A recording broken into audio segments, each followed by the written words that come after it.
All right, not sure if Riyanka is with us, but note the hearing is underway. This is Arvind Kejriwal's plea in Delhi's High Court, and this just a day ahead of the custody that ends today of Arvind Kejriwal.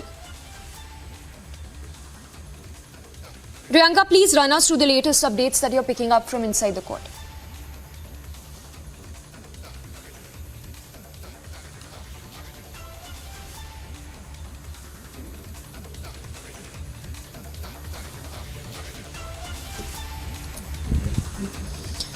Seem to have lost that connection, but note, we understand that the hearing has already, in fact, the hearing is underway. We will try and go across to Riyanka to get us the latest. This is not allowed.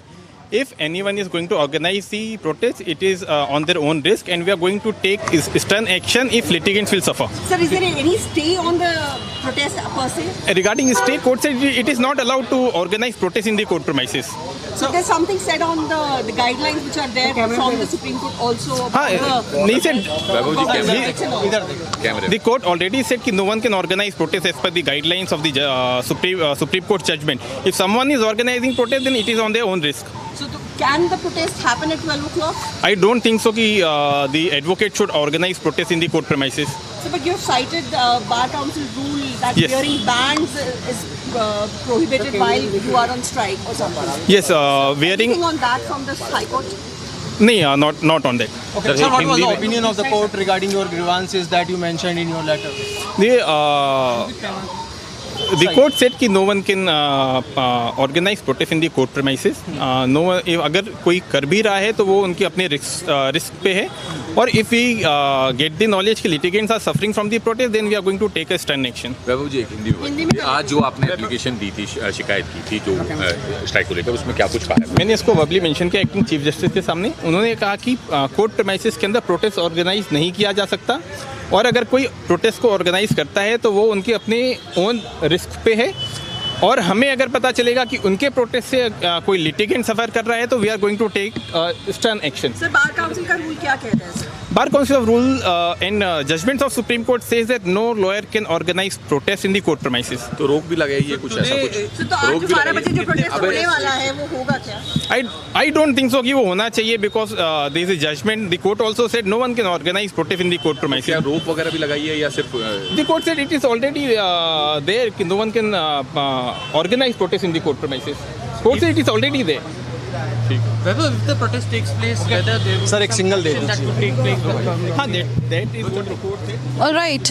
So this was in fact Advocate Vaibhav, who has gone ahead and filed a complaint against the Aam Aadmi Party legal cell, which had planned to do a protest today at 12. He's now saying that the court has given the fact that no advocate can come up with any protest inside the court premises, and if the litigants suffer due to the protest, then a strict action will be taken against them who are conducting these protests. Remember, the Aam Aadmi Party legal cell had planned to conduct protest inside the court premises, which has been condemned, and there was in fact a complaint which was given out by Advocate Vaibhav, who just gave us his reactions and said it will be seen whether there will be a protest that will be taken out at 12 p.m. or not, or whether there will be a strict action being taken against the lawyers.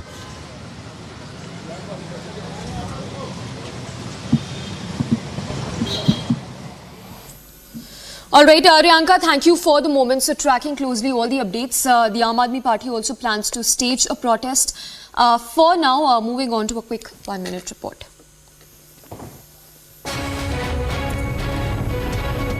A low-intensity Chinese grenade explosion took place in the Poonch town late last night. The explosion was reported at around 11:15 late last night, very near to the government hospital in the Poonch district. Soon after which, the security forces, including the Jammu and Kashmir Police, CRPF and the Indian Army, rushed to the spot and cordoned the entire area. From the spot, the lever of the grenade was not recovered so far, but the traces of the splinters were found on the walls and the nearby nearby places, after which the security agencies are able to establish that it could be a Chinese grenade that was used to carry out this explosion. This comes 10 days after twin explosion of a similar nature that took place in the Bathuni village of the Rajouri, and that too at the night hours. Now the security agencies are trying to access the CCTV footages of the nearby area to nab the terrorists, those who are behind this. With Sarjeevan Kumar, Gursimran Singh for Republic Media Network.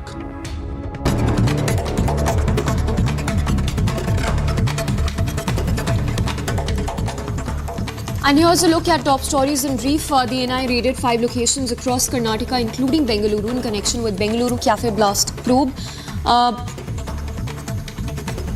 Individuals in touch with the bomber who's on the run are under the scanner of the NI.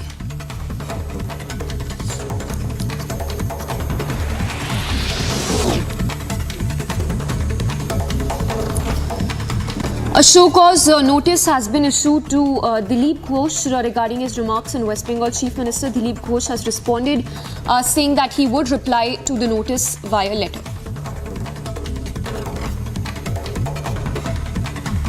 Union Minister Smriti Irani took a swipe at Congress while addressing a rally in Pauri Garhwal, saying that had Congress been in power, development would have never reached people.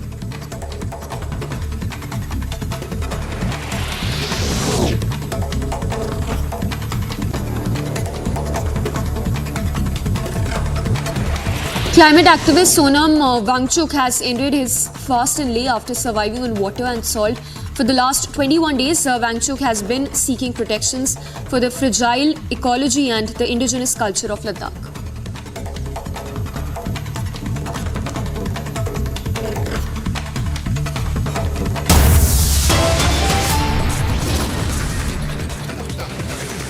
Heading into a very short break. Coming up on the other side, NI raids at 5 locations in Bengaluru Cafe Blast probe.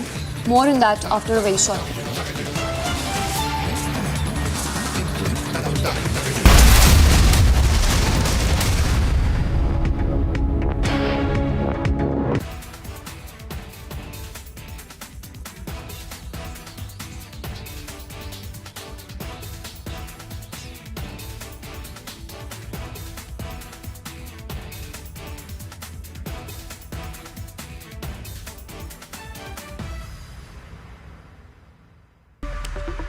Welcome back, ladies and gentlemen. It's time now for the nation's sharpest opinion.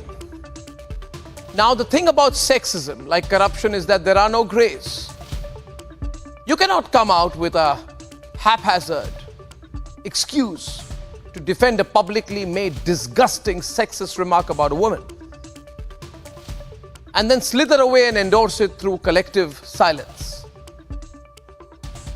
Ladies and gentlemen, that's exactly what the Vadra Congress and the Vadra Gandhi family seem to be doing. For decades, the Congress party has tried to own the space of women in politics, presented and positioned themselves politically as the owners and beacons of hope for women in Indian politics just because Indira Gandhi became Prime Minister and Sonia Gandhi became Congress President. So they said, because people from the Vadra Gandhi family and women from the Vadra Gandhi family have reached certain positions because of their family name, women of India have become empowered. Ridiculous. Now that very party is essentially shrugging its shoulders when its own spokesperson Supriya Srinathe has essentially said that Kangana Ranaut's Lok Sabha ticket is a byproduct of a prevailing rate card. The reference should be lost on no one, ladies and gentlemen. The disdain for an outsider who has earned a name for herself and is ready to slug it out in a political career from the ground is not something I expect. ये टीका ना कमाल है, करता काम बड़े बेमिसाल है, माँ की सुरक्षा है, प्यार है, धर्म का दर्पण है, संस्कार है, आधी आबादी का सौंदर्य है, श्रृंगार है, जब उंगली पर आ जाए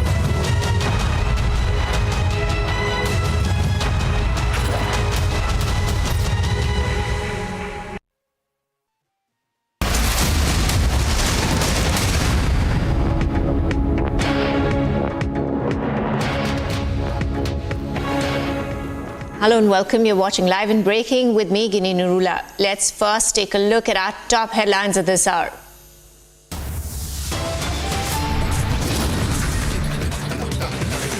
Home Minister Amit Shah makes big announcement, says armed forces to be pulled out from internal security duties in Kashmir.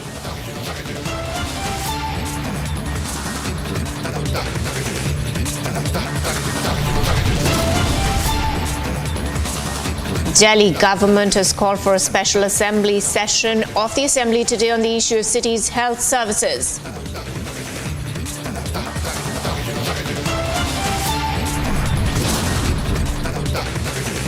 BJP president issues showcase notice to Dilip Ghosh seeking clarity on remarks made on Mamata Banerjee. Ghosh to respond via a letter.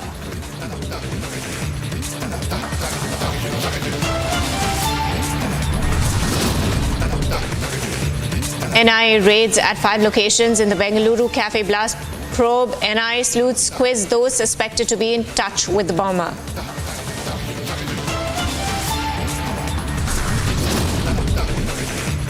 Lokayukta raids underway at 60 locations in 13 districts across Karnataka.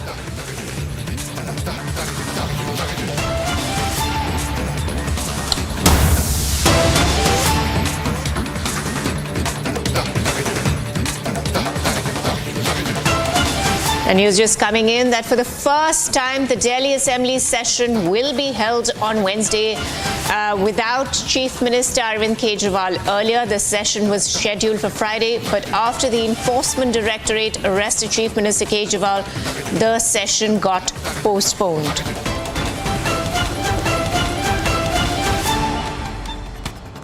My colleague Harsha is joining us. Harsha, now for the first time, Delhi Assembly elections will be held Wednesday, which is tomorrow, without, which is today, in fact, Wednesday, without Chief Minister.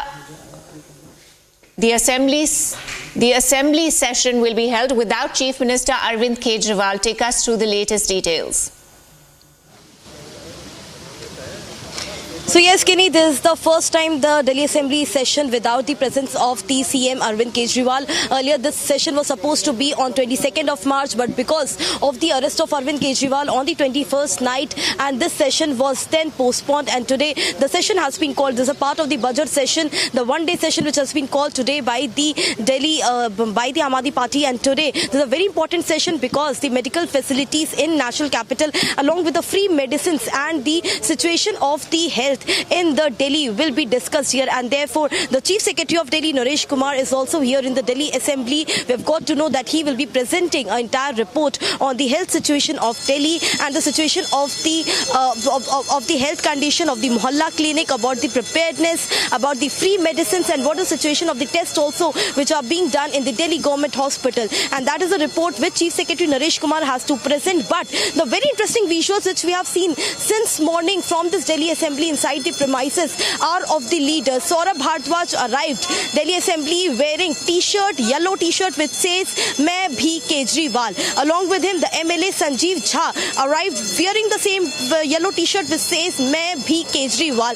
And we saw MLA Praveen Deshmukh, who arrived in the Delhi Assembly. He's the MLA from the Jangpura region, and he was wearing iron fetters. He was in shackles. He was wearing chain around his entire body, and that is a way of protesting against the central agencies and against the BJP, because they are continuously stating that this is the witch hunt and political vendetta of the Bharatiya Janata Party, because of which Arvind Kejriwal is now in the ED custody. And we have also got to know that in this Delhi Assembly, the BJP MLAs today are going to raise a slogan and are to create ruckus inside, and the chaos will be seen because Delhi BJP leaders, MLAs have continuously been stating that there should be resignation of Kejriwal from the post of Chief Minister, and that is the reason.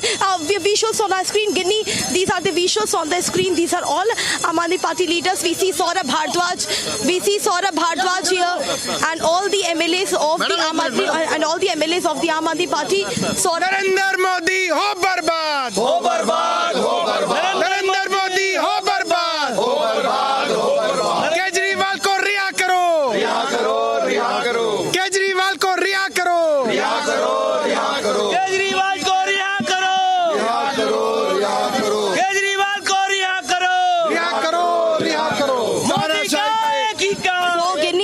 So Ginny, these are the visuals. So Ginny, these are the visuals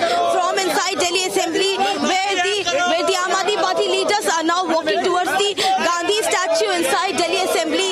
These are the visuals of the Delhi Minister Saurabh Bhardwaj, along with the Aam Aadmi Party MLAs are also here inside the Delhi Assembly, and these MLAs are now walking towards the Gandhi. Now these MLAs are now walking towards the Gandhi statue. These are the visuals on our screen. The visuals from inside Delhi Assembly. Atishi, we can see Atishi, Saurabh Bhardwaj and the MLAs are along with the ministers as they're continuously stating that this is the political witch hunt against Arvind Kejriwal, and Arvind Kejriwal should be released from the ED custody.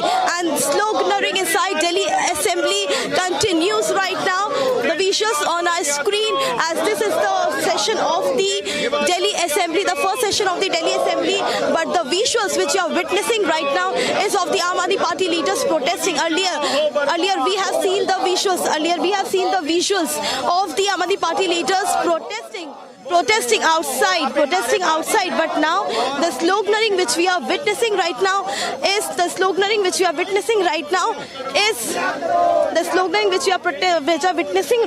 of the Aam Aadmi Party MLA. We'll try and take one or two words from the Aam Aadmi Party MLAs. We'll try to take a word from different leaders because this is very important. How the sloganeering continues and they're continuously stating that Kejriwal should be released. We know that tomorrow the ED custody will conclude, and also once again Arin Kejriwal will be produced in the court and it is going to again seek further custody. Sir, first question to you. आज आप लोग यहाँ पे प्रदर्शन कर रहे हैं, लगातार प्रदर्शन चल रहा है आम आदमी पार्टी का. आप लोग क्या डिमांड कर रहे हैं, क्योंकि ईडी कह रही है कि सबूत बहुत सारे हैं. क्या सबूत है आप बताओ. आप तो 2 साल ईडी गोवा का लिंक बता रही है. आप 2 साल से कवर कर रहे हो. आपके पास क्या सबूत है? आपके पास सबूत है कि एक शरद रेड्डी था जिसने पहले कहा कि जिसे कुछ नहीं पता, उससे 60 करोड़ बीजेपी ने ले लिया, फिर उसको गवाह बना दिया. सबूत ये है. तो मनी जो गया है, पैसा गया है, वो बीजेपी के पास गया है. दिल्ली हाई कोर्ट में आज सुनवाई है, सबकी निगाहें उस पर है. कितनी उम्मीद है आप लोगों की फैसला बेल? हम तो हर जगह अपनी बात रखेंगे. लेट्स सी क्या निकल के आता है. एक बात लेटर और ऑर्डर्स को लेके कही जा रही है, जो ईडी कस्टडी से अरविंद केजरीवाल द्वारा निर्देश दिए जा रहे हैं, उस पर क्या कहेंगे? बीजेपी सवाल खड़ा करिए. अरविंद केजरीवाल जैसा आदमी, इतना शानदार आदमी, ऐसा आदमी जो दिल्ली की जनता के लिए अंदर से भी कह रहे हैं कि भाई सीवर साफ होना चाहिए, पानी साफ होना चाहिए और जल बोर्ड के सारे मुद्दे रिजॉल्व होने चाहिए और मोहल्ला क्लिनिक में दवाएं होनी चाहिए. और भारतीय जनता पार्टी कह रही है डायरेक्शन कैसे, चुल्लू भर पानी में. ये दिखाता है कि भारतीय जनता पार्टी जनता से नफरत करती है. So these are the reactions coming from the Delhi leaders, and we again are witnessing that this is Gandhi statue inside the Delhi Assembly, and at this Gandhi statue now there's a protest which have erupted inside the Delhi Assembly, and as the Aam Aadmi Party leaders and the minister Atishi and Saurabh Bhardwaj are continuously stating that this is the political witch hunt and vendetta politics, and also they're continuously stating that Arvind Kejriwal should be released from the ED custody. There's no evidence, no concrete evidence, which is with the leaders, which is with Enforcement Directorate right now. They're very sure and confident that in Delhi High Court they will try their level best. They're very confident that in Delhi High Court there could be the bail as well right now. And we can see that there's a bite, and we'll try to take a word. आतिशी जी, एक सवाल. आप लोग लगातार प्रदर्शन कर रहे हैं, कई सारी चीजें भी उठी रही है. आप लोग अपने प्रदर्शन कैसे आगे बढ़ाने वाले हैं? देखिए, ये प्रदर्शन अब सिर्फ आम आदमी पार्टी का नहीं है, ये प्रदर्शन दिल्ली के लोगों का है, देश के लोगों का है, जो लोकतंत्र पे हो रहे इस हमले के खिलाफ संघर्ष कर रहे हैं. आतिशी जी, एक और बात, भाजपा भी कई तरह के सवाल उठा रही है, केजरीवाल के इस्तीफे की मांग कर रही है, लेकिन आप बतौर मंत्री इस मुहिम को अपनी कैसे आगे लेके जाने वाले हैं? देखिए, ये अब लड़ाई हमारी नहीं है, ये लड़ाई आम आदमी पार्टी की नहीं है, ये लड़ाई अरविंद केजरीवाल की नहीं है, ये लड़ाई दिल्ली में रहने वाले हर व्यक्ति, इस देश में रहने वाले हर व्यक्ति की लड़ाई है, जो इस देश में लोकतंत्र बचाने के लिए, इस देश के संविधान को बचाने के लिए लड़ रहा है. आतिशी जी, आज सेशन चलेगा, क्योंकि आप लोगों ने सेशन स्वास्थ्य जो प्रिपेयर्डनेस है उसको लेकर के बुलाया है. नरेश कुमार सुनने में आया कि प्रेजेंटेशन भी देंगे, आप लोग भी बात करेंगे, तो क्या चल पाएगा सेशन? यहाँ पे भी मांग उठाएंगे आप? देखिए, बिल्कुल आवाज तो उठेगी, ये तो आवाज उठनी ही है.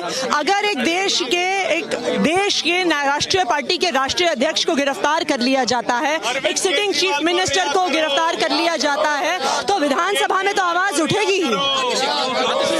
So right now this is Atishi, Delhi minister, who was speaking exclusively to Republic, where Atishi directly stated that they are going to raise their voice inside and out. Also, we'll try to take word from other leaders. We'll try to take word from other people as well. Everywhere there are the Aam Aadmi Party MLAs. Sir, एक सवाल, कई सारे सवाल तो उठ ही रहे हैं, लेकिन एक सवाल ये जानना चाहूंगी, आप लोग की लड़ाई बाहर और अंदर, यानी कि बाहर और दिल्ली असेंबली के अंदर दोनों चलने वाली है?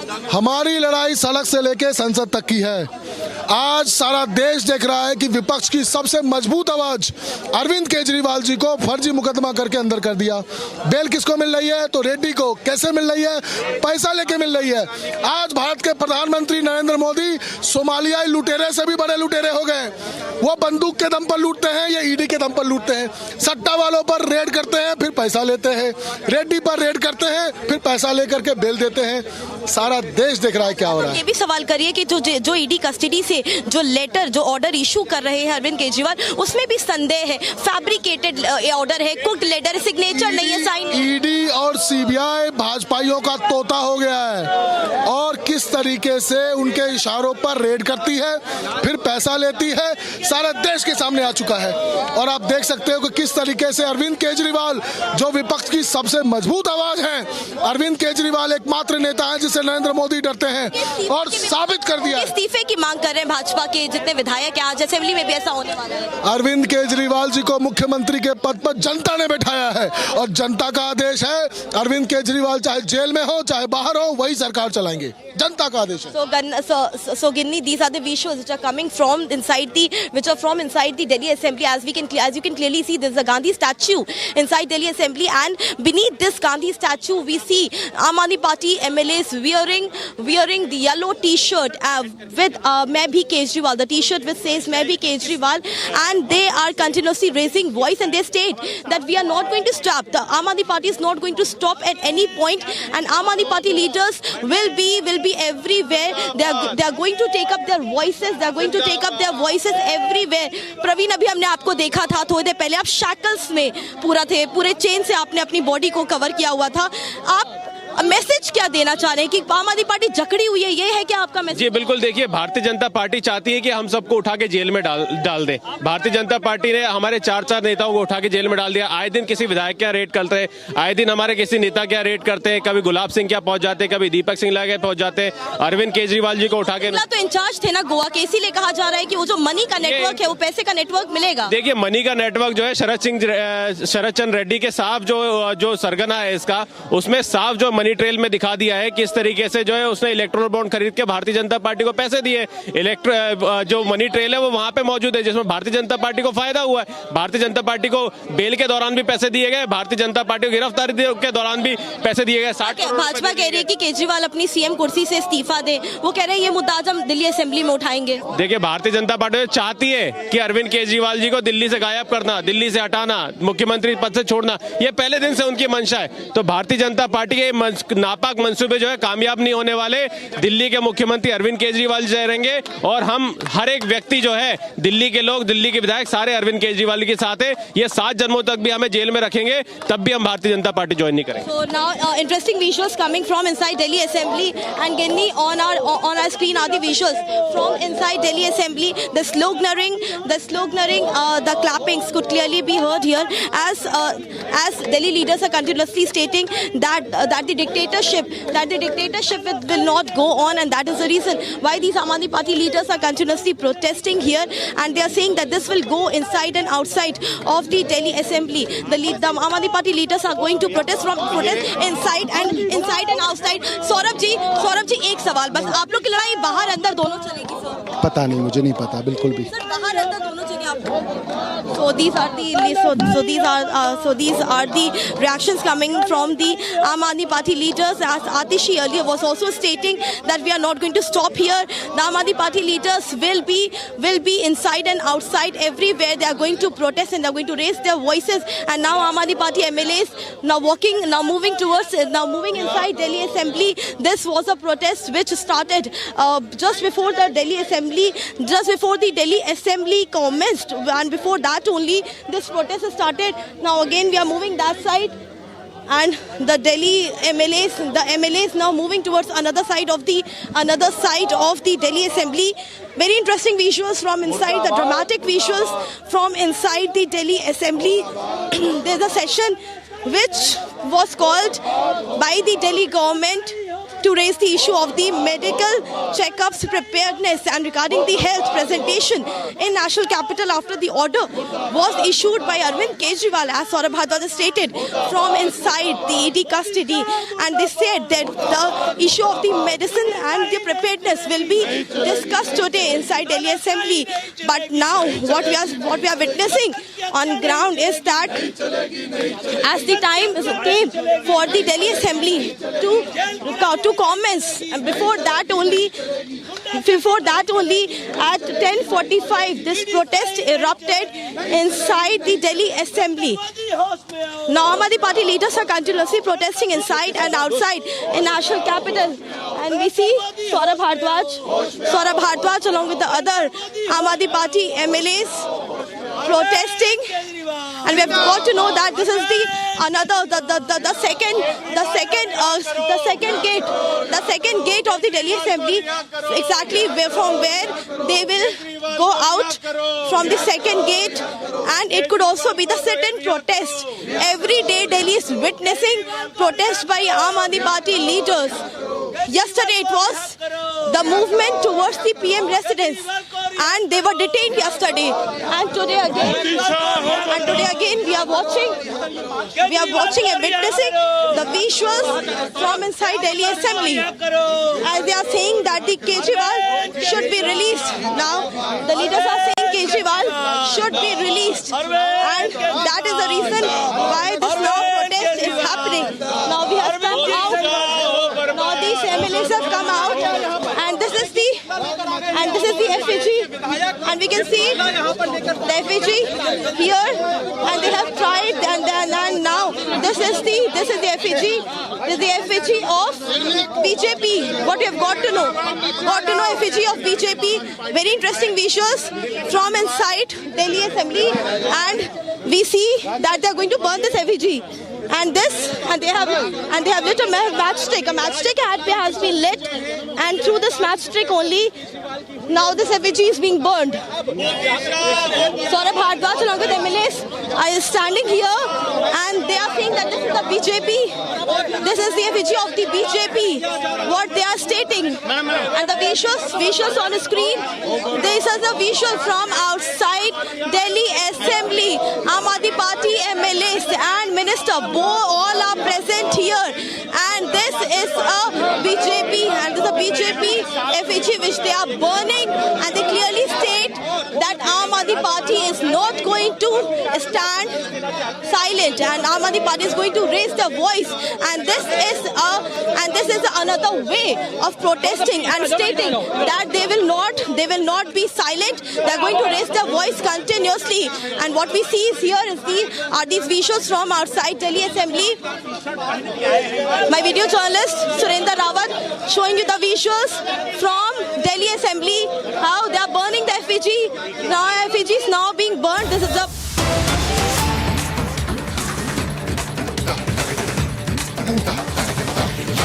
Yet another breaking news coming in. The Delhi High Court to hear Kejriwal's bail plea today. Republic accesses Kejriwal's plea in court.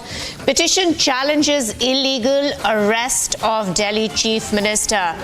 My colleague Riyanka, who's standing outside Delhi High Court, is joining us. Riyanka, now Delhi High Court is hearing Kejriwal's bail plea today, we understand, and Republic has accessed Kejriwal's beg your pardon, plea in court. Could you take us through the contents of this bail plea? Absolutely, breaking developments coming in at this point in time. We have in fact accessed Kejriwal's bail application, and in this petition which has been filed in the Delhi High Court, of which the hearing was in fact underway and it is going to begin once again after some time. What we have accessed is, let me read out. Kejriwal has said that his arrest by the Enforcement Directorate has violated his fundamental and human rights. Remember, Kejriwal previously, when he had sought for an urgent hearing last last on Saturday had said that his arrest and the remand both are illegal, and this violates his basic human rights because he's said that the ED hasn't been able to provide with any sort of proof of crime against Arvind Kejriwal. Further down in the plea, what we have accessed is that this arrest is without questioning, shows that the current action is politically motivated. Very important point here, because we have seen time and again how the Aam Aadmi Party has called the entire issue of the arrest of the Aam Aadmi Party leaders and subsequently Arvind Kejriwal's arrest as completely politically motivated. They have called it as a political vendetta that has been going on. So this as well has been stated in the bail application which has been filed again in front of the Delhi High Court, where Arvind Kejriwal has said that the arrest without questioning shows that the current action by the Enforcement Directorate is politically motivated. Point number 4 is that Kejriwal has demanded an immediate release from the jail and cancellation of the remand. So what we have constantly been reporting about the fact that Arvind Kejriwal has called his arrest and the remand by the ED as completely illegal, and has gone ahead and said that this entire matter is politically motivated. This is a political vendetta by the BJP against the Aam Aadmi Party leaders. As we can see how the Aam Aadmi Party has said time and again that the BJP is afraid of Arvind Kejriwal and the way he is running his government. We also know that Arvind Kejriwal has stated the fact that he will be inside the jail no matter what. If he's inside or outside, the government will run. Also, several developments that are coming in from inside the court. We are getting to know that the hearing had begun. There were several contentions that were dealt on, and several arguments were made, but as of now the court has stopped the hearing. It will once again resume in some time now, and we will be bringing in all the details from the Delhi High Court in terms of the hearing that is going to be taking place. Right, Riyanka, thanks for getting us those details. Now going across to Samiksha, who's in the Delhi newsroom. Samiksha, we understand that the Delhi High Court is hearing Kejriwal's bail plea today, and I believe you have a copy of the bail plea. So could you take us through the contents of the bail plea in detail?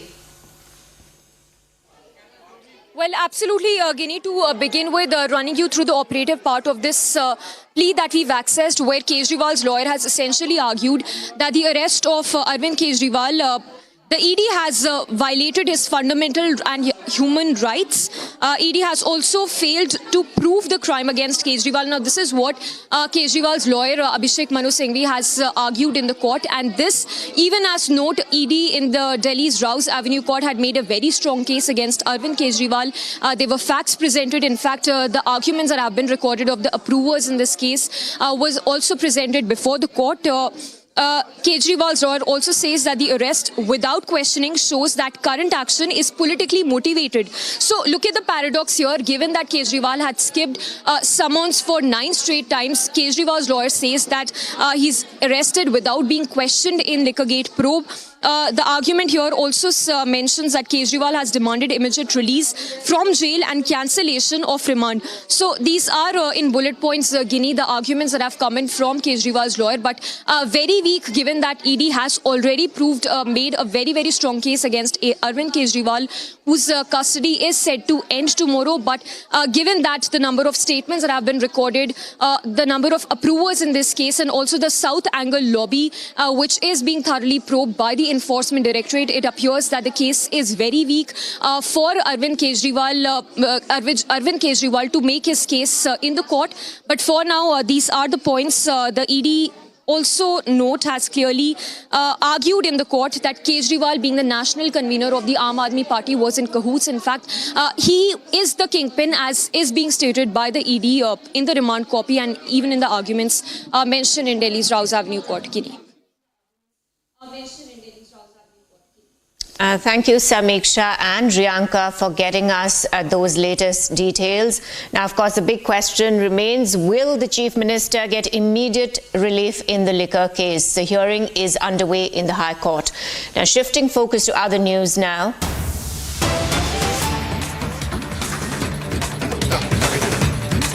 ED searches are being carried out at multiple locations in Punjab and Chandigarh. Searches are covering premises of excise officials of Punjab. However, sources say searches are not directly linked to Delhi excise scam. My colleague Shravan is joining us on the phone line. Shravan, news just coming in that the ED searches are being carried out at multiple locations in Punjab and Chandigarh. So could you take us through what are the details of this case? In what the searches are not directly linked to Delhi excise scam. This is what the sources are saying.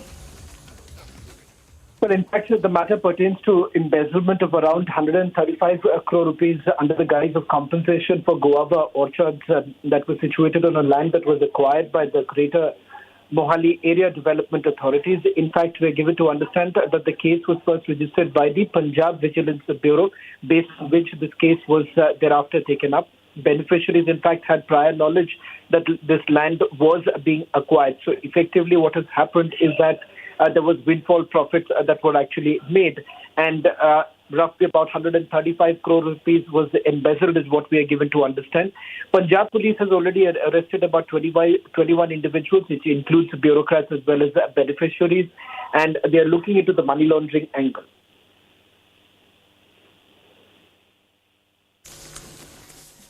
Right, Shravan, have they discovered anything so far? Have they found any incriminating evidence in these searches? Well, in fact, the searches are basically underway at this point in time. There's no confirmation really coming in with regards to the recoveries that have been made so far. So we'll have to wait till the time the searches are basically completed.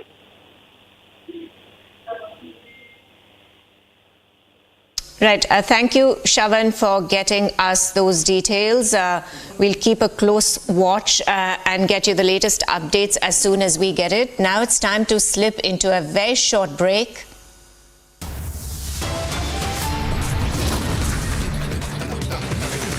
NIA raids at 5 locations in Bengaluru cafe blast probe. NIA sleuths quiz those suspected to be in touch with bomber.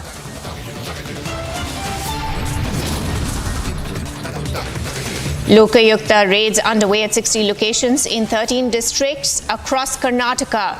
This and much more after a very short break. Stay tuned, viewers.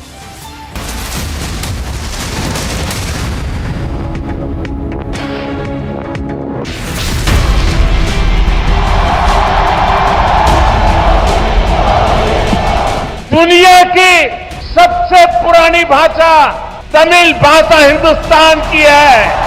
मैं दुनिया को बताना चाहता हूं, सबसे पुरानी भाषा का गर्व प्राप्त है, वो मेरी तमिल भाषा है।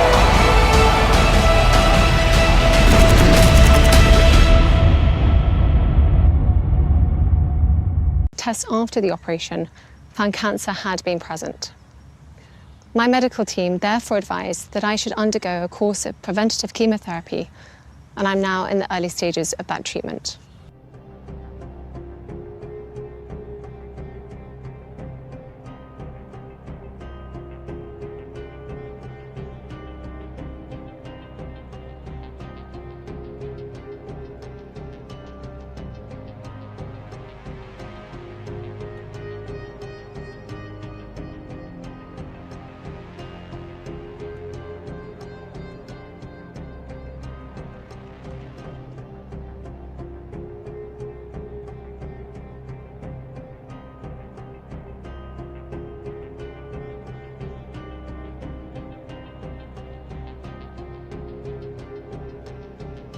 It has been an incredibly tough couple of months for our entire family, but I've had a fantastic medical team who've taken great care of me, for which I'm so grateful.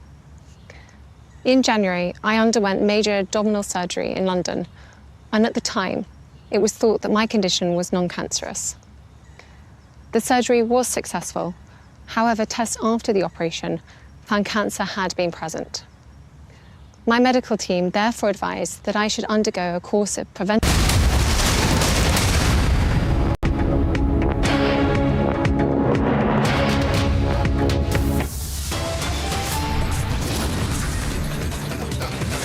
Home Minister Amit Shah makes big announcements, says armed forces to be pulled out from internal security duties in Kashmir.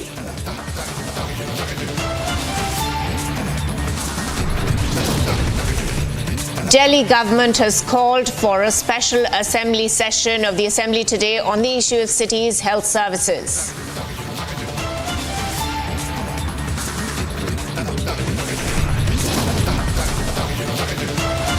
BJP president issues show cause notice to Dilip Ghosh seeking clarity on remarks on Mamata Banerjee. Ghosh to respond via a letter.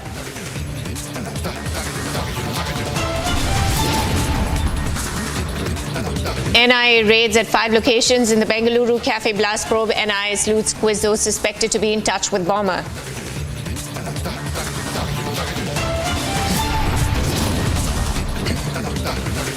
Lokayukta raids underway at 60 locations in 13 districts across Karnataka.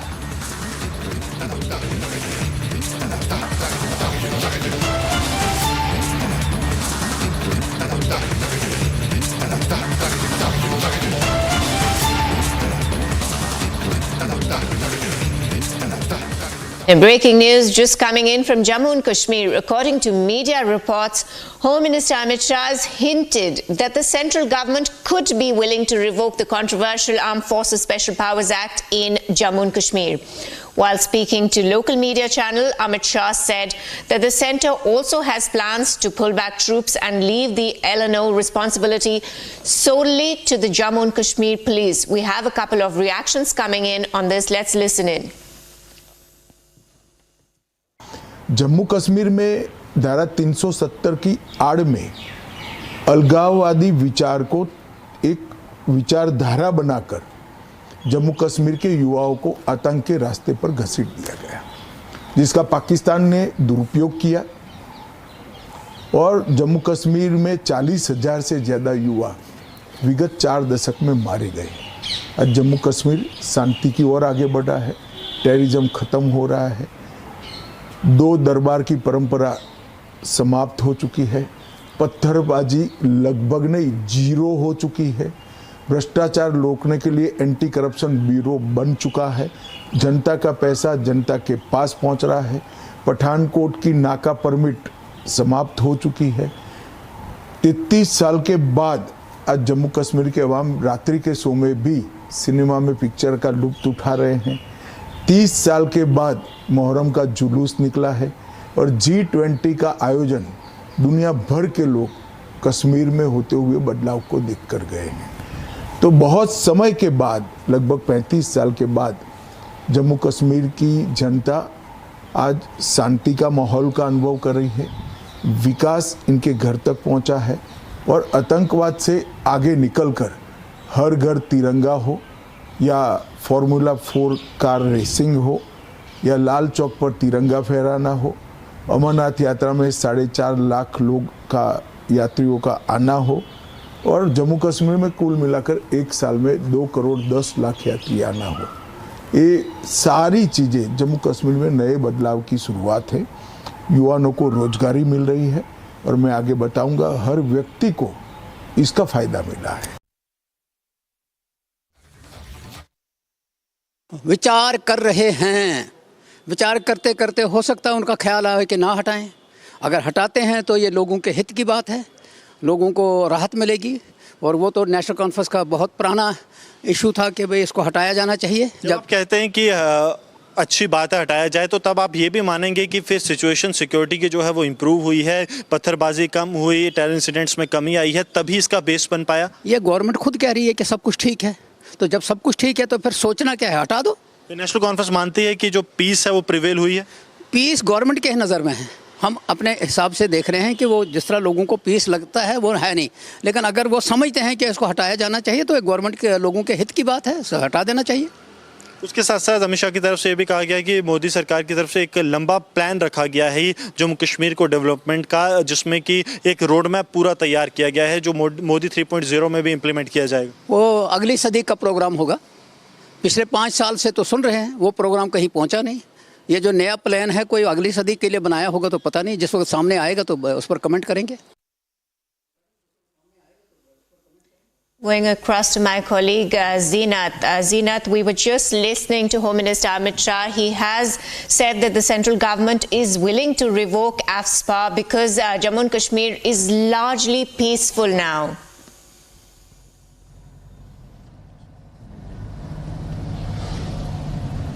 See, this statement has come from Home Minister Amit Shah. This tells you that how the situation has improved and how Home Ministry is viewing the situation on ground post abrogation of Article 370. If we look at the picture of the AFSPA, which gives us powers to the forces, they can arrest, they can detain, they can search, or if they feel the requirement is there, they can open fire.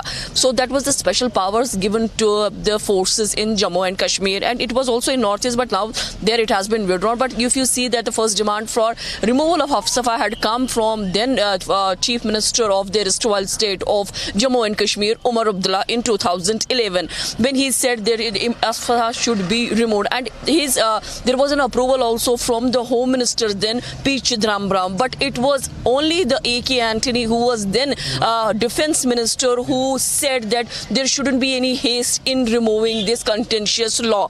This tells you that Congress was not ready for the removal of AFSPA. Now, the removal of AFSPA has come from the Bharatiya Janata Party, but needs to see that when this will be removed, because as of now, the Home Minister has said that there is a plan to remove the AFSPA in the phased manner. This tells you itself that the situation has improved in Jammu and Kashmir. Then Home Minister has also pointed out that Jammu and Kashmir police, the local force, will be empowered. They will be given the control of law and order, which was earlier given to army and other paramilitary forces who were in coordination acting with Jammu and Kashmir police. So Jammu and Kashmir police, if implemented, will be seen in a bigger role in entire Jammu and Kashmir, because they were the people who were on the forefront after the abrogation of the Article 370, the improvement in situation, and also the way the law and order has improved, the kind of anti-terror operations were carried, and those operations this time were carried without any collateral damage. This definitely seen as a feather in the cap in the Jammu and Kashmir police along with the armed forces, and we have not seen the stone pelting that used to be earlier, and the way they were able to contain the situation a number of occasions, and we have not even seen the funeral processions that were carried when the terrorist was killed, because that was usually a ritual that at that funeral that number of people would join the terror ranks. Even the local recruitment that has come down. Definitely this all goes to the credit to Jammu and Kashmir police, because the officers on ground from DGP, ADGP, IGP, even the foot soldiers of Jammu and Kashmir police, the credit goes to them, because they have maintained the situation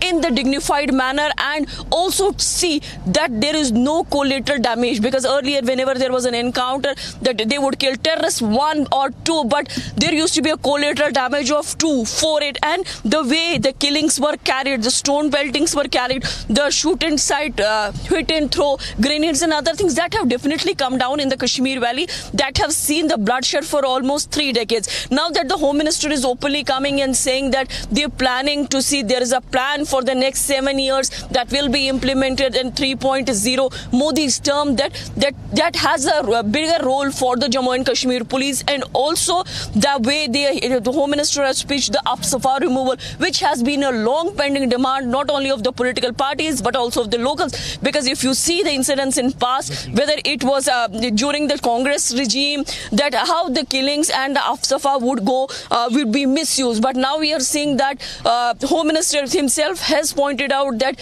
his ministry is considering that this contentious law will go. So this is definitely going to give a bigger relief to the people who have suffered, and also it seems that the army will go back to barracks, which is very important point, because earlier we have seen the armed forces, the olive green men on ground doing the encounters and arrests, search warrants, particularly in those jurisdictions of the army where they had the bigger role. But the same role, that means now the Jammu and Kashmir police is seen as a trusted force, competent force, and definitely this has definitely changed the image of Jammu and Kashmir police, which has now been acknowledged by the Home Minister himself. Right, Zeenat, thanks for getting us those updates. Of course, we have more reactions coming in on this. Let's listen into those reactions. गृह मंत्री जी की interview में जिस प्रकार से ये बात आई है तो स्वाभाविक बात है कि पहले 5 अगस्त 2019 के बाद जिस प्रकार से धारा 370 को हटा करके उस प्रकार के हालात बनाए गए ताकि जो आर्म्ड फोर्सेस हैं या सुरक्षा बल हैं उनको सभी को तभी हटाया जाना संभव था जबकि हालात सुधर जाएं। आज कश्मीर में स्थितियां बदली हैं और पत्थरबाजी, अलगाववाद, आतंकवाद, भ्रष्टाचार इन सभी पर लगाम लगी है। तो स्वाभाविक बात है कि भारत सरकार सोचती है और कश्मीर जिस प्रकार से पहले एक जन्नत जिसको कहा जाता था, लेकिन कुछ स्थानीय लोगों ने, हुर्रियत, जमायत इस्लाम, कुछ राजनीतिक पार्टियां जो हमेशा हालात ख़राब करने का प्रयास करती थी, आज भी करती हैं, तो आज उनके मुंह पर यह तमाचा है कि हमने उसी समय इसका ऐलान किया है कि जब हालात हमने सुधारे हैं तो स्वाभाविक बात है कि आने वाले समय में एफस्पा को समाप्त किया जाएगा और धीरे धीरे सभी आर्म्ड फोर्सेस हैं वो अपने बैरक्स में जाएंगे।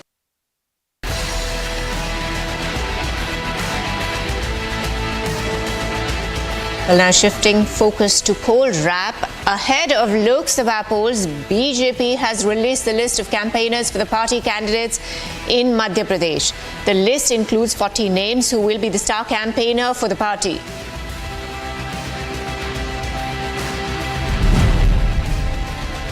Days after former Telangana governor filed her Lok Sabha nomination from South Chennai, Tamilisai started her election campaign from Coimbatore in Chennai. Tamilisai, under the BJP government, said that our country is in development mode.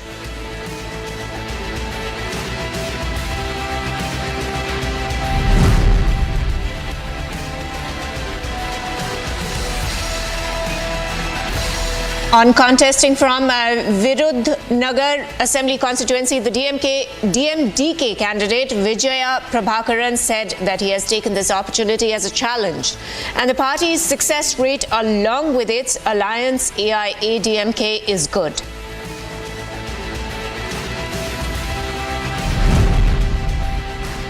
BJP leader Suvendu Adhikari lashed out at TMC government, saying that they are violating the model code of conduct.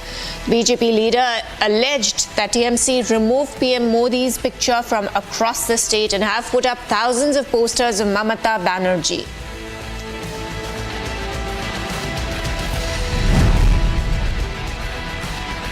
Uttar Pradesh Chief Minister Yogi Adityanath will start his poll campaigning in 15 districts starting today. Chief Minister Yogi will be covering Mathura, Meerut and Ghaziabad in coming 5 days.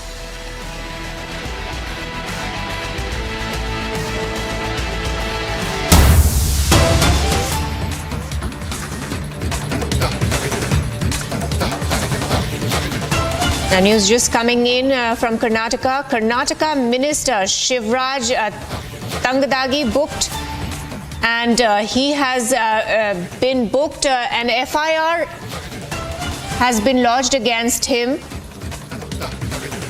for youths who chanted Modi slogan remarks. FIR has been launched over his remark saying slap youths who chant Modi slogans. Karnataka Minister Shivraj Tangadagi has been booked and FIR has been launched against him. And remember, viewers, a couple of days back he was addressing a public meeting where he said that slap youths who chant Modi slogans.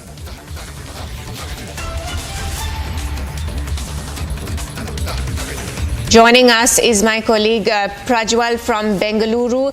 Prajwal, now the Karnataka Minister Shivraj Tangadagi has been booked and FIR has been lodged against him for his comment wherein he said slap youths who chant Modi slogans. You know, we know that it's a part of a politician to speak against each other in their public meetings, but sometimes they cross the boundaries. Absolutely, Guinea. Below the belt statements being made against supporters of Prime Minister Modi as well as the Prime Minister himself. And 2 days after a complaint was registered against him in the State Election Commission by the BJP's legal unit under the People's Representative Act of 1951, now we are seeing that an FIR has also been registered at the Gangavati police station in Koppal district as well under sections 171 and under section 505 of the Indian Constitution, the Indian Penal Code as well, which clearly goes ahead and points out that any person or a politician being in a responsible position making statements which could go ahead and cause trouble for the people and will incite two groups against each other will have to be booked for this offence. This FIR has been registered 72 hours after this statement has been made, after much pressure from the State Election Commission too, because the CEC took note of this and also stated that there should be a compliance report which will have to be filed, and acting on it, the Home Department of Karnataka has now finally woken up, and the returning officer has also instructed the concerned police station in Koppal to go ahead and file a complaint as well, because this particular statement was made at a Congress convention at Karatakere village in Koppal district too. So therefore now the police going ahead and lodging a suo motu case against Tangadagi, and despite that Republic did go ahead and in fact confront him, and he still remained defiant to his statement and brazen about it, saying that he will not go ahead and apologize and he will stick to his statement, and he still stands by it. So this is something which is absolutely shocking, and at the same point of time we are also looking that the leader of the opposition, R. Ashoka, is also slamming Shivraj Tangadagi. He states that the culture minister in the state of Karnataka has become cultureless, and this should not have been done, and he should be immediately sacked from Siddaramaya's cabinet. Otherwise they will take the legal route, and they will also protest against the Congress government as well as Shivraj Tangadagi for his remarks, Guinea. Right, Prajwal, do we know of any action being taken against him since an FIR has been lodged against him? He is, of course, unapologetic. We know that.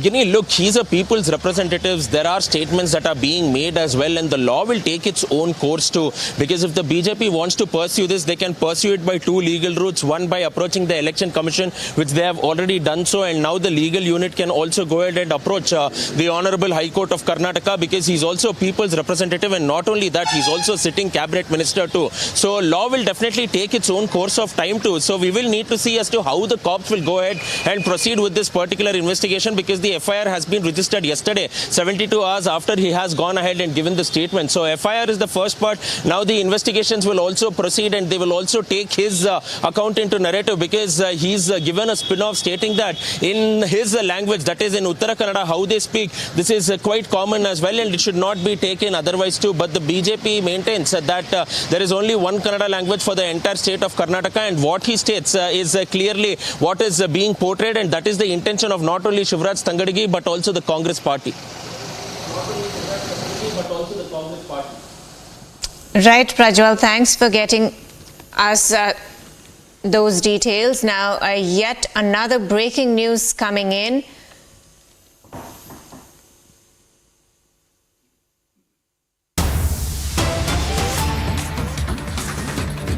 Five MLAs to resign over ticket fiasco. 5 MLAs are threatening to meet Speaker and resign over Kolar ticket to KH Muniappa's relative.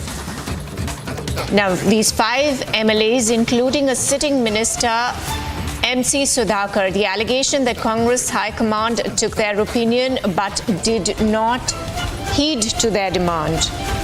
The allegation is that the Congress High Command took their opinion but did not heed to their demand. Prajwal, going back to you again. Now, the latest coming in that that 5 MLAs have threatened to meet the Speaker and resign over Kolar ticket. Could you take us through the details?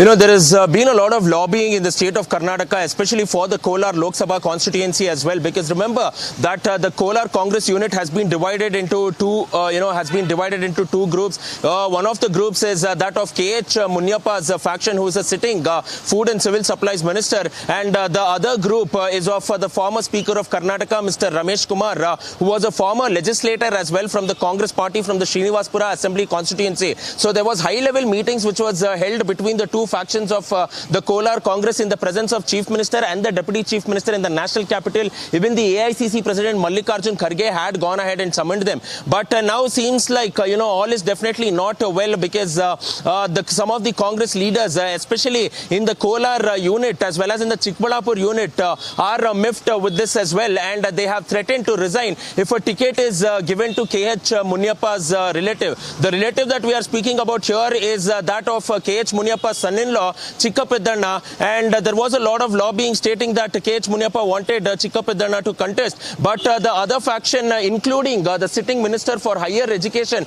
is also going ahead and batting for L. Hanamantaya, who is a former Rajya Sabha member, who has been a party cadre, who has worked there too. So including Mr. MC Sudhakar, who is a sitting minister, 4 other Congress MLAs are threatening that they will go ahead and resign and tender their resignations to the speaker if a ticket is given to KH Munyappa's son-in-law too. So that is a massive development as well. And meanwhile, very recently, just 2 days ago, we had also seen that KH Munyappa had come into the residence of the former Deputy Chief Minister DK Shivkumar, again lobbying hard for a ticket as well. But DK Shivkumar's meeting with KH Munyappa has remained inconclusive so far, because Chief Minister Siddaramaiah is on a tour of the old Mysuru region as well. So he stated that we will go ahead and decide on the Kolar Lok Sabha constituency once the Chief Minister is back in town. And they had also put the ball in the court of the High Command. But so far, the AICC President has also not taken a decision, or neither the state unit. And therefore, now the Congress cadres, including a sitting minister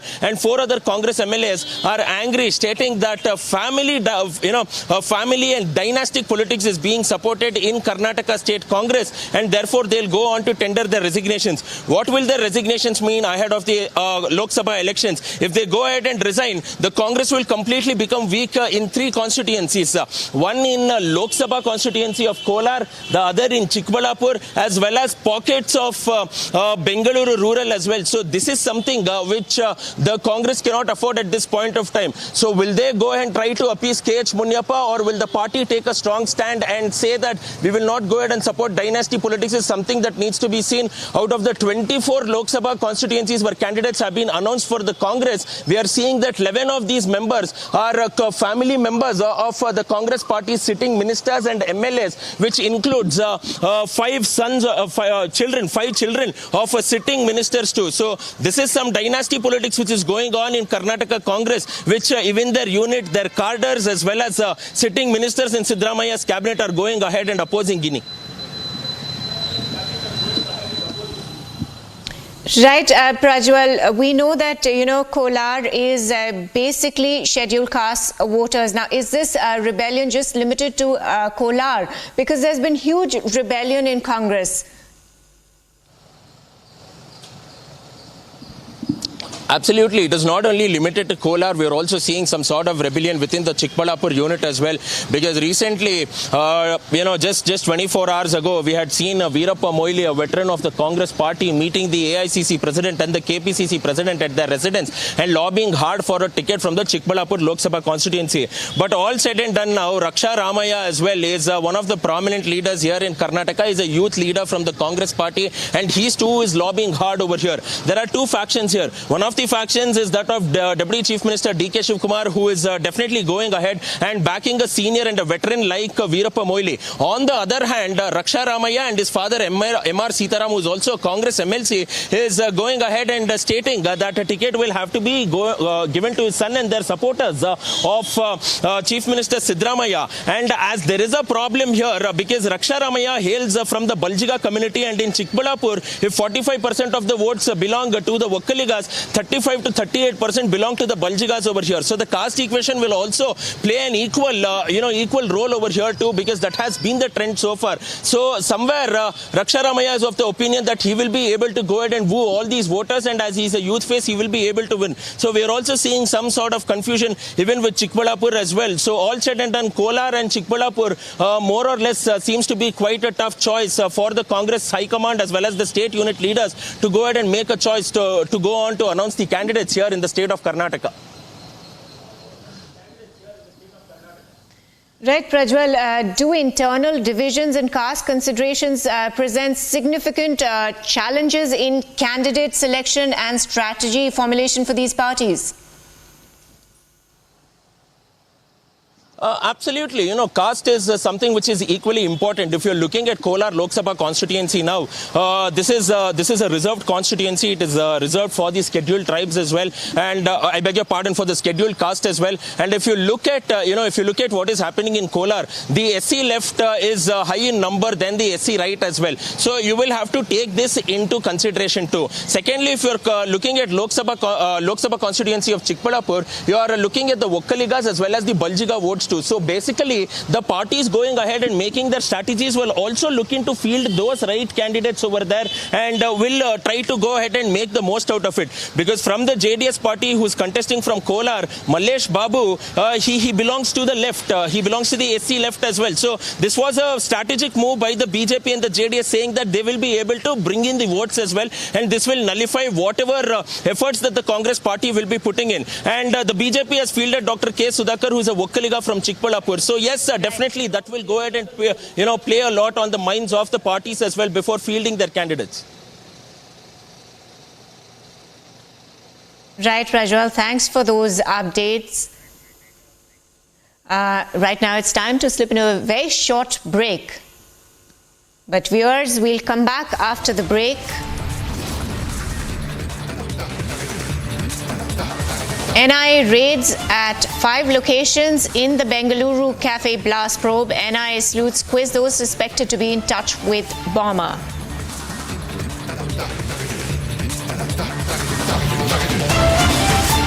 Good evening and welcome, viewers. The question I want to begin with tonight is whether all public servants in the country are equal, or whether some public servants are more equal than others. And the reason I'm asking this is because Arvind Kejriwal holds the unusual distinction of being a serving chief minister operating from jail. Before joining politics, Arvind Kejriwal was in the Indian Revenue Service, and therefore he was subject to the All India Services Rules of 1969, ladies and gentlemen, these rules. Now, under these rules, any public servant who is a member of a government service cannot operate from jail. In fact, anyone in custody who is in custody for a period of 48 hours, and now it's been longer than 48 hours that Kejriwal has been in custody, any public servant is necessarily and as a matter of routine suspended from service. Also, as per the All India Services Rules, any central government officer who faces a charge which is, quote, likely to embarrass him in the discharge of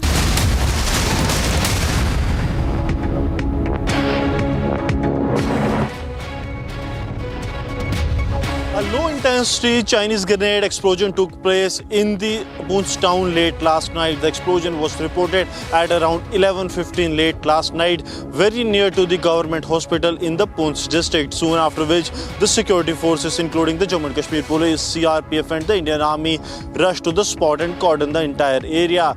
From the spot, the lever of the grenade was not recovered so far, but the traces of the splinters were found on the walls and the nearby places, after which the security agencies are able to establish that it could be a Chinese grenade that was used to carry out this explosion. This comes 10 days after twin explosion of a similar nature that took place in the Bathuni village of the Rajouri, and that too at the night hours. Now the security agencies are trying to access the CCTV footages of the nearby area to nab the terrorists, those who are behind this. With Sir Jeevan Kumar, Gursimran Singh for Republic Media Network.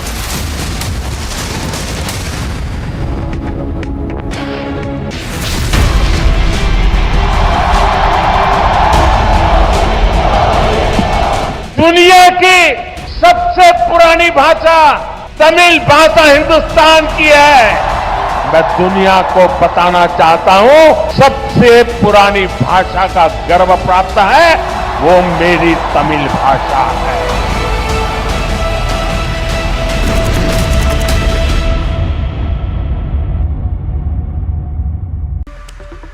Welcome back, ladies and gentlemen. It's time now for the nation's sharpest opinion. Now, the thing about sexism, like corruption, is that there are no grays. You cannot come out with a haphazard excuse to defend a publicly made disgusting sexist remark about a woman and then slither away and endorse it through collective silence. Ladies and gentlemen, that's exactly what the Vadra Congress and the Vadra Gandhi family seem to be doing. For decades, the Congress party has tried to own the space of women in politics, presented and positioned themselves politically as the owners and beacons of hope for women in Indian politics just because Indira Gandhi became Prime Minister and Sonia Gandhi became Congress President. So they said, because people from the Vadra Gandhi family and women from the Vadra Gandhi family have reached certain positions.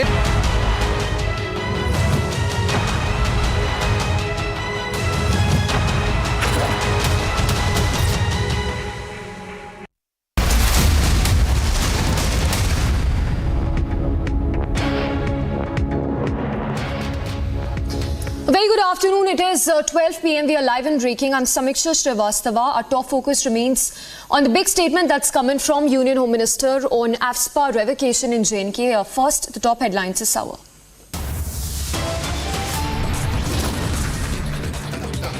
Amit Shah makes big announcement, says centre mulling to revoke AFSPA in J&K. Armed forces to be pulled out from internal security duties in Kashmir.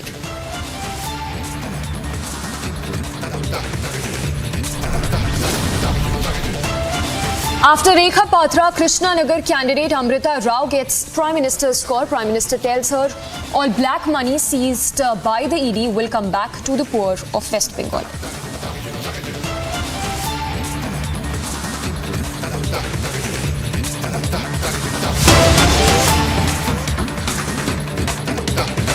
नहीं चल रहे, लेकिन निश्चय दृढ़ है।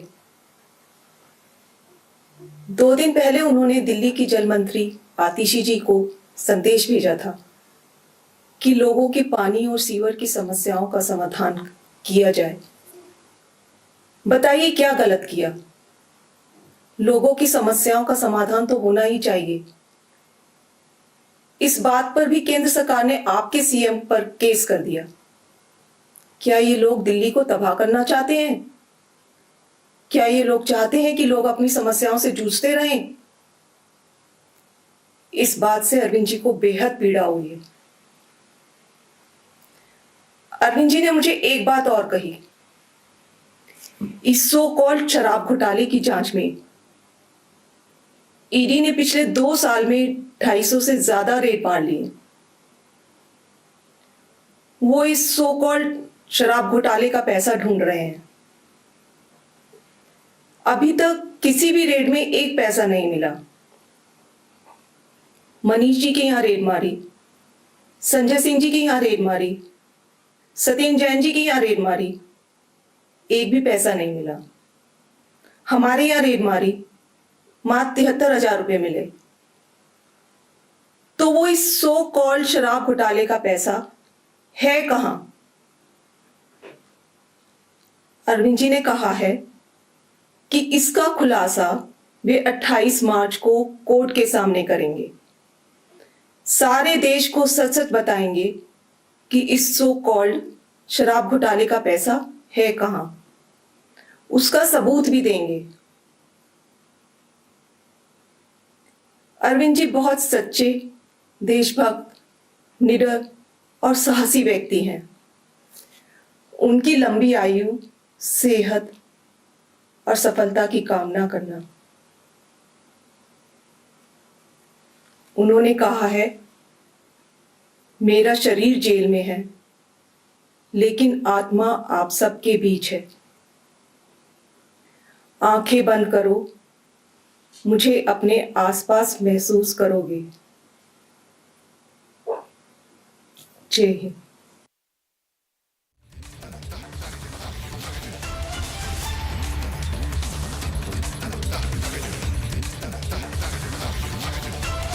Alright, so that was wife of Arvind Kejriwal addressing the media. In fact, she says that though Arvind Kejriwal is not present in physical form, he's there in spirit with the people of the national capital. Playing that victim card as that briefing was done by Arvind Kejriwal's wife, and this while the matter is in court and Kejriwal remains in ED custody.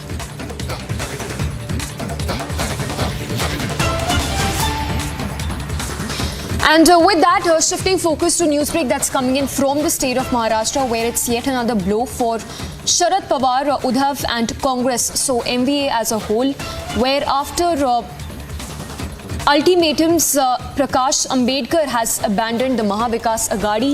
He's all set to contest the elections alone, released his party from MVA's candidate list as well. So it seems that this was pretty much on the cards, given that he's given multiple ultimatums to the MVA. Prakash Ambedkar finally deciding to contest elections alone. Let's go across to Sandeep as well. Sandeep, once again take us to the context in relation to this. We understand that there were multiple ultimatums that were initially given by Prakash Ambedkar to the MVA top brass. Definitely, Prakash Ambedkar was seeking 7 to 8 seats in the state of Maharashtra, and ultimately his demands were not met. There were seats from Akola, Nashik, Satara, and there were multiple seats wherein Prakash Ambedkar had his own claims, including Yavatmal, Washim constituency as well. Now, despite of multiple meetings, the meetings failed and the talks have failed.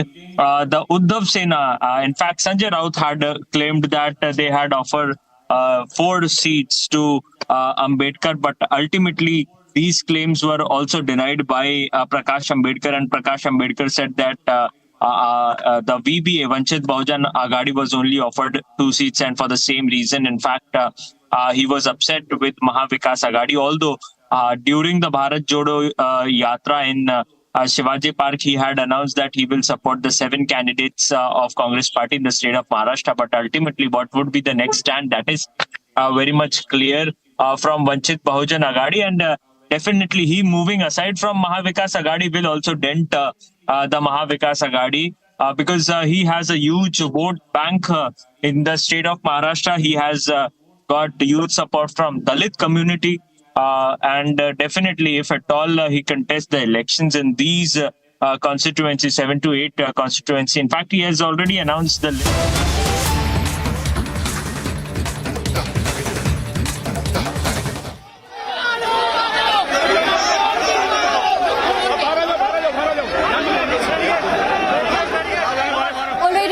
Across to the live visuals, this is showdown outside the Delhi Assembly after the Assembly was adjourned for the remainder of the day. We understand that this is a massive protest being led in support of Arvind Kejriwal. So while the matter is in court, Arvind Kejriwal remains in ED custody, whose remand is all set to end tomorrow. These are protests being staged by supporters of Arvind Kejriwal.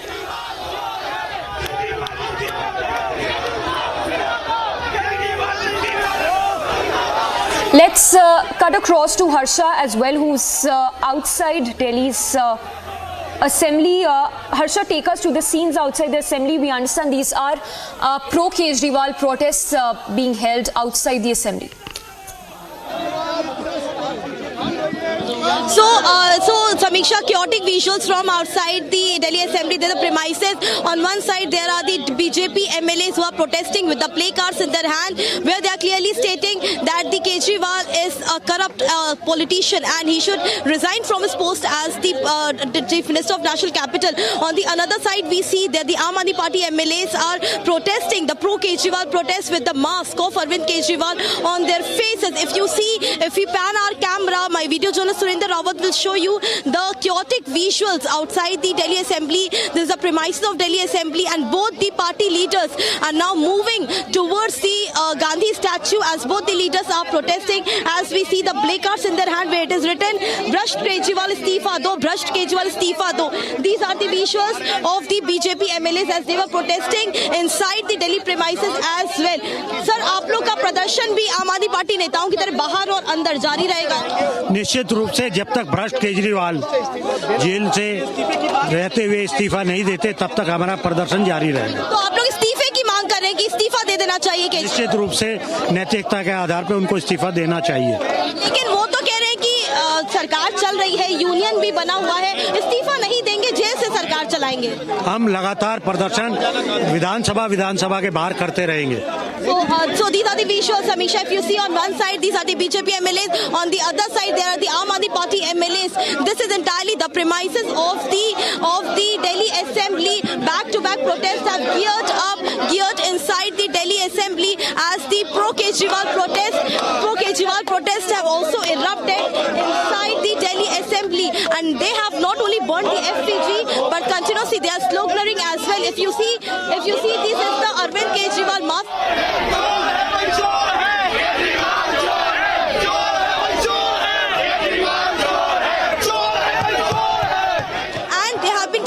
Speaking this, ये केजरीवाल का mask पहन करके आप लोग क्या बताना चाह रहे हैं? नहीं, देखिए, भारतीय जनता पार्टी चाहती है कि आम आदमी पार्टी के सारे नेताओं को उठा के जेल में डालना। हम ये कहना चाहते हैं कि मैं भी केजरीवाल हूँ, मैं भी खुद आम आदमी पार्टी का नेता हूँ, मुझे भी उठा के जो है जेल में डाल दीजिए। और अरविंद केजरीवाल सिर्फ एक व्यक्ति नहीं है, अरविंद केजरीवाल एक विचार है जो इस पूरे देश के लोगों के जहन में बस चुका है। इस देश के सारे लोग केजरीवाल है, उन्हें उठा के। प्रवीण जी, आपके सामने अभी भाजपा के नेता प्रदर्शन कर रहे हैं, वो प्रवीण जी ये बोल रहे हैं कि इस्तीफा चाहिए हमें, केजरीवाल इस्तीफा दे क्योंकि करप्शन में लिप्त है केजरीवाल। ये तो चाहते ही है, भारतीय जनता पार्टी वाला चाहते हैं कि केजरीवाल इस्तीफा दे दे, अरविंद केजरीवाल को खत्म कर दे, आम आदमी पार्टी को खत्म कर दे। पहले दिन से चाहते हैं, क्योंकि भारतीय जनता पार्टी नहीं चाहती अरविंद केजरीवाल जिस तरीके दिल्ली के लोगों के अच्छे काम करते हैं, ये लोग नहीं चाहते। बिजली, पानी, शिक्षा, स्वास्थ्य जैसे बुनियाद।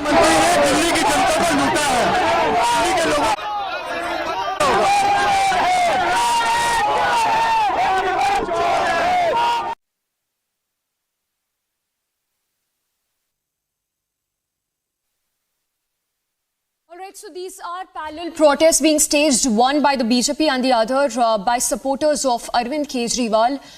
In fact, as we speak, several of the Aam Aadmi Party leaders being detained who are staging a protest in support of Arvind Kejriwal. Let's cut across to Harsha again, who is there at the protest site. Harsha, if you can also talk to us about the orders which we believe have been passed by Kejriwal while he remains in ED lockup.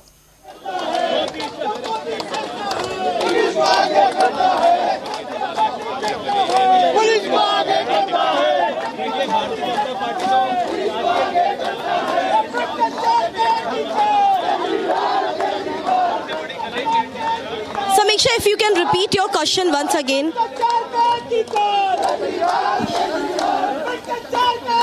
Harsha, if you can hear us, if you can talk to us more about what's happening at the location where you are reporting from, and also we believe there have been some orders passed by Arvind Kejriwal while he remains in ED lockup. Take us through those details. Yes, Samiksha, so right now I'm inside the Delhi Assembly. As you can see, there are the pro-Kejriwal protests which has erupted inside Delhi Assembly as well. Now, Samiksha, Delhi Assembly is adjourned till 1st of April, till Monday. Delhi Assembly has been adjourned, but these are the Aam Aadmi Party MLAs and workers who are inside the Delhi Assembly, where they are clearly stating that Arvind Kejriwal order passed inside the ED custody is a legit legal order, and they also state that Arvind Kejriwal is so concerned about the public of Delhi. Arvind Kejriwal is working from inside the custody as well, and there's no fabrication of letter. They also state that sooner or later there will be the win of Arvind Kejriwal. The entire Aam Aadmi Party will win, and therefore these visuals are speaking a lot as we see that the pro-Kejriwal protests have how they've erupted with the leaders wearing the t-shirts of Main Bhi Kejriwal inside the Delhi Assembly.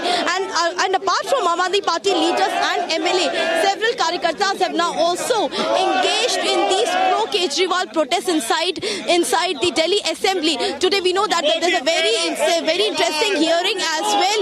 Arvind Kejriwal is already in the custody of the Enforcement Directorate till tomorrow, and also lot of questions were heard by the BJP leaders against Arvind Kejriwal for the corruption, and also a BJP leader stated that the letter and the order issued by Arin Kejriwal from inside the ED custody is fabricated.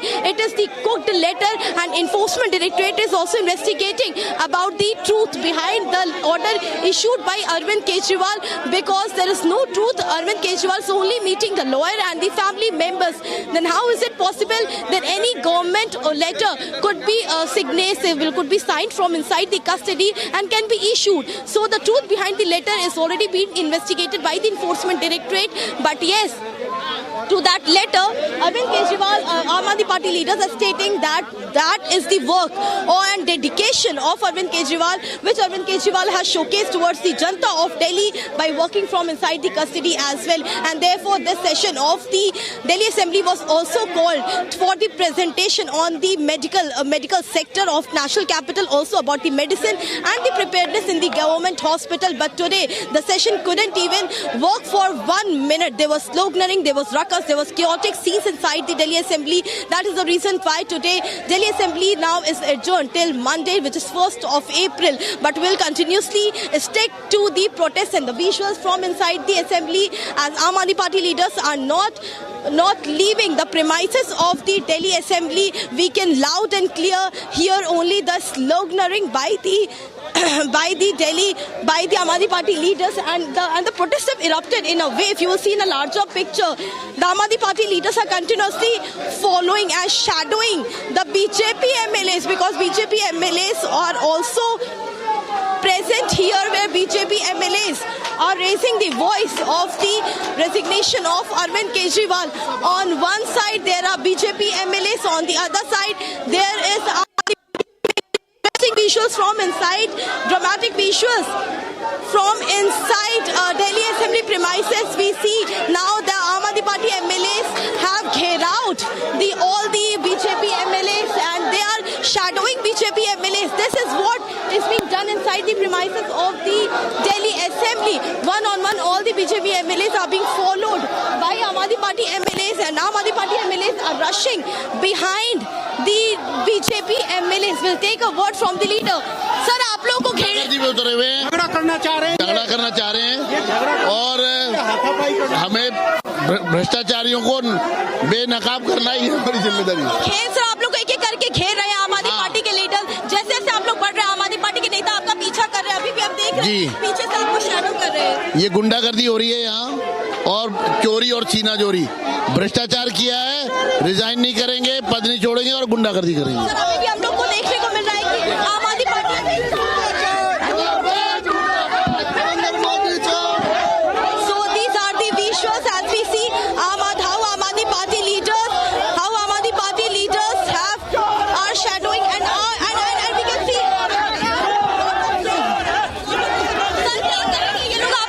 गुंडागर्दी की जा रही है, ये गुंडागर्दी हो रही है। ये देखो ये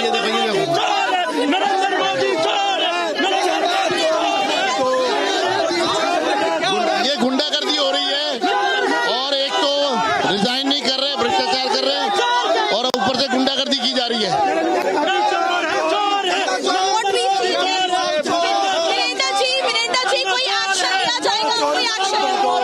ये गुंडागर्दी हो रही है और जबरदस्ती हमें घेरने की कोशिश की जा रही है। These are the visuals from inside Delhi Assembly, as Vrinda was BJP MLA was continuously stating here that these are not the Aam Aadmi Party MLAs, but rather they are the goons who are behaving like a goon, Aam Aadmi Party MLAs are behaving like goons here inside the Delhi Assembly. Let me tell you that many are MLAs, but there are few who are not even the MLAs, and that is the reason why one-on-one they are also shadowing the BJP MLAs. आप लोग अभी BJP के विधायकों को shadow कर रहे थे, वो कह रहे हैं कि गुंडागर्दी पे उतर आया आम आदमी पार्टी MLA। वो भी प्रदर्शन कर रहे हैं, हम लोग भी प्रदर्शन कर रहे हैं। अब आपने देखा जहां हम कर रहे थे वो आए क्यों? आप देख रहे हैं सबसे पहले यहाँ पर हम लोग कर रहे थे, वो उधर चले जाते। वो जानबूझ करके कॉन्फ्लिक्ट पैदा करने के लिए। क्राइसिस में तो सबका अधिकार है ना प्रदर्शन करने का। आप ऐसे किसी को शैडो करेंगे तो वो गुंडागर्दी ही बोलेंगे। पहले ही आम आदमी पार्टी के लोग हैं, वहाँ आप आकर के जो है जानबूझ करके लड़ाई झगड़ा करना चाहते हैं भारतीय जनता पार्टी के लोग। ये तो शोभा नहीं देती, ये बात ठीक तो नहीं है। कि आम आदमी पार्टी अपनी इतनी पॉलिटिक्स पे इतना नीचे उतर आई है कि आप शैडो करिए, धक्का मुक्की पे उतर आए हैं, ये कह रहे हैं बीजेपी ने। ऐसा कुछ नहीं है। आप जानबूझ करके भारतीय जनता पार्टी के लोग, जहां आम आदमी पार्टी के लोग प्रदर्शन कर रहे हैं उधर आ रहे हैं और वो कॉन्फ्लिक्ट पैदा करना चाहते हैं। इनका उल्टा चोर कोतवाल डांटे। खुद जो है ये शराब माफियाओं से, शराब के कुछ लोगों तो शराब बेचने वालों से चंदा ले लेते हैं, उनको टिकट देते हैं और एक ईमानदार व्यक्ति को, काम करने वाले व्यक्ति को, ईमानदार सरकार चलाने वाले अरविंद केजरीवाल को गुंडागर्दी के एलिगेशन उनके आप खंडन कर रहे हैं कि गुंडागर्दी उस पे नहीं उतरा है कोई आम आदमी पार्टी। इसको लोग सब जानते हैं कि अपनी राजनीति के लिए दंगा कौन कराता है, लोगों को कत्लेआम कौन कराता है, गुंडागर्दी कौन कराता है देश में, बसों को कौन फूकता है, भारतीय जनता पार्टी के लोग जानते हैं। आज भी वही कर रहे थे वो। So I would like to stick to the visuals. These are the visuals of Aam Aadmi Party MLA, but now BJP MLAs have moved towards the Gandhi statue. As we can see, now BJP MLAs have moved towards Gandhi statue after the ruckus and chaos and the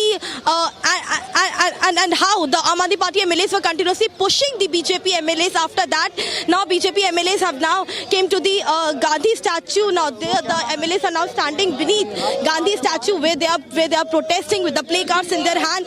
These are the visuals from inside the premises of the Delhi Assembly, and the BJP MLAs also continuously stated that Kejriwal is indeed diving into the corruption, the allegation of the PMLA and the kickbacks he received in the Delhi liquor excise policy is the evidence with the enforcement directorate, and that is the reason why he's in the custody of the enforcement directorate, and now he should give the resignation from the designation of CM as well. Now we see here on the one side Aam Aadmi Party MLAs, on the other side these BJP MLAs sloganeering with placards in their hand. This clearly indicates that how the politics is continuous, a political war of words. Not only political war of words, but they are the dramatic and chaotic scenes in the Delhi right now. Every day it's Aam Aadmi Party protests in favor of Kejriwal, but now today the protest by the BJP MLAs also against Kejriwal and against his being on the CM designation. Now the demand of the Arin Kejriwal to resign from the designation of the CM is gearing up in national capital, and that though by the BJP MLAs only. They are continuously stating by sloganeering Kejriwal chor hai. This is their campaign. There is sloganeering because they are stating that there is strong evidence against Arvind Kejriwal, and no one now can save Arvind Kejriwal for going behind the bars, and he has no right to run the government from the ED custody, and the orders which are being issued are illegal and fabricated. Sir, अंदर से ED custody से जो Arvind Kejriwal order issue कर रहे हैं उस पर बहुत सवाल खड़ा हो रहा है, आप क्या कहेंगे? इलीगल है, ड्रामेटिक है और बेसलेस है और उसका कोई लॉजिक नहीं है, वो कोई उसकी लीगैलिटी नहीं है, अनकॉन्स्टिट्यूशनल है। ये सिर्फ लोगों का ध्यान हटाने के लिए भ्रष्टाचार के मामले में जेल में है, लोगों को इमोशनली ब्लैकमेल करने की कोशिश करना। 9-9.5 साल तक वो दिल्ली के मुख्यमंत्री रहे। मैं पूछना चाहता हूँ, यमुना का एक कतरा भी वो साफ नहीं कर पाए। दिल्ली के जल बोर्ड में कंटेमिनेटेड वाटर आता है, लोग प्यासे मर रहे हैं। दिल्ली के अंदर स्कूलों की हालत खराब है, अस्पतालों में दवाई नहीं है, और आज आप एक दिन में अंदर जाकर नौटंकी करके लोगों को गुमराह करना चाहते हैं। ऑर्डर पर तो आम आदमी पार्टी के नेता ये कह रहे हैं कि वो जेल से अंदर है क्योंकि बहुत चिंतित हैं, दिल्ली की जनता को लेकर के बहुत व्यथित है, इसीलिए जेल के अंदर से भी काम कर रहे हैं। अच्छा गवर्नेंस का प्रतीक है ये आम आदमी पार्टी, ऐसा तो ये कह रहे हैं। पूरा आम आदमी पार्टी पूरी बैड गवर्नेंस की प्रतीक है, और इन्होंने लोगों के साथ चीटिंग की है। शराब के घोटाले में शराब की दुकानें जिस तरह से खोली गई और लोगों ने उसका विरोध किया, और उसके बदले में 100 करोड़ का तो मामला पकड़ा गया है। उप मुख्यमंत्री 1 साल से ज्यादा हो गए जेल में है, तो ये तो सब दिखावा है, नौटंकी है, और ये एक तरह की पोस्चरिंग है। So this is the reaction coming in from the BJP leaders, where they're stating that the order which has been issued by Arvind Kejriwal is the fabricated one, and soon the reality of the letter will come out, as ED is also investigating. But these are the scenes from inside the premises of the Delhi Assembly. I'll ask my camera person Surinder Rawat to show you, and we'll focus on the visual now. The protest by the Aam Aadmi Party leaders is now concluded. Now the assembly is now will be vacated soon, because as the Delhi Assembly has been adjourned till Monday, which is 1st of the April. But the visuals on our screen, more and more security forces deployed, because as BJP leaders were saying that they were continuously being shadowed by the Aam Aadmi Party leaders, and also there was a goon attitude with which BJP MLAs also stated that the Aam Aadmi Party leaders were not only pushing, but they were behaving like goons inside the Delhi Assembly, and therefore action must be taken. And that is the reason why more and more forces have now been deployed and heightened inside the Delhi Assembly. The visuals on our screen, both the parties protesting, as Aam Aadmi Party leaders continuously stating that Arvind Kejriwal should be outside the bars and not inside the custody, and they're also stating that ED has no evidence against Kejriwal. On the other side, BJP MLA stating that Arvind Kejriwal should resign from the post of the CM. These are the visuals from inside Delhi Assembly, as I am reporting exclusively for Republic inside the Delhi Assembly. We are getting you all the visuals and the voices of both the parties. Back to you. Harsha, stay with us. In fact, let's listen into a statement that's coming from Arvind Kejriwal's wife, Sunita Kejriwal, as she addressed the media. नमस्कार। कल शाम मैं jail में अरविंद जी से मिलने गई। उन्हें diabetes है, शुगर लेवल ठीक नहीं चल रहे, लेकिन निश्चय दृढ़ है। 2 दिन पहले उन्होंने दिल्ली की जल मंत्री आतिशी जी को संदेश भेजा था कि लोगों की पानी और सीवर की समस्याओं का समाधान किया जाए। बताइए क्या गलत किया? लोगों की समस्याओं का समाधान तो होना ही चाहिए। इस बात पर भी केंद्र सरकार ने आपके सीएम पर केस कर दिया। क्या ये लोग दिल्ली को तबाह करना चाहते हैं? क्या ये लोग चाहते हैं कि लोग अपनी समस्याओं से जूझते रहें? इस बात से अरविंद जी को बेहद पीड़ा हुई है। अरविंद जी ने मुझे एक बात और कही। इस सो कॉल्ड शराब घोटाले की जांच में ईडी ने पिछले 2 साल में 250 से ज्यादा रेड मार लिए। वो इस सो कॉल्ड शराब घोटाले का पैसा ढूंढ रहे हैं। अभी तक किसी भी रेड में 1 पैसा नहीं मिला। मनीष जी के यहां रेड मारी, संजय सिंह जी के यहां रेड मारी, सत्येंद्र जैन जी के यहां रेड मारी, 1 भी पैसा नहीं मिला। हमारे यहां रेड मारी, मात्र 73,000 रुपए मिले। तो वो इस सो कॉल्ड शराब घोटाले का पैसा है कहां? अरविंद जी ने कहा है कि इसका खुलासा वे 28 मार्च को कोर्ट के सामने करेंगे। सारे देश को सच सच बताएंगे कि इस सो कॉल्ड शराब घोटाले का पैसा है कहां। उसका सबूत भी देंगे। अरविंद जी बहुत सच्चे, देशभक्त, निडर और साहसी व्यक्ति हैं। उनकी लंबी आयु, सेहत और सफलता की कामना करना। उन्होंने कहा है, मेरा शरीर जेल में है, लेकिन आत्मा आप सबके बीच है। आंखें बंद करो, मुझे अपने आसपास महसूस करोगे। जय Hind.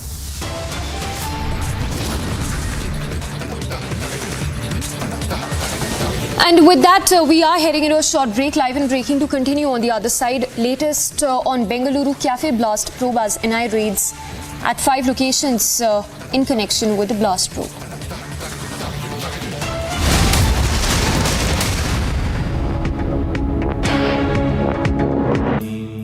Amity has been ranked India's #1 private university for the 11th year by India Today, a testimony to Amity's world-class education whilst imbibing values and sanskars in students.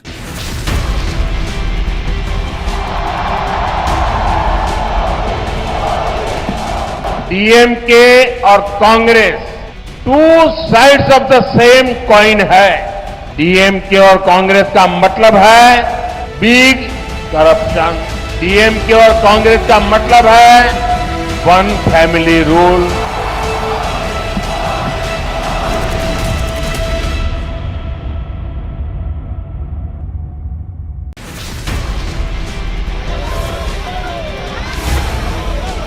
Hindu धर्म में शक्ति शब्द होता है। हम शक्ति से लड़ रहे हैं, एक शक्ति से लड़ रहे हैं। इंडिया अलायंस ने अपना घोषणा पत्र शक्ति को खत्म करने के लिए किया है।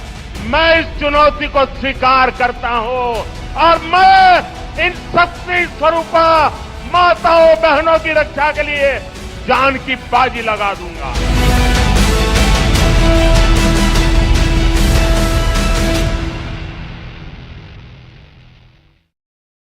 Good evening and welcome, viewers. The question I want to begin with tonight is whether all public servants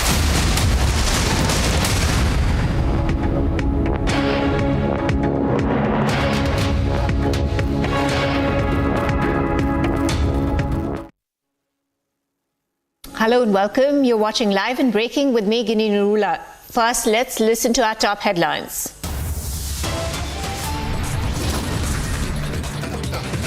Home Minister Amit Shah makes big announcements as centre mulling to revoke AFSPA in Jammu and Kashmir. Armed forces to be pulled out from internal security duties in Kashmir.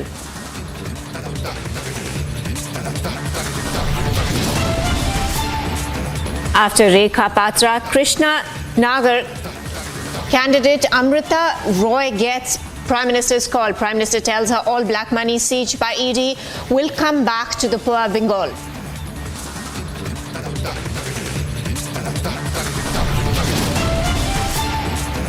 Delhi High Court hears Kejriwal's plea seeking his release from ED. Republic accesses petition that says his arrest is violative of rights.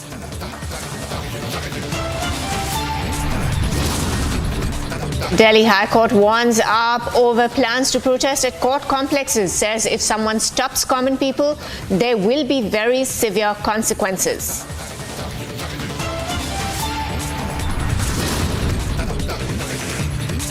Kannada Minister Shivraj Tangadagi booked for his lab students and youths who chant Modi slogans.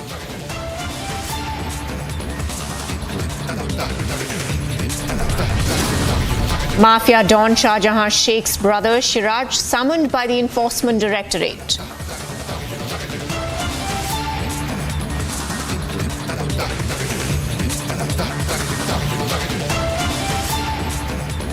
The news just coming in from Jammu and Kashmir. According to media reports, Home Minister Amit Shah has hinted that the central government could be willing to revoke the controversial Armed Forces Special Powers Act in Jammu and Kashmir.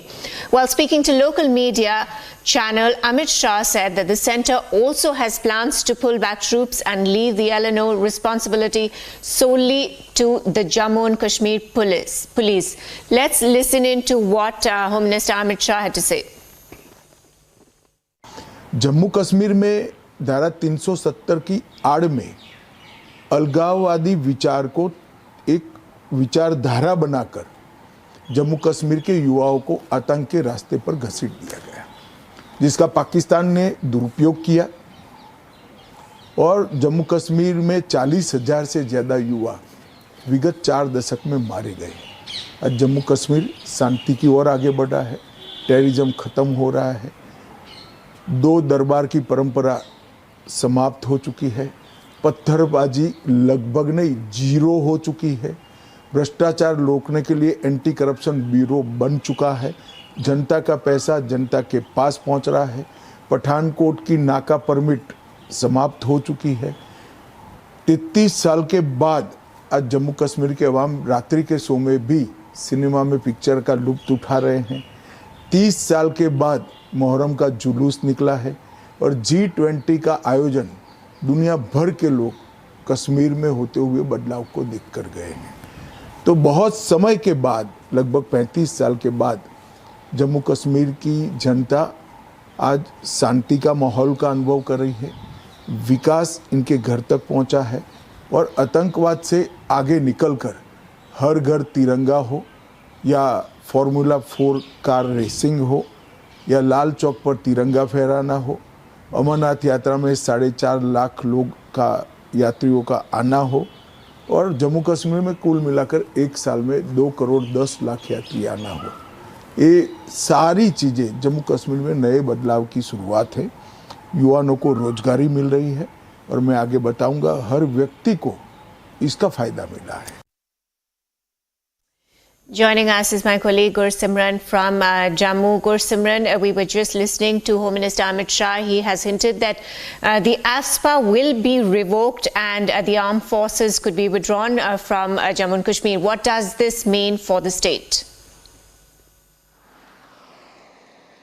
See, this is one of the key steps, one of the big steps if taken post-abrogation of Article 370 and 35 alpha, because removal of AFSPA means that the law and order situation will come back to Jammu and Kashmir Police. It will be the Jammu and Kashmir Police only, not the paramilitary force or the Indian Army deployment to tackle the law and order situation. And this comes, it is only possible, though the demands they have been raised in the last 1 decade also, because it's been 3.5 decades that AFSPA was established in Jammu and Kashmir. It was on the 5th of September 1990 when the notification was issued by the Ministry of Home Affairs for establishment of Armed Forces Special Power Act, which provides the security forces operating in Jammu and Kashmir with some of the special powers. But now Home Minister has hinted that the government is reviewing the AFSPA in Jammu and Kashmir, and if the AFSPA goes, this is going to be one of the major steps taken post abrogation of Article 370, because this will prove that the law and order situation has improved to such an extent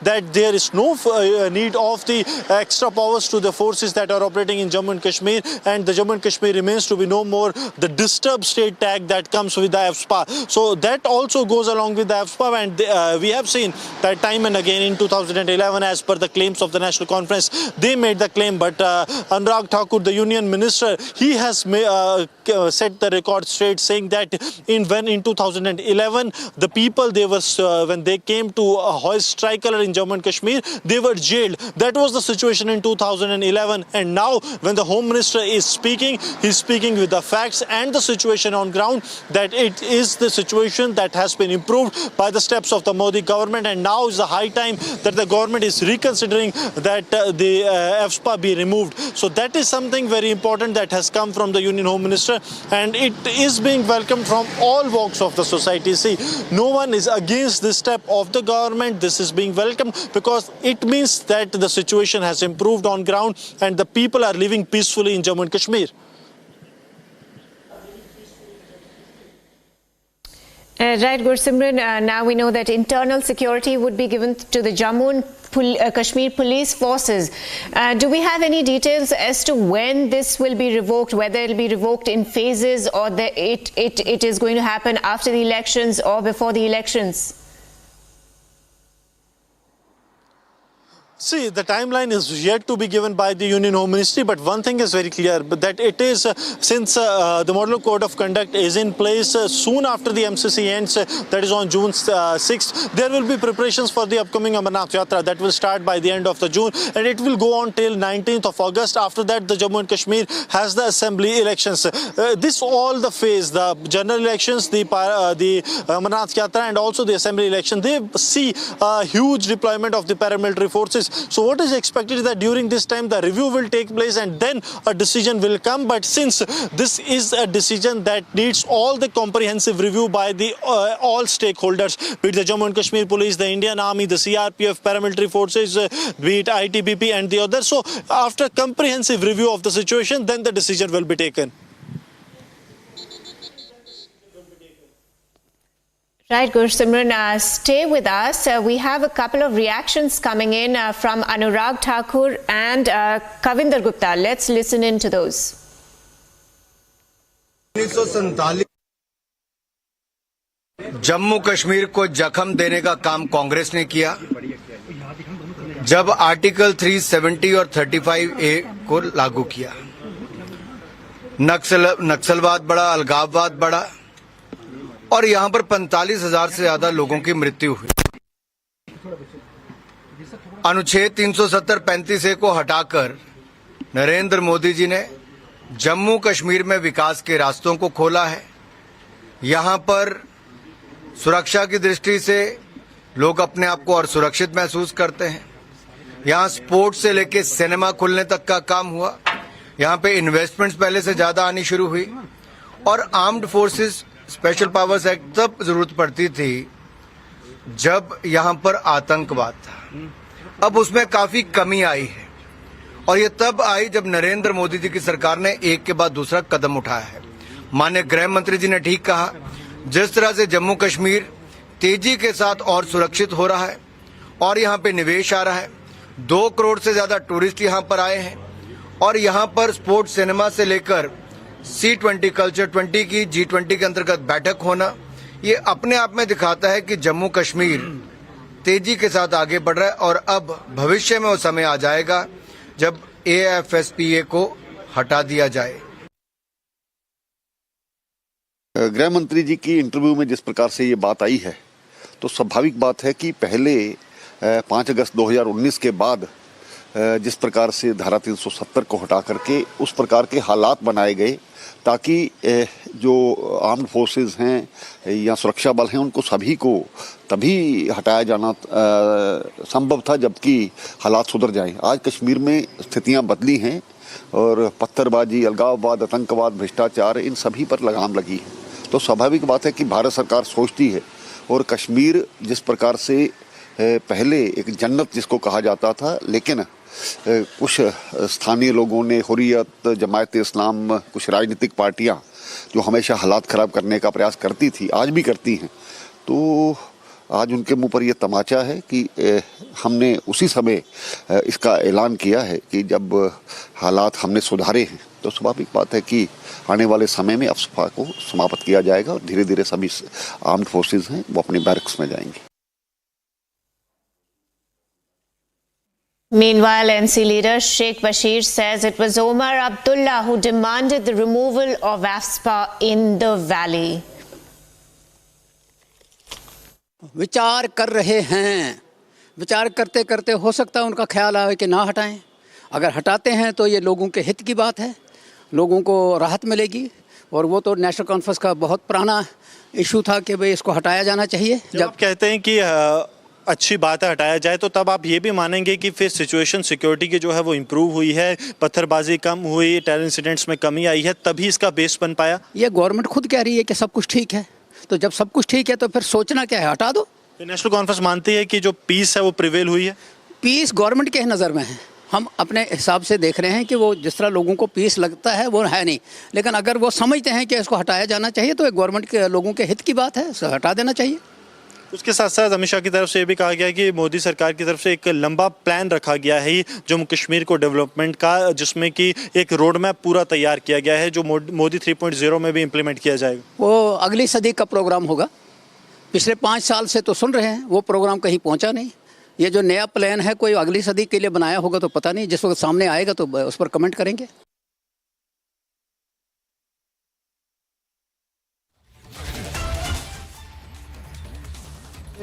धारा 370 की आड़ में अलगाववादी विचार को एक विचारधारा बनाकर जम्मू कश्मीर के युवाओं को आतंक के रास्ते पर घसीट दिया गया, जिसका पाकिस्तान ने दुरुपयोग किया और जम्मू कश्मीर में 40,000 से ज्यादा युवा विगत 4 दशक में मारे गए।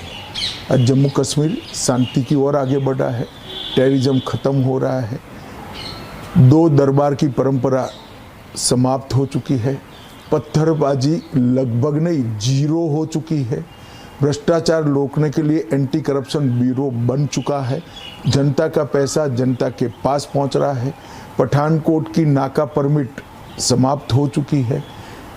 33 साल के बाद आज जम्मू कश्मीर के अवाम रात्रि के शो में भी सिनेमा में पिक्चर का लुत्फ उठा रहे हैं।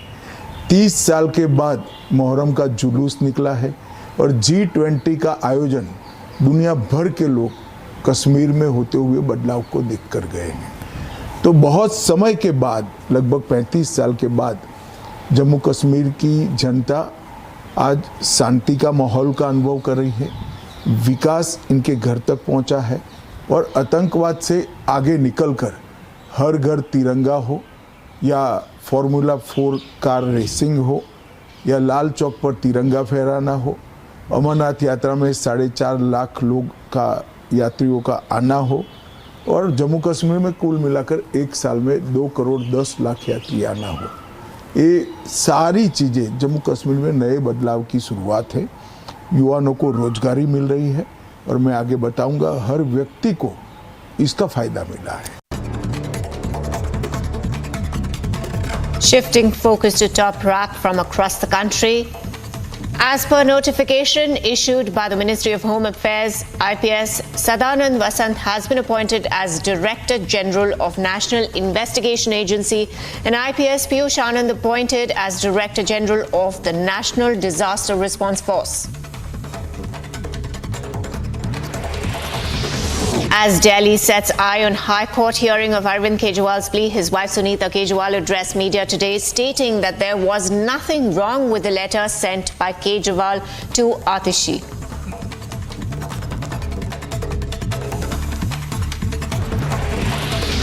The Delhi High Court is set to consider the petition filed by Delhi Chief Minister Arin Kejriwal challenging his arrest by the ED in the Delhi liquor policy scam. The case will also be scheduled for a hearing before Justice Swarna Kant Sharma's bench.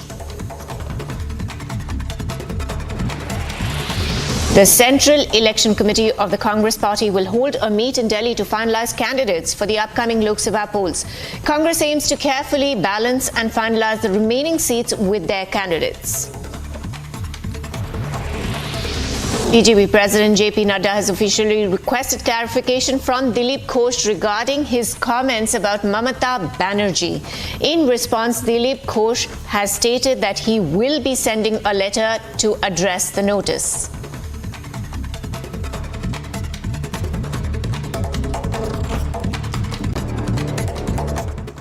Now, an explosion occurred outside a Gurdwara in Jammu and Kashmir's Poonch district of Jammu and Kashmir, causing panic among local residents. No injuries were reported. Police, army personnel and forensic experts visited the spot immediately after the incident was reported. Initial findings suggest that the blast resulted from suspected terrorists throwing a Chinese grenade.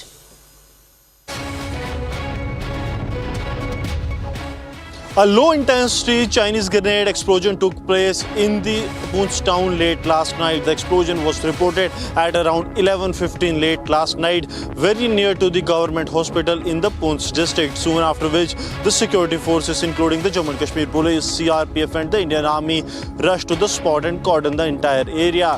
From the spot, the lever of the grenade was not recovered so far, but the traces of the splinters were found on the walls and the nearby places, after which the security agencies are able to establish that it could be a Chinese grenade that was used to carry out this explosion. This comes 10 days after twin explosion of a similar nature that took place in the Bathuni village of the Rajouri, and that too at the night hours. Now the security agencies are trying to access the CCTV footages of the nearby area to nab the terrorists, those who are behind this. With Sarjeevan Kumar, Gursimran Singh for Republic Media Network.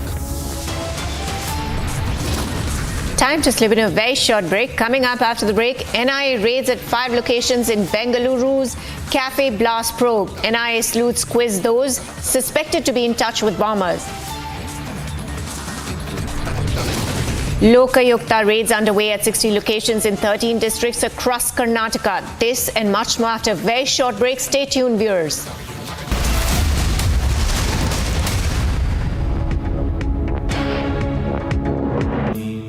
Amity has been ranked India's #1 private university for the 11th year by India Today, a testimony to Amity's world-class education whilst imbibing values and sanskars in students.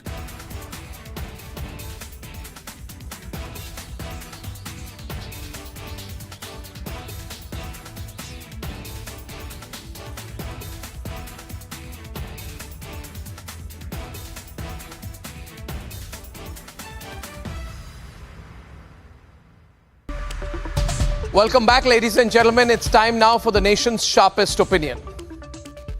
Now, the thing about sexism, like corruption, is that there are no grays. You cannot come out with a haphazard excuse to defend a publicly made disgusting sexist remark about a woman and then slither away and endorse it through collective silence. Ladies and gentlemen, that's exactly what the Vadra Congress and the Vadra Gandhi family seem to be doing. For decades, the Congress party has tried to own the space of women in politics, presented and positioned themselves politically as the owners and beacons of hope for women in Indian politics just because Indira Gandhi became Prime Minister and Sonia Gandhi became Congress President. So they said, because people from the Vadra Gandhi family and women from the Vadra Gandhi family have reached certain positions because of their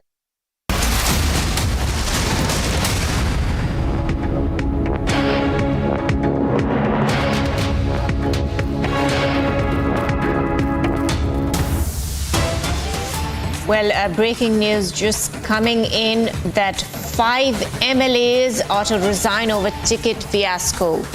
These 5 MLAs have threatened to meet Speaker and resign over Kolar ticket to KH Muniappa's relative. 5 MLAs, including a sitting minister, MC Sudhakar. The allegation that the Congress High Command took their opinion but did not heed to their demand. These 5 MLAs are, of course, unhappy, and there's allegation that the Congress High Command took their opinion but did not heed to their demand. There's huge rebellion in Congress. And 5 MLAs are to resign over ticket fiasco.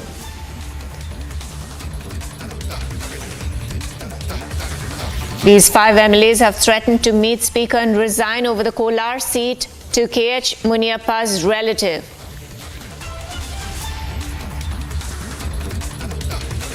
These 5 MLAs include a sitting minister, MC Sudhakar.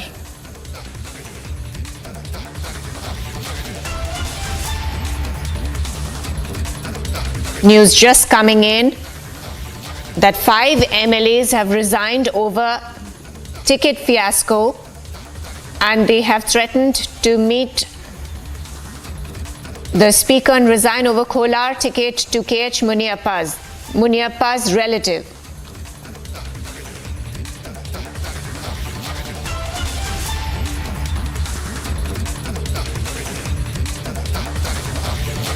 We are trying to connect to our reporter to get us the latest details and if we know of the names of these 5 MLAs.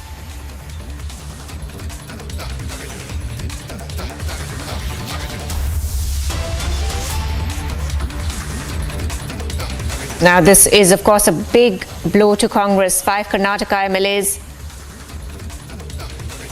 are set to quit over ticket fiasco.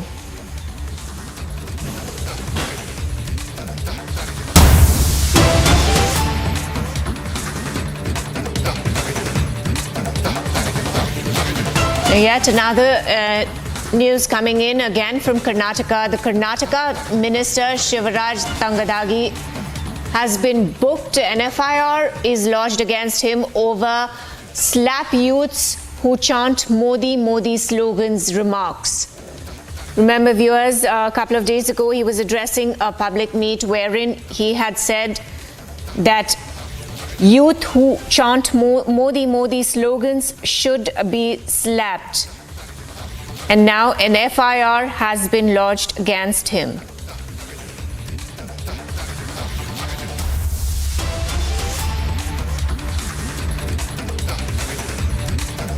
My colleague Prajwal is joining us on the phone line. Prajwal, now news has just come in that Karnataka Minister Shivraj Tangadagi has been booked and FIR has been lodged against his derogatory remarks against Prime Minister Modi. Take us through the details. FIR has been registered in Karnataka at the Gangavati police station in Koppal under IPC sections 171C, 171F and 505 of Section 1 under Section B as well for trying to incite two groups into violence and intimidating one of them to hit the other two, and therefore it is being stated that action will have to be taken. Now, as he is a people's representative, this will again have to be taken to the People's Representative Court as well, because he's also been booked under the People's Representative Act of 1951, where a case was registered by the BJP legal cell with the State Election Commission, and a complaints report will also have to be filed shortly by the State Election Commission, and the report will have to be submitted to the CEC too. So all said and done, now we are looking at the sort of at the sort of developments that is going on. The BJP states that they will be taking this case in the legal way, and they will also be protesting against this minister if he is not sacked from Siddaramaya's cabinet. Right, Prajwal, thanks for those details. It remains to be seen what action will be taken against him. Meanwhile, it's time to get you the latest news from across the country. Ahead of Lok Sabha polls, BJP has released the list of campaigners for the party candidates in Madhya Pradesh. The list includes 40 names who will be the star campaigner for the party. Days after former Telangana governor filed her Lok Sabha nomination from South Chennai, Tamilisai started her election campaign from Coimbatore in Chennai. Tamilisai said under the BJP government, our country is in development mode. First, I want to reveal the development practically. I took Bada from a roadside shop. Owner is a women empowerment, and payment was by digital. So this is the development we all were dreaming. So no words to say about that. Everything practically revealed. This itself says we have to vote for Lotus, because the development has reached the downtrodden level, to the street level, to the marginalized people, to the women. So I'm really very happy. So there is no anything I have to propagate. Everything is revealed here. Honorable Modi ji has reached to this level. Women empowerment, digital payment, everything is there. Our country is on development mode, so people will develop, definitely vote for Lotus. On contesting from Virudunagar Assembly constituency, the DK candidate Vijaya Prabhakaran said he has taken this opportunity as a challenge, and the party's success rate along with its alliance AIADMK is good. I am looking forward to contest this election. I have taken this opportunity as a challenge in my life. I am looking forward to take up this election for the future of my party and the belief of my party members. And now we have a strong alliance with us. ADMK has joined with us. Since both parties are together, I am seeing the success rate is good in our side.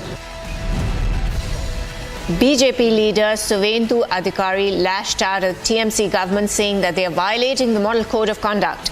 The BJP leader alleged that TMC removed Prime Minister Modi's picture from across the state and have put up thousands of posters of Mamata Banerjee.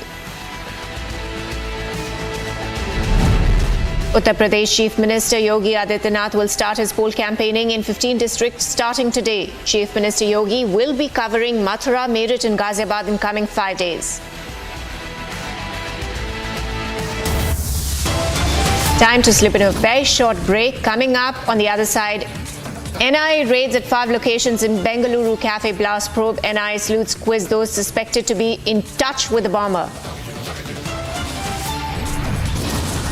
Lokayukta raids underway at 60 locations in 13 districts across Karnataka.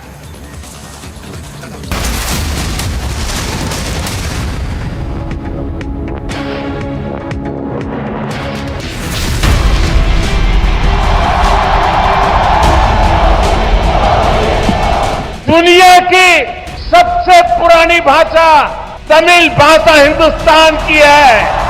मैं दुनिया को बताना चाहता हूं, सबसे पुरानी भाषा का गर्व प्राप्त है, वो मेरी तमिल भाषा है।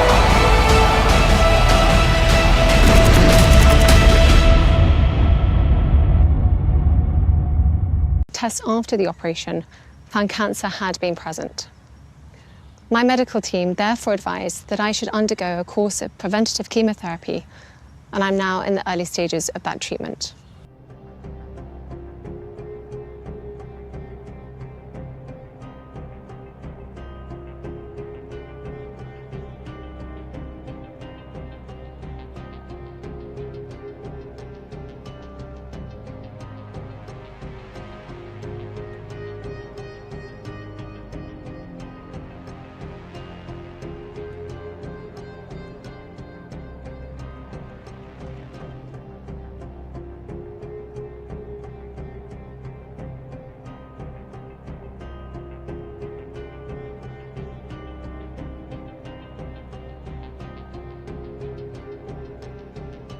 It has been an incredibly tough couple of months for our entire family, but I've had a fantastic medical team who've taken great care of me.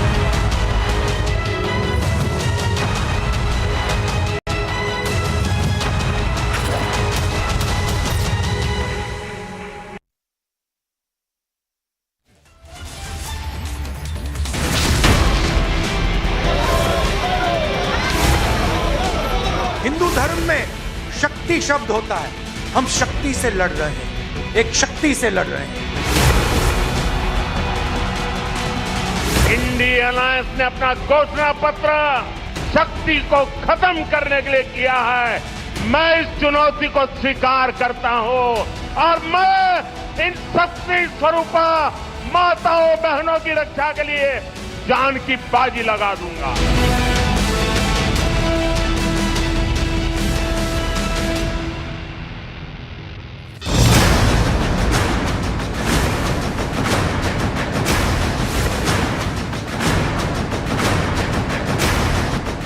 Congress को जब से कर्नाटका में मौका मिला है तो इन्होंने कर्नाटका को अपना एटीएम बना दिया है।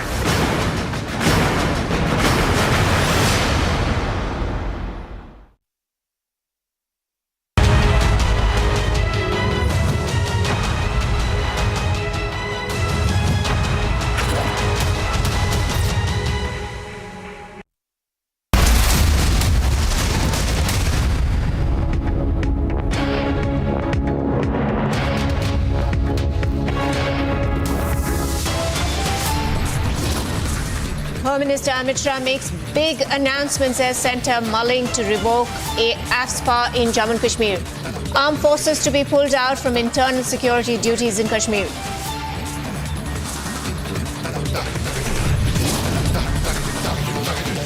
Arvind Kejriwal's wife Sunita Kejriwal addresses media again from Chief Minister's chair.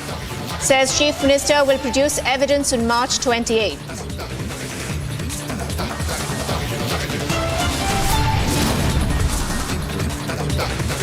After Rekha Patra, Krishnanagar candidate Amrita Roy gets Prime Minister's call. Prime Minister tells her all black money seized by ED will come back to the poor of Bengal.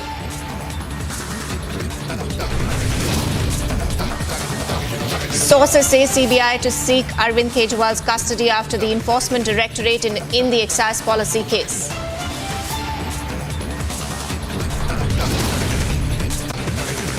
Huge blow to MVA after issuing ultimatum. Prakash Ambedkar to contest elections alone announces VBA's candidates list.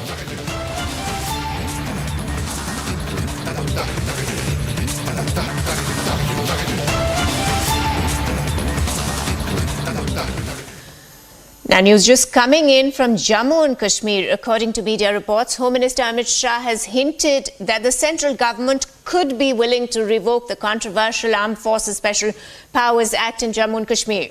While speaking to a local media channel, Amit Shah said that the centre also has plans to pull back troops and leave the LNO responsibility solely to the Jammu and Kashmir police. Let's listen in to what he had to say. 370 की आड़ में अलगाववादी विचार को एक विचारधारा बनाकर जम्मू कश्मीर के युवाओं को आतंक के रास्ते पर घसीट दिया गया, जिसका पाकिस्तान ने दुरुपयोग किया और जम्मू कश्मीर में 40,000 से ज़्यादा युवा विगत 4 दशक में मारे गए।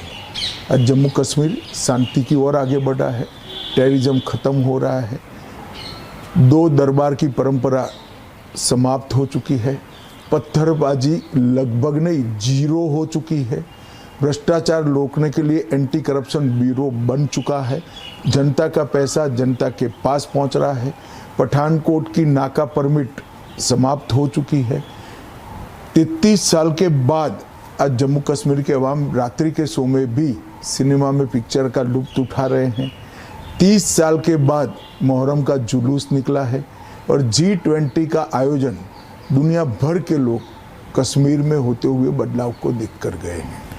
तो बहुत समय के बाद, लगभग 35 साल के बाद, जम्मू कश्मीर की जनता आज शांति का माहौल का अनुभव कर रही है, विकास इनके घर तक पहुंचा है और आतंकवाद से आगे निकलकर हर घर तिरंगा हो या फॉर्मूला 4 कार रेसिंग हो या लाल चौक पर तिरंगा फहराना हो, अमरनाथ यात्रा में 4.5 लाख लोग का यात्रियों का आना हो और जम्मू कश्मीर में कुल मिलाकर 1 साल में 2 करोड़ 10 लाख यात्री आना हो। ये सारी चीज़ें जम्मू कश्मीर में नए बदलाव की शुरुआत है।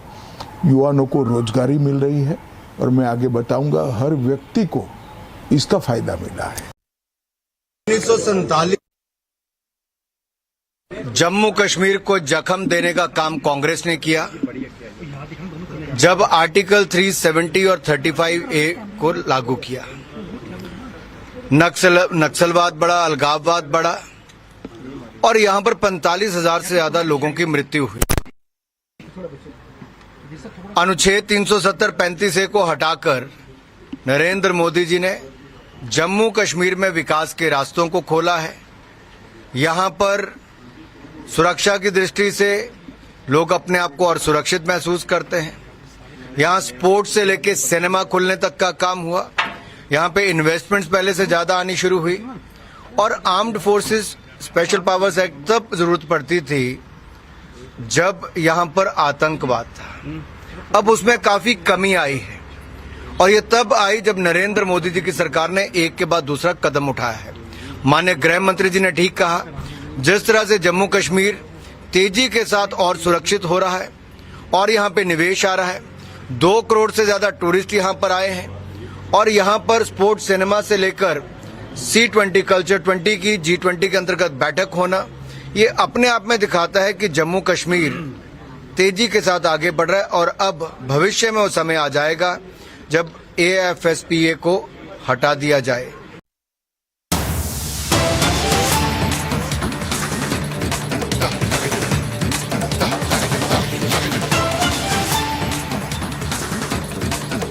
And more news break coming in, this one from the state of Karnataka where more defections are happening by the day.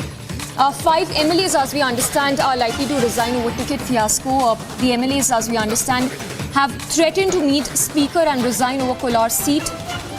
5 MLAs also includes a sitting minister, MC Sudhakar.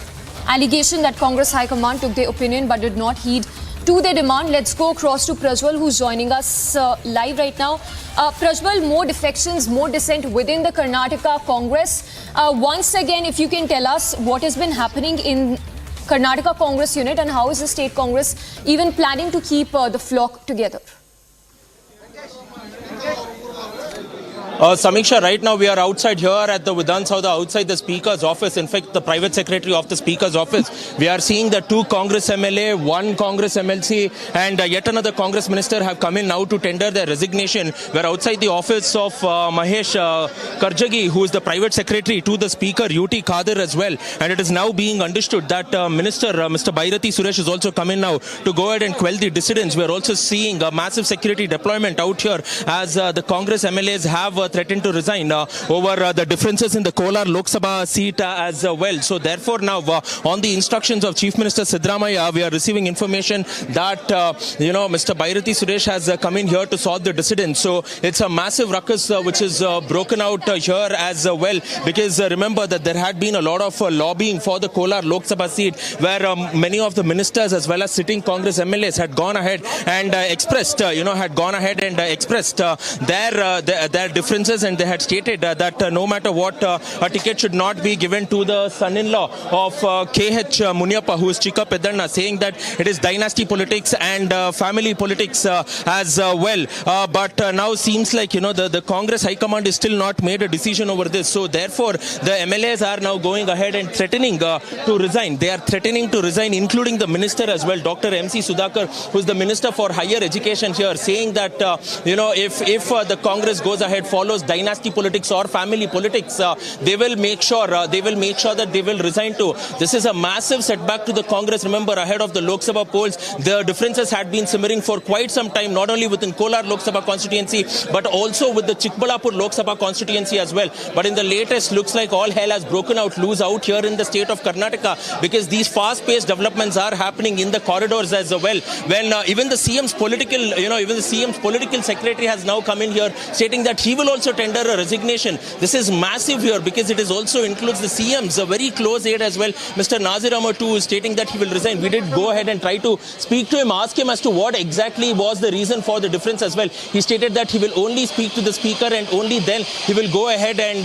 make a final decision. So you're seeing that there is deployment. There is more and more deployment now. The cops are being called in here. They are bringing in barricades as well, and things could definitely turn out against the Congress as well. So the media is also now being sent away, where barricades are being moved here in Vidhan Sauda, even as the ministers as well as MLAs are making way. This could not stop with only 3 or 5 of them. We are speaking about 3 sitting legislators, which also includes a Congress minister, and we are also speaking about 2 MLCs over here, which also includes the political secretary of the Chief Minister of Karnataka, Mr. Nazir Ahmad too. So massive deployment being seen, the media being asked to go away. So this was something which was brewing to happen, but now we are seeing that almost all these leaders have reached the doorsteps of the Speaker of Karnataka. It was not expected that this would go on to happen. We're also getting to understand. We are seeing, now again we are seeing that the MLAs,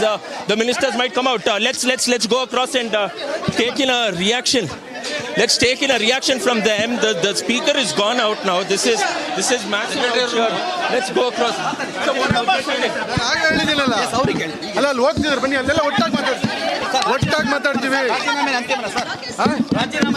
ರಾಜೀನಾಮೆ ಕೊಡಬೇಕು ಅಂತ ಹೇಳಿ ಬಂದಿದ್ದೀವಿ. ಹೊರಟ್ಟಿ ಅವ್ರನ್ನ ಭೇಟಿ ಮಾಡಿ ರಾಜೀನಾಮೆ ಕೊಟ್ಟು ಬಂದು ಮಾತಾಡ್ತೀವಿ. 3 ಜನ ಶಾಸಕರು ಯುಟಿ ಖಾದರ್ ಅವ್ರನ್ನ ಸಂಪರ್ಕ ಮಾಡಿದ್ರು. ನಾನು ಮಂಗಳೂರಲ್ಲಿ ಇದ್ದೀನಿ ಅಂತ ಹೇಳಿದ್ರು. ಯುಟಿ ಖಾದರ್ ಅವ್ರಿಗೆ ನಾವು ಮಂಗಳೂರಿಗೆ ಬರ್ತಾ ಇದ್ದೀವಿ ಅಂತ ಹೇಳಿ 4 ಗಂಟೆ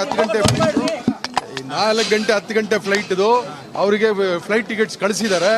ಈಗ ಯುಟಿ ಖಾದರ್ ಅವ್ರನ್ನ ಸಂಪರ್ಕ ಮಾಡ್ತಾ ಇದ್ದಾರೆ. ಯುಟಿ ಖಾದರ್ ಅವ್ರಿಂದ ಏನ್ ಮೆಸೇಜ್ ಬರುತ್ತೋ ನೋಡಿ ಅವ್ರು ಬರ್ತಾರೆ. ಸೆಕ್ರೆಟರಿ ಅವ್ರಿಗೆ ಕೊಟ್ಟರೆ ಅದು ಅಕ್ಸೆಪ್ಟ್ ಆಗೋದಿಲ್ಲ. ನಾವು ಇನ್ ಪರ್ಸನ್ ಕೊಡಬೇಕು. ಅದು ಪ್ರೊಸೀಜರ್ ಏನಿದೆ ಅಂತ ತಿಳ್ಕೊಳ್ತಾ ಇದ್ದಾರೆ. ಯುಟಿ ಖಾದರ್ ಅವ್ರಿಗೂ ಸಂಪರ್ಕ ಮಾಡ್ತಾ ಇದ್ದಾರೆ. ನಾನೇ MLC ರೀ. ನಾನು ಮತ್ತೆ ನಜೀರ್ ಅಹಮದ್ ಹೋಗ್ತಿದೀವಿ ಅಲ್ಲಿಗೆ. ನಮ್ ಡಿಮ್ಯಾಂಡ್ ಏನಂದ್ರೆ, ನಾವು ಏನು ಒತ್ತಾಯ ಮಾಡಿದೀವಿ AICCಗೆ, ಎಲ್ಲ ಕಡೆ ಕ್ಯಾಮ್ರಾ ಇದೆ.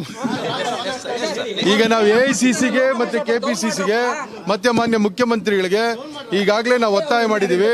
ಕೋಲಾರ ಲೋಕಸಭಾ ಕ್ಷೇತ್ರದಲ್ಲಿ ಬಲಗೈ ಸಮುದಾಯ ಹೆಚ್ಚಿಗೆ ಇದ್ದಾರೆ. ಅವ್ರಿಗೆ ಸ್ವಾತಂತ್ರ್ಯ ಬಂದಾಗಿಂದ ಇಲ್ಲಿವರೆಗೂ ಅವಕಾಶ ಕೊಟ್ಟಿಲ್ಲ. ಅವ್ರಿಗೆ ಅವಕಾಶ ಕೊಡಬೇಕು ಅಂತ ಕೇಳ್ತಾ ಇದ್ದೀವಿ. ಎಲ್ಲರೂ ಸಂಪರ್ಕ ಮಾಡ್ತಾ ಇದ್ದಾರೆ. ನೋಡಿ, ಬೈರ್ತಿ ಸುರೇಶ್ ಇಲ್ಲಿ ಕಳಿಸಿದ್ದಾರೆ. ನಮ್ಮ ಜಿಲ್ಲಾ ಉಸ್ತುವಾರಿ ಸಚಿವರು ಇಲ್ಲಿ ಕಳಿಸಿದ್ದಾರೆ. ಅವರು ಶಾಸಕರ ಜೊತೆಗೆ ಮಾತಾಡ್ತಾ ಇದ್ದಾರೆ. ನಾವೀಗ ಅವ್ರನ್ನ ಕೇಳ್ಬೇಕು. ನೀವು ಉಸ್ತುವಾರಿ ಸಚಿವರ ಅಭಿಪ್ರಾಯ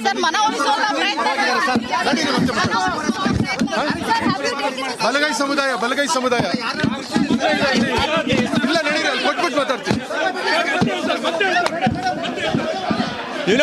This is a massive out here. He's also now going ahead and also trying to meet the council speaker out here, Samiksha, and he's saying yes, we will go ahead and decide on the resignation as well. Now remember that the speaker of the assembly, Mr. UT Khadir, is in Mangaluru. So there are possibilities and chances that the MLAs might even travel to Mangaluru as well. So these are fast-paced developments and rapid developments. Saying the MLC is mincing no words. He's saying why not go ahead and resign. He's saying that this is absolute family politics as well out here. So this is something which is massive. We will again try to go and get in a response from him out here, asking what the differences are about. ಅವಕಾಶ ಕೊಟ್ಟಿಲ್ಲ, ಅವ್ರು ಅವಕಾಶ ವಂಚಿತರಾಗಿದ್ದಾರೆ, ಬಹುಸಂಖ್ಯಾತರು. ಅವ್ರಿಗೆ ಅವಕಾಶ ಕೊಟ್ಟರೆ ಪಾರ್ಟಿಗೆ ಒಳ್ಳೇದಾಗ್ತದೆ, ನಾವು ಗೆಲ್ಲಕ್ಕೆ ಅವಕಾಶ. ಬಲ್ಲ ಮೂಲಗಳಿಂದ ಮುನಿಯಪ್ಪನವ್ರ ಕುಟುಂಬದವ್ರಿಗೆ ಟಿಕೆಟ್ ಕೊಡ್ತಾ ಇದ್ದಾರೆ ಅಂತ ಗೊತ್ತಾಗಿದೆ, ಅದಕ್ಕಾಗಿ. ಹೌದು ಹೌದು, ಎಲ್ಲರಿಗೂ ಮಾತಾಡಿದೀವಿ. ಅವರು ಈಗ ಶಾಸಕರ ಜೊತೆಗೆ ಮಾತಾಡ್ತಾ ಇದ್ದಾರೆ. ನಾವು ಅವ್ರಿಗೆ ನಾವು ಹೋಗ್ತಾ ಇದೀವಿ ಅಂತ ಹೇಳ್ಬೋದು. ನಿಮ್ಮನ್ನ ಸಂಧಾನ ಮಾಡ್ಲಿಕ್ಕೆ ಪ್ರದೀಪ್ ಈಶ್ವರಯ್ಯ ಮತ್ತು ಬೈರಚೇಶ್ವರ ಇಬ್ರು ಬಂದಿದ್ರು. ಮತ್ತೆ ಹೇಳ್ತಾರೆ ಸಕ್ಸಸ್ ಆಯ್ತಾ ಏನು? ಇಲ್ಲಪ್ಪ, ನಾವು ಹೋಗ್ತಾ ಇದೀವಲ್ಲ ಸಂಧಾನ. ಟಿಕೆಟ್ ಕೊಟ್ಟೆ ನಿಮ್ಮ ರಾಜೀನಾಮೆ Madam, I will tell you after resignation. Sir, have you raised this issue with the Congress leadership? Yes, already raised. Sir, what did the Congress leadership tell you, sir? What is the reason for your protest? They told wait for some time, but we are not going to act. ರಾಜೀನಾಮೆ ಅಂತಿಮ ನಿರ್ಧಾರ ನಿಮ್ಮದು? ಹೌದು sir, ಅದಕ್ಕೆ ಬಂದಿದ್ದೀವಿ.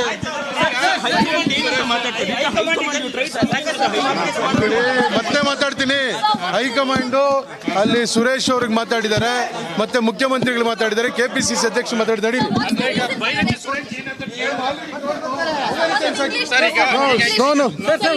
ಬಿಡ್ರಿ ಇದು, ಸಾಕ್ ಬಿಡ್ರಿ, ಮಾತಾಡ್ತೀನಿ.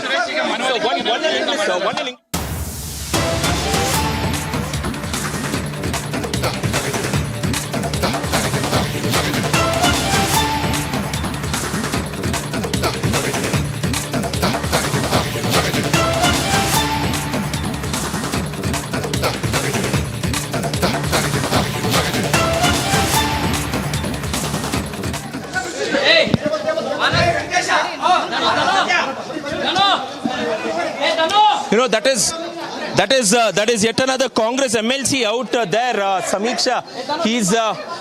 He's gone to meet the chairman of the council, Mr. Horati, outside. Inside the Vidhan Saudha. We are going inside the chambers now. Visuals have come in from the chambers of the honorable chairman of the council. These are visuals from the council's chamber in itself. We're looking at an MLC, an open rebellion out here. We will shortly wait in because he's gone to the chamber. He's gone inside the chambers. This Congress MLC is gone inside the chambers now. So this is a massive development out here. Alright, we will keep a track on developments, but let's shift focus to more news break coming in. This one in relation to Forex violation case for trouble, in relation to which trouble is only mounting for Mahua Moitra. In fact, we understand that the ED has summoned Mahua Moitra as well as Darshan Hiranandani. They've been asked to appear before the central agency tomorrow itself. So this is Forex violation case for which Mahua Moitra and Darshan Hiranandani are under the scanner. They've been asked to appear before ED tomorrow. We will just go across to our reporters as well, but this is in relation to the Forex violation case for which Mahua has been summoned.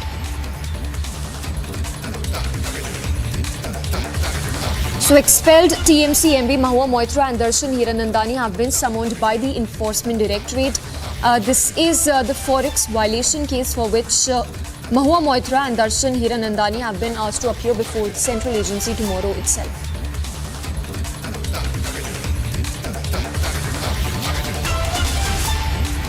Alright, let's go across to our senior editor Shravan also, who's joining us from the Delhi newsroom.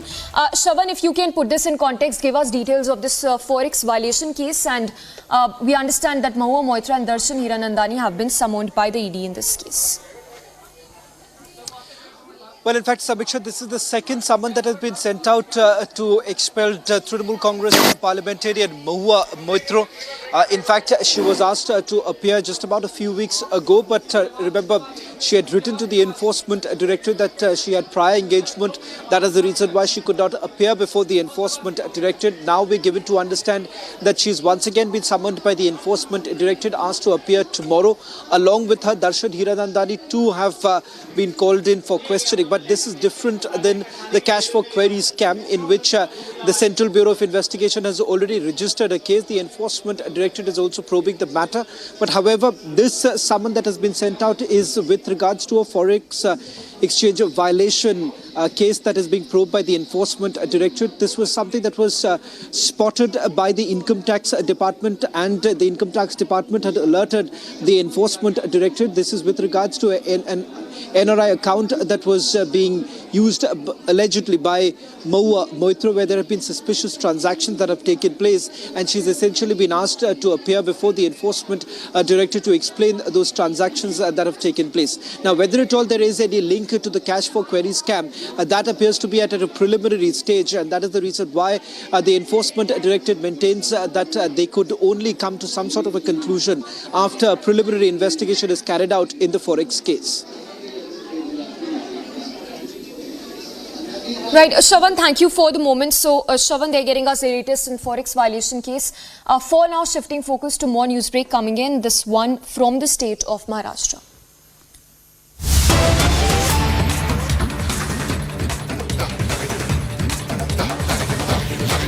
Alright, so this is yet another election scoop. Raj Thakre is likely to join the NDA fold in Maharashtra. The announcement, as we understand, is likely by this evening or tomorrow.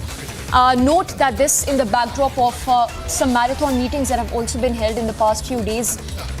We understand that Raj Thakre is to join the NDA fold. The announcement could come in today or by tomorrow itself.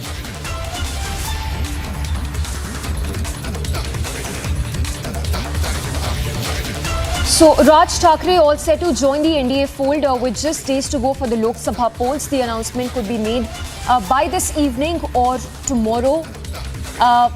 Note that there have been some back-to-back meetings with BJP top brass that Raj Thakre has held, and we understand that this is on the expected lines that Raj Thakre would be joining the NDA fold in Maharashtra. The announcement could be made by this evening or by tomorrow.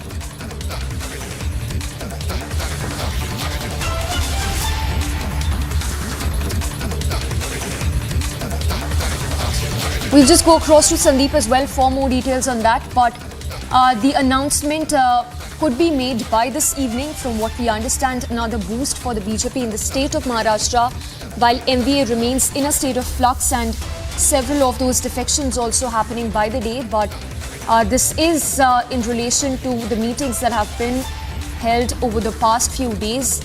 Raj Thakre all set to join the NDA fold in Maharashtra.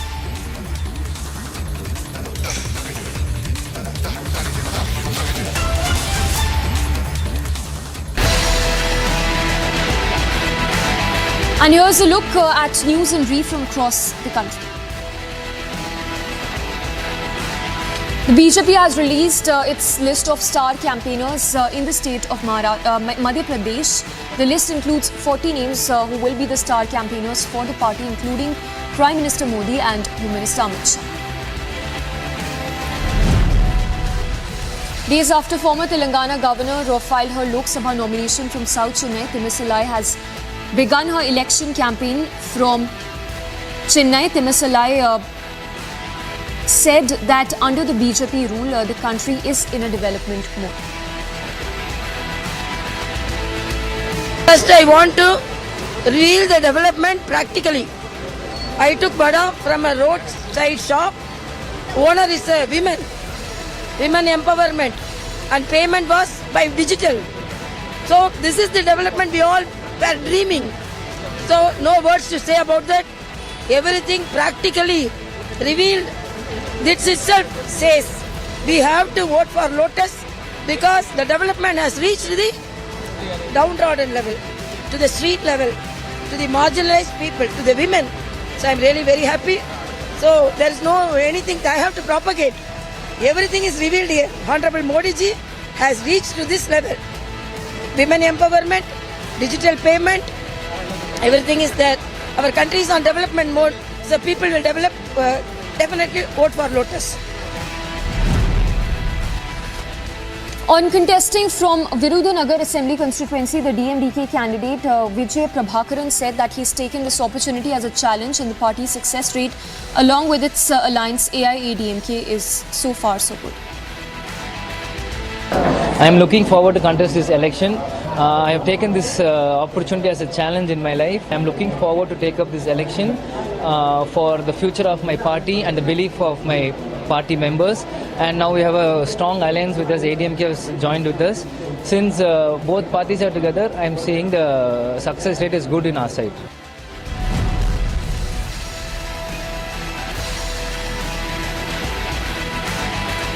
BJP leader Shubhendu Adhikari lashed out at the TMC, saying they are violating the model code of conduct. The BJP leader alleged that TMC removed Prime Minister Modi's picture from across the state and have put up thousands of posters of Mamata Banerjee instead. पूरा प्रदेश से प्रधानमंत्री का सब छवि हटा दिया, लेकिन 10,000 place में ममता बनर्जी का पिक्चर। एयरपोर्ट से फ्लाईओवर तक टीएमसी का मंत्री, एमपी, कैंडिडेट सबका पिक्चर गवर्नमेंट प्लेस में लगा हुआ है। एमसीसी का वायलेशन हर आवर में, हर डे में ये लोग कर रहा है। इसमें इलेक्शन कमीशन को दूसरा प्रदेश में जो चल रहा है, इस तरीके से बंगाल को ट्रीट करना नहीं चाहिए।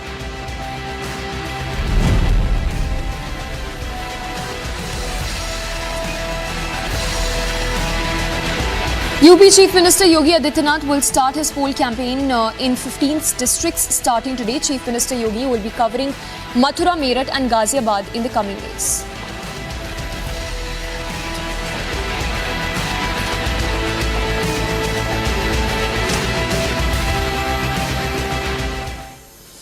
And in news from the state of Karnataka, where massive Lokayukta raids are taking place across the state, more than 100 Lokayukta officials are conducting raids in as many as 60 different locations.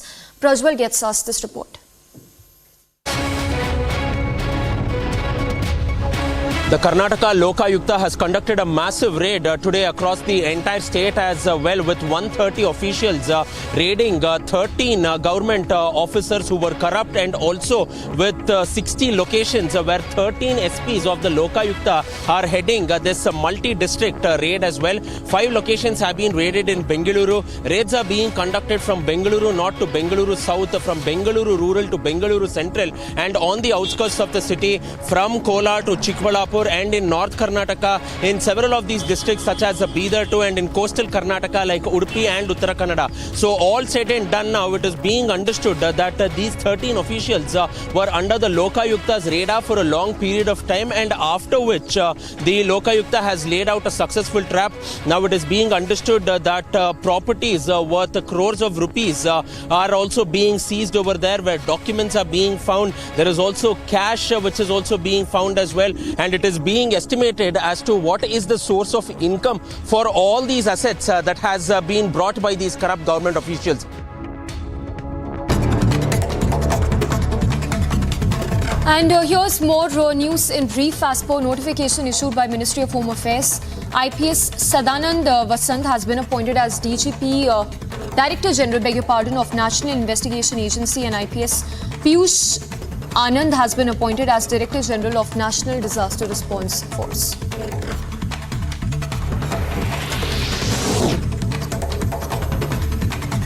Meanwhile, Arvind Kejriwal's wife Sunita Kejriwal addressed the media, stating that there's nothing wrong with the letter sent by Kejriwal to Delhi Minister Atishi.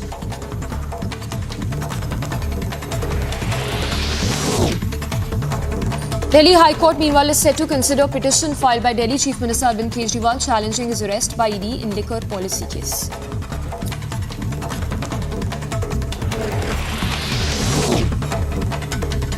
The Central Election Committee of the Congress will hold a meet in Delhi to finalize candidates for the upcoming Lok Sabha polls today.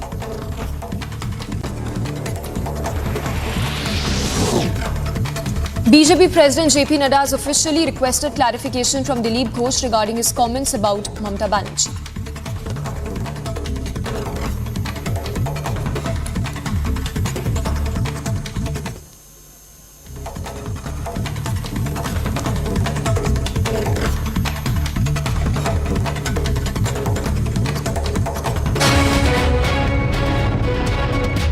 A low-intensity Chinese grenade explosion took place in the Poonch town late last night. The explosion was reported at around 11:15 late last night, very near to the government hospital in the Poonch district. Soon after which, the security forces, including the Jammu and Kashmir Police, CRPF and the Indian Army, rushed to the spot and cordoned the entire area.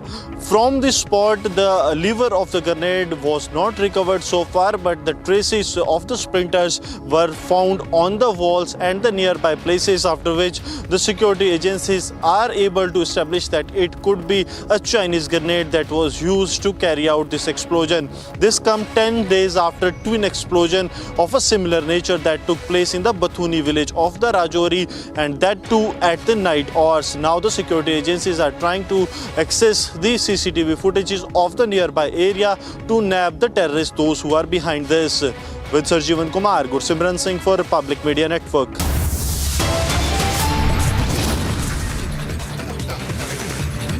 Heading into a very short break, coming up on the other side, the latest from Karnataka. NI conducts raids at 5 locations in Bengaluru Cafe Blast Road. And Lokayukta conducts raids in as many as 60 locations across 13 districts across the state.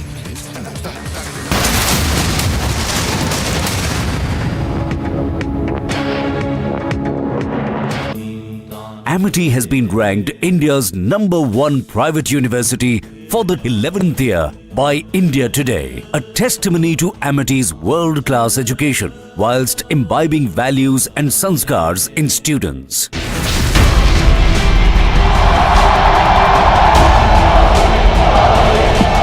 दुनिया की सबसे पुरानी भाषा तमिल भाषा हिंदुस्तान की है।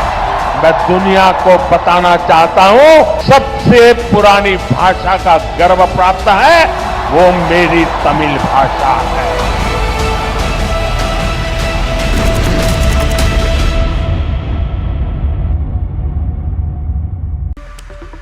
Welcome back, ladies and gentlemen. It's time now for the nation's sharpest opinion. Now, the thing about sexism, like corruption, is that there are no grays. You cannot come out with a haphazard excuse to defend a publicly made disgusting sexist remark about a woman and then slither away and endorse it through collective silence. Ladies and gentlemen, that's exactly what the Vadra Congress and the Vadra Gandhi family seem to be doing. For decades, the Congress party has tried to own the space of women in politics, presented and positioned themselves politically as the owners and beacons of hope for women in Indian politics just because Indira Gandhi became Prime Minister.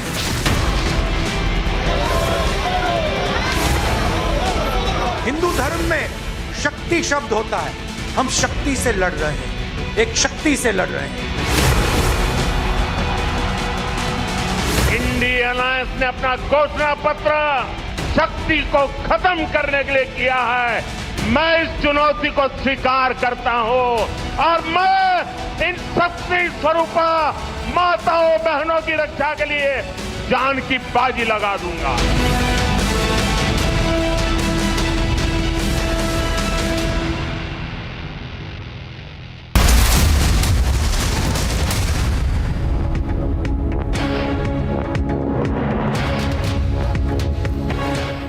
Very good afternoon, viewers. We are live in Breaking Republic TV, and I'm Raksha Mishra with you. Let's get started with all the top stories making headlines this Wednesday afternoon.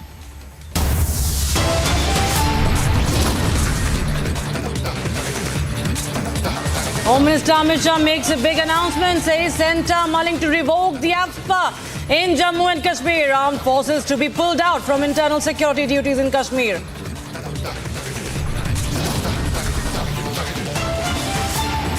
Arvind Kejriwal's wife Sunita Kejriwal addresses the media again from the CM's chair, says Chief Minister will produce evidence on the 28th of March.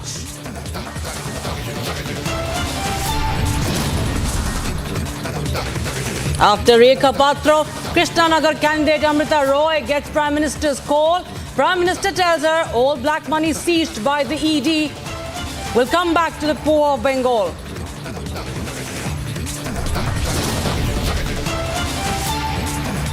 Sources say CBI to seek Arvind Kejriwal's custody after the enforcement directorate in the excise policy case.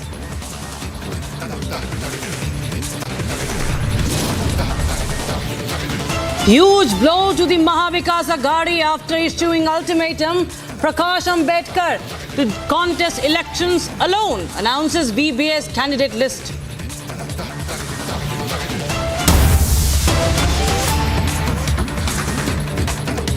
All right, we have some breaking news coming in at the top of this hour. Rift between Congress and Uddhav Sena. Sources tell us that the Maharashtra Congress is upset with Uddhav Sena over Sangli. Now, sources tell Republic TV that the Congress is unhappy with Uddhav Thackeray claiming the Sangli seat. So the seat share tussle in the Mahavikas Aghadi continues. On one hand, you have Prakash Ambedkar alienating the Mahavikas Aghadi, and now there are more problems coming in for the Mahavikas Aghadi. The Congress and Uddhav Sena are now in a tussle over the Sangli seat. In fact, this is a developing story that we are tracking right now, and we will get you more on that. But there is a rift over Sangli seat. My colleague Sandeep joins us live on the broadcast for more. Sandeep, the trouble is not, stopping anymore. There are more and more troubles, mounting for the Mahavikas Aghadi, this time over Sangli seat. Rakshita, yes, definitely. Remember, if you go through with the sequences that had taken place in the past, recently Sharad Pawar met Uddhav Thackeray separately, and then Balasaheb Thorat met Sharad Pawar separately. Now, in last 2 days, these two meetings are very crucial that took place between the leaders of Mahavikas Aghadi.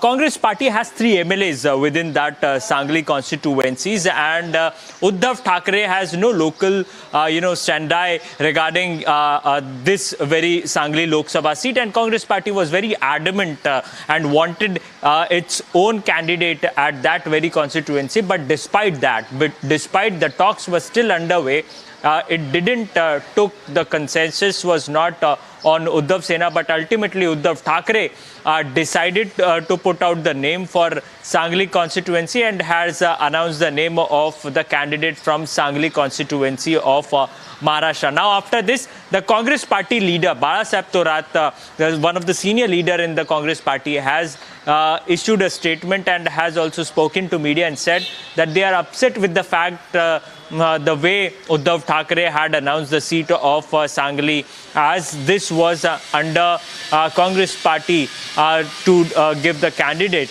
But ultimately Uddhav Thackeray didn't do that, and they have raised the concern, and there are high chances that Congress will in fact put out a candidate against Uddhav Thackeray. So it will be Mahavikas Aghadi candidate versus Mahavikas Aghadi candidate in Sangli Lok Sabha constituency. So definitely the things have been raised to high command. That is what being told by the Maharashtra Congress leaders right now, and the Maharashtra leaders will be intimating the high command right now, and they will be in fact deciding over putting up a candidate against Uddhav Sena specifically in Sangli. Rakshita. Right. All right. Thanks so much, Sandeep, for joining us with those details. So trouble, of course, mounting in, rift between Congress and Uddhav Sena now over Sangli seat. And in fact, we have some more breaking developments coming in from Maharashtra viewers. Now, Maharashtra Congress leader has hit out at Uddhav Sena. Now, Maharashtra's Congress leader says Uddhav Thackeray camp wants to bury the Congress in Mumbai. Remember, the Congress is now slamming the Uddhav Balasaheb Thackeray Sena over Mumbai Northwest candidate Sanjay Nirupam. Sanjay Nirupam calls UBT candidate Amol Kirtikar Khichdi Chor. So, war of words, and you can see the political discourse unfolding in Maharashtra viewers. Sanjay Nirupam, who's from the Congress party, calls Uddhav Thackeray Sena candidate Amol Kirtikar Khichdi Chor. Congress slams the UBT over Mumbai Northwest candidates. Remember, the rift is evident not just on the seat but also on the war of words. If you see what Nirupam has said. In fact, let's take a listen in first to what Nirupam had to say.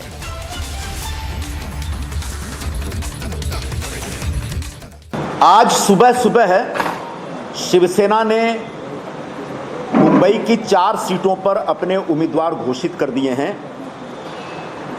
और मेरी जो जानकारी है 5वें seat का उम्मीदवार भी वो कल परसों तक घोषित कर देंगे। मतलब मुंबई की 6 सीटों में से 5 सीटों पर शिवसेना लड़ेगी और 1 सीट खैरात की तरह कांग्रेस के लिए छोड़ दी गई। यह पूरा जो फैसला है कांग्रेस पार्टी को मुंबई में दफन करने वाला फैसला है। मैं इस फैसले का निषेध कर रहा हूं, सबसे पहली बात ये। और इस निषेध में जो मैं निषेध कर रहा हूं इसमें शिवसेना का नेतृत्व का भी निषेध कर रहा हूं और कांग्रेस के नेतृत्व ने जिसने नेगोशिएशन में हिस्सा लिया वो लोग नेगोशिएशन सही ढंग से नहीं कर पाए, इसकी भी निंदा करता हूं, निषेध कर रहा हूं। शिवसेना ने जो उम्मीदवार घोषित किया है उत्तर पश्चिम के लिए, उसके बारे में मैं भूमिका पहले से स्पष्ट कर चुका हूं। उस उम्मीदवार के ऊपर भ्रष्टाचार का आरोप है, ईडी के द्वारा छानबीन जारी है और भ्रष्टाचार का भी जो आरोप है वह कोविड के जमाने में जो मुंबई के गरीब प्रवासी मजदूरों को मुफ्त भोजन कराने की जो योजना थी, उस योजना में से कॉन्ट्रैक्टर से उनने दलाली ली। जो खिचड़ी सप्लाई की गई थी उस खिचड़ी सप्लायर से उन्होंने दलाली खाई है, जिसकी छानबीन हो रही है। और ऐसे खिचड़ी चोर उम्मीदवार को शिवसेना ने हमारे सर पे थोपा है। हम इसका सरासर विरोध करते हैं। कम से कम मैं ऐसे खिचड़ी चोर उम्मीदवार के लिए काम नहीं करूंगा, ये मैं आज घोषणा कर रहा हूं। All right, my colleague Sandeep continues to be with us live on the broadcast from Mumbai. Now, we just heard Sanjay Nirupam, Sandeep, and this, you can see where this rift is actually going. We saw, in our previous update that there is a tussle over the Sangli seat, but here you have a Sanjay Nirupam, out and out calling, a fellow, Mahavikas Aghadi leader, a khichdi chor and making so many allegations. What does it really depict? That there's more and more trouble in the camp. Rakshita, see, Sanjay Nirupam statement just before, the Lok Sabha elections, that has come because Uddhav Sena had already announced the name of Amol Kirtikar. Sanjay Nirupam has been contesting elections from Mumbai North West, and ultimately he was very hopeful with the Congress leadership itself as well as the Mahavikas Aghadi leaders that he will be getting this very constituency, that is Mumbai Northwest. But ultimately, the Congress leaders left Sanjay Nirupam's seat and gave that seat to Amol Kirtikar, that is to Uddhav Sena. And this is the reason why Sanjay Nirupam is hitting out to not just the leadership within the Maharashtra Congress, but also the central leadership of Congress party. He didn't name Rahul Gandhi though, but yes, he mentioned that he had the Congress central leadership has also failed to address the issues of local party workers. Apart from this, he is also hitting out to Uddhav Sena because Amol Kirtikar is someone who has been summoned by Enforcement Directorate today in the alleged khichdi scam case. If you go through with the COVID scam, there is a khichdi scam wherein Amol Kirtikar is one of the person who was one of the beneficiary of this very scam, and he had got around 80 to 90 lakh rupees. So giving out a ticket to such a candidate will definitely, impact on the political career of Sanjay Nirupam itself, because remember, he has been in Rajya Sabha for 2 times. He was Lok Sabha MP and he was considered to be one of the close associate of Rahul Gandhi. He was into the close circles of Rahul Gandhi. But despite that, this time he was not considered, and that is the reason why he has hit out to the central leadership as well as the state leadership of the Congress party, Rakshita. And also he is hitting out to the alliance members, specifically Amol Kirtikar and Uddhav Sena. So definitely what we are hearing from our sources, Rakshita, right now is Nirupam is also planning. Nirupam has clearly mentioned that he has multiple options now. The options are open for him right now, and definitely he is likely to switch the party. Now, after top leadership, that is Milind Devra, we saw in the past, we saw Ashok Chavan, the former Chief Minister of Maharashtra, switching from Congress party. It is very much clear now that Sanjay Nirupam may quit Congress party, and the exodus within the Congress party will continue. And that is the reason that today he had taken a press conference and hit out at the state and central leadership of Congress party as well. Rakshita. Right. All right. Thank you so much, Sandeep, for joining us with those details. So those are the updates coming in from Maharashtra. Lots happening within the Mahavikas Aghadi. The rift is out very clear now. We'll keep a track of more developments coming in. But now move on to some other breaking developments we are getting ahead of the Lok Sabha elections. Viewers, filing of nominations in the second phase of general elections will begin tomorrow after the Election Commission of India issues the Gazette notification for phase 2. So that's a big update we have right now. The Election Commission has issued the notification for phase 2, and filing of nominations for the second phase of general elections is all set to begin tomorrow. This after the Election Commission issued the Gazette notification.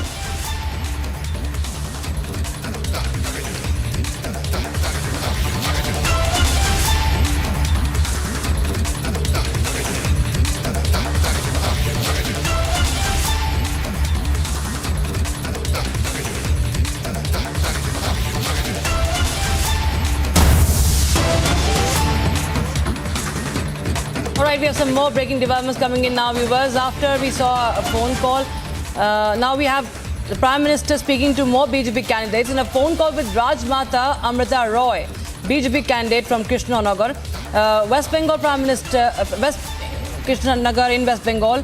Prime Minister Modi has said that he is exploring legal options to ensure that the money looted from the poor in West Bengal goes back to them through whatever assets and money the ED has attached from the corrupt. Now, Prime Minister also says in this telephonic conversation that on one hand, BJP is committed to uprooting corruption in the country. On the other hand, all the corrupt have come together to save each other.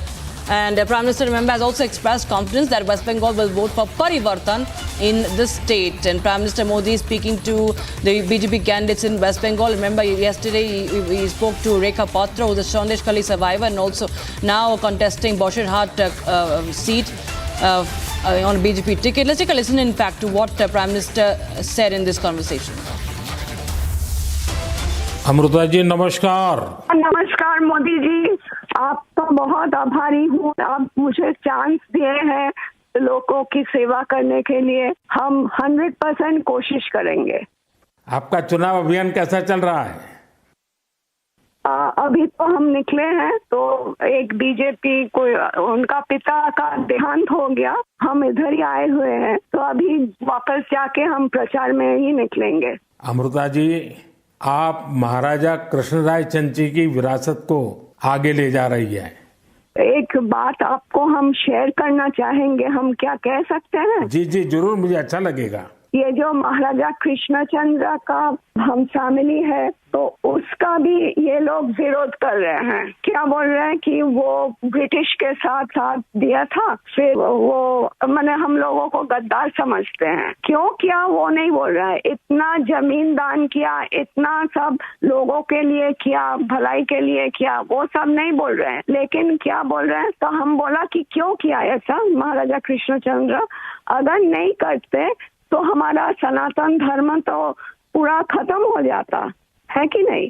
तो वो बात है, क्योंकि तब का वो जो नवाब थे सिराजुद्दौला, तो वो तो बहुत अत्याचारी भ्रष्टाचारी थे। तो उसीलिए उन्होंने तो अकेला नहीं किया, बहुत सारे राजाओं के मिलन हुआ, उसके बाद सभी ने किया।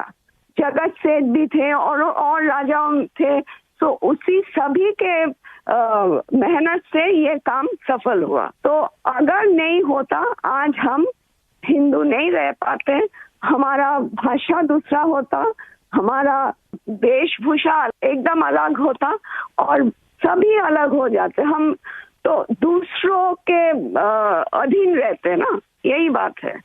अमृता जी, बचपन में हमारे यहाँ हम लोगों को जो पढ़ाया जाता था उसमें कृष्णचंद्र राय की समाज सुधार का काम, बंगाल के विकास का काम, बंगाल के विकास के मॉडल, ये सब सुनने को मिलता था बचपन में। अब देखिए, ये वोट बैंक की राजनीति करने वाले लोग हैं तो बहुत ही अनाप शनाप आरोप लगाएंगे और 300 साल पहले की घटना निकालेंगे, 200 साल पहले की घटना निकालेंगे और बदनाम करने का प्रयास करेंगे।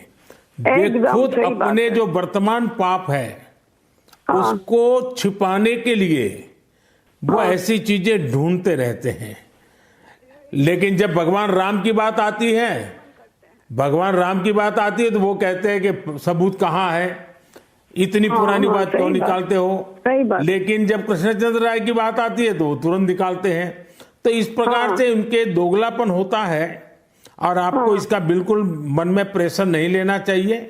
आपने तो बंगाल का उज्जवल भविष्य और आपका स्वयं का जीवन भी लोगों के लिए रहा है। हाँ जी। और आपके सामने बंगाल की विरासत को बचाने की भी चुनौती है और आप इसे कैसे देख रही हैं? हम पॉजिटिवली देख रहे हैं।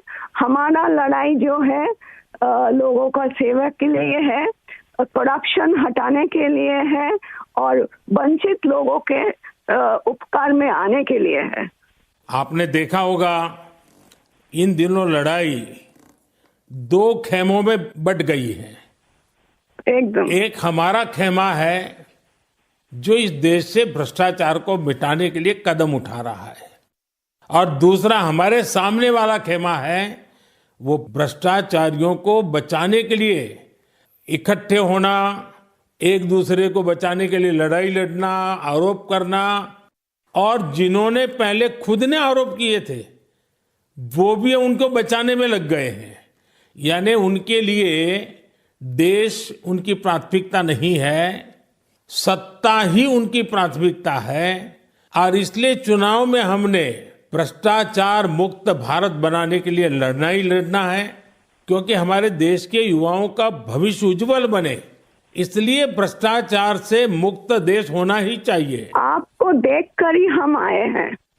जी अमृता जी, मैं बहुत आपका आभारी हूं, क्योंकि हमारी टोली को आपने जब ये बताया तो मुझे जरूर लगा कि मुझे एक बार आपसे बात करनी चाहिए। अमृता जी, बंगाल के अन्य इलाकों की तरह हाँ जी, कृष्णा नगर में भी बीजेपी को बहुत उम्मीद के नजर से देखा जाता है। अब आप वहां लोगों से मिल रही हैं, आपको भी लोगों का उत्साह उमंग फील होता होगा। बहुत जनों ने बोला उन लोगों का डीए अटक गया, बहुत जनों ने बोला स्कूल में भर्ती कराने के लिए लाखों का पैसा चाहिए, बहुत जनों ने बोला हमको बोला था कि घर देंगे, नहीं दिया। तो क्या बोले इसको? अमृता जी, मैं आपको एक बात बताता हूँ।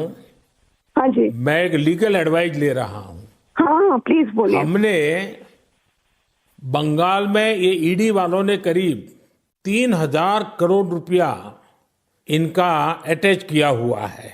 अब ये पैसा गरीब आदमी का पैसा है। किसी ने शिक्षक होने के लिए पैसा दिया, किसी ने क्लार्क होने के लिए पैसा दिया।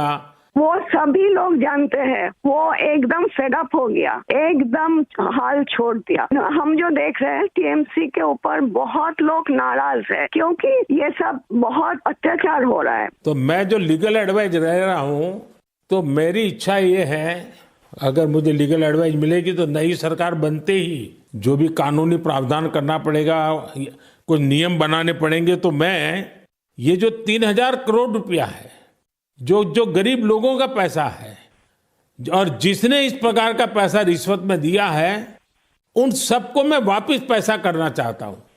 तो आप पब्लिक में जरूर बताइए कि मोदी जी से मेरी फोन पर बात हुई है और उन्होंने कहा है कि बंगाल के लोग विश्वास करें कि जो 3,000 करोड़ रुपया ईडी ने अटैच किया हुआ है, वो 3,000 करोड़ रुपया गरीबों का पैसा है बंगाल के, और वो उनको वापस देने के लिए कोई न कोई रास्ता मैं खोजूंगा। ये जरूर बताइए आप लोगों को। हम बोलेंगे।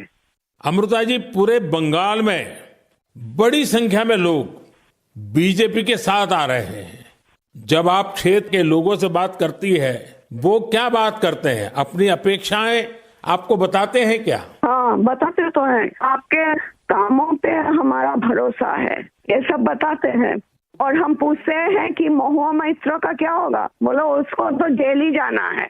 अच्छा, लोग बोलते हैं। हाँ जी। अच्छा, ये मोदी की गारंटी को लेकर आपके लोकसभा के क्षेत्र में लोगों तक बात पहुंची है? हाँ हाँ, हम तो बोले हैं, तो बोला मोदी जी की तरह हमारा भी गारंटी है, हम जरूर कोशिश करेंगे आपका सेवा में आने का। अमृता जी, मुझे बहुत अच्छा लगा आपसे बात कर करके, और मुझे विश्वास है कि आप विजयी होकर के आपके परिवार की जो बंगाल की सेवा करने की परंपरा रही है, उस परंपरा को आप आगे बढ़ाएगी। आपने चांस दिया है, इसलिए हम आभारी हैं। आपने ये चांस मुझे सौंपा है। बस आप जीत करके आइए, हम मिलकर के बंगाल के लोगों की बहुत सेवा करेंगे। और आप भी जीतने के बाद पहले 100 दिन में कृष्णनगर में क्या करना है उसका पूरा काम निकाल के रखिए। मैं पूरी तरह आपके साथ खड़ा रहूंगा, और उसमें से जो भी काम भारत सरकार को करने होंगे वो तुरंत कराने का हम प्रयास करेंगे। आपका आशीर्वाद मुझे चाहिए, बस जनता का आशीर्वाद हम सबको चाहिए। जनता का आशीर्वाद ही हमारी सबसे बड़ी ताकत है। लेकिन आप मुझे गाइड करिए, ये हमारा रिक्वेस्ट है। नहीं, बिल्कुल हम संपर्क में रहेंगे, और मेरी आपको बहुत शुभकामनाएं हैं। बहुत बहुत धन्यवाद जी। नमस्कार।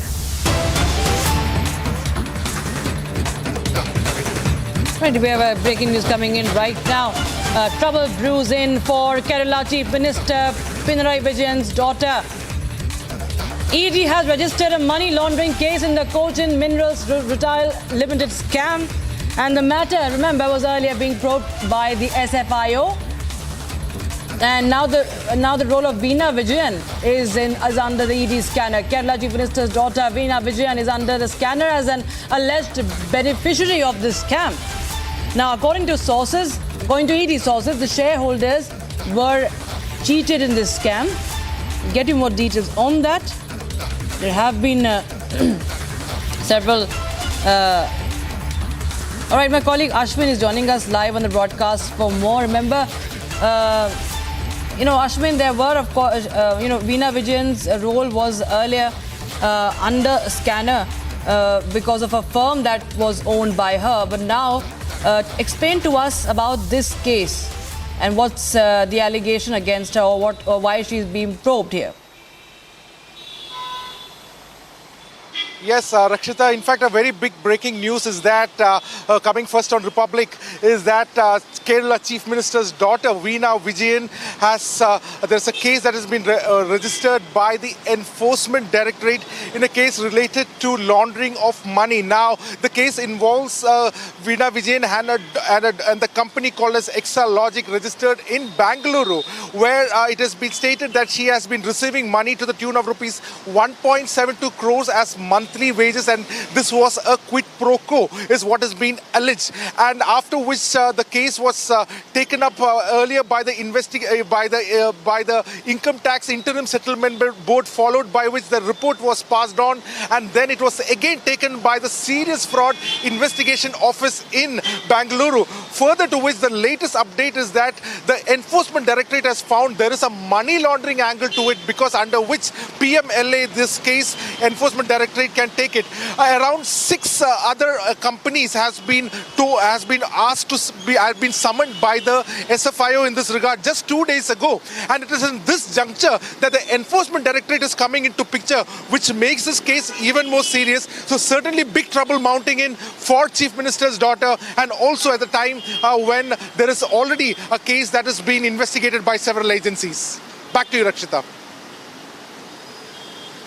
Ashwin, in fact, stay with us. We also have a senior editor, Shravan Sen, joining us live from the newsroom. Shravan, remember, in January also, there were demands from the opposition in Kerala for a court-monitored ED CBI probe into this IT company that's allegedly owned by Kerala Chief Minister's daughter. And now, just ahead of the Lok Sabha elections, we have some big trouble brewing in for him.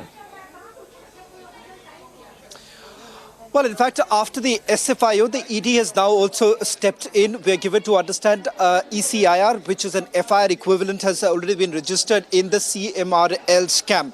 We'll try and explain this to our viewers, what this scam is all about, but why exactly is the Kerala Chief Minister's daughter, Veena Vijayan, under the scanner? That's because her company is an alleged beneficiary as far as the money laundering scheme is concerned. Now, what's important to point out here is that, is there a predicate offence? Because that is exactly what the argument has now been put forth. But remember, there is also a Supreme Court case law in which there is an instruction that is given to the Enforcement Directorate that if at all there is a money laundering angle, the Enforcement Directorate is well within its rights to probe this entire matter, and they perhaps need not wait for a scheduled offence in this particular case. Now, that's exactly why for the first time perhaps you're essentially looking at a matter that the Enforcement Directorate has picked up without a scheduled offence in this particular case. Now, why exactly is this scam so very important and perhaps means more trouble for the Chief Minister's daughter is because, remember, she's already appeared before the SFIO.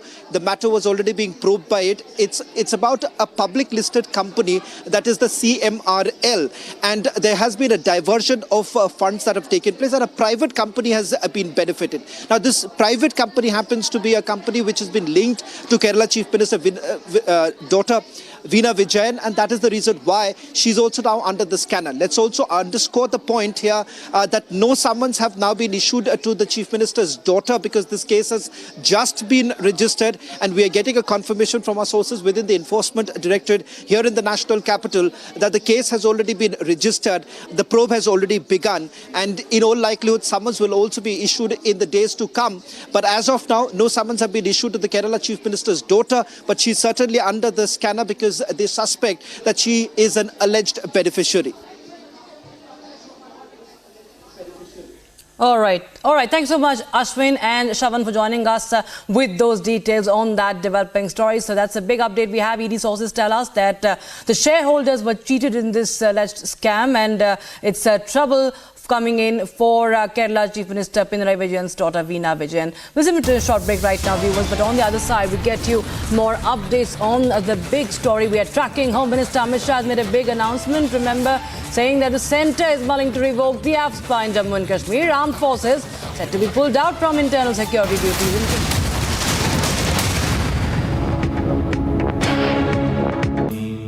Amity has been ranked India's #1 private university for the 11th year by India Today, a testimony to Amity's world-class education whilst imbibing values and sanskars in students.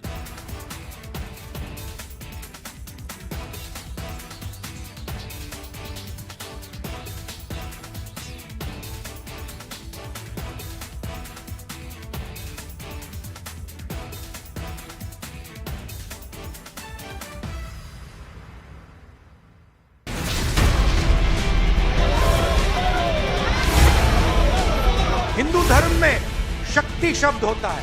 हम शक्ति से लड़ रहे हैं, एक शक्ति से लड़ रहे हैं। इंडी अलायंस ने अपना घोषणा पत्र शक्ति को खत्म करने के लिए किया है। मैं इस चुनौती को स्वीकार करता हूं और मैं इन शक्ति स्वरूपा माताओं बहनों की रक्षा के लिए जान की बाजी लगा दूंगा।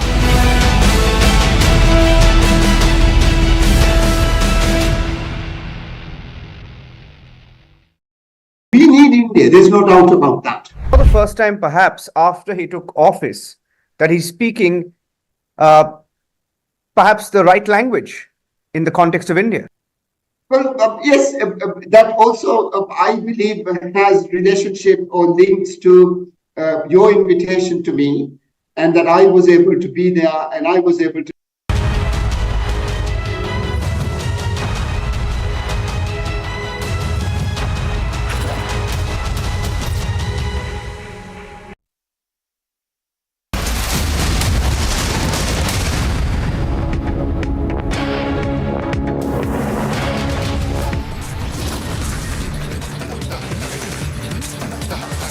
Home Minister Amit Shah makes a big announcement. Armed forces to be pulled out from internal security duties in Kashmir.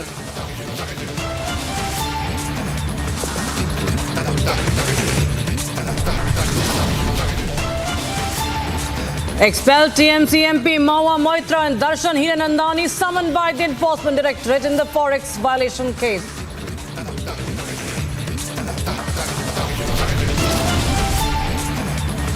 Showdown between Aam Aadmi Party and BJP continues in the national capital over Arvind Kejriwal's arrest.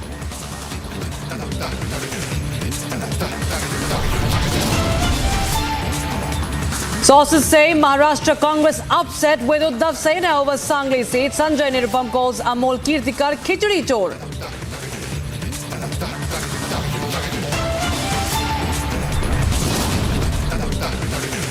Arvind Kejriwal's wife Sunita Kejriwal addresses media once again from the Chief Minister's chair, says CM will produce evidence on the 28th of March.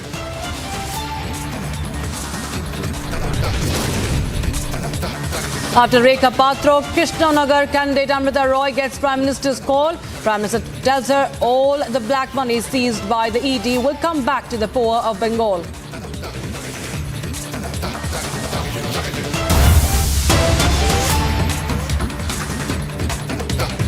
All right, we have some breaking news coming in right now. The water wars have begun on the streets of Bengaluru. Now you can see we are getting you video of the wars on the streets of Bengaluru between residents of two areas. Many parts of Bengaluru, remember, have been hit by severe water shortage. And there's a video coming in from Bengaluru's Vijayanagar. Now, Bengaluru residents fighting over water supply is being clearly caught on camera, and the situation has been really critical as far as water is concerned. Viewers, the city has been running dry in several parts, and you can see now that a huge crowd of people. You can see, people facing off there on the streets. This is a video coming in from Bengaluru, where the residents are fighting over water supply. This video is from Vijayanagar of Bengaluru, and the water shortage, remember, still continues for the city of Bengaluru, and the water crisis is dire. And right now you can see some some videos coming out from Bengaluru. You can see the street wars, in fact. This is first and exclusive Republic TV. Republic TV and Republic Kannada, remember, continues to get you the latest on the water crisis in Bengaluru. The water scarcity, remember, has affected daily life in the city. And remember, there have been families who have been fined also for wasting drinking water. And right now you can see on your screens, those are the water wars, or you can say street wars, so to speak, in Bengaluru, where people are actually fighting over water. Such is the situation, viewers. There's a summer coming in also. There has been a heat wave advisory also already in Karnataka. And the Bengaluru water crisis is only adding to the woes of the residents, of the people of Bengaluru. We'll get you more updates on that, but that's a video coming in from the streets of Bengaluru, where people are literally fighting over water.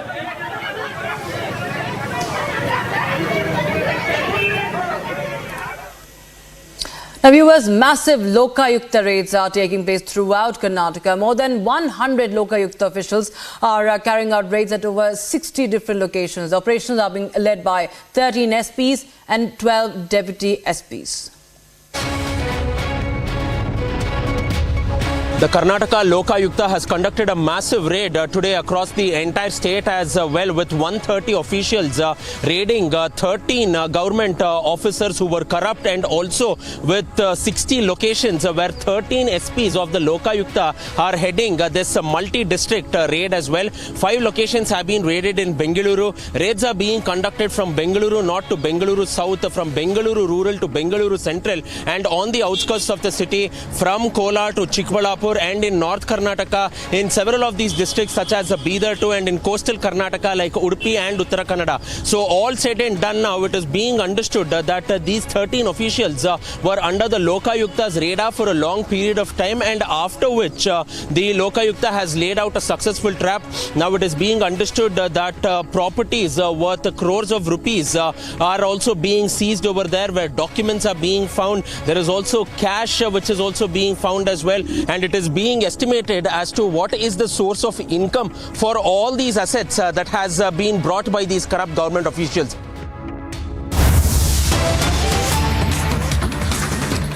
All right, we have a breaking development coming in right now. India has raised objections to the United States remarks on Arvind Kejriwal. Ministry of External Affairs has summoned the US envoy. Ministry of External Affairs has held a meeting with the envoy for 40 minutes. And remember, this comes in after US diplomat made comments to a news agency speaking over Arvind Kejriwal's arrest. Remember, there was Germany also first speaking on that. And New Delhi had reacted strongly to it, saying that this is blatant interference in an internal matter. And now, even with the US, India has raised objections on the remarks from a State Department spokesperson. And now we can, what we are getting to know is that 40-minute long meeting was held. 40-minute long meeting was held between United States Acting Deputy Chief of Mission. He was summoned by the Ministry of External Affairs office in Delhi's South Block. And of course, we're waiting for more details, what really transpired. Senior Executive Editor Abhishek Kapoor joins us on the phone line for more. Now, after Germany's representative was summoned by New Delhi, Abhishek, it's the US's turn. US had also, the State Department spokesperson had commented on Arvind Kejriwal's arrest. And what we understand is that there has been a 40-minute long meeting. Well, yes, Rakshita. So we are getting a statement coming in from the Ministry of External Affairs following the demarche issued to the United States. And the statement says in diplomacy, states are expected to be respectful of the sovereignty and internal affairs of others. More so, responsibility is greater if it's a case of fellow democracy. So sort of panning the United States there for commenting on something which is an absolutely integral process of India. The legal process which is going on, supervised by the topmost levels of judiciary. Remember, Arvind Kejriwal's petition is in the Delhi High Court. The entire case has gone from the lowest court of the country, court of the Supreme Court, and is being effectively monitored because of those hearings. And for United States now, or for the Germans earlier to be making the kind of comments that they did, it does not look good and does not reflect well on the kind of long-term, deep, engaging, strategic, in-depth partnership that exists between India and the United States, and of course with Germany as well. So I think India making it amply clear by this démarche and summoning the Deputy Chief of Mission that this kind of interference would not be proved, even if it comes from friendly democracies. And in fact, they should desist in the larger interest of the relationship from making these kind of comments. So United States is as vibrant, strong and raucous democracy as India is, and they should have understood better than anyone else. For once, maybe you can expect the Chinese to be poking their finger, but then coming as it does from the United States does not look good, and that's why there's kind of a strong reaction coming in from India with this, with the Ministry of External Affairs releasing the statement and summoning the Deputy Chief of Mission of the United States to the South Block and making our strong objection known to them. Absolutely. Absolutely. All right. Thanks so much, Abhishek, for joining us with those details. So India sending out a very clear message that New Delhi will not entertain any kind of interference in the internal matter. This is a judicial process that is going on. And once again, let us tell you that India has summoned the chief of mission there, US, and we have had the meeting, a 40-minute long meeting between with the envoy, with the US Department spokesperson reacting to Arvind Kejriwal and commenting on it. You can see media trying to talk to her, but there were no comments on the meeting.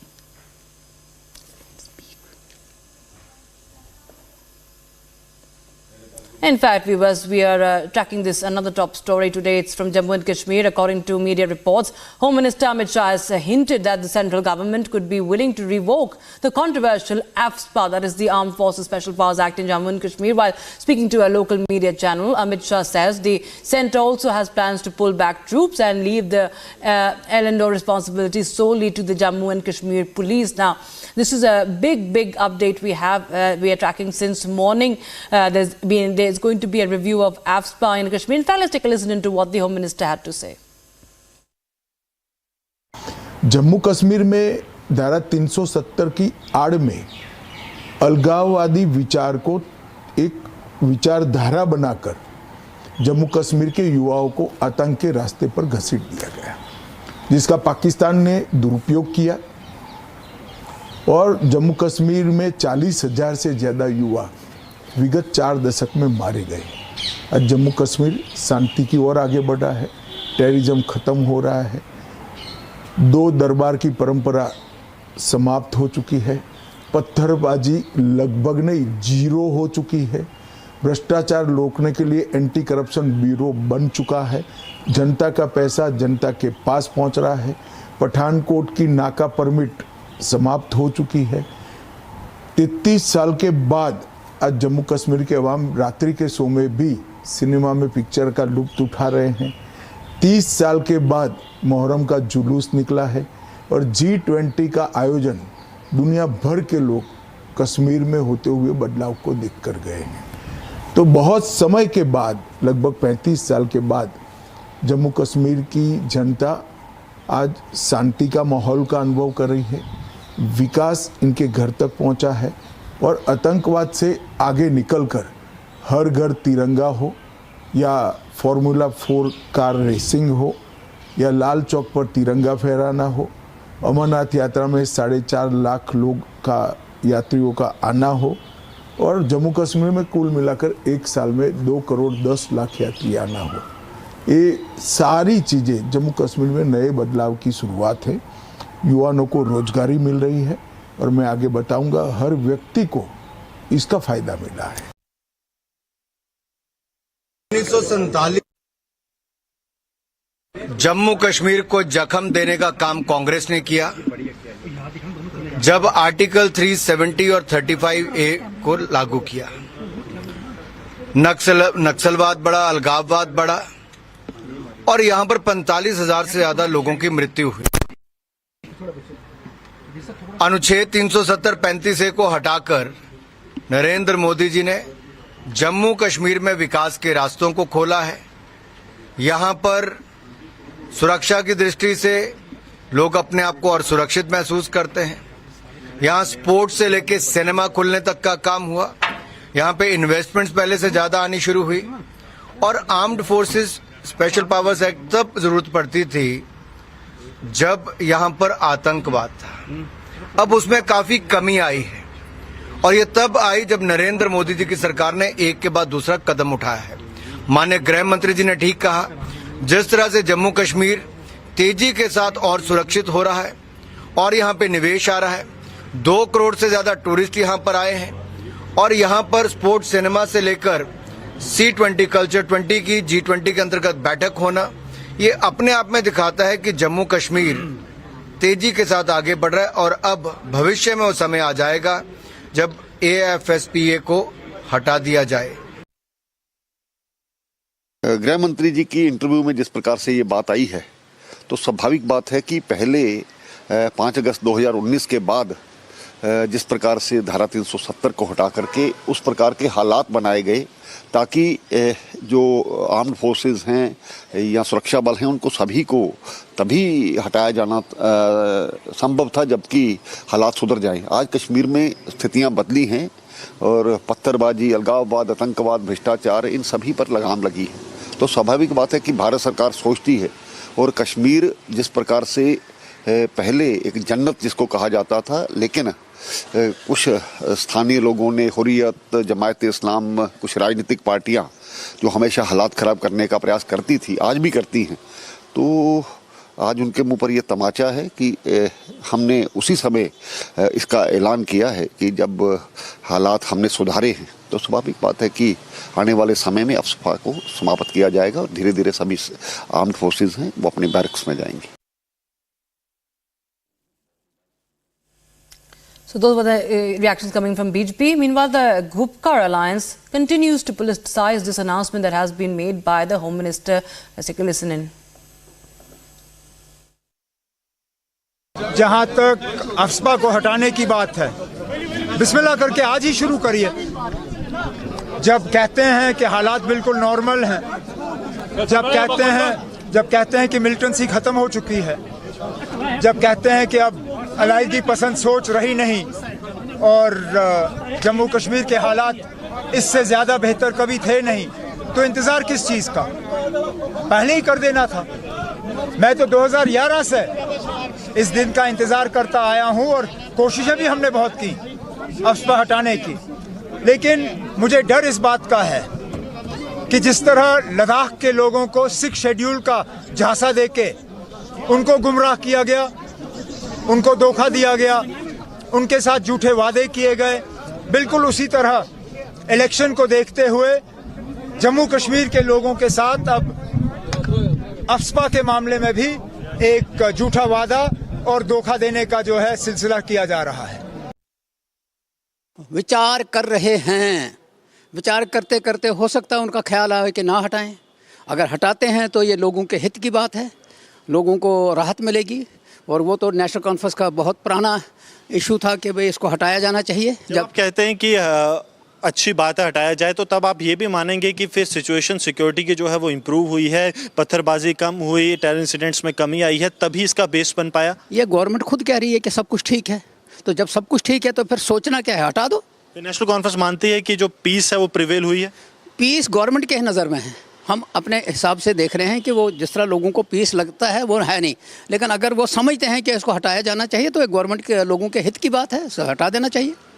उसके साथ साथ अमित शाह की तरफ से ये भी कहा गया कि मोदी सरकार की तरफ से एक लंबा प्लान रखा गया है जम्मू कश्मीर को डेवलपमेंट का, जिसमें कि एक रोड मैप पूरा तैयार किया गया है जो मोदी 3.0 में भी इम्प्लीमेंट किया जाएगा। वो अगली सदी का प्रोग्राम होगा। पिछले 5 साल से तो सुन रहे हैं, वो प्रोग्राम कहीं पहुंचा नहीं। ये जो नया प्लान है कोई अगली सदी के लिए बनाया होगा तो पता नहीं, जिस वक्त सामने आएगा तो उस पर कमेंट करेंगे। In some more news, viewers, the Speaker suspended the Delhi Assembly session until the 1st of April, shortly after it commenced, as Aadmi Party MLAs chanted slogans in favour of Chief Minister Arin Kejriwal against the Modi government.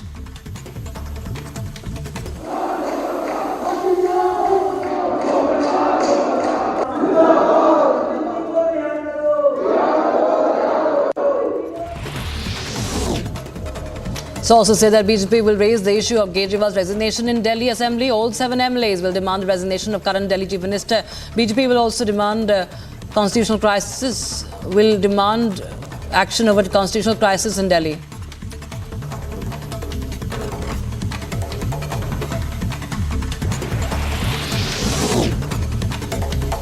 FIR has been registered against Culture Minister Shivraj Tangadgi for asking students to be slapped who chant Modi slogans. FIR registered under section 171C, 171F, 505.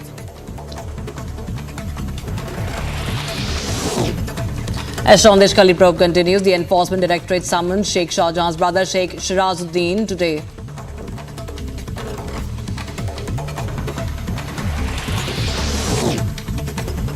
An Indian Army battalion group is participating in the 2nd edition of the Tri-Services India-US Amphibious Exercise X-Tiger Triumph 2024 alongside the Indian Navy and Indian Air Force. The 14-day exercise, which began on the 18th of March, is divided into 2 phases, the harbour phase in Visakhapatnam and the sea phase in Kakinada.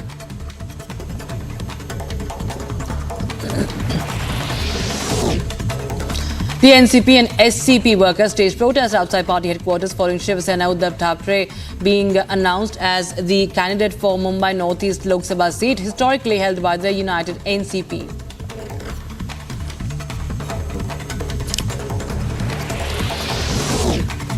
ED raids are being conducted at the residence of Firozpur Deputy Commissioner Rajesh Dhiman and 26 other locations in 7 districts of Punjab under the PMLA. The searched are linked to the guava compensation scam registered by the Vigilance Bureau of Punjab.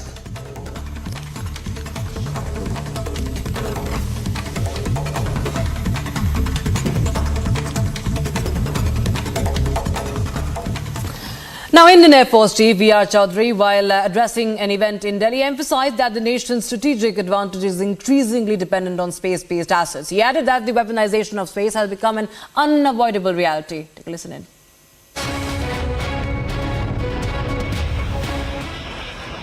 Indian Air Force Chief V.R. Chaudhary has laid a huge emphasis on how space technology will shape India's future.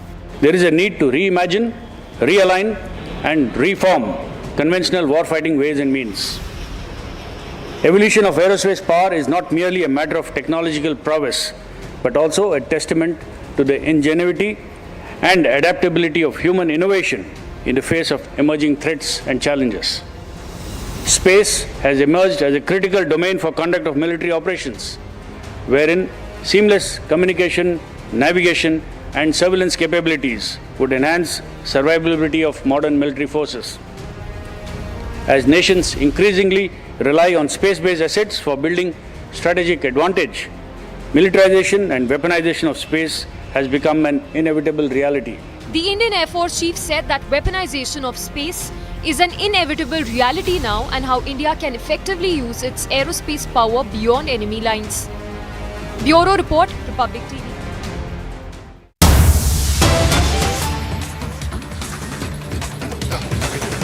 Right, we have more breaking news coming in. This is a rift, remember, we were talking about between the Congress party and Uddhav Thackeray Sena, the UBT. That's out in the open, and it's a big fight over candidate pick in MVA.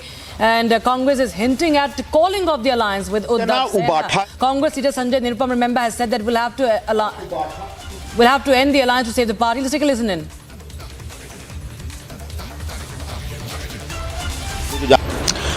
Shiv Sena उबाठा ने जिस तरीके से मनमाने ढंग से मुंबई की 6 में से 4 लोकसभा सीटों के उम्मीदवार घोषित किए हैं, और मुझे जो जानकारी मिली है उसके हिसाब से 5वीं सीट यानी उत्तर मुंबई का भी कैंडिडेट वो कल परसों घोषित करने जा रहे हैं। इससे कांग्रेस के कैडर में भयंकर नाराजगी है। कांग्रेस का नेतृत्व जो मुंबई का है वो बहुत ही चिढ़ा हुआ है, और उसकी वजह से कांग्रेस का जो वोटर है वो भी नाराज रहेगा। ऐसे में सबसे पहले मैं तो अपने शीर्ष नेतृत्व से ये मांग करूंगा कि निश्चित तौर पर कांग्रेस के शिवसेना के इस फैसले के खिलाफ उनको एक भूमिका लेनी चाहिए। दूसरी बात यह है कि शिवसेना ने जो उत्तर पश्चिम मुंबई में, जहां से मैं दावेदारी मजबूती के साथ करके खड़ा था, वहां से जो उम्मीदवार दिया गया था वो व्यक्ति कोविड के जमाने में जो माइग्रेंट लेबर्स थे मुंबई के, उनके लिए जो एक मुफ्त भोजन खिचड़ी खिलाने का जो स्कीम था, उस स्कीम में उसने दलाली खाई है कॉन्ट्रैक्टर से, सप्लायरों से।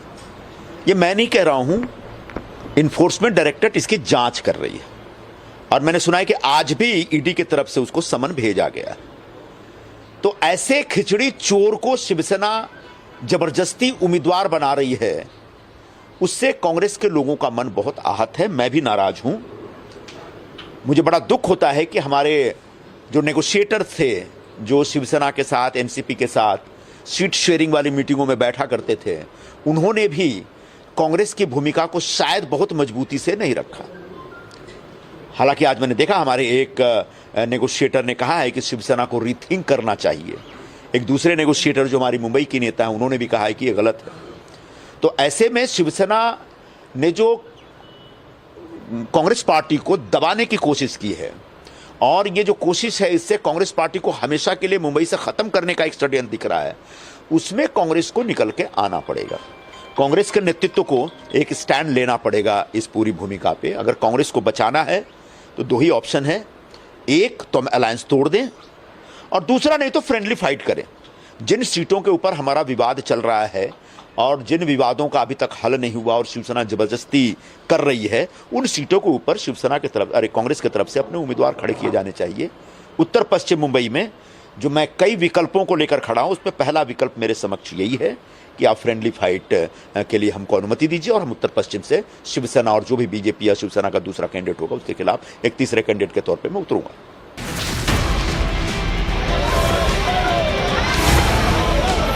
हिंदू धर्म में शक्ति शब्द होता है, हम शक्ति से लड़ रहे हैं, एक शक्ति से लड़ रहे हैं। इंडिया अलायंस ने अपना घोषणा पत्र शक्ति को खत्म करने के लिए किया है।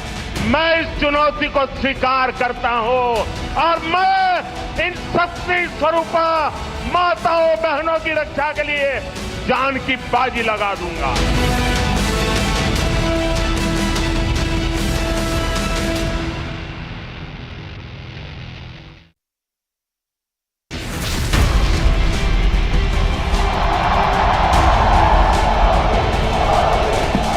डीएमके और Congress two sides of the same coin है।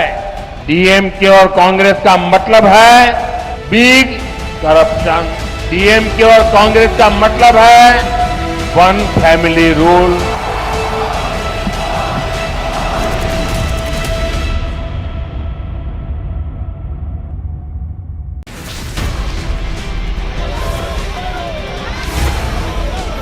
हिंदू धर्म में शक्ति शब्द होता है, हम शक्ति से लड़ रहे हैं, एक शक्ति से लड़ रहे हैं। इंडिया अलायंस ने अपना घोषणा पत्र शक्ति को खत्म करने के लिए किया है।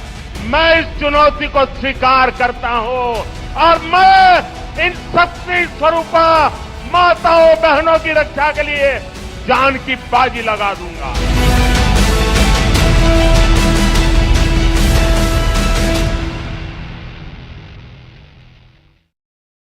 Good evening and welcome viewers. The question I want to begin with tonight is whether all public servants in the country are equal or whether some public servants are more equal than others. And the reason I'm asking this is because Arvind Kejriwal holds the unusual distinction of being a serving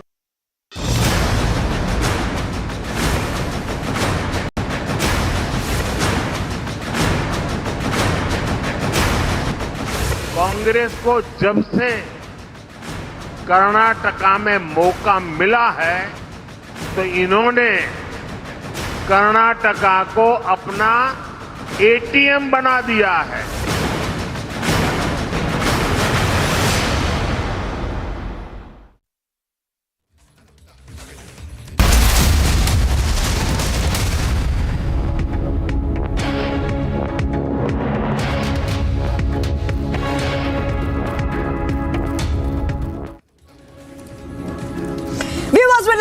I'm Shivangi Shukla, getting you the latest coming in this Wednesday. And what we see right now, viewers, are back-to-back details coming in, especially as we head towards the Lok Sabha elections. We are seeing that some alliances are being made while others are falling apart. Well, we'll get you up to speed with what exactly has happened this time around. But first, the headlines we're tracking at this moment.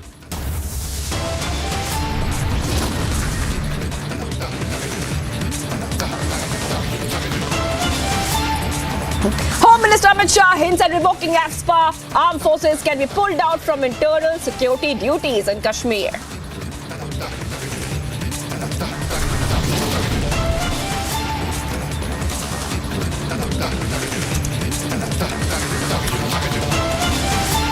Expel TMC MP Mahua Moitra and Darshan Hiranandani summoned by the ED in the Forex violation case.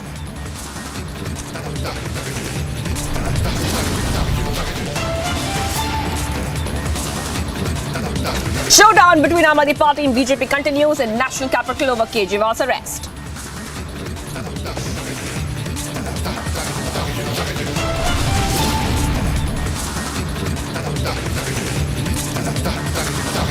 Sources say Maharashtra Congress upset with Uddhav Sena over Sangli seat.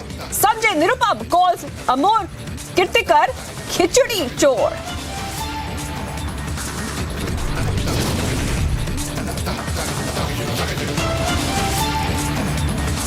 Arvind Kejriwal's wife, Sunita Kejriwal, addresses media again from CM's chair, says CM will produce evidence on March 28th.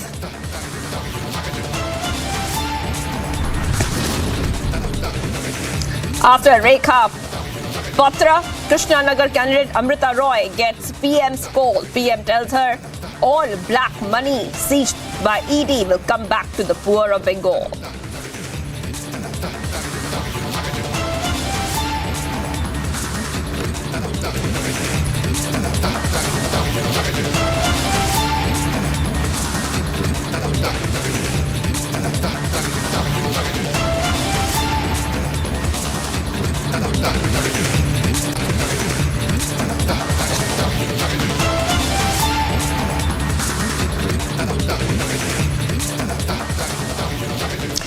Let's go straight to the top story we are getting for you right now, viewers. It looks like there's a big rift between the Congress and the Uddhav Sena out in the open, and we are seeing that the Congress is hinting, I repeat, it's only hinting at calling off the alliance with Uddhav Sena. Now, what exactly has happened, we'll tell you more about that when Sandeep, my colleague, joins us. But it looks like a Congress leader has said we'll have to end alliance to save the party. Well, we'll go to Sandeep in just a while, but first let's play out the reaction coming in on this top story. Shiv Sena उबाठा ने जिस तरीके से मनमाने ढंग से मुंबई की 6 में से 4 लोकसभा सीटों के उम्मीदवार घोषित किए हैं, और मुझे जो जानकारी मिली है उसके हिसाब से 5वीं सीट यानी उत्तर मुंबई का भी कैंडिडेट वो कल परसों घोषित करने जा रहे हैं। इससे कांग्रेस के कैडर में भयंकर नाराजगी है। कांग्रेस का नेतृत्व जो मुंबई का है वो बहुत ही चिढ़ा हुआ है, और उसकी वजह से कांग्रेस का जो वोटर है वो भी नाराज रहेगा। ऐसे में सबसे पहले मैं तो अपने शीर्ष नेतृत्व से ये मांग करूंगा कि निश्चित तौर पर कांग्रेस की शिवसेना के इस फैसले के खिलाफ उनको एक भूमिका लेनी चाहिए। दूसरी बात यह है कि शिवसेना ने जो उत्तर पश्चिम मुंबई में, जहां से मैं दावेदारी मजबूती के साथ करके खड़ा था, वहां से जो उम्मीदवार दिया गया था वो व्यक्ति कोविड के ज़माने में जो माइग्रेंट लेबर्स थे मुंबई के, उनके लिए जो एक मुफ्त भोजन खिचड़ी खिलाने का जो स्कीम था, उस स्कीम में उसने दलाली खाई है कॉन्ट्रैक्टर से, सप्लायरों से। ये मैं नहीं कह रहा हूं, इन्फोर्समेंट डायरेक्टरेट इसकी जांच कर रही है, और मैंने सुना है कि आज भी ईडी की तरफ से उसको समन भेजा गया। तो ऐसे खिचड़ी चोर को शिवसेना जबरदस्ती उम्मीदवार बना रही है, उससे कांग्रेस के लोगों का मन बहुत आहत है। मैं भी नाराज हूं। मुझे बड़ा दुख होता है कि हमारे जो नेगोशिएटर थे, जो शिवसेना के साथ, एनसीपी के साथ सीट शेयरिंग वाली मीटिंगों में बैठा करते थे, उन्होंने भी कांग्रेस की भूमिका को शायद बहुत मजबूती से नहीं रखा। हालांकि आज मैंने देखा हमारे एक नेगोशिएटर ने कहा है कि शिवसेना को रीथिंक करना चाहिए। एक दूसरे नेगोशिएटर जो हमारी मुंबई की नेता है, उन्होंने भी कहा है कि ये गलत है। तो ऐसे में शिवसेना ने जो कांग्रेस पार्टी को दबाने की कोशिश की है, कांग्रेस पार्टी को दबाने की कोशिश। All right, let's go straight to my colleague Sandeep, who's joining us.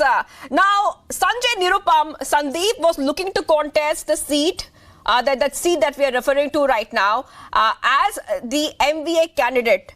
But it looks like things didn't go his way. Now, he is saying that the Congress should snap ties with the Shiv Sena for taking arbitrary decisions for the Mumbai and the Sangli seats. Now, where are things heading, Sandeep? And are other leaders in the Congress party, do they agree with what Sanjay Nirupam is saying? Sandeep, over to you. See, Sanjay Nirupam is specifically telling his side of stories, but yes, ultimately there are few constituencies in the state of Maharashtra over which Congress party was very much adamant. That is Sangli Lok Sabha seat, and remember Sangli has 3 MLAs from that very area, and Congress party has 3 MLAs from Sangli constituency.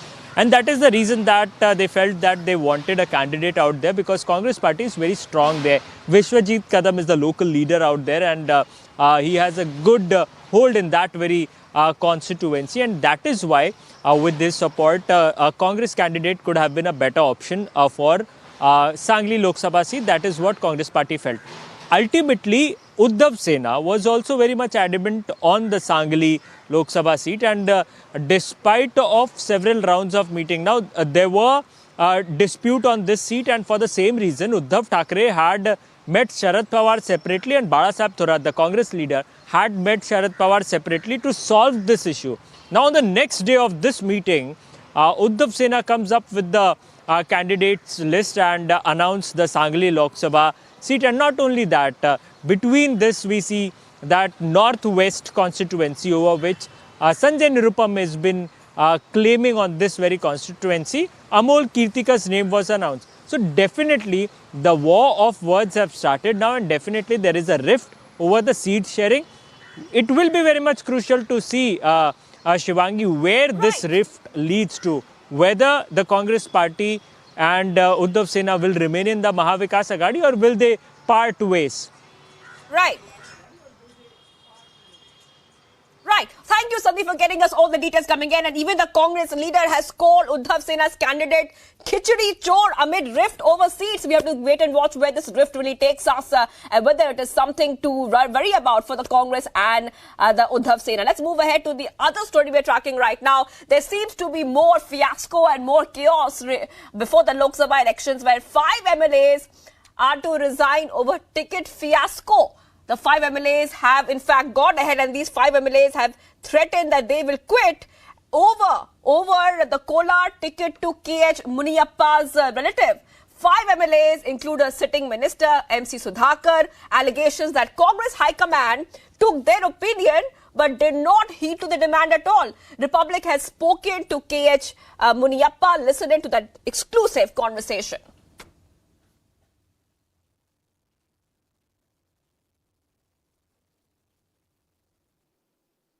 Now we are seeing that there is an open rebellion against you. Why is this the cause? We are seeing a minister, Mr. MC Sudhakar. What exactly has happened? Did you talk to him? Yes, I did speak to him. What he said? He stated that we are against... No, he is going to resign. He told that we will resign if a ticket is being given to us. He told you? Yes, he did. Okay. But why is this... I don't know. I don't know. I am a disciplined soldier of the party. If I am not correct, how the people is elect 7 times? Never in the history, except Jafar Sharif and Shekhar Anand, that too in the difficult time, people have voted for me.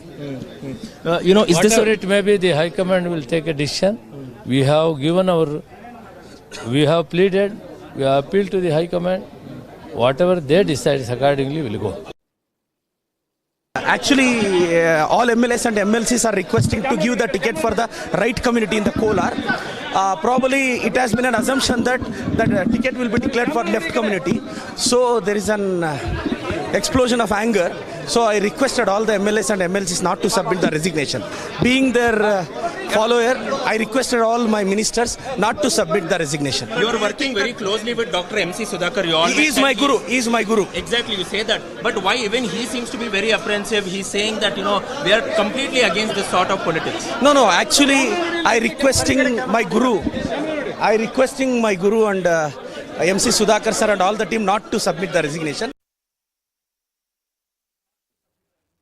All right, let's go straight to my colleague who's joining us right now live, Prajwal. Prajwal, you have spoken to KH Muniyappa, but what exactly is happening right now? This is coming as a big setback for the Congress, where 5 Congress legislators are saying that they will quit, they will resign over a seat, the Kolar seat. Now, what is so important about the Kolar seat, and what are these legislators saying? What is their problem? What are the allegations that they're putting?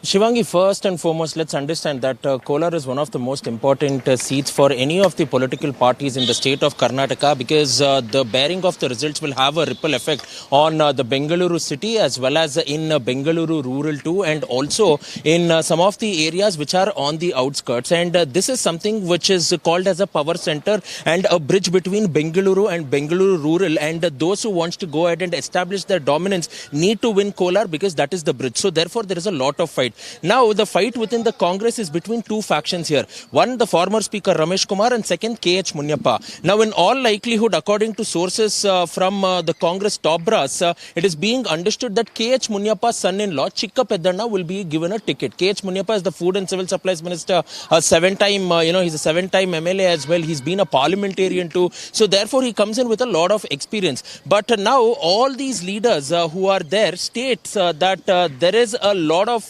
voter base which comes mainly to the SC right, and K.H. Munyappa is from the SC left. Secondly, they are also stating that despite their opinions being collected by the Congress High Command, there is family politics, and this is something which will not bode well for the party in the state of Karnataka ahead of the elections, and they oppose this family politics by the Congress party in the state as well as at the center. Third, they are saying you should give it to a SC right, otherwise we will ensure that not only will we resign, but we will also ensure the defeat of K.H. Munyappa's son-in-law. K.H. Munyappa kept repeatedly even asking us back whether MC Sudhakar has confirmed to us that he will resign. Yes, MC Sudhakar is a rebel minister, higher education minister. He's also spoken to Republican. When asked whether he will resign, he stated that if Chikka Peddanna is given a ticket, he will go ahead and resign the next minute. And to make matters worse now, we're also getting in information that Speaker of Karnataka Assembly, UT Khader, will be landing here in the capital city of Karnataka in Bengaluru at around 7 p.m. And again, the leaders are scheduled to take a meet. They have again gone ahead and scheduled an appointment with the Speaker of Karnataka. So this drama will not end today. And tonight at 8 p.m., Chief Minister Siddaramaiah, who is on his tour of Mysuru as well as Chamarajanagar, has called in for an emergency meeting at 8 p.m. If they say that all is well, why is there an emergency meet that is being called in? Why is the Speaker flying in all the way from Mangaluru? And the High Command, including Mr. Surjewala, who is the AICC General Secretary, is calling out to each and every minister saying, do not quit the party, do not resign, we are here, we will listen to it. Amidst all this chaos, we're also getting in information that Mr. Mallikarjun Kharge, AICC President, who was here in Karnataka, has flown to Delhi, he's flown to the national capital amidst all this crisis as well. So it seems to be high drama as well, and everything is not going as planned ahead of the Lok Sabha polls too, and this will only go ahead and make matters worse. Pradeep Ishwar, who was speaking just a few minutes earlier, who is trying to go ahead and convince these rebel candidates, state that yes, there are some differences, but we are confident that we will iron out these differences. The CM's political advisor over there making open statements against K.H. Munyappa and speaking in a very below the belt statement saying we do not care about Mr. K.H. Munyappa, we don't care about his seniority, but we need to make sure that family politics will not be supported, and only candidates who have worked for the welfare and the benefit of the party will be given a ticket, and they should be the ones who should be supported and elevated as well, Shivangi. So it's an all-out ruckus which is breaking out in Karnataka Congress as of now, and these legislators are still threatening the Congress High Command of resigning, which also includes a sitting minister and not only MLAs but also 2 MLCs as well.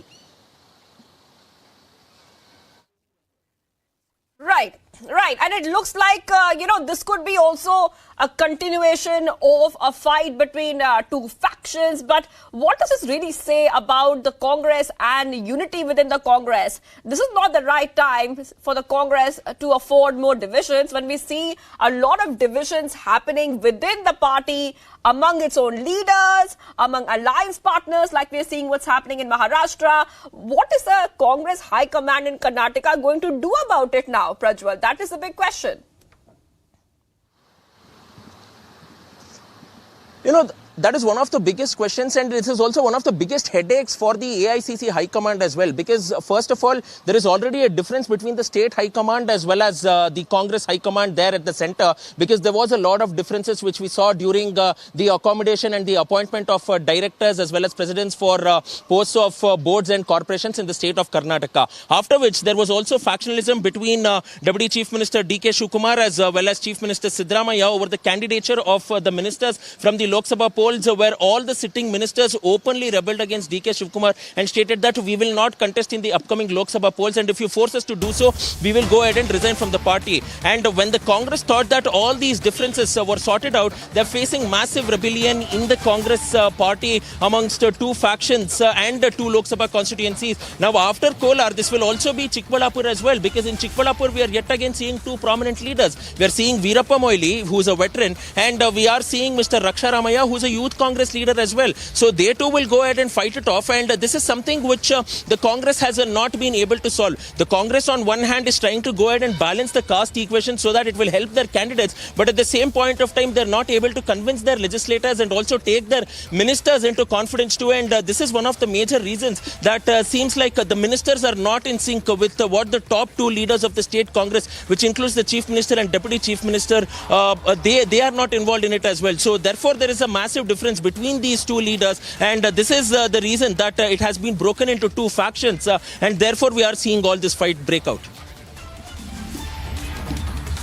Prajwal, a big breaking update coming in right now. Key meet will be happening at 4 p.m. around 4 p.m. Ticket for KH Muniappa's son-in-law has been withheld. An emergency meeting has been called. We'll come back to you, Prajwal, when that happens. We are seeing that there will be a big meeting being called by the CM over this issue. Let's move ahead right now to the other stories that we are tracking on Republic TV as we keep getting you top updates on India's #1 news channel, Republic TV. Massive Lokayukta raids are taking place throughout Karnataka. More than 100 Lokayukta officials are carrying out raids at over 60 different locations. The operations are being led by 13 SPs and 12 deputy SPs. Take a look at this report for more.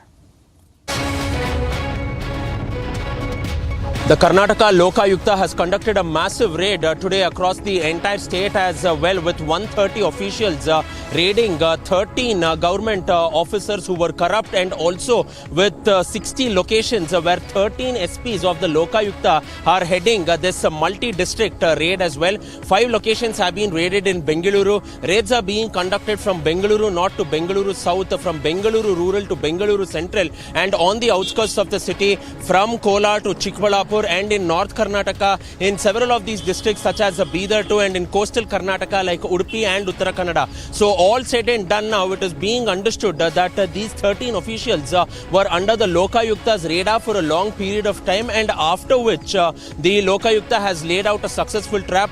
Now it is being understood that properties worth crores of rupees are also being seized over there, where documents are being found. There is also cash which is also being found as well, and it is being estimated as to what is the source of income for all these assets that has been brought by these corrupt government officials.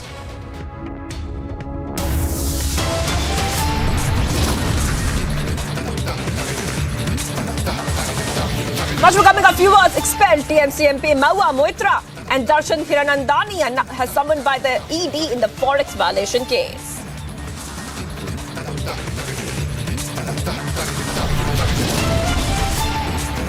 Last showdown between Aam Aadmi Party and BJP continues in national capital over Kejriwal's arrest. Stay tuned to India's #1 news channel, Republic TV.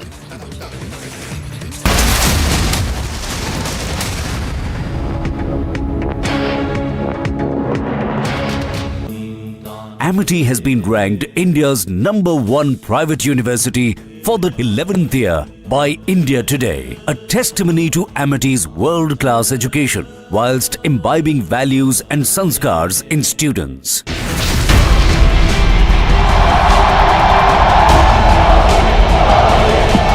दुनिया की सबसे पुरानी भाषा तमिल भाषा हिंदुस्तान की है। मैं दुनिया को बताना चाहता हूं, सबसे पुरानी भाषा का गर्व प्राप्त है, वो मेरी तमिल भाषा है।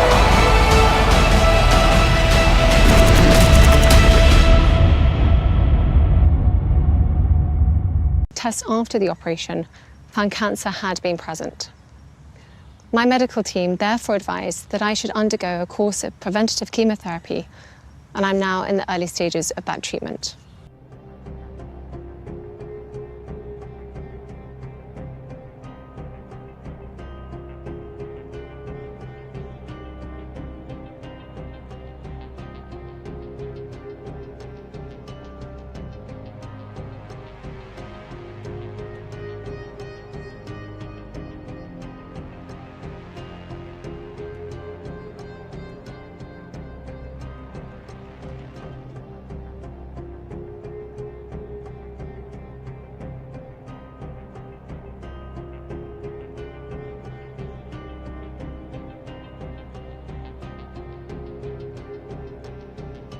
It has been an incredibly tough couple of months for our entire family, but I've had a fantastic medical team who've taken great care of me, for which I'm so grateful. In January, I underwent major abdominal surgery in London, and at the time, it was thought that my condition was non-cancerous. The surgery was successful. However, tests after the operation found cancer had been present.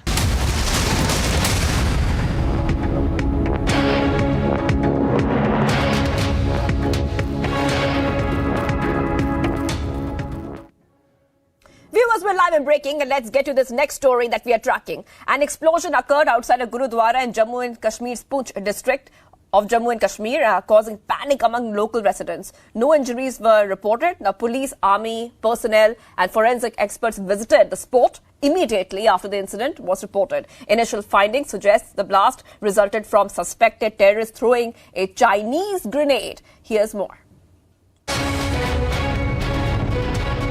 A low-intensity Chinese grenade explosion took place in the Poonch town late last night. The explosion was reported at around 11:15 late last night, very near to the government hospital in the Poonch district. Soon after which, the security forces, including the Jammu and Kashmir Police, CRPF and the Indian Army, rushed to the spot and cordoned the entire area. From the spot, the lever of the grenade was not recovered so far, but the traces of the splinters were found on the walls and the nearby places, after which the security agencies are able to establish that it could be a Chinese grenade that was used to carry out this explosion. This comes 10 days after twin explosion of a similar nature that took place in the Bathuni village of the Rajouri, and that too at the night hours. Now the security agencies are trying to access the CCTV footages of the nearby area to nab the terrorists, those who are behind this. With Sir Jeevan Kumar, Gursimran Singh for Republic Media Network.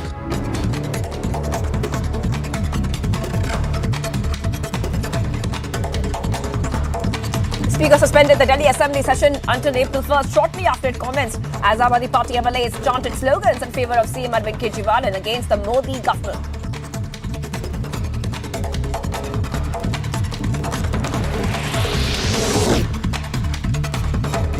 Sources say that the BJP will raise the issue of Kejriwal's resignation in Delhi Assembly. All 7 MLAs will demand the resignation of the current Delhi Chief Minister Arvind Kejriwal. The BJP will also demand on the constitutional crisis in Delhi.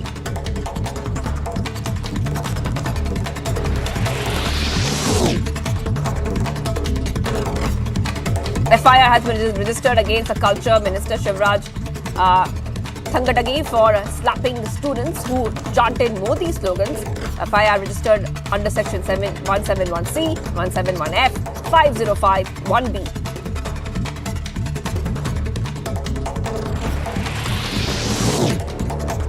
As Sandesh Khali probe continues, the ED summoned Sheikh Shah Jahan's brother, Sheikh Shirauzuddin, today.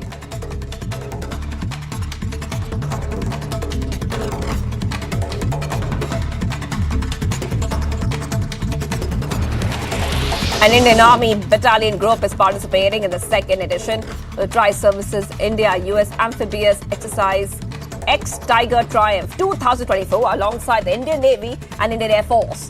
The 14-day exercise, which began on March 18th, is divided into 2 phases, the harbour phase in Visakhapatnam and the sea phase in other areas.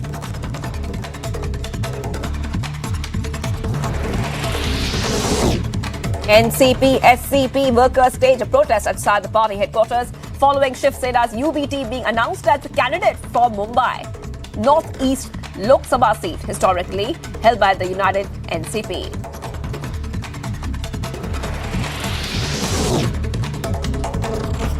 ED raids are being conducted at the residence of Firozpur Deputy Commissioner Rajesh Dhman and 26 other locations in 7 districts of Punjab under the Prevention of Money Laundering Act. These searches are linked to the Guava compensation scam registered by the Vigilance Bureau of Punjab.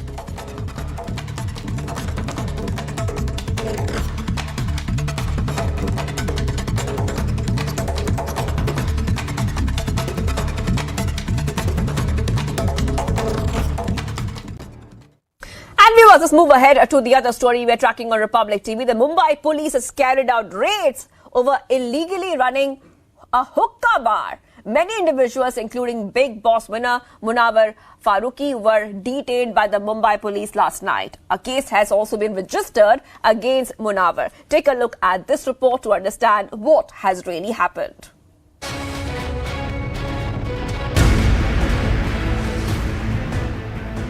The Mumbai police conducted raids on an illegal hookah bar in Mumbai on Tuesday evening. The police detained 13 individuals during the search operation in Fort area of Mumbai. Big Boss winner Munawar Farooqi was among those who were detained by the police. Munawar Farooqi was penalized after his medical test results came out positive. A case has also been registered against him, after which Munawar Farooqi was released. The Mumbai police seized cash and hookah pots during the raids and further investigation is underway. Bureau Report, Republic TV.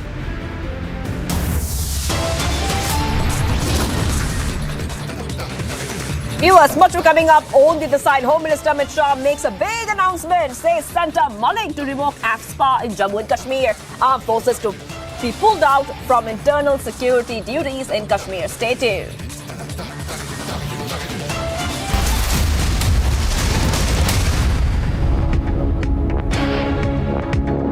Good evening and welcome, viewers. The question I want to begin with tonight is whether all public servants in the country are equal, or whether some public servants are more equal than others. And the reason I'm asking this is because Arvind Kejriwal holds the unusual distinction of being a serving chief minister operating from jail. Before joining politics, Arvind Kejriwal was in the Indian Revenue Service, and therefore he was subject to the All India Services Rules of 1969, ladies and gentlemen, these rules. Now, under these rules, any public servant who is a member of a government service cannot operate from jail. In fact, anyone in custody who is in custody for a period of 48 hours, and now it's been longer than 48 hours that Kejriwal has been in custody, any public servant is necessarily and as a matter of routine suspended from service. Also, as per the All India Services Rules, any central government officer who faces a charge which is, quote, likely to embarrass him in the discharge of his duties or involves an aspect of moral turpitude, unquote, will be suspended with immediate effect. Now, obviously, Liquorgate is not something to be proud of. It would embarrass Mr. Hindu धर्म में शक्ति शब्द होता है. हम शक्ति से लड़ रहे हैं, एक शक्ति से लड़ रहे हैं. इंडी अलायंस ने अपना घोषणा पत्र शक्ति को खत्म करने के लिए किया है. मैं इस चुनौती को स्वीकार करता हूं और मैं इन शक्ति स्वरूपा माताओं बहनों की रक्षा के लिए जान की बाजी लगा दूंगा.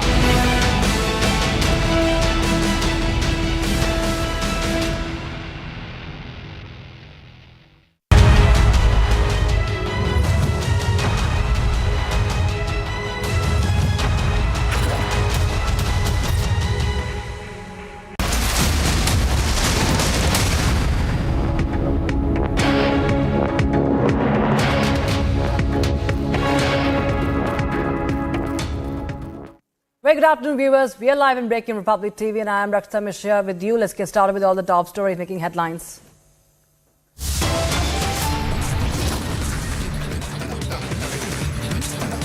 Amit Shah hints that revoking the AFSPA, armed forces can be pulled out from the internal security duties in Kashmir.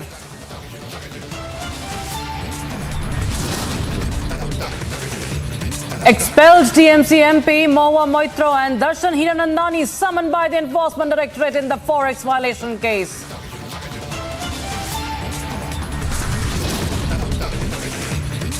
Showdown between Aam Aadmi Party and the BJP continues in the national capital over Arvind Kejriwal's arrest.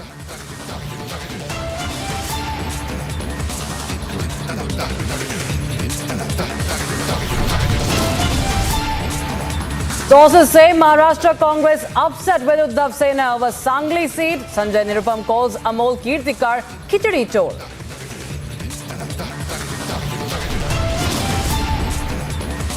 Arvind Kejriwal's wife Sunita Kejriwal addresses the media once again from the Chief Minister's chair. Says the CM will produce evidence on the 28th of March.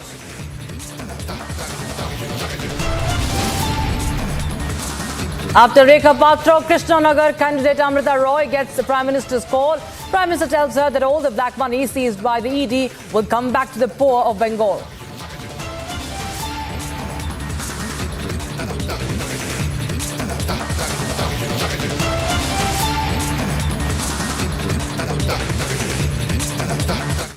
Right now, this is the breaking news that we are tracking from Jammu and Kashmir viewers. According to media reports, now Home Minister Amit Shah has hinted that the central government could be willing to revoke the controversial AFSPA, that is the Armed Forces Special Powers Act in Jammu and Kashmir. And while speaking to a local media channel, Amit Shah said that the centre also has plans to pull back the troops and leave the law and order responsibility solely to the Jammu and Kashmir police. So that's a big update we have right now. In fact, there have been multiple reactions coming in from the Gupkar Alliance also. This has been a long-drawn demand. Viewers remember that the AFSPA must be revoked. Amit Shah earlier had said that in northeastern states, many of the northeastern states, it has been revoked in 70% of areas. In the valley, the AFSPA has been removed, and now we are getting multiple reactions. Let's take a listen in on that. महिलाओं का अपमान नहीं सहेगा हिंदुस्तान। राहुल गांधी जी ने पहले भी महिलाओं का अपमान किया जब कहा कि शक्ति के खिलाफ जंग लड़ेंगे, शक्ति के खिलाफ लड़ेंगे। तो मैं पूछना चाहता हूं, क्या महिलाओं, बेटियों, बच्चियों इनके खिलाफ क्यों, बहनों के खिलाफ क्यों? और अब एक के बाद दूसरा कांग्रेस का ऐसा बयान जहां एक और एक महिला अभिनेत्री को अपमानित करता है, अभद्र भाषा का उपयोग करते हैं। ये दिखाता है कि कांग्रेस की सोच और मानसिकता क्या है। मैं इतना ही कहूंगा, ये अपमान हिंदुस्तान भी नहीं सहेगा और हिमाचल तो मुंह तोड़ जवाब देगा। मैं इतना जरूर कहना चाहता हूं कि एक और मोदी सरकार ने पक्के मकान महिलाओं को दिए, शौचालय बनाकर इज्जत घर महिलाओं को दिए, रसोई गैस का सिलेंडर देकर धुएं से मुक्ति दिलाई। वहीं दूसरी ओर मोदी सरकार में नल। गृह मंत्री जी की इंटरव्यू में जिस प्रकार से ये बात आई है, तो स्वाभाविक बात है कि पहले 5 अगस्त 2019 के बाद जिस प्रकार से धारा 370 को हटा करके उस प्रकार के हालात बनाए गए ताकि जो आर्म्ड फोर्सेस हैं या सुरक्षा बल हैं उनको सभी को तभी हटाया जाना संभव था जबकि हालात सुधर जाएं। आज कश्मीर में स्थितियां बदली हैं और पत्थरबाजी, अलगाववाद, आतंकवाद, भ्रष्टाचार, इन सभी पर लगाम लगी है। तो स्वाभाविक बात है कि भारत सरकार सोचती है और कश्मीर जिस प्रकार से पहले एक जन्नत जिसको कहा जाता था, लेकिन कुछ स्थानीय लोगों ने, हुर्रियत, जमायत इस्लाम, कुछ राजनीतिक पार्टियां जो हमेशा हालात ख़राब करने का प्रयास करती थी, आज भी करती हैं। तो आज उनके मुंह पर यह तमाचा है कि हमने उसी समय इसका ऐलान किया है कि जब हालात हमने सुधारे हैं तो स्वाभाविक बात है कि आने वाले समय में AFSPA को समाप्त किया जाएगा और धीरे धीरे सभी आर्म्ड फोर्सेस हैं वो अपने बैरक्स में जाएंगे। What is there to welcome? People are demanding. This government is saying there is normalcy. Jammu and Kashmir is very peaceful. Then why they have not agreed to hold assembly elections? Let them answer first. Before September there will be assembly election. Apex could all. Before September means what? They think they will come back to power and they will decide everything. If they are defeated, the other government will hold elections. That is not in his hands. The point is, when the union government has abrogated Article 370, when union government snatched away the statehood of Tamil Nadu, the Jammu and Kashmir, and bifurcated that state, why that statehood is not being restored? Why no elections are held for assembly in Jammu and Kashmir? These are the primary major questions which needs to be answered by Mr. Amit Shah, by Mr. Modi. So do you think, so you believe that AFSPA is not an issue? I don't take it seriously. What Mr. Amit Shah is saying is not a serious thing. And just he thinks by making such statements, he can deceive the people of Jammu and Kashmir. He can hoodwink the people of Jammu and Kashmir at the time of elections. That is what I point out. Mr. Amit Shah is not sincere. Home Minister, this union government headed by Mr. Modi is not sincere, honest to the people of Jammu and Kashmir. Regarding security forces, what do you have to say? No, the Jammu and Kashmir problem is not just a law and order problem. And these problems cannot be addressed and solved through security measures. And these are all certain political questions. The union government should think over to reach out to the people of Jammu and Kashmir to win their confidence and find political solutions to the problems faced by Jammu and Kashmir. And my colleague Gursimran Singh joins us live on the broadcast for more. Now, Gursimran, we've heard many reactions from the oppositions coming in. They are cynical about this statement by the Home Minister, given the fact that this statement has been made right ahead of the Lok Sabha elections. In fact, we've seen that there has been a long-drawn demand from various groups and individuals in the valley to revoke AFSPA. And after Article 370, we actually now, with the Home Minister making this statement, can expect, and if at all this is implemented, how soon can we see that happening? How easy or how challenging it could be? Because we still have the likes of the Gupkar gang still saying that this is nothing but politics. They continue to politicize this statement. See, no matter what the political parties politicize, one thing is very clear, that the change that has happened on ground post abrogation of Article 370 and 35 alpha, especially related to the security-related incidents that have seen a steep decline, be it the stone patting incident, the Pakistan-sponsored Hartal, or the incidents of terror on the civilians. So they have seen a decline, a huge decline, and that is the base of the statement of the Union Home Minister Amit Shah, when he says that the AFSPA is removing AFSPA is being considered. That means that the security apparatus has given a go-ahead, and the security scenario here in Jammu and Kashmir is suitable enough that AFSPA is removed and the security forces continue to operate in a manner that they used to do before the start of the terrorism, like they do in other parts of the country. So it has to be seen how things actually pan out, because after the Model Code of Conduct ends for the general elections 2024, there will be the Sri Amarnath Yatra that is going to take place from 29th or 30th of June to 19th of August, and soon after the 19th of August, then there will be the assembly elections in Jammu and Kashmir, as the deadline has been set by the Supreme Court of India to hold the assembly elections in J&K before 30th of September. So this 4 to 5 months time that is coming in next from now on, from the March towards the end of September, is something which has a series of events in Jammu and Kashmir which actually needs the deployment, heavy deployment of additional security forces. So it has to be seen that after conducting these events, then the union government will take or prior to this any call will be taken. Right, Gursimran. In fact, thank you so much for joining us with the details. We have many other reactions coming in. In fact, Anurag Thakur, the union minister, has also spoken out on this. Let's take a listen in. AFSPA, जिसको आप आम भाषा में कहते हैं, और armed forces special powers act, वो कांग्रेस की देन है, मिलिटेंसी भी कांग्रेस की देन है। लेकिन कांग्रेस की मैं याद करवाना चाहता हूं, AFSPA इसलिए आया था कि मुकदमे लड़ने की बजाय मिलिटेंट से लड़े हमारी सेना। आज मिलिटेंसी को खत्म करने का काम मोदी सरकार ने किया है, और कम होते आतंकवादी हमले, बढ़ती हुई सुरक्षा का वातावरण, और ये संकेत दे रहा है कि शायद अब वो समय आ गया है जब AFSPA को छुट्टी मिल जानी चाहिए, AFSPA को खत्म कर देना चाहिए। और ये उस समय जरूरत थी जब फर्जी मुकदमे हमारे फौज पर होते थे। आज पथराव भी बंद हुआ है, आतंकवादी घटनाओं में भी बहुत कमी आई है। जहां तक AFSPA को हटाने की बात है, बिस्मिल्लाह करके आज ही शुरू करिए।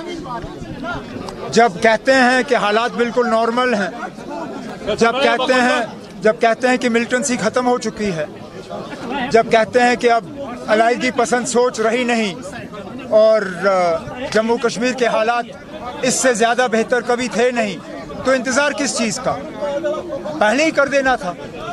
मैं तो 2011 से इस दिन का इंतज़ार करता आया हूं और कोशिशें भी हमने बहुत की अफस्पा हटाने की, लेकिन मुझे डर इस बात का है कि जिस तरह लद्दाख के लोगों को 6 शेड्यूल का झांसा देके उनको गुमराह किया गया, उनको धोखा दिया गया, उनके साथ झूठे वादे किए गए, बिल्कुल उसी तरह इलेक्शन को देखते हुए जम्मू कश्मीर के लोगों के साथ अब अफस्पा के मामले में भी एक झूठा वादा और धोखा देने का जो है सिलसिला किया जा रहा है।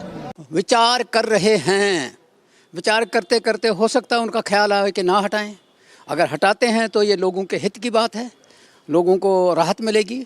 और वो तो नेशनल कॉन्फ्रेंस का बहुत पुराना इशू था कि भाई इसको हटाया जाना चाहिए। जब आप कहते हैं कि अच्छी बात है हटाया जाए, तो तब आप ये भी मानेंगे कि फिर सिचुएशन सिक्योरिटी की जो है वो इम्प्रूव हुई है, पत्थरबाजी कम हुई, टेरर इंसिडेंट्स में कमी आई है, तभी इसका बेस बन पाया? ये गवर्नमेंट खुद कह रही है कि सब कुछ ठीक है, तो जब सब कुछ ठीक है तो फिर सोचना क्या है, हटा दो।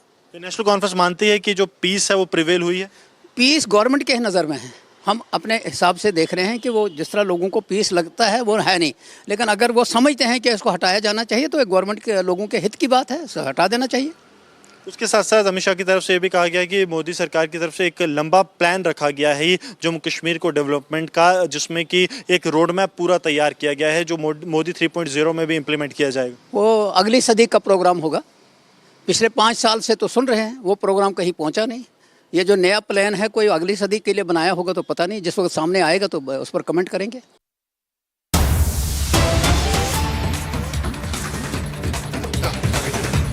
All right, we have breaking news coming in right now, viewers. Aam Aadmi Party's lone MP from Punjab, Sushil Rinku, who won the election, is all set to join the BJP now. He's going to dump the Aam Aadmi Party. He's the single MP from Aam Aadmi Party who won in the previous elections, Lok Sabha elections.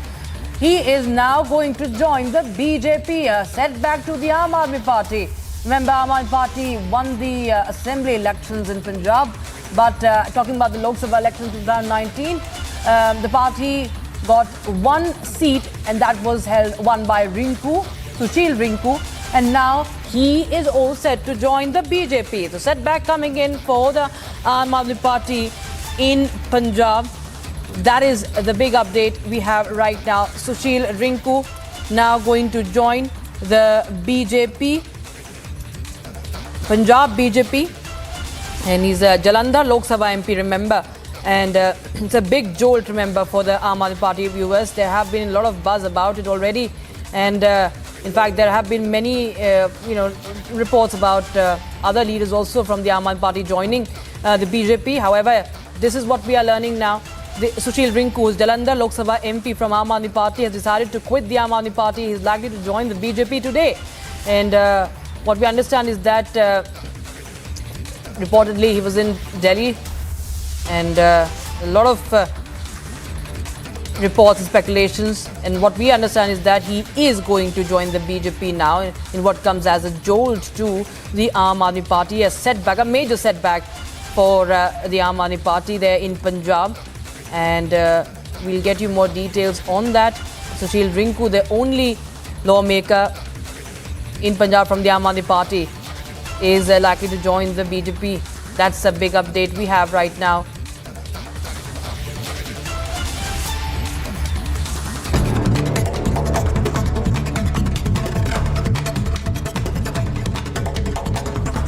All right, in some more news, the Speaker suspended the Delhi Assembly session until the 1st of April, shortly after it commenced, as Aam Aadmi Party MLAs chanted slogans in favour of Chief Minister Kejriwal and against the Modi government.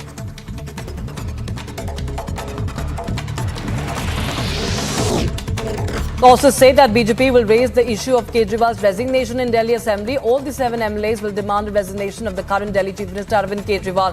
BJP will also demand the constitution. BJP will also raise concerns on the constitutional crisis in Delhi.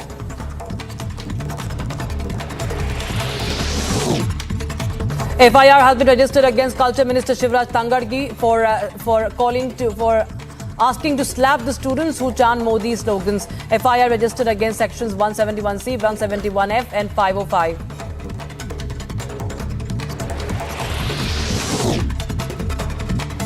And as shown, this curry probe continues. The Enforcement Directorate summoned Sheikh Shahjahan's brother, Sheikh Shirazuddin, today.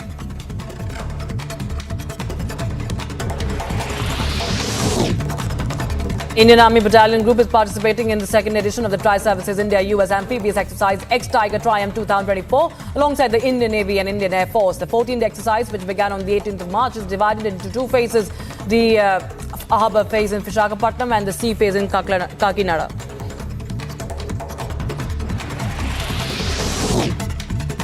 NCP SCP workers staged protest outside the party headquarters following Shiv Sena UBT being announced as the candidate for Mumbai Northeast Lok Sabha seat historically held by United NCP.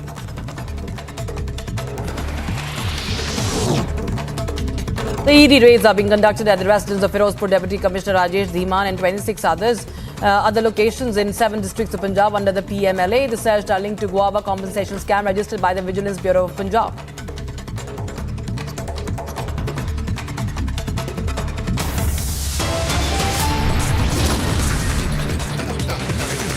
Right, expelled TMC MP Mahua Moitra and Darshan Hiranandani summoned by the Enforcement Directorate in the Forex violation case.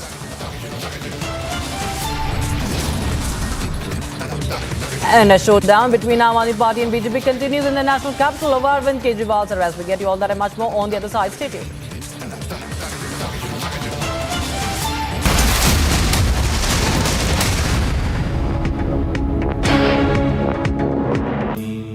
Amity has been ranked India's #1 private university for the 11th year by India Today, a testimony to Amity's world-class education whilst imbibing values and sanskars in students.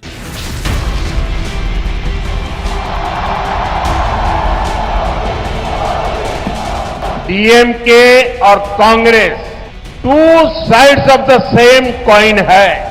DMK और कांग्रेस का मतलब है big corruption. DMK और कांग्रेस का मतलब है one family rule.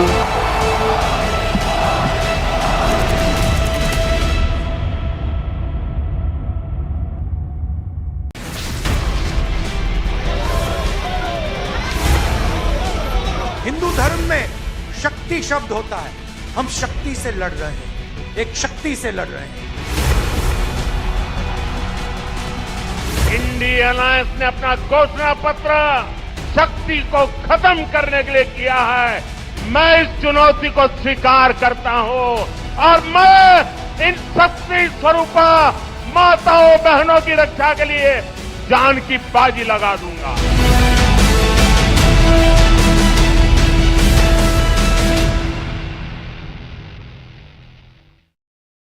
Good evening and welcome, viewers. The question I want to begin with tonight is whether all public servants in the country are equal or whether some public servants are more equal.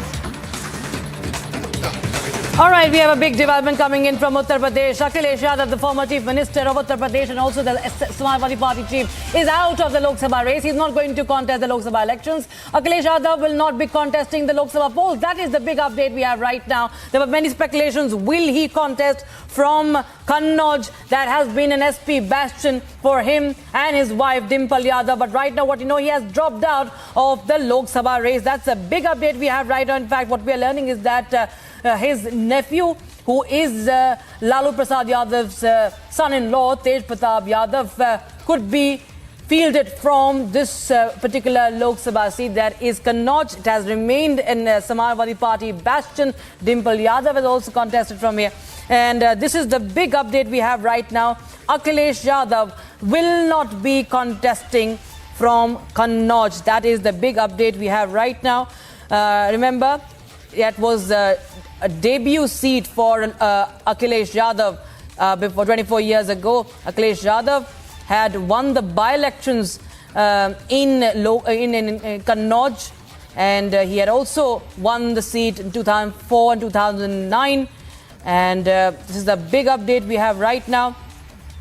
2014, Dimple Yadav, his wife, had won from Kannauj. 2019, however, BJP's Subrat Pathak had won.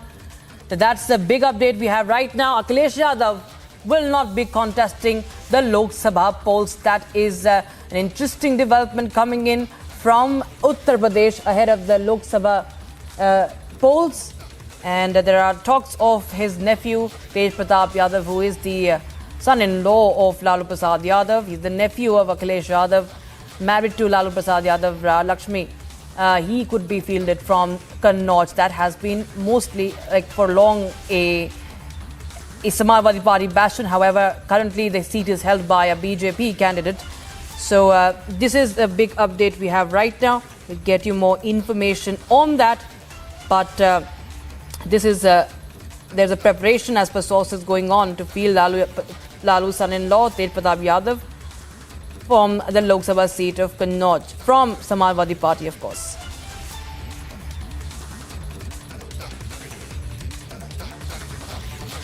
We'll get you more details from our correspondent on ground as to give us a perspective and more information that we are picking up from our sources. But remember, as I was telling you, that it was the debut seat for Akhilesh Yadav, Kannauj by-elections won by him 2 decades back, and now what we know is that he will not be contesting from any seat in this Lok Sabha election. That, of course, raises many questions there. But what we know is that it is clear he will not be contesting from Kannauj seat. He will not be contesting the polls at all. And it could be someone from the family who could be contesting from the Samajwadi Party ticket from Kannauj in Uttar Pradesh. That is the big update we have right now. Kannauj is an important seat there for the Samajwadi Party, and now the BJP, as is held by a BJP candidate, by BJP MP. My colleague Ajay Dubey is joining us live on the broadcast from Lucknow. Ajay, it's a very interesting development coming in. Akhilesh Yadav is not choosing to contest the Lok Sabha elections this time. See, definitely this decision is taken now, and Samajwadi Party, they're planning for the seats, and now we can see there is a conflict for Muradabad and Rampur, and Akhilesh Yadav is facing this issue right now. And this decision is taken that Akhilesh Yadav will not fight any election in parliament. Earlier it was been discussed that he will be fighting from Kannauj or he can fight from Azamgarh. I'm joined by the BJP leader here, sir. जो ये बात अखिलेश यादव के चुनाव लड़ने की कही जा रही है, कैसे देख रहे हैं आप? इस आखिर तो पहले चरण का चुनाव है, और पहले चरण के चुनाव में ही ये सिर्फ टोवल सतह पर आ गई है। जब चुनाव आता है तब समाजवादी पार्टी में इस तरह की सिर्फ टोवल देखने को मिलती है। 2017 के विधानसभा चुनाव में भी हमने देखा था कि कैसे पूरी समाजवादी पार्टी आपस में गुत्थम गुत्था थी। जब से अखिलेश यादव जी ने समाजवादी पार्टी की कमान संभाली है, पार्टी पर पकड़ उनकी लगातार ढीली हुई है। लगातार पार्टी पराजित हो रही है। 2014 में पराजित हुए, 2017 में पराजित हुए, 2019 में पराजित हुए, 2022 में पराजित हुए, पंचायत चुनाव में पराजित हुए, निकाय चुनाव में पराजित हुए, उपचुनाव में पराजित हुए। इतनी पराजय के बाद समाजवादी पार्टी अब अखिलेश यादव के नेतृत्व को स्वीकार करने को तैयार नहीं है, और उसी के कारण से ये समाजवादी पार्टी में आज वो दिखाई पड़ रही है, उठापटक दिखाई पड़ रही है कि पार्टी किसी को कैंडिडेट घोषित कर रही है, नॉमिनेशन कोई कर रहा है।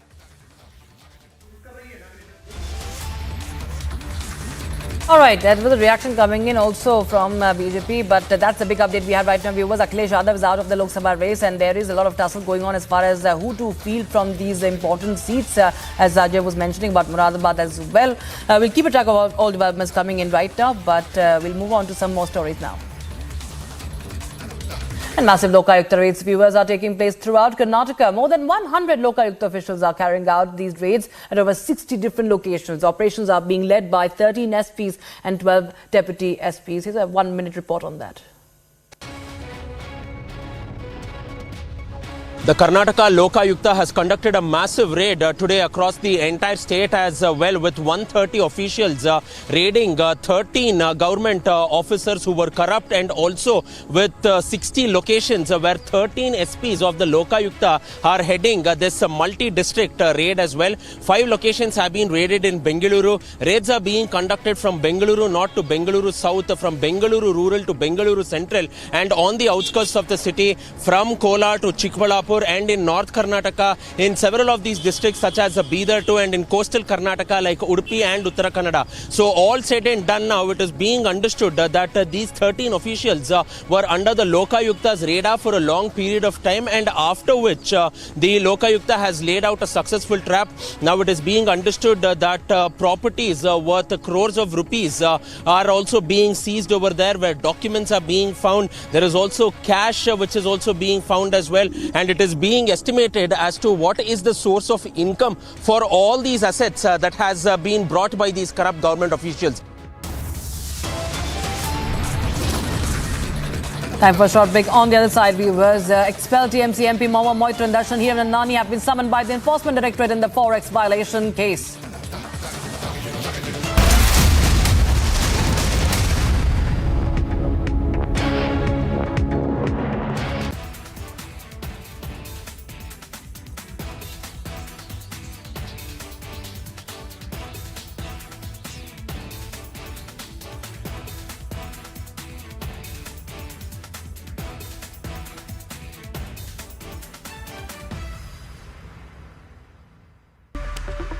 Welcome back, ladies and gentlemen. It's time now for the nation's sharpest opinion.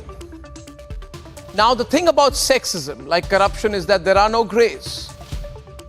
You cannot come out with a haphazard excuse to defend a publicly made disgusting sexist remark about a woman and then slither away and endorse it through collective silence. Ladies and gentlemen, that's exactly what the Vadra Congress and the Vadra Gandhi family seem to be doing. For decades, the Congress party has tried to own the space of women in politics, presented and positioned themselves politically as the owners and beacons of hope for women in Indian politics just because Indira Gandhi became Prime Minister and Sonia Gandhi became Congress President. So they said, because people from the Vadra Gandhi family and women from the Vadra Gandhi family have reached certain positions because of their family name, women of India have become empowered. Ridiculous. Now that very party is essentially shrugging its shoulders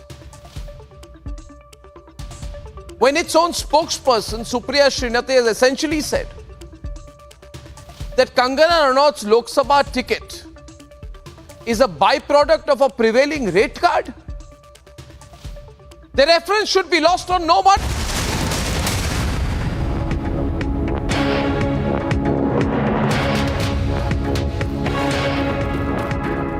There has been trouble mounting in for Mahua Moitra, the expelled TMC MP. Enforcement Directorate has issued a fresh summons to Trinamool Congress leader and former Lok Sabha MP Mahua Moitra for questioning in a case related to the contravention of foreign exchange, the FEMA, that is Foreign Exchange Management Act. Moitra, remember, is being probed by the CBI as well. It's conducting a preliminary probe into the allegations against Moitra, who was expelled a few months ago on reference from the Lokpal. Here's a report on that. The Enforcement Directorate today has sent out a fresh summons to former TMC MP Mahua Moitra and industrialist Darshan Hiranandani in the query for cash scam case.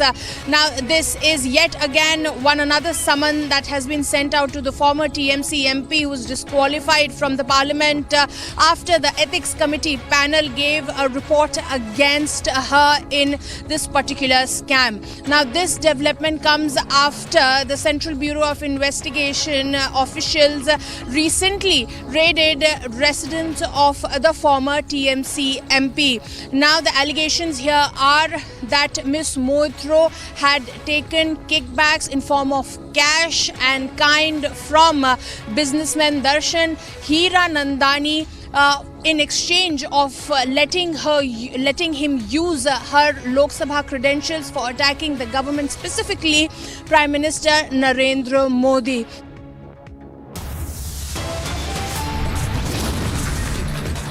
After this very short break, viewers, Home Minister Amit Shah has made a big announcement saying the centre is mulling to revoke the AFSPA in Jammu and Kashmir. Armed forces to be pulled out from the internal security duties in Kashmir. We get you all that and much more on the other side. Stay tuned.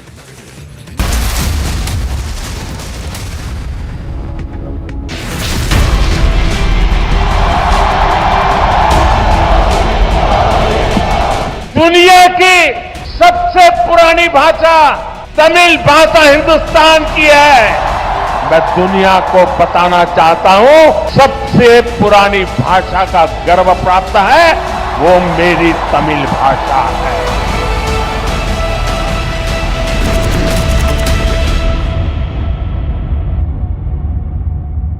Tests after the operation found cancer had been present. My medical team therefore advised that I should undergo a course of preventative chemotherapy, and I'm now in the early stages of that treatment.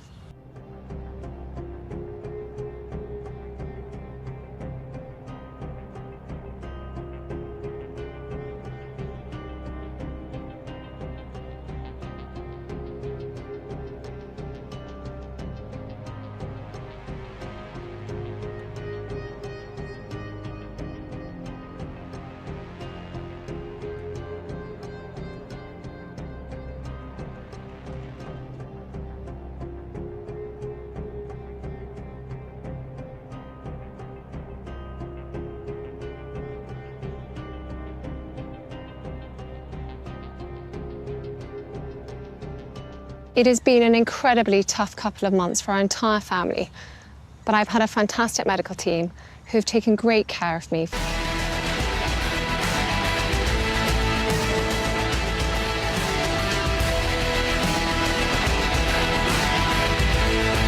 Rajasthan CM speaks with the Republic as battle for 2024 years, says party will win all 25 seats in the state.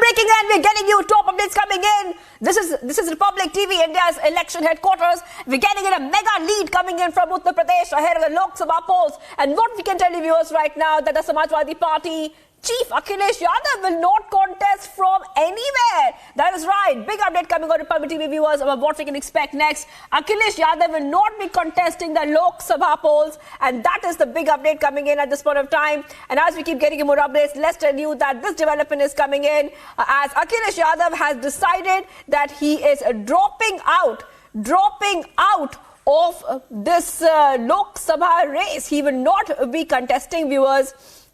Top update coming on Republic TV. Now, this coming in, of course, as we keep getting you more updates on what we can expect next in the story. And what we tell you right now is that even though many were expecting that he will be contesting from various constituencies, maybe Rampur or some other constituency, this is coming as a very big update that Akhilesh Yadav is opting out of the Lok Sabha race.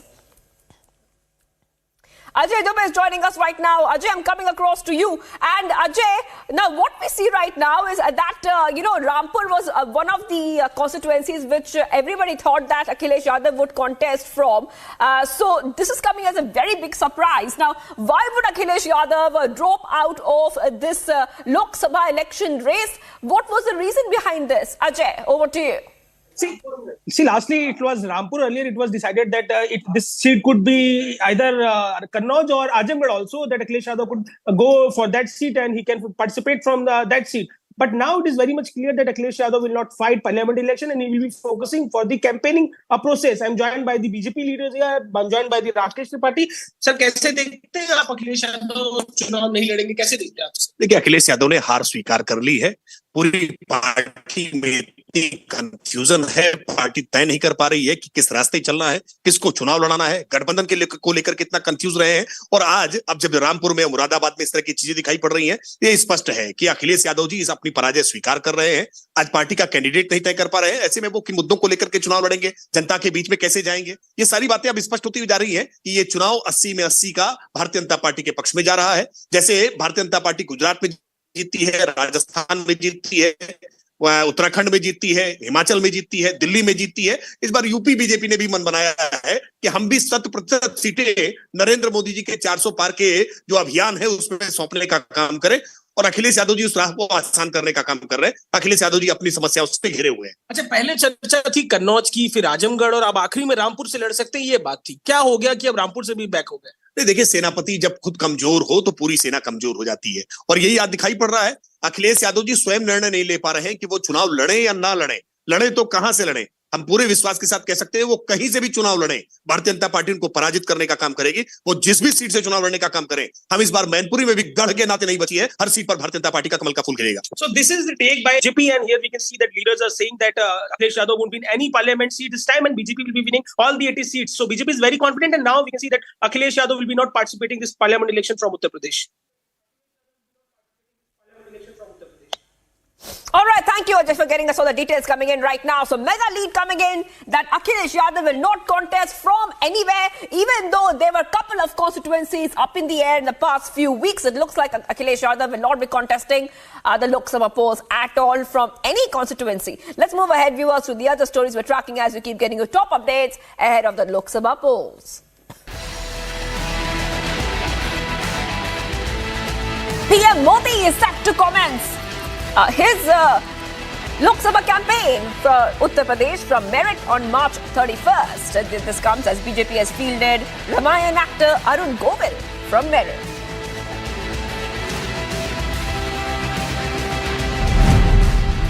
Congress leader Sanjay Nirupam has voiced strong opposition against the Shiv Sena UPT's arbitrary candidate announcement in Mumbai's Lok Sabha seats, claiming it has upset both the Congress cadre and the voters. Nirupam demands top leadership to take a stand against Shiv Sena's decision, citing concerns over candidate integrity.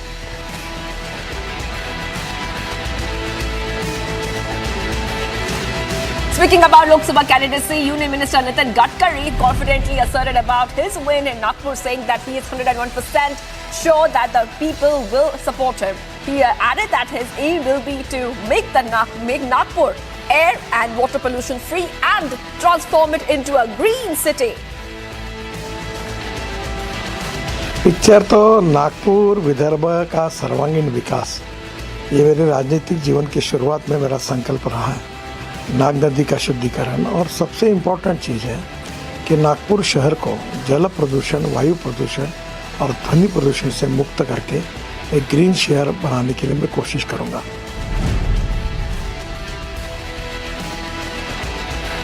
Ahead of the Lok Sabha polls, the second phase to file the nomination for the general elections will begin tomorrow. ECI will issue the Gazette notification at 4 p.m.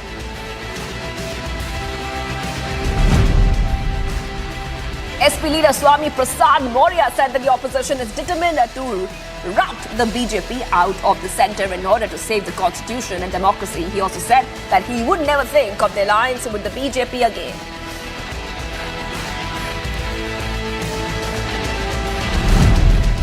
Sources say that the MNS chief Raj Thackeray is set to join the NDA fold today. It is being said that the Thackeray will have asked for 3 seats from the BJP to contest the elections. However, a decision is set to be taken on 2nd. Thackeray has asked for the South Mumbai seat.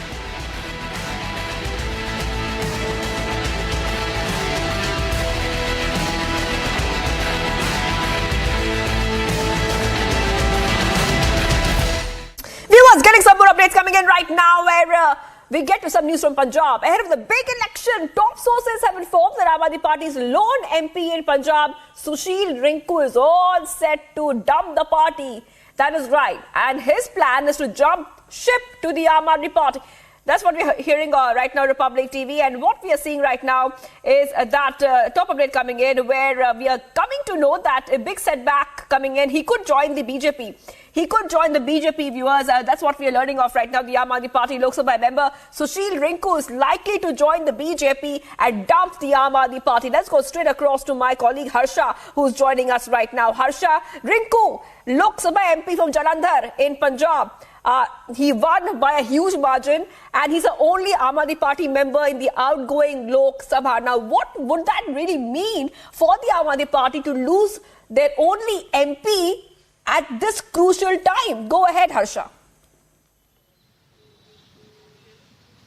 Shivangi, so let me tell you that today is the double jolt for Aam Aadmi Party, because it's not only Aam Aadmi Party MP from Jalandhar, Sushil Kumar Rinku, but it is also Aam Aadmi Party MLA, Sheetal Angural from Jalandhar West. He is also leaving Aam Aadmi Party. So today is a double jolt for Aam Aadmi Party. Two important leaders from Jalandhar are today set to join BJP. The press conference will commence shortly at the BJP headquarters. The BJP leaders of Punjab will be present there, who will likely make Sushil Kumar Rinku and Sheetal Angural join the Bharatiya Janata Party today. And let me tell you, Sushil Kumar Rinku was the lone member of parliament of Aam Aadmi Party who won the 2019 Lok Sabha election from the state of Punjab. And today he is going to join Bharatiya Janata Party. So we are also getting information from our top sources that Rinku could also be fielded by Bharatiya Janata Party from Jalandhar constituency only for Lok Sabha election. And this is what everyone is waiting to watch out for, because Rinku is a very important face. And Shivangi, if you remember, during the winter session of Parliament also, after the suspension of Sanjay Singh during the session during the winter session, Sushil Kumar Rinku was also suspended from the Parliament Lok Sabha when he was continuously raising his voice. He stood out of the Parliament for another 45 days, and for next session also he was suspended. But today he is set to join Bharatiya Janata Party. So what we are understanding to know is that these days Sushil Kumar Rinku was not happy with the Aam Aadmi Party's protocol and the guidelines which Aam Aadmi Party was going in the state of Punjab. He was also not happy with the kind of the ticket distribution which Aam Aadmi Party leaders, high authorities planned in the state of Punjab, and that is the reason why he is now set to jump to the BJP ship and also could likely contest the elections from the same constituency, but this time not from the Aam Aadmi Party ticket but from the BJP ticket. Sushil Kumar Rinku came to news in the winter session of the Parliament only when he was continuously raising his voice. There were several instances where he spoke against his party as well. So clearly this indicates that the ideology of Aam Aadmi Party and Rinku were not aligned with each other from past 1 to 2 months, and therefore there were the indication from past 1 to 2 months that Rinku could likely join BJP. And today, with the two important faces of Aam Aadmi Party joining BJP, this is a huge setback and trouble from Aam Aadmi Party in the state of Punjab. Back to you. All right, thank you for joining us there. Harsha, getting us top updates coming in where we are seeing that the lone MP in Punjab of Aam Aadmi Party could be dumping the party, joining the BJP, and that's coming as a very big blow to the Aam Aadmi Party. Let's move ahead to the other story we're tracking right now. It's an exclusive. Republic has spoken to Union Minister Anurag Thakur. Listen in to what he had to say about BJP's poll preparedness ahead of the big 2024 Lok Sabha elections. कह के देखिए ना, जिनको 45 सीटें नहीं मिलती थी कांग्रेस को 450 कहां से कहेंगे। मैं यही कहूंगा, ये तब भी कहते थे 2014 में कि चाय बेचने वाले को कौन लाएगा। देश की जनता ने देश बेचने वाली कांग्रेस को नकार दिया, ईमानदार चाय बेचने वाले को देश का प्रधानमंत्री बना दिया। और जब इन्होंने मोदी पर झूठे आरोप लगाए तो देश की जनता ने कहा मैं भी चौकीदार, और मोदी जी को 300 पार करवाया। तो जब कांग्रेस 200 नहीं कहती थी, हमने 282 जीती।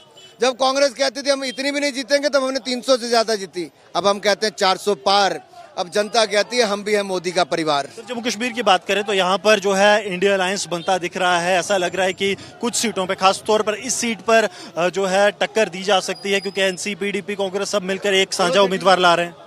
मैं इतना ही कहूंगा, कोई जितने मर्जी भ्रष्ट इकट्ठे हो जाएं, ये गठबंधन भ्रष्टाचारियों का है, ये ठगबंधन है, और ये देश की जनता कभी मंजूर नहीं करेगी। ईमानदारी की राह पर देश चला है और आगे भी चलेगा। मैं इतना ही कहूंगा, ये ईमानदारी की राह पर जो देश चला है ये रुकना नहीं चाहता।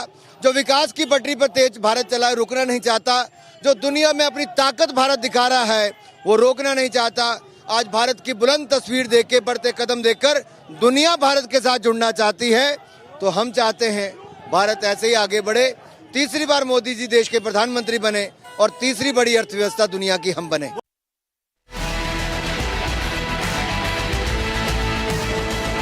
Viewers, top updates we are tracking right now. Prakash Ambedkar-led VDA has exited the MDA alliance. They have also announced candidates for some Lok Sabha seats in Maharashtra.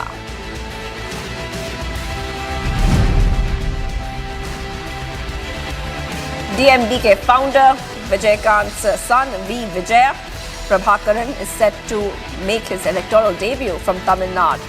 Virudhunagar Lok Sabha constituency has said he looks forward to contesting the upcoming general elections and was confident of victory.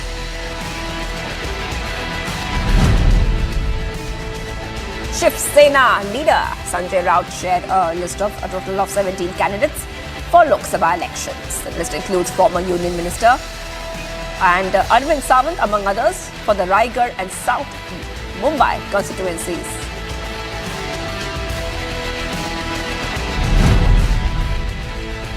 Former Himachal Pradesh CM Jairam Thakur has condemned remarks against BJP candidate Kangana Ranaut, said that it's a very unfortunate remark. He added that Supriya Srinath's comments about Mandi were absolutely wrong.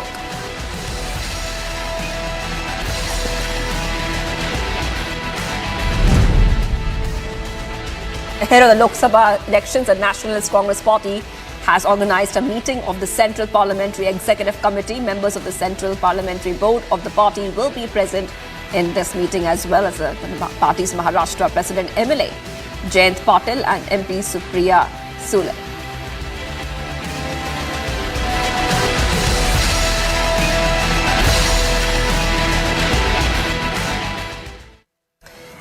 Let's go ahead and get you more updates coming in. It's a very exclusive conversation. Republic has spoken to one more candidate of the BJP, Jitin Prasada. Listen in to what he has to say about BJP's poll preparedness ahead of the big Lok Sabha elections, which are coming up just shortly. Sir, you are live with us on Republic. I want your single. बिल्कुल, ये मेरे लिए बहुत सौभाग्य की बात है कि भारतीय जनता पार्टी नेतृत्व ने मुझे पीलीभीत की प्रतिष्ठित सीट का उम्मीदवार बनाया है। माननीय प्रधानमंत्री जी के आशीर्वाद से, माननीय राष्ट्रीय अध्यक्ष जेपी नड्डा जी, माननीय गृह मंत्री जी अमित शाह जी, माननीय मुख्यमंत्री योगी आदित्यनाथ जी, माननीय प्रदेश अध्यक्ष भूपेन्द्र जी, माननीय स्वतंत्र देव जी, सभी लोगों के आशीर्वाद से मुझे ये सम्मान मिला है कि ये सीट का भारतीय जनता पार्टी का उम्मीदवार।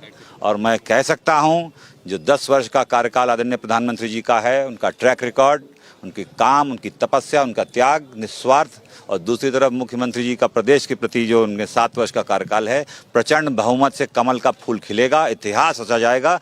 तीसरी बार रिकॉर्ड मतों से प्रधानमंत्री जी नरेंद्र मोदी जी प्रधानमंत्री भारत में स्थापित होंगे। क्या लगता है?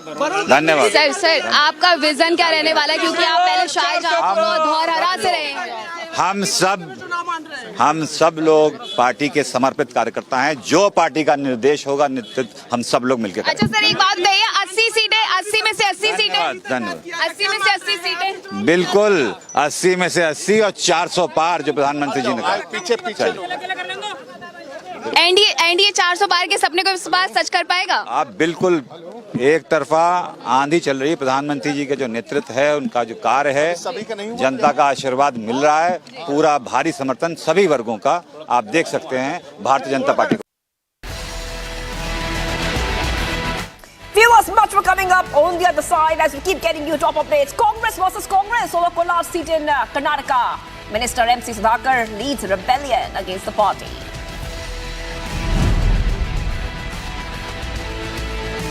Plus, sources say Maharashtra Congress upset with Uddhav Sena over the Sangli seat. Sanjay Nirupam calls Amol Kirtikar Khichdi Chor.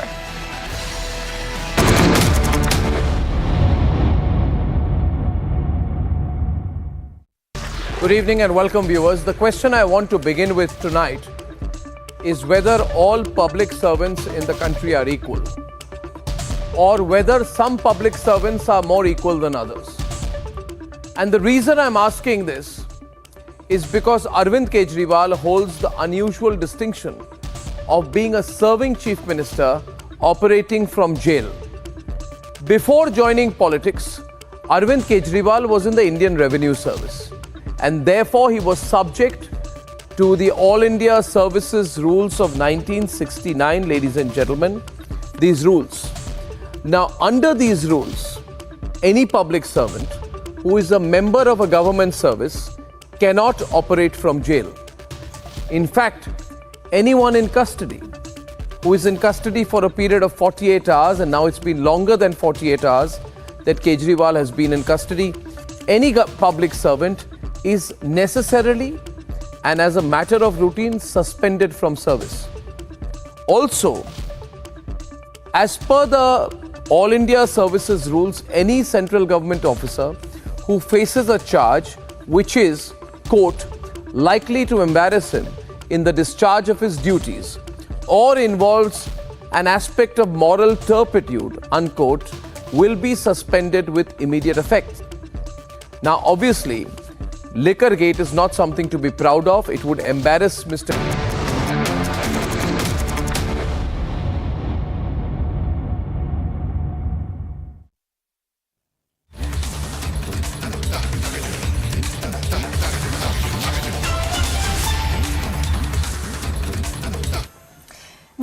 We are live and breaking up. Shivangi Shukla getting to the latest coming in. And what we see right now are back-to-back election exclusives and exclusive conversations, breaking updates coming in Republic TV. We're getting in some news from Himachal Pradesh, where the Congress's Pratibha Singh has now opted out of the Lok Sabha race and she will not contest from the Mandi seat. That's a big update coming on Republic TV, viewers. Back-to-back updates coming in here. And as we keep telling you more updates, let's tell you exactly what is happening at this point of time. What we are seeing is that Pratibha Singh has bowed out of that race. It's very interesting because, in fact, Pratibha Singh had earlier doubted about the political debut of Kangana Ranaut, and now she has bowed out. Or let's remember that she was supposed to contest from the Mandi seat. She is a sitting Mandi Lok Sabha MP, and from what we have come to know, that Pratibha Singh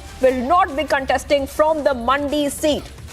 Top update coming on Republic TV, where we are telling you that Pratibha Singh has now opted out of the Lok Sabha race. She will not contest from the Mandi seat. And remember, it is Kangana Ranaut who has been given a BJP ticket from the Mandi Lok Sabha seat. Back-to-back updates coming on Republic TV. And as we keep getting more updates, let's tell you exactly what is happening here. What we can tell you, viewers, is that Pratibha Singh will not be contesting from the Mandi seat. So this is a big update coming on Republic TV. And remember that earlier Pratibha Singh had also given a comment that Kangana Ranaut is a celebrity. What role she plays with her sudden entry into politics will have to be seen. And after she made that comment about being doubtful of Kangana Ranaut's BJP ticket that she was given, we see Pratibha Singh has completely bowed out of the race. She will not contest from the Mandi seat. BJP has fielded Kangana Ranaut from Mandi, and Pratibha is the sitting Mandi Lok Sabha MP, and she's also the wife of late CM Veerbhadra. Let's go straight across to my colleague who's joining us right now. Harsha is joining us. Harsha, big update coming on Republic TV, viewers. It's a very sudden one. Because, all this while, Pratibha Singh has, she was doubtful of Kangana Ranaut's political debut, and she's a sitting MP from Mandi, where Kangana Ranaut will also be contesting from. So what has really led to the change of heart for her? Harsha. So Shivangi, let me tell you that Pratibha Singh has won thrice from the Mandi Lok Sabha constituency. 2021 bypoll also, Pratibha Singh won this constituency, and a family, the Veerbhadra Singh's family, has a huge impact in the entire assembly constituency which form the Mandi Lok Sabha constituency. If we talk about Kinnaur, Chamba, Lahaul Spiti, these have an influence of Veerbhadra Singh family, because of which Pratibha Singh have thrice won this election from the Mandi Lok Sabha constituency, even after the death of her husband Veerbhadra Singh. But now we have got to know that she has apprised the High Command, the Congress High Command, that she will not be contesting against Kangana Ranaut from the Mandi Lok Sabha constituency. And this has come after the debut of the Kangana Ranaut was announced by BJP from the Mandi Lok Sabha constituency. Kangana Ranaut is given the ticket from Mandi, but Pratibha Singh has stated her refusal is the reason, because she wants to help the candidate to win the election in other constituency, and that is the reason for refusal. She also stated that there are several discouraged candidates in Congress right now with the earlier things which happened in the state of Himachal Pradesh. What we saw in the first week of March, how the MLAs were disqualified and how the anti-incumbency have highly reflected on the Congress government in the state of Himachal Pradesh. She cited all those reasons as the major reason for her refusal to contest from the Mandi Lok Sabha constituency. Also, Shivangi, to tell you that tomorrow in Chandigarh there's a meeting of the AICC Coordination Committee. Rajiv Shukla will be there in the committee, and the committee is headed by Rajiv Shukla, and the party is now thinking how to convince Pratibha Singh to contest from the Mandi Lok Sabha constituency. I'll come back to you in just a moment. Harsha, let's go to Aishwarya Kapoor also joining us right now. I just want to go to Aishwarya Kapoor, our executive editor politics. Aishwarya, over to you. Pratibha Singh not to contest from Mandi seat, and what could have possibly led to this? Well, let's just put it clearly that all is not well now in Himachal Pradesh Congress as well. We've already seen Vikramaditya Singh, who's the son of the late Chief Minister, and Pratibha Singh quitting out of the state cabinet. And now Pratibha Singh deciding not to contest Mandi constituency. It can only have two reasons. Either she understands that she cannot defeat the BJP candidate, who is Kangana Ranaut, or she is now having second thoughts whether she would want to be within the Congress or not, because Vikramaditya Singh, the son of Pratibha Singh and the former late Chief Minister of Himachal Pradesh, has already quit the state cabinet. So it's very clear that the Himachal Pradesh Congress unit might have a vertical split soon enough. This is just not a bow out. This is just not Pratibha Singh accepting defeat even before contesting against Kangana Ranaut. It is more than it meets the eye. It is what is happening inside the Congress party's Himachal unit. It also shows the ambiguity as far as the leadership of the Congress party is concerned. As our colleague Harsha was also mentioning, that from DK Shivkumar to Rajiv Shukla you had Huda, all of them landing in Himachal Pradesh just a fortnight ago and settling things out. It seems as if nothing has been sorted out, and it just shouldn't be seen as Pratibha Singh out in front of Kangana Ranaut. It is just a reflection of what is exactly happening inside the Congress unit of Himachal Pradesh. Back to you in the studios. All right, we're getting these details coming in right now from Aishwarya Kapoor, our executive editor of politics, who is saying that there seems to be a larger problem here. This is coming in, of course, as we have got you news from Himachal Pradesh, where Congress says Pratibha Singh has now opted out of the Lok Sabha race and she will not contest from the Mandi seat. Top update coming here, Republic TV, and this is a big update where we see the Congress sitting MPs exiting Mandi, and she will not be contesting from Mandi, especially after back-to-back updates coming in. Taking a very short break, much more coming up as we keep getting you more updates on India's #1 news channel, Republic TV. Congress versus Congress over Kolar seat in Karnataka. Minister MC Sudhakar leads rebellion against the party.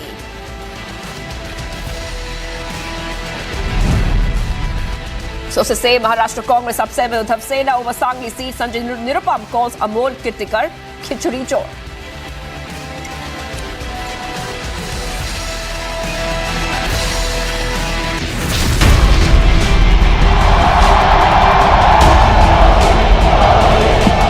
दुनिया की सबसे पुरानी भाषा तमिल भाषा हिंदुस्तान की है। मैं दुनिया को बताना चाहता हूं, सबसे पुरानी भाषा का गर्व प्राप्त है, वो मेरी तमिल भाषा है।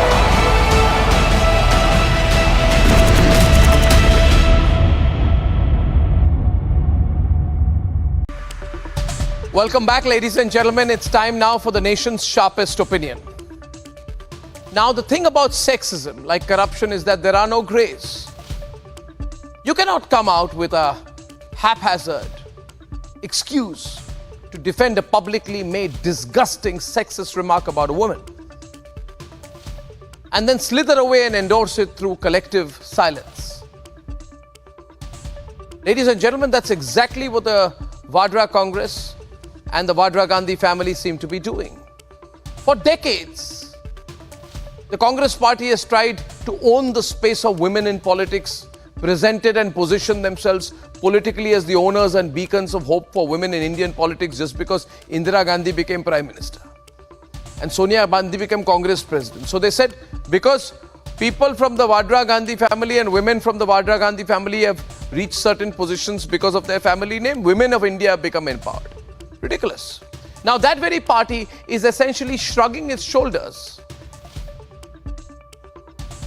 when its own spokesperson, Supriya Srinathe, has essentially said that Kangana Ranaut's Lok Sabha ticket is a byproduct of a prevailing rate card.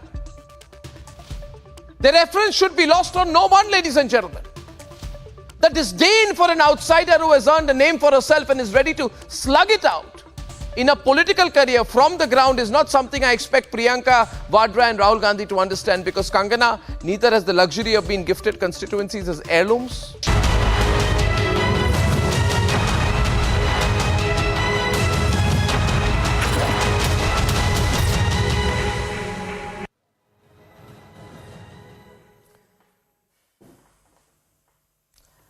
Very good afternoon, viewers. We are live in Breaking Republic TV and I'm Rakshita Mishra with you. We'll get you a lowdown on all the updates coming in right ahead of the Lok Sabha elections. But first, the headlines. Home Minister Amit Shah hints at revoking the AFSPA, says the centre trusts Jammu and Kashmir police to handle law and order issues. Samajwadi Party Chief Akhilesh to not fight the Lok Sabha polls, to field ST Hassan from Moradabad. Expelled TMC MP Mahua Moitra and Darshan Hiranandani summoned by the ED in the Forex violation case.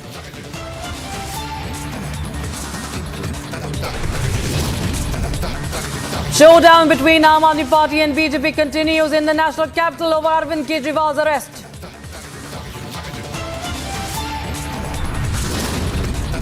Sources say Maharashtra Congress upset with Uddhav Sena over Sangli seat. Sanjay Nirupam calls Amol Kirtikar Khichdi Chor.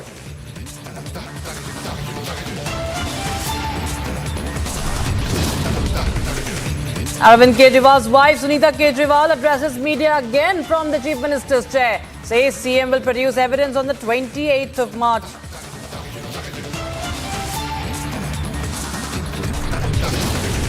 After Rekha Patra, Krishnanagar candidate Amrita Roy gets the Prime Minister's call. Prime Minister tells her all black money seized by the ED will come back to the poor of Bengal.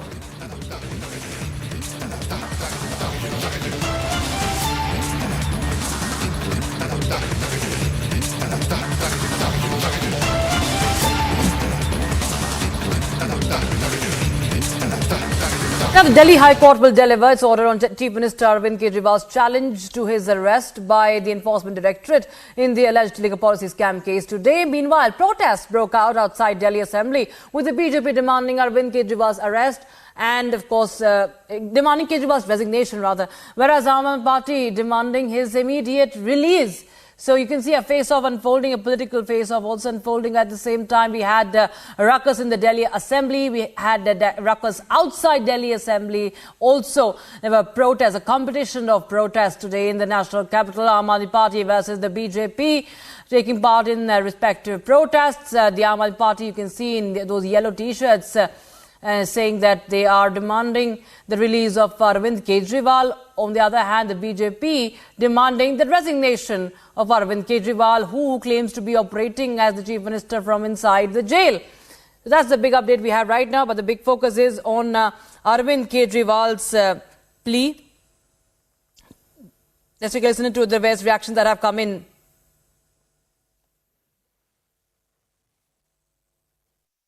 जो कहते थे मैं राजनीति में नहीं आऊंगा, मेरी लड़ाई तो भ्रष्टाचार के खिलाफ है, आज भ्रष्टाचार के दलदल में गिरी हुई, गहराई तक गिरी हुई आम आदमी पार्टी नजर आती है। जिनका शिक्षा मंत्री, जिनके पार्षद, ये सब जेल में है और इनका मुख्यमंत्री शराब घोटाले के किंगपिन कट्टर बेईमान अरविंद केजरीवाल भी जेल में है। मैं ये पूछता हूं, कहां गई अरविंद केजरीवाल की नैतिकता? हमने बताया कि जो अभियुक्त हैं शराब घोटाले के, उनके जो प्रेम पत्र बाहर ये पढ़ रहे हैं उनकी पार्टी के लोग, उसको लेके जांच की मांग की है, क्योंकि हमारी जानकारी के हिसाब से कानून की कुछ परिभाषाएं जिसको सबको मानना होता है और इस तरह के प्रेम पत्र वहाँ से निकल नहीं सकते। तो हमने उनकी जांच की मांग की है कि इनकी जांच की जाए और जिन्होंने प्रेम पत्र पढ़ के सुनाए उनकी भूमिका की भी जांच की। सब लोग आज मैं भी केजरीवाल की टी शर्ट के अंदर हैं और विरोध करते हैं भारतीय जनता पार्टी की तानाशाही का। जिस तरीके से चुनावों के दौरान हमारे लोगों के ऊपर छापे डाले जा रहे हैं, ये सब लोग तानाशाही की जो पराकाष्ठा है उसको पार कर रहे हैं। अरविंद केजरीवाल जी की गैर कानूनी गिरफ्तारी के खिलाफ आज सभी विधायक संघर्ष कर रहे हैं, प्रदर्शन कर रहे हैं। आज इस देश में लोकतंत्र को खत्म करने की कोशिश की जा रही है। ये इस देश के इतिहास में पहली बार हुआ है कि एक राष्ट्रीय पार्टी के राष्ट्रीय अध्यक्ष को गिरफ्तार कर लिया गया है, वो भी चुनाव की घोषणा के बाद। तो आज ये बिल्कुल साफ है कि अरविंद केजरीवाल की गिरफ्तारी इस देश के लोकतंत्र पर हमला है। देखिए, आज मुख्य तौर पर जो स्वास्थ्य संबंधित दिक्कतें दिल्ली के अंदर हैं उनको लेकर के चर्चा होगी, लेकिन चूंकि अरविंद केजरीवाल जी जो दिल्ली के मुख्यमंत्री हैं उनकी गिरफ्तारी हुई है, उसके बाद पहली बार सत्र बुलाया गया है, तो पूरी ताकत के साथ दिल्ली, पूरा देश और पूरे दुनिया के अंदर इस गिरफ्तारी के खिलाफ आवाज उठ रही है। इस सदन के अंदर भी इस गिरफ्तारी के खिलाफ बुलंद आवाज उठेगी। Right, we want some more political news right now. It's news from Himachal Pradesh, viewers, where Congress's Pratibha Singh has now opted out of the Lok Sabha race, and she will not contest from Mandi seat. Remember, this comes right after Kangana Ranaut was fielded by the BJP from the Mandi seat, and we of course know about the controversy that is raging on over the reactions that came in, the insults that were hurled against Kangana Ranaut. But remember, the important part, politically speaking, is that Pratibha Singh has decided not to contest from Mandi seat. There were a lot of speculations on that. This has been a Congress stronghold if you talk about the Mandi constituency. But Pratibha Singh, who is the wife of former Chief Minister of Himachal Pradesh, Veerbhadra Singh, is not going to contest from Mandi. Let's listen to what exactly Pratibha Singh had to say. Ma'am, Mandi से क्या आप खड़े होंगे? आप मंडी से खड़े होंगे? Are you open to contesting against Kangana Ranaut? बिल्कुल नहीं। मैंने हाई कमांड को अपनी बात बोल दी है। हाई कमांड क्या फैसला करती है वो उस पर अब निर्भर करता है। ठीक है, कंगना को कितनी बड़ी चुनौती मानती है? अब मुझे क्या पूछना, वो तो बीजेपी के कैंडिडेट है, बीजेपी ने उनको फील्ड में उतारा है। ठीक है, जो भी होगा सामना करेंगे, इलेक्शन लड़ेंगे और लड़वाएंगे और कांग्रेस को जितवाएंगे। एक सवाल पूछना चाहेंगे कि हिमाचल में जिस तरह से हो रहा है उसी तर्ज पे पंजाब में भी देखा जा रहा है कि कांग्रेस के या एक्स कांग्रेस के कई नेता हैं जो बीजेपी में लगातार शामिल हो रहे थे। ये क्या दर्शाता है? अब इस पे सोच करना पड़ेगा और मंथन करना पड़ेगा और हम चाहेंगे कि जिनकी विचारधारा उनसे मिलती है, ठीक है, उनको वहाँ ठीक लगा तो हम भी तलाश करेंगे कि अच्छा कोई नेता हो या अच्छा हमारी तरफ से कोई कैंडिडेट हो, उनको फील्ड में उतारेंगे और कांग्रेस को विजय बनाएंगे। बयानबाजी कितना नुकसानदायक हो सकती है किसी पार्टी के लिए, जिस तरीके से कंगना के लिए हुई है पर्सनल बयानबाजी? मुझे नहीं उस पर कमेंट करना है। What she said I don't know and I don't like commenting on somebody's comment. What she has said, that is her personal view. I cannot comment on that. And now the Enforcement Directorate has issued fresh summons to Trinamool Congress leader, former Lok Sabha MP Mahua Moitra, for questioning in a case related to the contravention of the Foreign Exchange Management Act, that is the FEMA case. And Moitra, remember, is being also probed by the CBI. It is conducting a preliminary inquiry into the allegations against Moitra, who was expelled a few months ago on the reference from the Lokpal. Here's a 1-minute report on that. The Enforcement Directorate today has sent out a fresh summons to former TMC MP Mahua Moitra and industrialist Darshan Hina Nandani in the query for cash scam case. Now, this is yet again another summon that has been sent out to the former TMC MP who was disqualified from the parliament after the ethics committee panel gave a report against her in this particular scam. Now, this development comes after the Central Bureau of Investigation officials recently raided residence of the former TMC MP.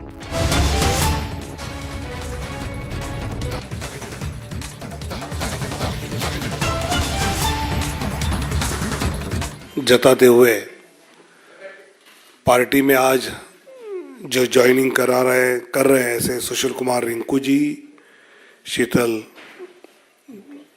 और अभी अभी हमारे केंद्रीय मंत्री हरदीप पुरी जी का आगमन हुआ है, उनका भी मैं स्वागत करता हूं।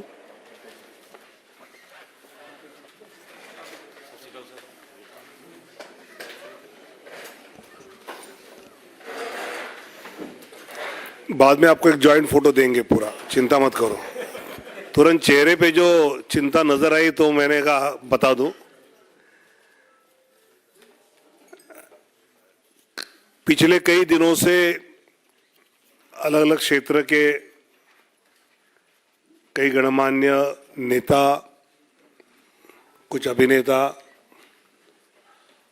और ऐसे पार्टी की ज्वाइनिंग कर रहे हैं, और इनसे जब भी मेरी बाद में बात होती है तो हर एक के मन में स्वाभाविकता जिस प्रकार विकसित भारत की संकल्प को लेकर आदरणीय मोदी जी अपनी गारंटी के साथ काम कर रहे हैं,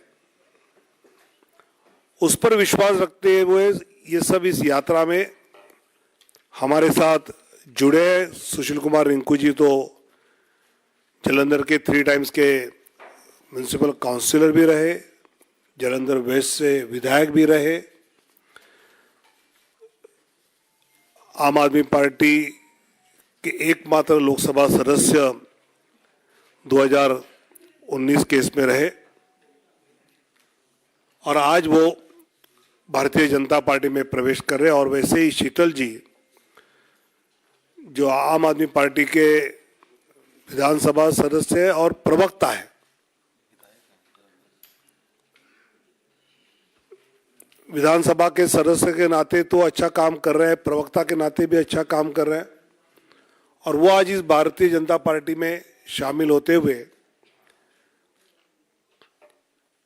भाजपा पंजाब की जनता के प्रश्नों को लेकर मजबूती से काम करने के लिए इन दोनों का साथ जुड़ना, और विशेषकर कल हमारे जाखड़ साहब ने अलायंस नहीं होगा, हम अकेले लड़ेंगे, ये घोषणा के बाद इनका आना, ये हम पार्टी के लिए एक अच्छी बात मानते हैं, पंजाब के लिए मजबूती की बात मानते हैं, और मैं उनका स्वागत करता हूं। और उनको उनकी पूरी क्षमताओं का उपयोग पंजाब की जनता के हित के लिए, विकास के लिए पूरी तरह पार्टी उपयोग करेगी, ये उनको आश्वासित करता हूं। आग्रह होगा माननीय केंद्रीय मंत्री हरदीप पुरी जी से कि आपको संबोधित करें।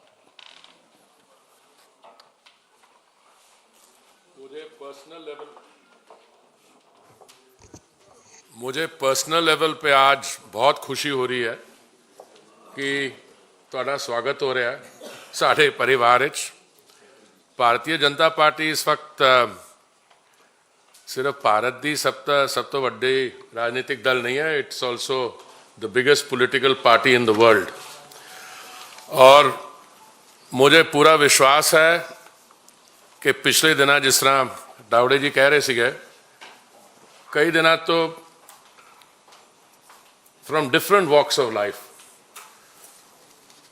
उन्होंने जिन्होंने ना कमाया अपना एज सैलीब्रिटीज़ बॉलीवुड विच, बाकी पॉलिटिकल पार्टीज़ तो ऑल वॉक्स ऑफ लाइफ साडे परिवार विच शामिल हो रहे हैं। तो जिहड़ा साडा माननीय प्रधानमंत्री जी का विकसित भारत का जो संकल्प है, सपना हैगा,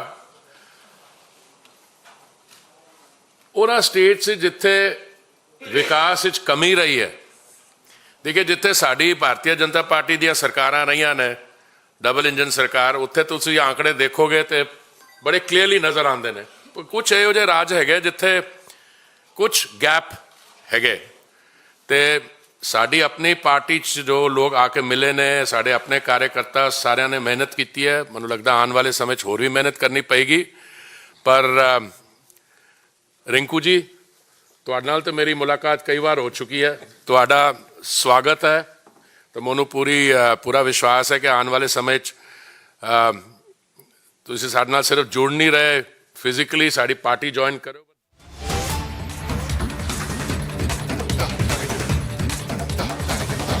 Big breaking news coming in right now, viewers. The Election Commission of India has issued show cause notices to Congress leader Supriya Shrinet for her remarks against BJP's Lok Sabha candidate from Mandi, Kangana Ranaut. That's the big update we have right now. Show cause notice also issued to BJP Dilip Ghosh, remember, for his remarks against Mamata Banerjee. The BJP had already pulled up Dilip Ghosh sending an issuing a notice to him. Of course, the Congress party has not issued any kind of show cause notice to Supriya Shrinet. It has completely been silent on Supriya Shrinet's derogatory remarks, insult against Kangana Ranaut. And the Election Commission has now show caused Supriya Shrinet, the national spokesperson of the Congress party, for her remarks against Kangana Ranaut. Remember, there was a post that went viral after Kangana Ranaut's candidature was announced, and an insulting remark, the rate card insult against Kangana Ranaut had pushed her into trouble. And we saw that there was no word from the Congress leadership, no show cause, no word on if she will be sacked or not. But the Election Commission, remember, has issued a show cause notice to Supriya Shrinet.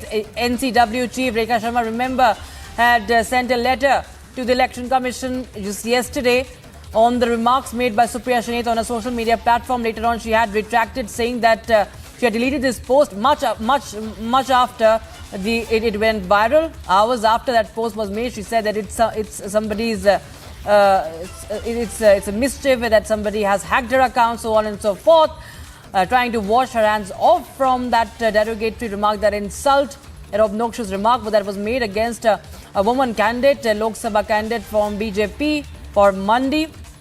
And now what we have is that Election Commission has issued a show cause notice, and BJP, of course, has continued to demand action against Supriya Shrinet over her remark.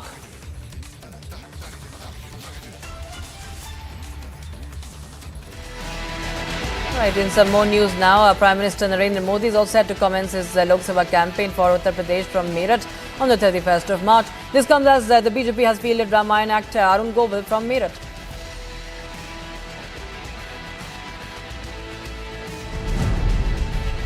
Congress leader Sanjay Nirupam has voiced strong opposition against the Shiv Sena Uddhav Balasaheb Thackeray's arbitrary candidate announcement in Mumbai's Lok Sabha seats, claiming it has upset both the Congress cadres and the voters. Nirupam demands the top leadership to take a stand against Shiv Sena's decision, citing concerns over candidate integrity.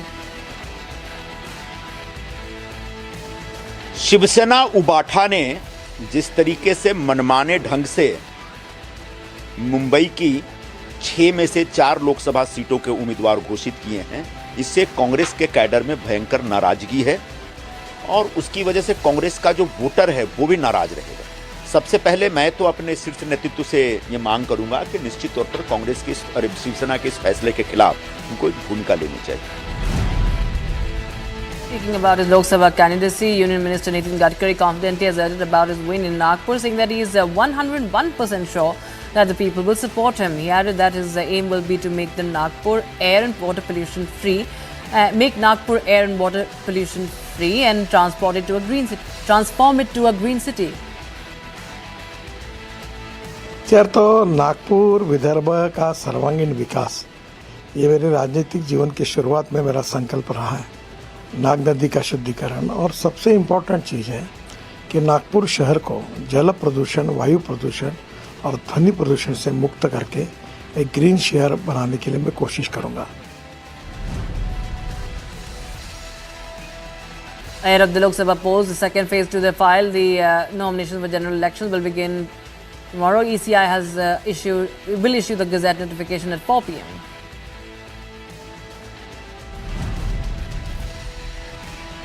Samajwadi Party leader Swami Prasad Maurya has said that the opposition is determined to rout the BJP out of the centre in order to save the constitution and democracy. He also said that he would never think of an alliance with the BJP again. राष्ट्रीय socialist समाज party के गठन के दिन ही मैंने सार्वजनिक रूप से इस बात की घोषणा की थी कि इंडिया अलायंस देश की आवश्यकता है। इसलिए इंडिया अलायंस को मजबूत बनाने की दिशा में राष्ट्रीय सोशल समाज पार्टी काम करेगी। इसलिए अलग से किसी अलायंस की आवश्यकता है ही नहीं। It's also said that M Minister Raj Thackeray is set to join the NDA fold today. It is being said that Thackeray has asked for 3 seats from BJP to contest the elections. However, a decision is set to be taken on 2 seats. Thackeray has also asked for South Mumbai seat.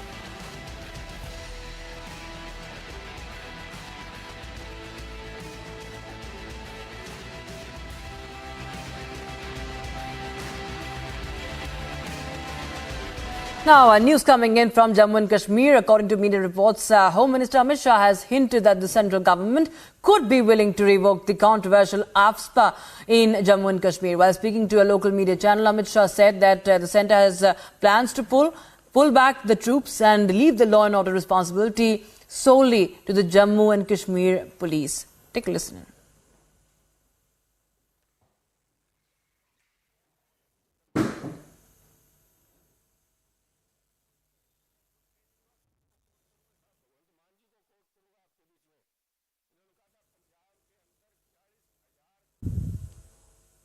AFSPA जिसको आप आम भाषा में कहते हैं और armed forces special powers act, वो कांग्रेस की देन है, मिलिटेंसी भी कांग्रेस की देन है। लेकिन कांग्रेस की मैं याद करवाना चाहता हूँ, AFSPA इसलिए आया था कि मुकदमे लड़ने की बजाय मिलिटेंट से लड़े हमारी सेना।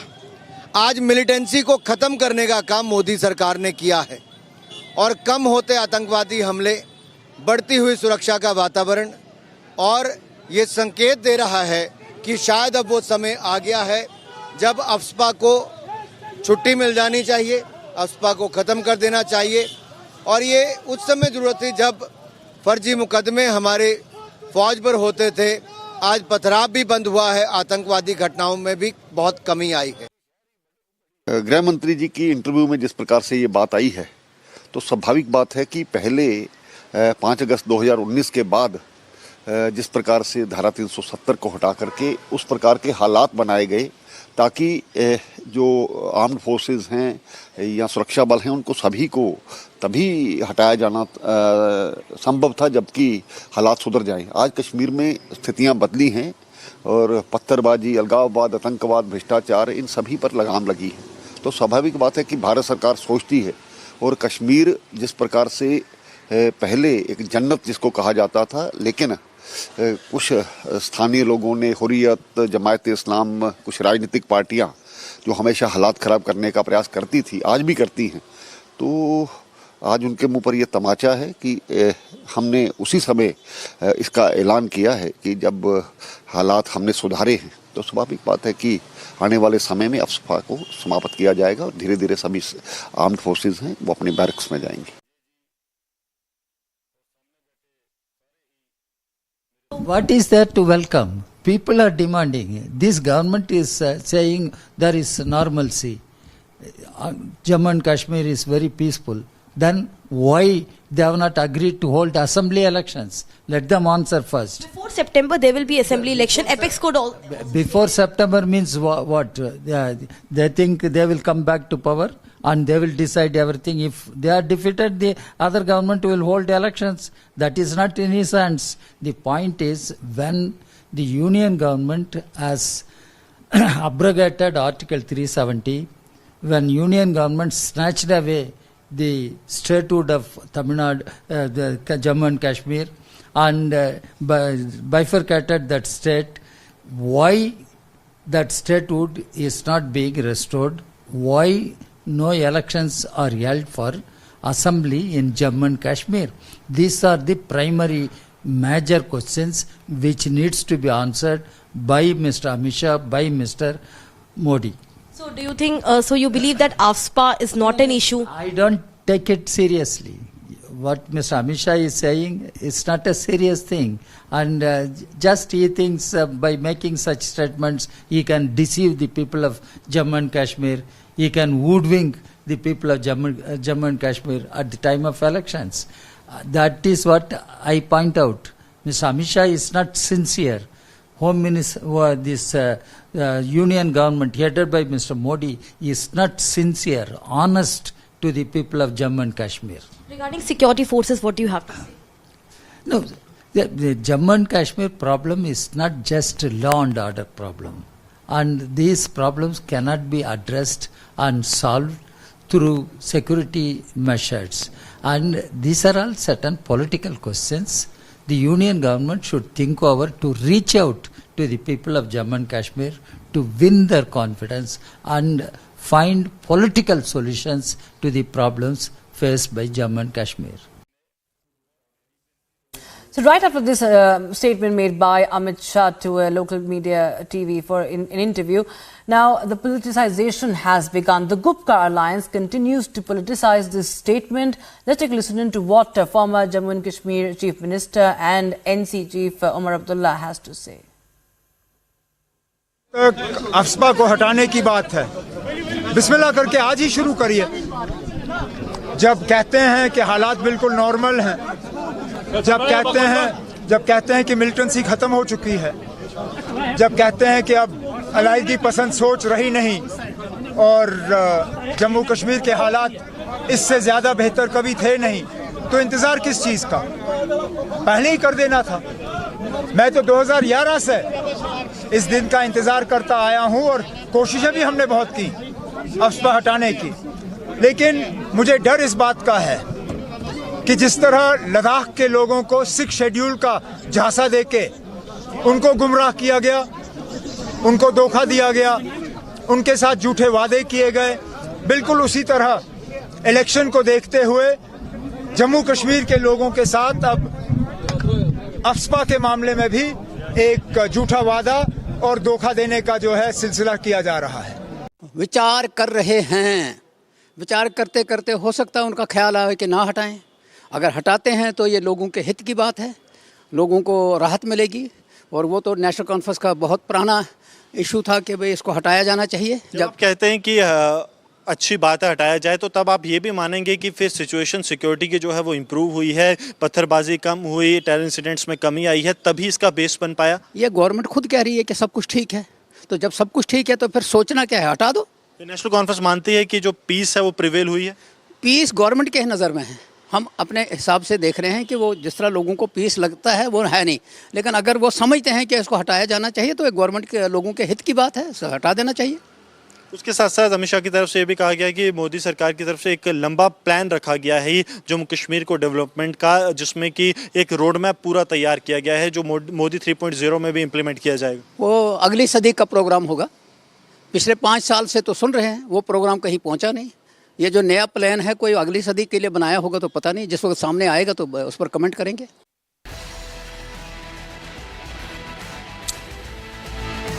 Time for a short break, viewers. On the other side, it's Congress versus Congress over the Kolar seat in Karnataka. Minister MC Sudhakar leads rebellion against the party.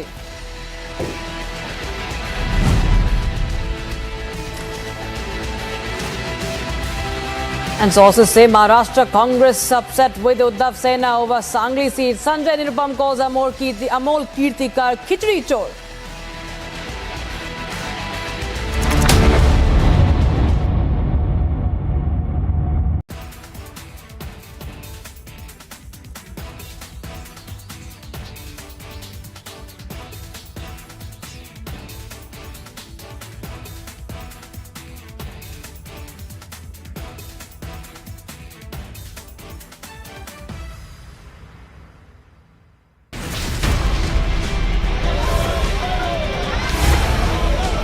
Hindu धर्म में शक्ति शब्द होता है, हम शक्ति से लड़ रहे हैं, एक शक्ति से लड़ रहे हैं। इंडिया अलायंस ने अपना घोषणा पत्र शक्ति को खत्म करने के लिए किया है। मैं इस चुनौती को स्वीकार करता हूं और मैं इन शक्ति स्वरूपा माताओं बहनों की रक्षा के लिए जान की बाजी लगा दूंगा।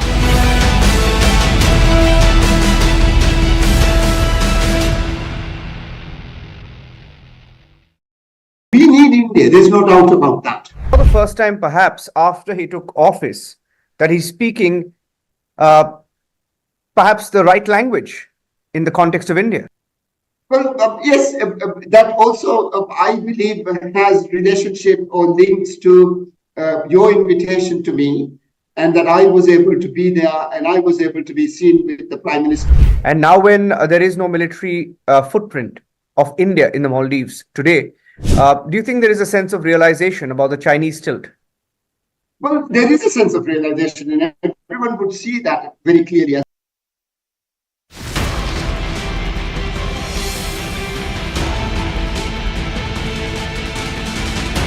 इंडी अलायंस वाले लोग बार बार जानबूझकर हिंदू धर्म का अपमान करते हैं। इनका हर बयान बहुत सोचा समझा हुआ होता है।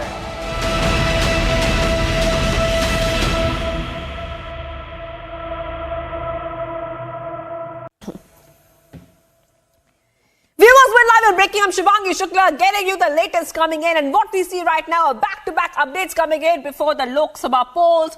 We're getting you exclusive breaking updates, and also we're getting you source-based information about what could really happen next. All this here on Republic TV, your election headquarters. It's time to see the headlines we're making right now.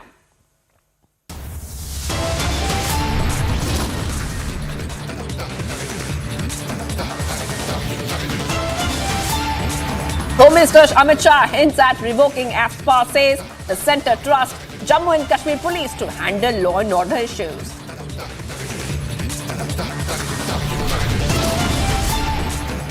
SP Chief Akhilesh to not fight Lok Sabha polls to field ST Hassan from Moradabad.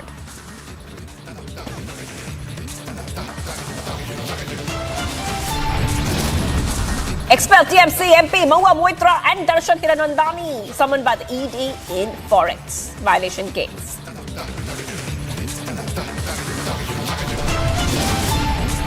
Showdown between Aadmi Party and the BJP continues in national capital over Kejriwal's arrest.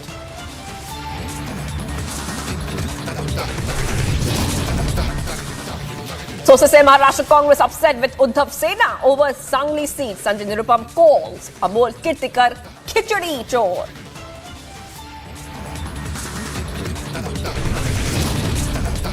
Arvind Kejriwal's wife Sunita Kejriwal addresses media again from CM's chair. Says CM will produce evidence on March 28th.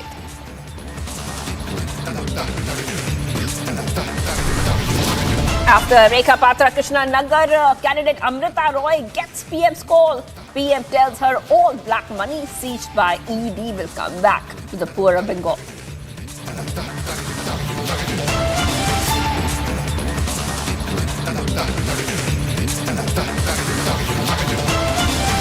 Viewers, let's go to the top story we're tracking right now. The Delhi High Court will deliver its order on Chief Minister Arvind Kejriwal's challenge to his arrest by the Enforcement Directorate in the alleged liquor policy scam case today. Meanwhile, the protest also broke out outside Delhi Assembly with the BJP demanding Kejriwal's arrest, whereas Aam Aadmi Party is demanding his immediate release.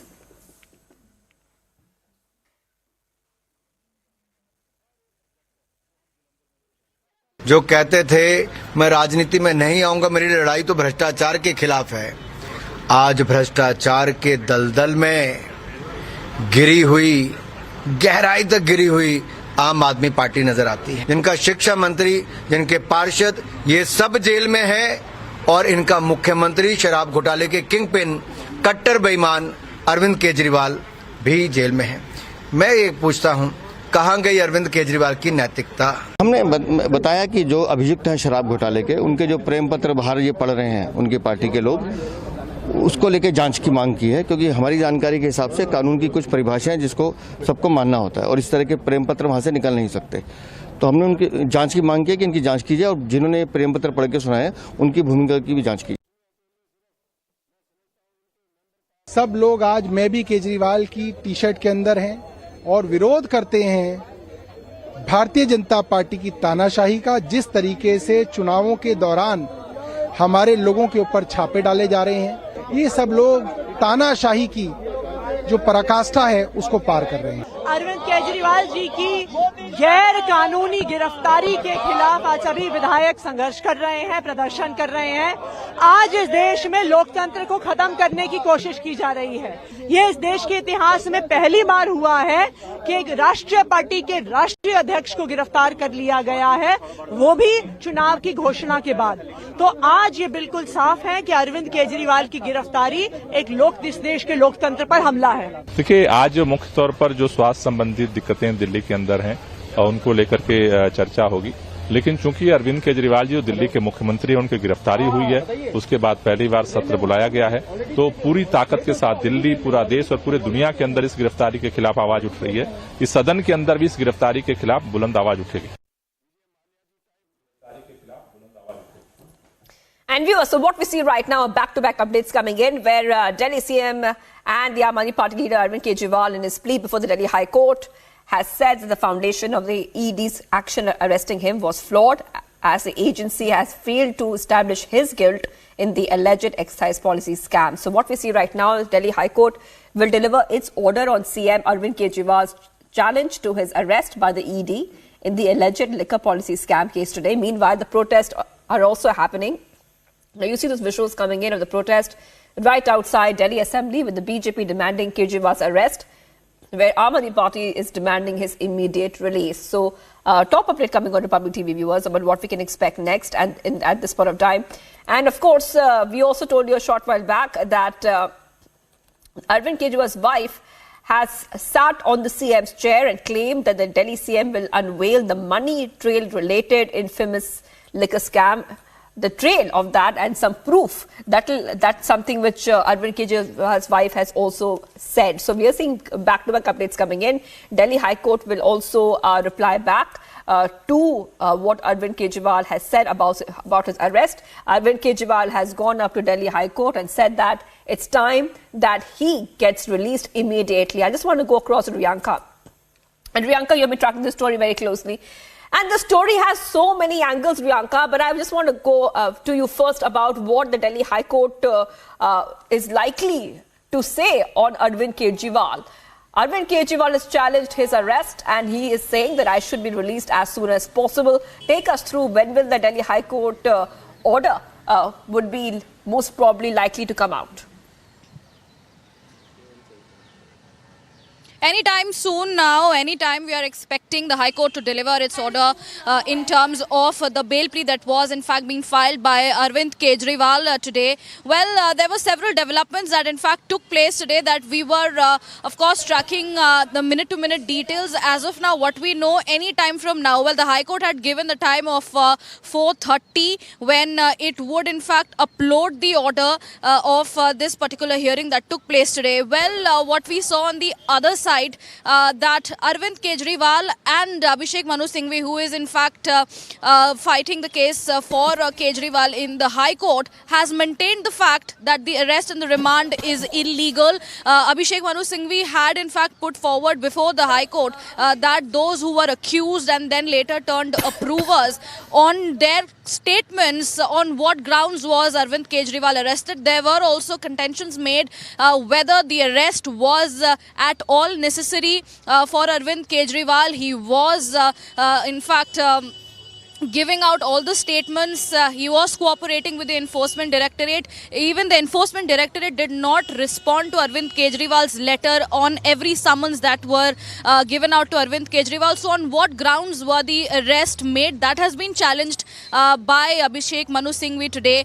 And on the other hand, what we can see, how the Aam Aadmi Party leaders, the members and the top leadership gone ahead today at the Delhi Assembly. They protested against the arrest of Arvind Kejriwal. They are demanding an immediate release of the Delhi Chief Minister. And in a counter protest, what we also saw was the BJP leaders, the BJP workers, who are constantly demanding the resignation of the Delhi Chief Minister on the grounds of his arrest and the corruption and the money laundering charges against him in the Delhi excise policy case. So from any time now, we are expecting the order to come out. We will give all the details as of now, but we are awaiting, all of us are waiting the order be uploaded by the Delhi High Court.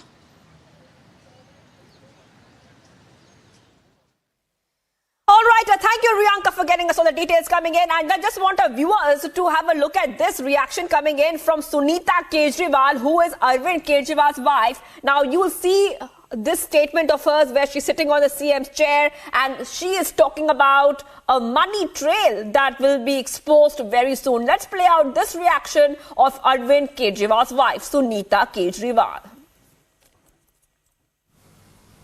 नमस्कार। कल शाम मैं jail में अरविंद जी से मिलने गई। उन्हें diabetes है, शुगर लेवल ठीक नहीं चल रहे, लेकिन निश्चय दृढ़ है। 2 दिन पहले उन्होंने दिल्ली की जल मंत्री आतिशी जी को संदेश भेजा था कि लोगों के पानी और सीवर की समस्याओं का समाधान किया जाए। बताइए क्या गलत किया? लोगों की समस्याओं का समाधान तो होना ही चाहिए। इस बात पर भी केंद्र सरकार ने आपके सीएम पर केस कर दिया। क्या ये लोग दिल्ली को तबाह करना चाहते हैं? क्या ये लोग चाहते हैं कि लोग अपनी समस्याओं से जूझते रहें? इस बात से अरविंद जी को बेहद पीड़ा हुई है। अरविंद जी ने मुझे एक बात और कही। इस सो कॉल्ड शराब घोटाले की जांच में ईडी ने पिछले 2 साल में 250 से ज्यादा रेड मार लिए। वो इस सो कॉल्ड शराब घोटाले का पैसा ढूंढ रहे हैं। अभी तक किसी भी रेड में 1 पैसा नहीं मिला। मनीष जी के यहां रेड मारी, संजय सिंह जी के यहां रेड मारी, सत्येंद्र जैन जी के यहां रेड मारी, 1 भी पैसा नहीं मिला। हमारे यहां रेड मारी, मात्र 73,000 रुपए मिले। तो वो इस सो कॉल्ड शराब घोटाले का पैसा है कहां? अरविंद जी ने कहा है कि इसका खुलासा वे 28 मार्च को कोर्ट के सामने करेंगे। सारे देश को सच सच बताएंगे कि इस सो कॉल्ड शराब घोटाले का पैसा है कहां। उसका सबूत भी देंगे। अरविंद जी बहुत सच्चे, देशभक्त, निडर और साहसी व्यक्ति हैं।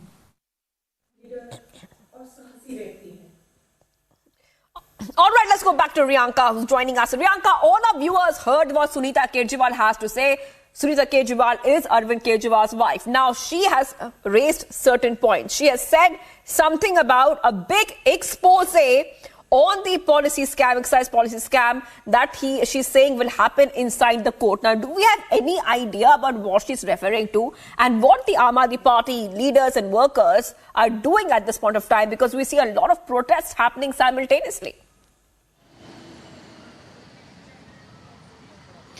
Absolutely, the point today raised by Sunita Kejriwal that puts a significant focus as to what will Arvind Kejriwal reveal tomorrow, that is 20th of March, in front of the court. This is a very important point that she had raised when she addressed the press. She very clearly said that Arvind Kejriwal has said that he will reveal everything in the court on the March 28th. He will reveal where the money of the liquor scam is. So are we seeing it to be as a big breakthrough into the entire matter? What will Kejriwal actually go ahead and speak in front of the court is what we are in fact waiting for, and we will be seeing what exactly is Sunita Kejriwal talking about. And she has, while addressing the press conference, while addressing the people of Delhi and the nation, very clearly said that the central government is trying to disturb everything, and the central government has tried to file a case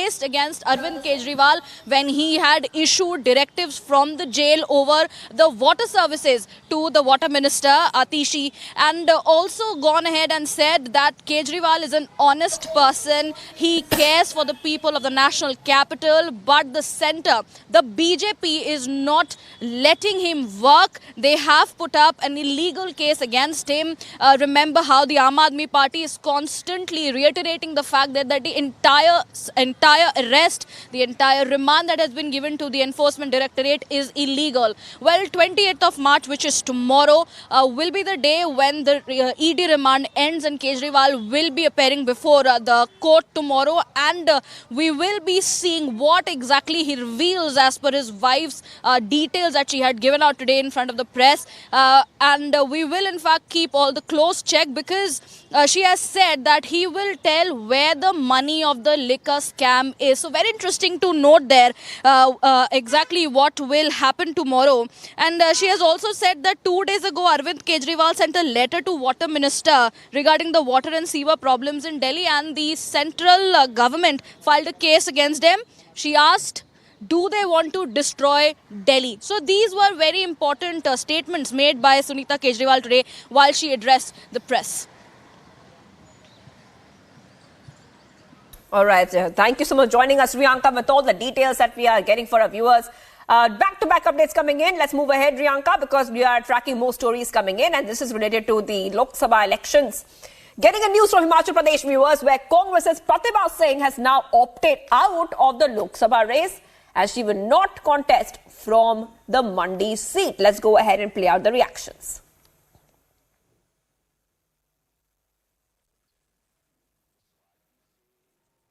ma'am Mandi से क्या आप खड़े होंगे? आप मंडी से खड़े होंगे? Are you open to contesting against Kangana Ranaut? बिल्कुल नहीं, मैंने हाई कमांड को अपनी बात बोल दी है।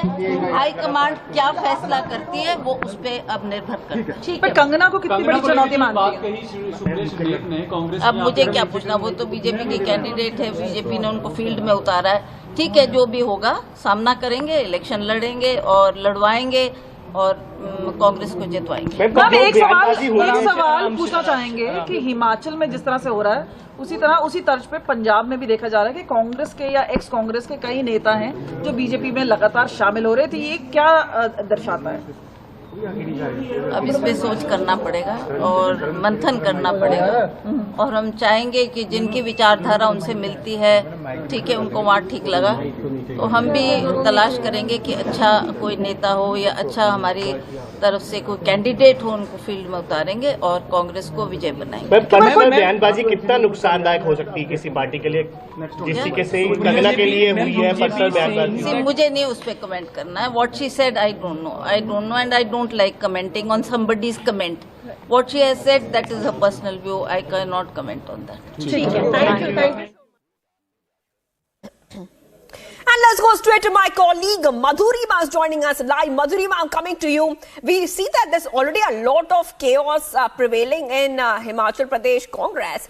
But the big question is that why did Pratibha Singh opt out? Somebody who has been winning the Mandi seat, somebody who's a sitting Mandi Lok Sabha MP. Why would she take such a decision? Madhurima.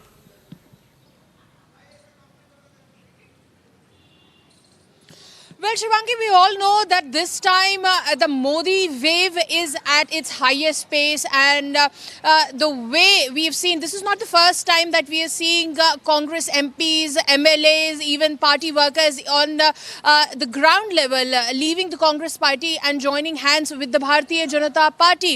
And many have been recusing themselves from contesting the upcoming Lok Sabha polls, and which is why we see that Kangana Ranaut is a name that is well known, and now after that controversy that snowballed after Supriya Shinit's comment, we see that Pratibha Singh, who's the sitting MP from the seat of Mandi, has said that she's not going to contest.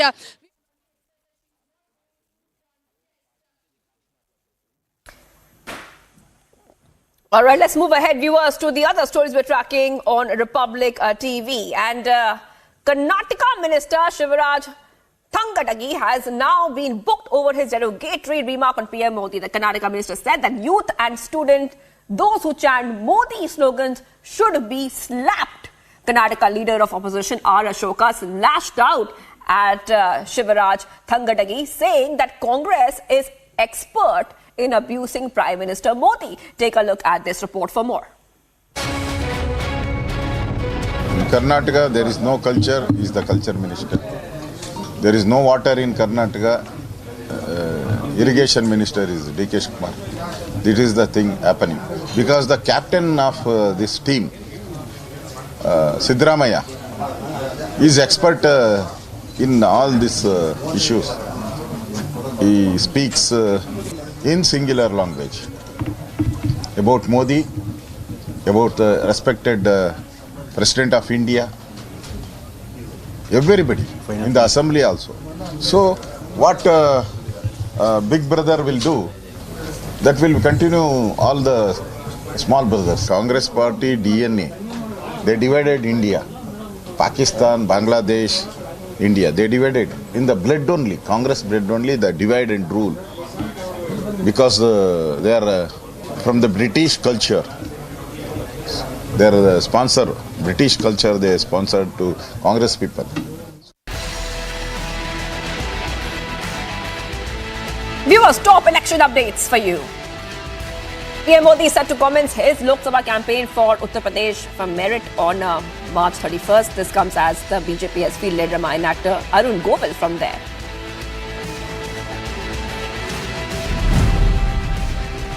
Congress leader Sanjay Nirupam has voiced strong opposition against the Shiv Sena UBT's arbitrary candidate announcements in Mumbai's Lok Sabha seats, claiming it has upset both the Congress cadres and the voters. Shiv Sena उबाठा ने जिस तरीके से मनमाने ढंग से मुंबई की 6 में से 4 लोकसभा सीटों के उम्मीदवार घोषित किए हैं, इससे कांग्रेस के कैडर में भयंकर नाराजगी है और उसकी वजह से कांग्रेस का जो वोटर है वो भी नाराज रहेगा। सबसे पहले मैं तो अपने शीर्ष नेतृत्व से ये मांग करूंगा कि निश्चित तौर पर कांग्रेस के शिवसेना के इस फैसले के खिलाफ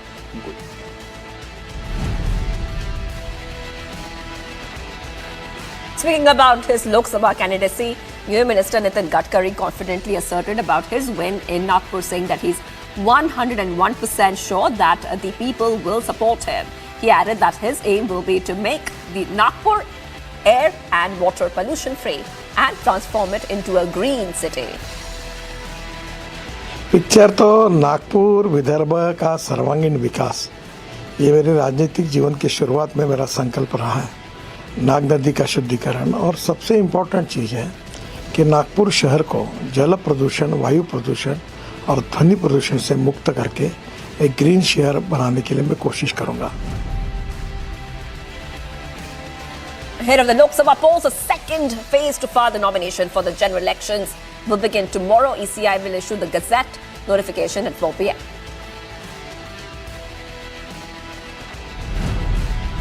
SP leader Swami Prasad Maurya said that the opposition is determined to rout the BJP out of the centre in order to save the constitution and democracy. समाज पार्टी गठन के दिन ही मैंने सार्वजनिक रूप से इस बात की घोषणा की थी कि इंडिया अलायंस देश की आवश्यकता है, इसलिए इंडिया अलायंस को मजबूत बनाने की दिशा में राष्ट्रीय स्वतंत्र समाज पार्टी काम करेगी। इसलिए अलग से किसी अलायंस की आवश्यकता है ही नहीं। So to say that MNS chief Raj Thackeray is set to join the NDA fold today. It's being said that Thackeray has asked for 3 seats from BJP to contest the elections. However, a decision is set to be taken on 2nd. Thackeray has asked for the South Mumbai seat.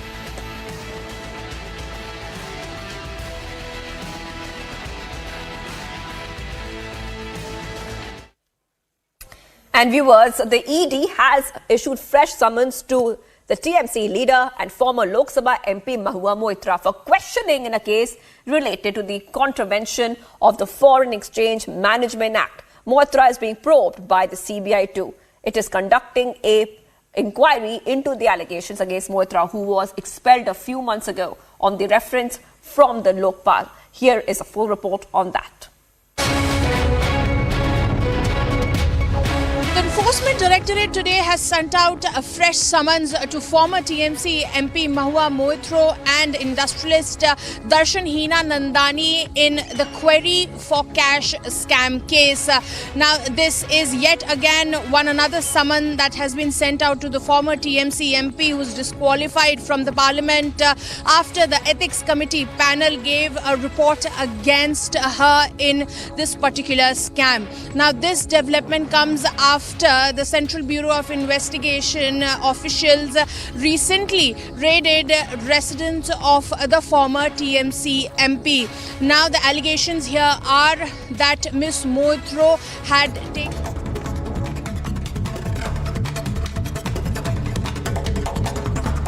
Viewers, top publicity tracking right now. Speaker suspended Delhi Assembly session until April 1st, shortly after it commenced, as Aadmi Party MLAs chanted slogans in favour of CM Arvind Kejriwal and against the Modi government. Sources say that BJP will raise this issue of Kejriwal's resignation in Delhi Assembly. All the 7 MLAs will demand resignation of the current Delhi CM Arvind Kejriwal. BJP will also demand on the constitutional crisis in Delhi. FIR has been registered against Culture Minister Shivraj Thangadagi for slapping students who chanted Modi slogans. FIR registered under Section 171C, 171F, 505, 1B. As Sandesh Khali probe continues, the ED summoned Sheikh Shahan's brother, Sheikh Shirazuddin, today.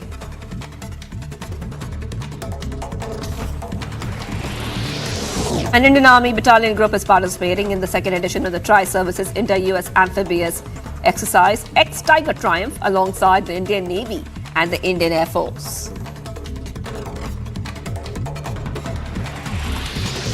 NCP-SCP workers staged protest outside party headquarters following Shiv Sena UBT being announced as a candidate for Mumbai North-East Lok Sabha seat historically held by the United NCP.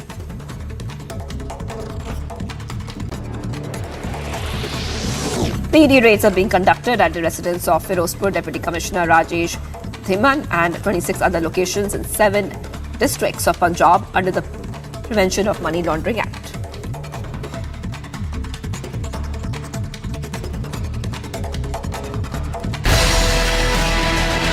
Now, coming up, the Congress versus Congress over Kolar seat continues in Karnataka. Minister MC Sudhakar leads rebellion against the party.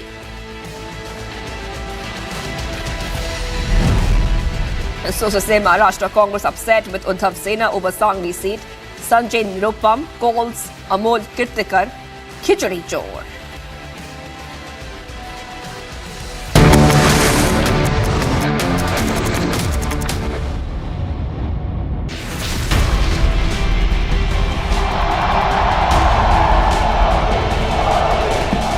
DMK और Congress two sides of the same coin है।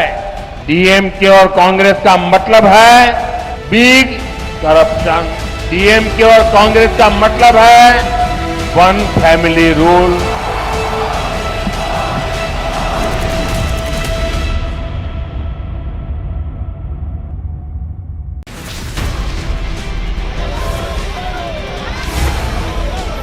हिंदू धर्म में शक्ति शब्द होता है।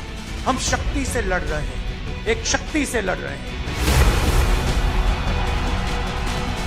India alliance ने अपना घोषणा पत्र शक्ति को खत्म करने के लिए किया है। मैं इस चुनौती को स्वीकार करता हूं और मैं इन शक्ति स्वरूपा माताओं बहनों की रक्षा के लिए जान की बाजी लगा दूंगा।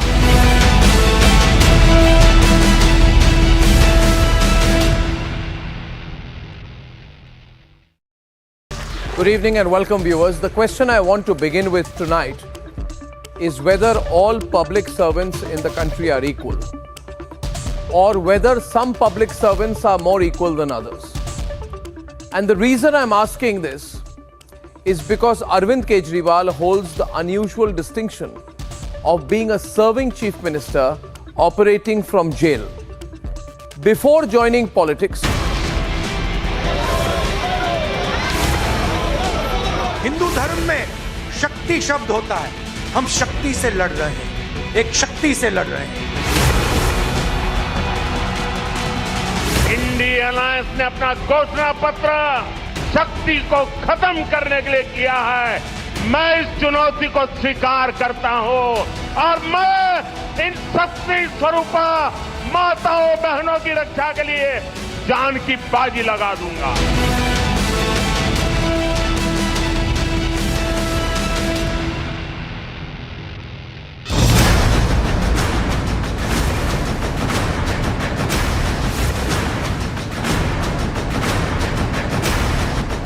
कांग्रेस को जब से कर्नाटका में मौका मिला है तो इन्होंने कर्नाटका को अपना एटीएम बना दिया है।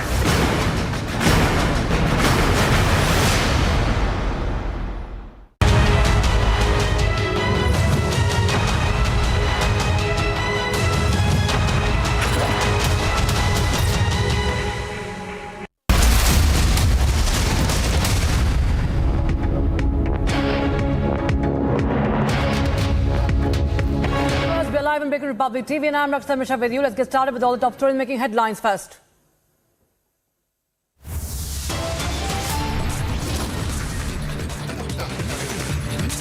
Home Minister Amit Shah hints at revoking the AFSPA, says the centre trusts Jammu and Kashmir police to handle law and order issues.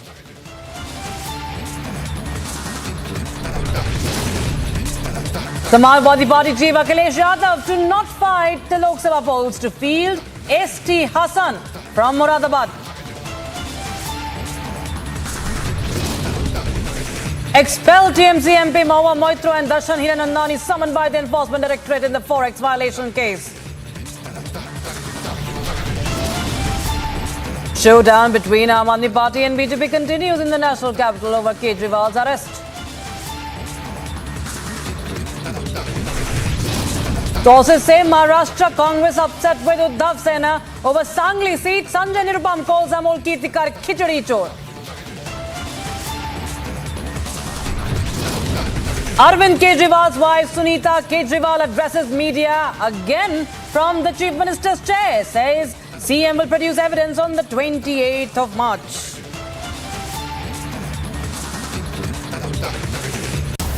After Rekha Patro, Krishnanagar candidate Amrita Roy gets Prime Minister's call.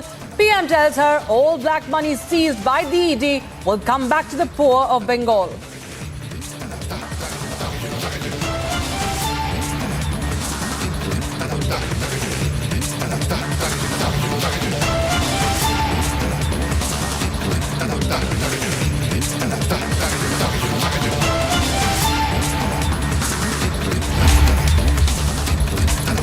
All right, we have breaking news coming in right now, viewers. This in connection with Arvind Kejriwal. Well, any moment from now, the Delhi High Court will be delivering its order on Chief Minister of Delhi, Arvind Kejriwal's plea challenging his arrest by the Enforcement Directorate in the liquor policy scam case. Remember, he is in a 6-day custody in the Enforcement Directorate. Meanwhile, protests have also broken out, remember, on the other hand, outside Delhi Assembly with BJP demanding Kejriwal's resignation. Aam Aadmi Party, on the other hand, countering protests with a demand of immediate release. But it all boils down to the Delhi High Court, viewers, where the petition will be heard and the Arvind Kejriwal's, release or not, that will be decided. So that's the big update we have right now. Any time from now, we will be getting what the High Court decides, the order of on Arvind Kejriwal's release. He has challenged in the Delhi High Court the arrest by Enforcement Directorate, and the bench of Justice Swarnakant Sharma has passed over the matter for a hearing later in the day, remember. And my colleague Riyanka joined us live on the broadcast for more. Riyanka, senior advocate Abhishek Singhvi representing Arvind Kejriwal had questioned the agency, the ED's delaying tactics, and now they've challenged the arrest also. Any time from now, we can have the big order from the High Court. Absolutely. Any time from now, we are expecting the High Court to upload the order on the website. Well, the bench has not convened as of now, and this order will be uploaded on the website of the High Court. But as of now, there is nothing yet. The time was given at around 4:30, but we are still awaiting the order from the High Court. Remember, this order is regarding Arvind Kejriwal going ahead and challenging his arrest and filing for a bail plea with the Delhi High Court. Remember, the court convened today at around 10:30 in the morning, and the arguments went on for a long time. Well, Abhishek Manu Singhvi, who was representing Arvind Kejriwal, had questioned the fact that what was the need for the arrest for Arvind Kejriwal when he is cooperating with the matter. Then there was no need for the arrest. In fact, they've also asked from where are there any sort of proof that the ED has got to arrest Arvind Kejriwal, and terming everything illegal, be it the remand, be it the arrest. Aam Aadmi Party is also constantly reiterating the fact and putting focus on the fact that the arrest and the remand is quite illegal, which is why Arvind Kejriwal has sought an immediate release. Well, what we saw today, the Aam Aadmi Party leaders were at the Delhi Assembly. There was a special assembly session that was convened, but that led to protests as well from the Aam Aadmi Party and a counter-protest from the Bharatiya Janata Party as well, what we saw. The leaders of the BJP are constantly demanding the resignation of Arvind Kejriwal, while the Aam Aadmi Party is going forward and constantly asking for an immediate release of the Delhi Chief Minister. Any time from now, we are keeping a close eye on the developments that are taking place.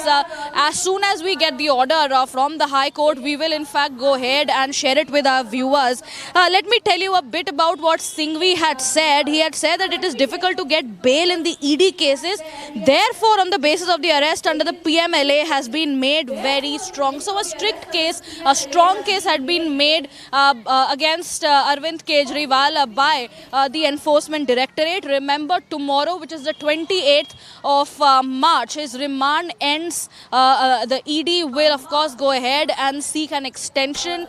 There were also reports coming in today whether the CBI will get the custody or not. So we will, in fact, confirm those details. But as of now, we are awaiting the Delhi High Court's order whether Arvind Kejriwal's bail plea will be accepted or whether it will be rejected, and what will happen next, because the court also made this very clear that it will hear the counter from the Enforcement Directorate's counsel, and also said that the ED will be given time to file a reply on Arvind Kejriwal's bail application.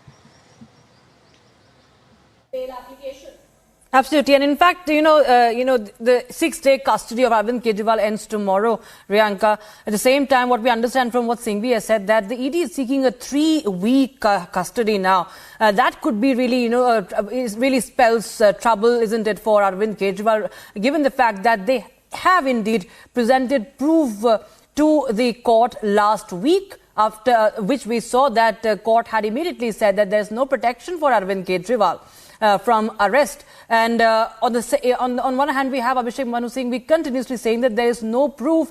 His wife also today said that there is no cash. We will prove tomorrow where's the cash, and so on and so forth. But right now, ED will be seeking the maximum custody, given the fact it has already presented proof. Abhishek Manu Singhvi continuously repeating the charge of democracy, saying that democracy is in danger, and also saying that it's a human rights violation.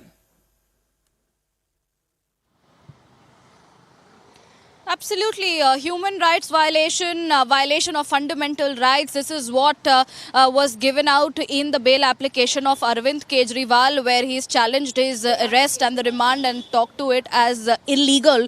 Let me also cite a bit of what Singhvi had argued today. He said that ED says that Kejriwal is not cooperating in the investigation, and this argument is baseless.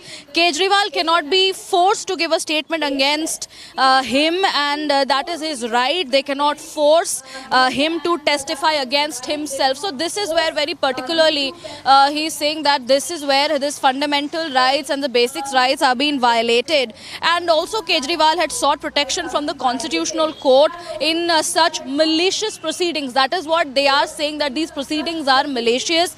and he said, where will he go? Where will Kejriwal go? So that is how Abhishek Manu Singhvi has in fact spoken for Kejriwal in front of the court, and he's also said very clearly, one more point I would like to add, how Raghav Magunta got bail after his father gave his statement, and his father was with the TDP and now he has joined the BJP.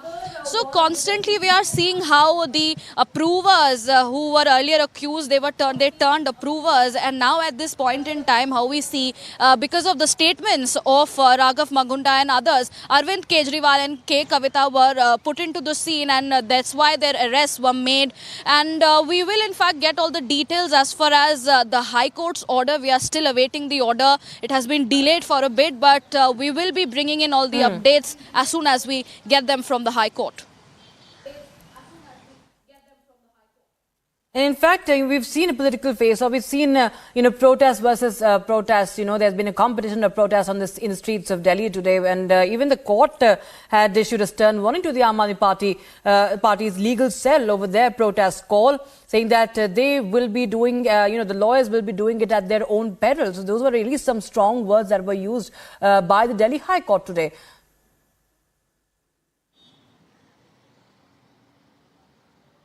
Absolutely. There was a call for the protest by the Aam Aadmi Party legal cell inside the court premises, which was opposed by the lawyers and the court, where the court had strictly said that any litigating officer or the lawyers face problems because of the protests. So the strict action will be taken against those who go ahead and protest in the court premises, which is strictly prohibited, which is strictly illegal. You cannot carry out political protests inside the court premises. So that is what happened. And if we talk about the protest that took place by the Aam Aadmi Party leaders and the BJP as well, that went on to do a counter protest today, several developments took place. Now, when it comes to the Aam Aadmi Party had called for a special session today at the Delhi Assembly, and after sloganeering and ruckus that took place in the Assembly, protests were taken place outside the premises of the Delhi Assembly. We saw leaders like Saurabh Bhardwaj and Atishi Singh going forward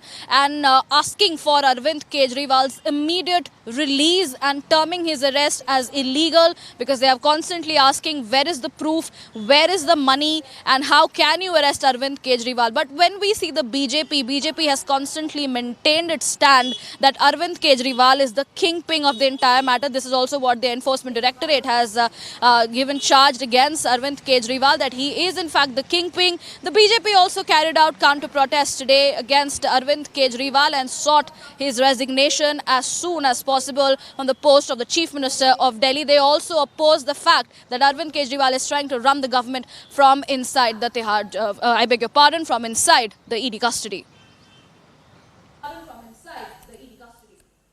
In fact, of course, that's not all. Even if he gets relief or not, we do not know yet. The order is still yet to be out. But remember, the CBI also, on the other hand, is preparing to seek Arvind Kejriwal's custody. We'll keep a track of all that. But there are multiple reactions that have come in throughout the day on Arvind Kejriwal's arrest and in the run to the hearing. So let's take a listen in.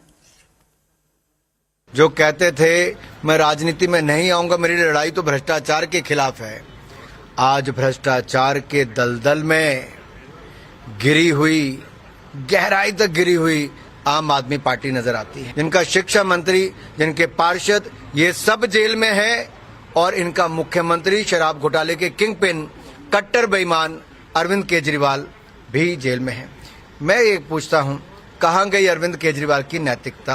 हमने बताया कि जो अभियुक्त हैं शराब घोटाले के, उनके जो प्रेम पत्र बाहर ये पढ़ रहे हैं उनके पार्टी के लोग, उसको लेके जांच की मांग की है, क्योंकि हमारी जानकारी के हिसाब से कानून की कुछ परिभाषाएं जिसको सबको मानना होता है, और इस तरह के प्रेम पत्र वहां से निकल नहीं सकते। तो हमने उनकी जांच की मांग की है कि इनकी जांच कीजिए, और जिन्होंने प्रेम पत्र पढ़ के सुनाया उनकी भूमिका की भी जांच कीजिए।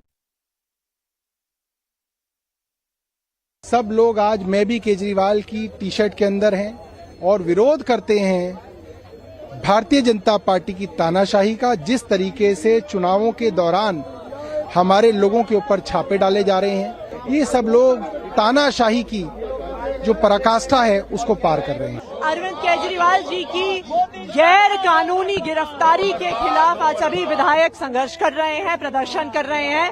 आज इस देश में लोकतंत्र को खत्म करने की कोशिश की जा रही है। ये इस देश के इतिहास में पहली बार हुआ है कि एक राष्ट्रीय पार्टी के राष्ट्रीय अध्यक्ष को गिरफ्तार कर लिया गया है, वो भी चुनाव की घोषणा के बाद। तो आज ये बिल्कुल साफ है कि अरविंद केजरीवाल की गिरफ्तारी इस देश के लोकतंत्र पर हमला है। देखिए, आज मुख्य तौर पर जो स्वास्थ्य संबंधित दिक्कतें दिल्ली के अंदर हैं उनको लेकर के चर्चा होगी। लेकिन चूंकि अरविंद केजरीवाल जी जो दिल्ली के मुख्यमंत्री हैं, उनकी गिरफ्तारी हुई है, उसके बाद पहली बार सत्र बुलाया गया है, तो पूरी ताकत के साथ दिल्ली, पूरा देश और पूरे दुनिया के अंदर इस गिरफ्तारी के खिलाफ आवाज उठ रही है। इस सदन के अंदर भी इस गिरफ्तारी के खिलाफ बुलंद आवाज उठेगी।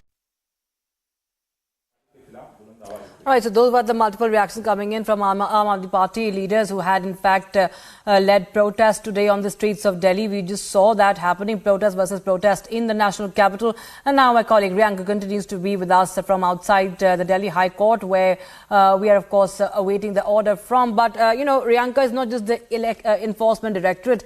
As with many others accused in this list, there is the role of the CBI also. As per reports, what we are learning is that the CBI might also now seek custody of Arvind Kejriwal, which actually means that there could be more trouble brewing in for the Delhi Chief Minister.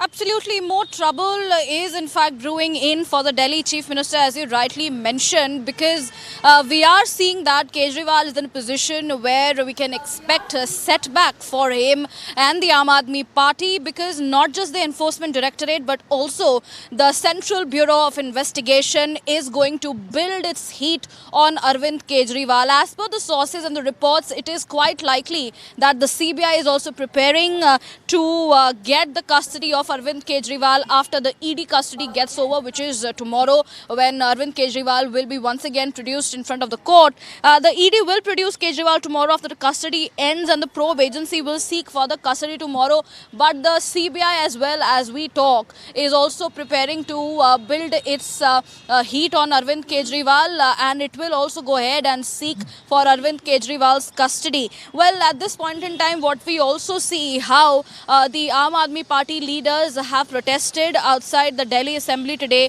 and they have termed the entire matter as illegal, and they have said, how can you build an arrest right before the Lok Sabha elections? They have constantly maintained the fact that the entire situation is politically motivated. It is a political vendetta. In fact, Arvind Kejriwal's wife, Sunita Kejriwal, today when she was addressing the press conference, sitting on the Chief Minister's chair, she said that she met her husband Arvind Kejriwal, Chief Minister of Delhi, yesterday.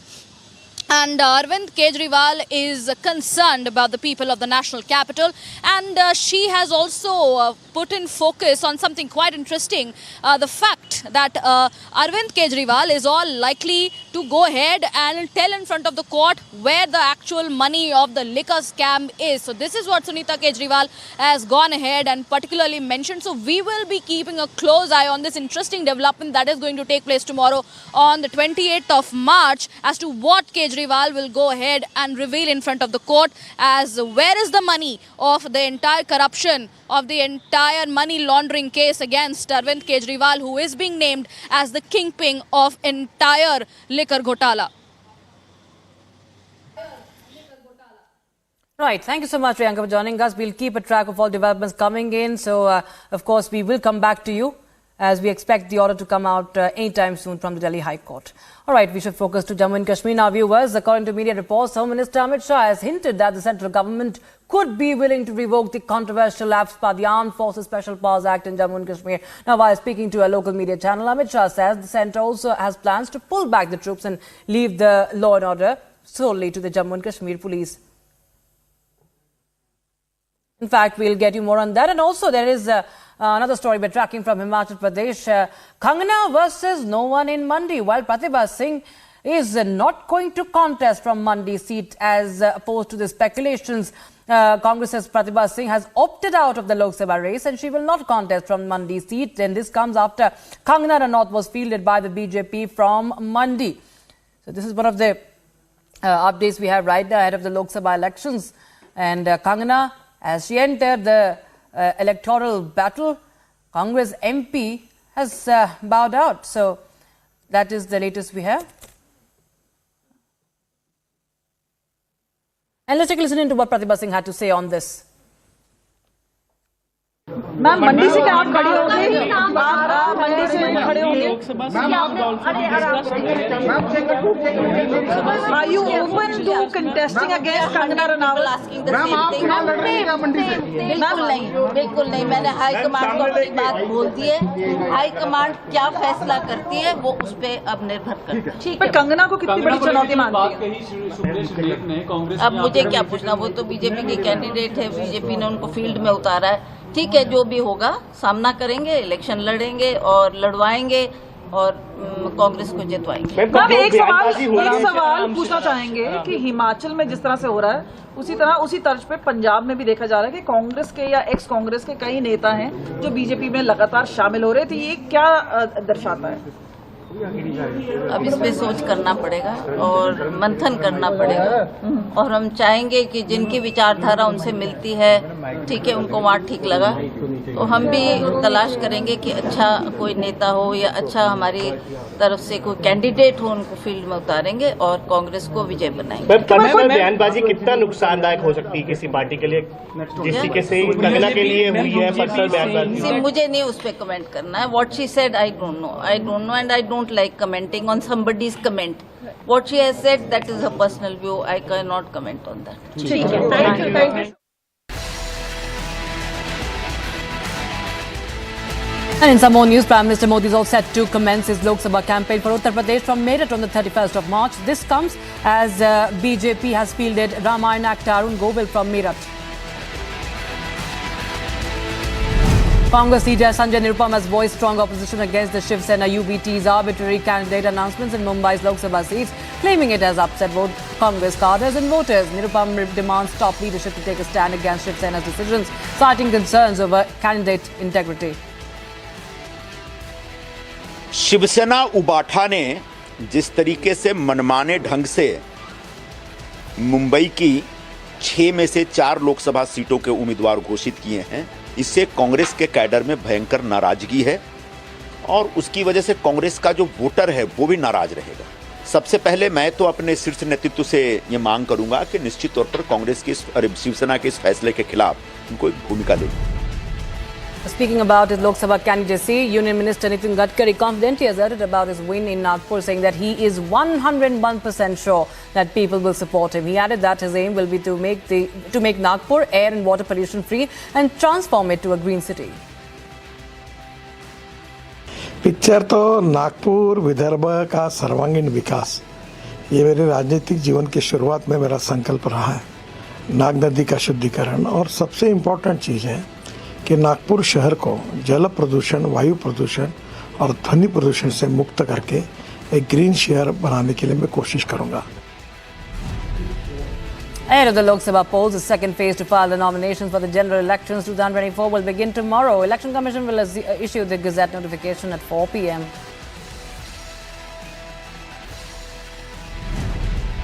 The Samajwadi Party leader Swami Prasad Maurya has said that the opposition is determined to rout the BJP out of the centre. This is RSSP's, and he has said that the opposition will be saving the constitution and democracy. RSSP chief says that he would never think of an alliance with the BJP again. राष्ट्रीय social समाज party के गठन के दिन ही मैंने सार्वजनिक रूप से इस बात की घोषणा की थी कि इंडिया अलायंस देश की आवश्यकता है, इसलिए इंडिया अलायंस को मजबूत बनाने की दिशा में राष्ट्रीय सोशल समाज पार्टी काम करेगी। इसलिए अलग से किसी अलायंस की आवश्यकता है ही नहीं। Sources say that MNS chief Raj Thakre is set to join the NDA fold today. It's been said that Raj Thakre has asked for 3 seats from BJP to contest elections. However, a decision is set to be taken on 2 seats. Thakre has asked for South Mumbai seat.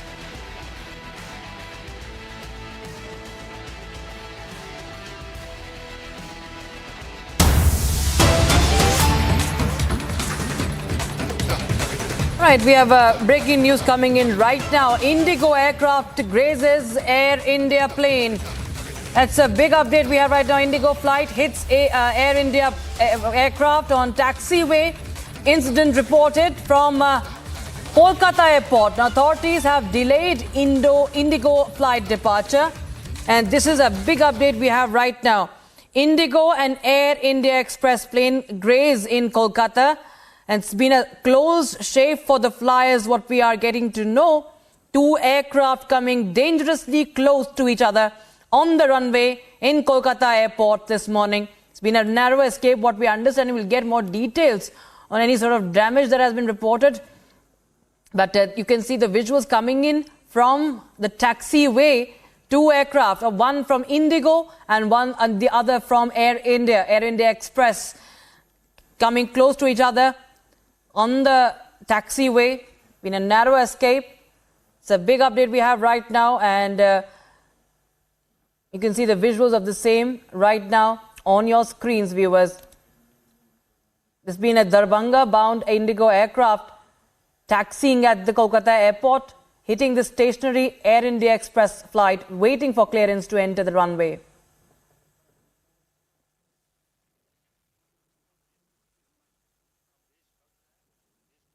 News from Karnataka now. Karnataka Minister Shivaraj Tangadgi has been booked over his derogatory remarks on Prime Minister Modi. Remember, the Karnataka Minister had said that students who chant Modi slogans should be slapped. Now, Karnataka Leader of Opposition R. Ashoka has lashed out at Tangadgi, saying that Congress is expert in abusing the Prime Minister. Take a look at this report for more. In Karnataka, there is no culture, he is the culture minister. There is no water in Karnataka. Irrigation minister is D.K. Kumar. This is the thing happening. Because the captain of this team, Siddaramaiah, is expert in all these issues. He speaks in singular language about Modi, about respected President of India, everybody in the assembly also. So what Big Brother will do, that will continue all the small brothers. Congress party DNA, they divided India, Pakistan, Bangladesh, India, they divided in the blood only, Congress blood only, the divide and rule. Because they are from the British culture, they are the sponsor, British culture they sponsored to Congress people.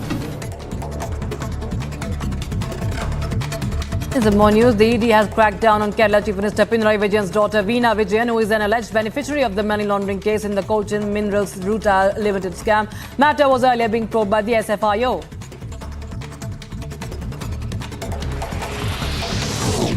The Enforcement Directorate is conducting searches at the residence of Firozpur Deputy Commissioner Rajesh Dhiman and 26 other locations in 7 districts of Punjab under the PMLA regarding the guava compensation scam registered by the Vigilance Bureau of Punjab. Anurag Thakur has slammed Congress's Supriya Shanate's vile jibe at Kangana Ranaut, saying that the country will not tolerate an insult to a woman. He also said that the Congress is inherently against women, referring to Rahul Gandhi's remarks about fighting Shakti. The water crisis persists in the Silicon City, leading to conflicts between residents of Vijayanagar, Kavika Layout and Maruti Nagar over access to drinking water. Localites are grappling with severe water shortages as the pipeline primarily serves Kavika Layout, leaving Maruti Nagar residents demanding their share of water. Sadhguru Jaggi Vasudev left from Indraprastha Apollo Hospitals in New Delhi after getting discharged. He underwent emergency brain surgery on the 17th of March here. He had been experiencing severe headaches for a few weeks before undergoing the surgery.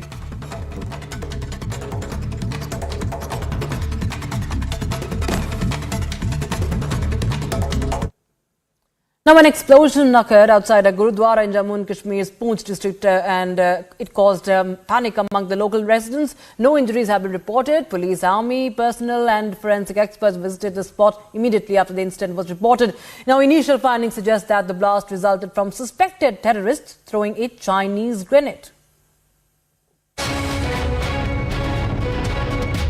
A low-intensity Chinese grenade explosion took place in the Poonch town late last night. The explosion was reported at around 11:15 late last night, very near to the government hospital in the Poonch district. Soon after which, the security forces, including the Jammu and Kashmir Police, CRPF and the Indian Army, rushed to the spot and cordoned the entire area. From the spot, the lever of the grenade was not recovered so far, but the traces of the splinters were found on the walls and the nearby places, after which the security agencies are able to establish that it could be a Chinese grenade that was used to carry out this explosion. This comes 10 days after twin explosion of a similar nature that took place in the Bathuni village of the Rajouri, and that too at the night hours. Now the security agencies are trying to access the CCTV footages of the nearby area to nab the terrorists, those who are behind this. With Sir Jeevan Kumar, Gursimran Singh for Public Media Network. All right, time for a short break. Viewers, on the other side, it's Congress versus Congress over Kolar seat in Karnataka. Minister MC Sudhakar leads the rebellion against the party.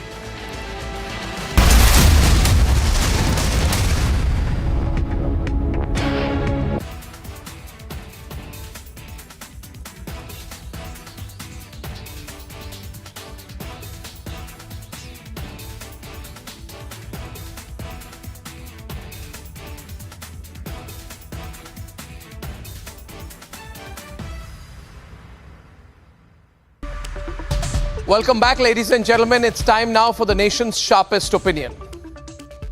Now, the thing about sexism, like corruption, is that there are no grays. You cannot come out with a haphazard excuse to defend a publicly made disgusting sexist remark about a woman and then slither away and endorse it through collective silence. Ladies and gentlemen, that's exactly what the Vadra Congress and the Vadra Gandhi family seem to be doing. For decades, the Congress party has tried to own the space of women in politics, presented and positioned themselves politically as the owners and beacons of hope for women in Indian politics just because Indira Gandhi became Prime Minister and Sonia Gandhi became Congress President. So they said, because people from the Vadra Gandhi family and women from the Vadra Gandhi family have reached certain positions because of their family name, women of India have become empowered. Ridiculous. Now that very party is essentially shrugging its shoulders when its own spokesperson, Supriya Srinathe, has essentially said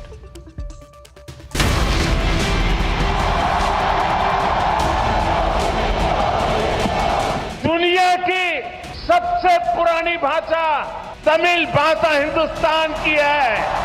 मैं दुनिया को बताना चाहता हूं, सबसे पुरानी भाषा का गर्व प्राप्त है, वो मेरी तमिल भाषा है।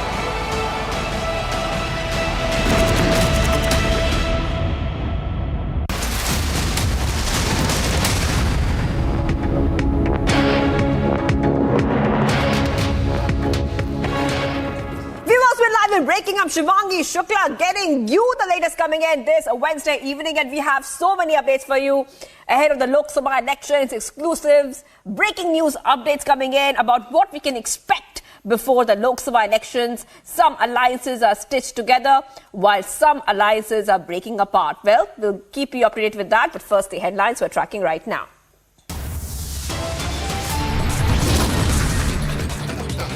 Home Minister Amit Shah hints at revoking AFSPA, says centre trusts Jammu and Kashmir police to handle law and order issues.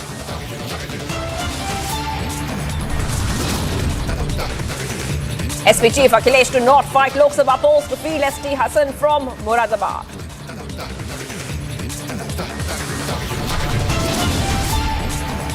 Congress sitting MP Pratibha Singh bows out, exits Mandi race after Kangna enters battlefield.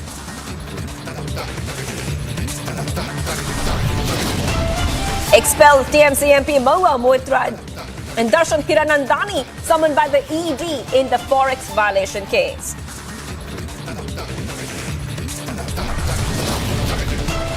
Sources say Maharashtra Congress upset with Uddhav and fissures are emerging in the Uddhav Sena and Congress in Maharashtra.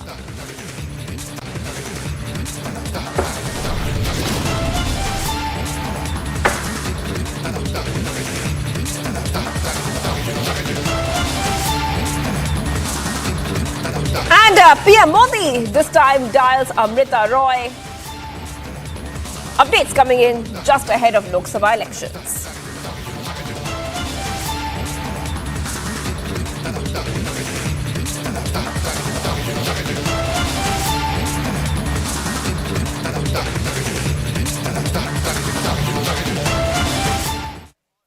Here's live and breaking. I'm Shivangi Shukla getting the latest coming in. Breaking news coming in from Jammu and Kashmir. According to media reports, Home Minister Amit Shah has hinted that the central government could be willing to revoke the controversial Armed Forces Special Powers Act in Jammu and Kashmir. While speaking to a local media channel, Amit Shah said the centre also has plans to pull back troops and leave the L&O responsibility solely on the Jammu and Kashmir police.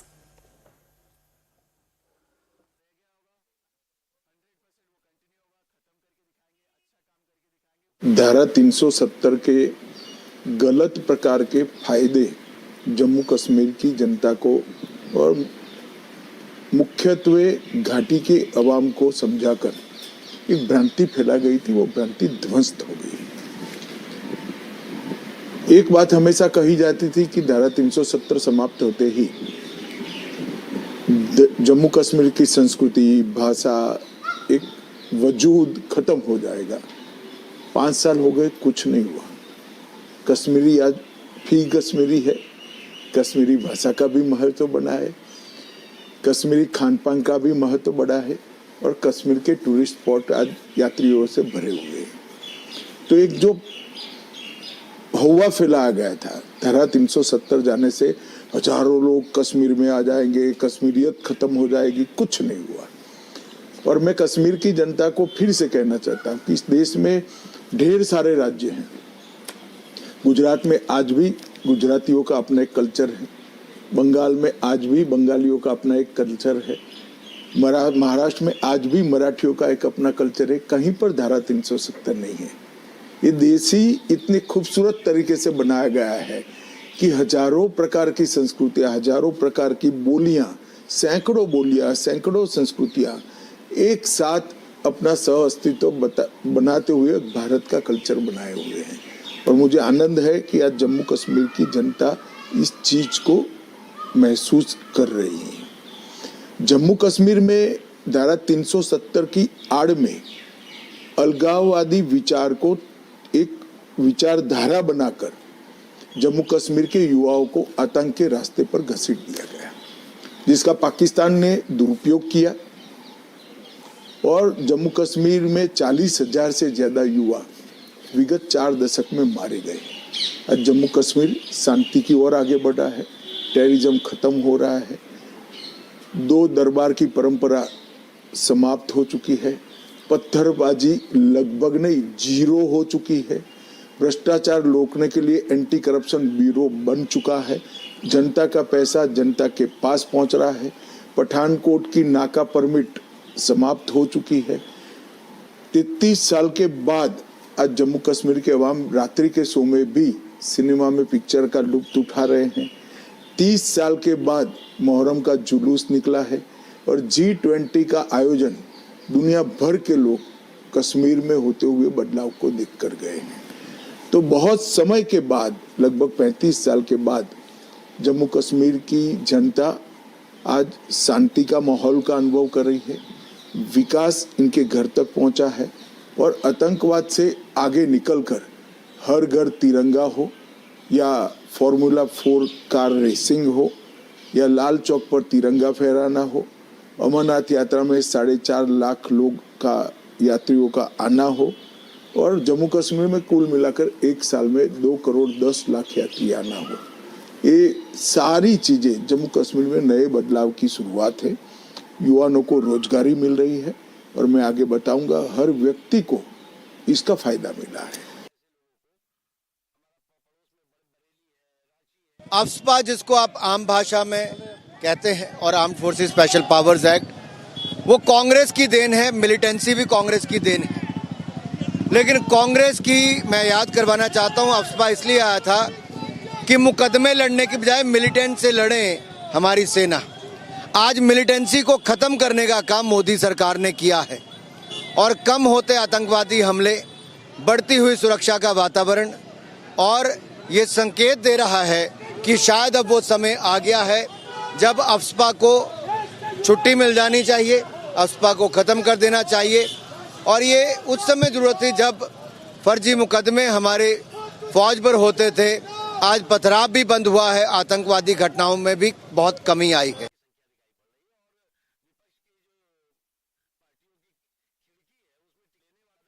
गृह मंत्री जी की interview में जिस प्रकार से ये बात आई है, तो स्वाभाविक बात है कि पहले 5 अगस्त 2019 के बाद जिस प्रकार से धारा 370 को हटा करके उस प्रकार के हालात बनाए गए ताकि जो आर्म्ड फोर्सेस हैं या सुरक्षा बल हैं उनको सभी को तभी हटाया जाना संभव था जबकि हालात सुधर जाएं। आज कश्मीर में स्थितियां बदली हैं और पत्थरबाजी, अलगाववाद, आतंकवाद, भ्रष्टाचार, इन सभी पर लगाम लगी है।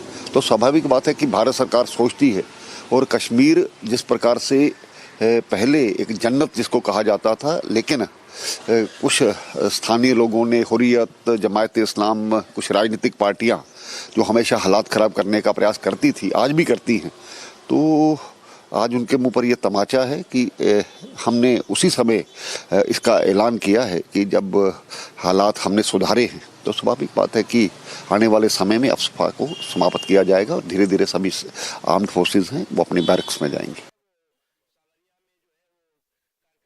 What is there to welcome? People are demanding. This government is saying there is normalcy. Jammu and Kashmir is very peaceful. Then why they have not agreed to hold assembly elections? Let them answer first. Before September there will be assembly election. Apex could all. Before September means what? They think they will come back to power and they will decide everything. If they are defeated, the other government will hold elections. That is not in his hands. The point is when the union government has abrogated Article 370, when union government snatched away the statehood of Tamil Nadu, the Jammu and Kashmir, and bifurcated that state, why that statehood is not being restored? Why no elections are held for assembly in Jammu and Kashmir? These are the primary major questions which needs to be answered by Mr. Amit Shah, by Mr. Modi. So do you think, so you believe that AFSPA is not an issue? I don't take it seriously. What Mr. Amit Shah is saying is not a serious thing. And just he thinks by making such statements, he can deceive the people of Jammu and Kashmir. He can hoodwink the people of Jammu and Kashmir at the time of elections. That is what I point out. Mr. Amit Shah is not sincere. Home Minister, this union government headed by Mr. Modi is not sincere, honest to the people of Jammu and Kashmir. Regarding security forces, what do you have to say? No, the Jammu and Kashmir problem is not just a law and order problem. And these problems cannot be addressed and solved through security measures. And these are all certain political questions.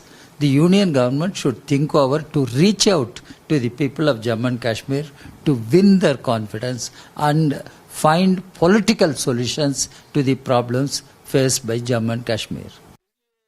देखिए, ये वज़ीर दाखिला की जो announcement हुई है और मुझे लगता है ये कश्मीरियों के लिए सबसे पहली बात मैं कहना चाहूँगा कि ये कश्मीरियों के लिए एक ट्रस्टवर्दी चीज़ है।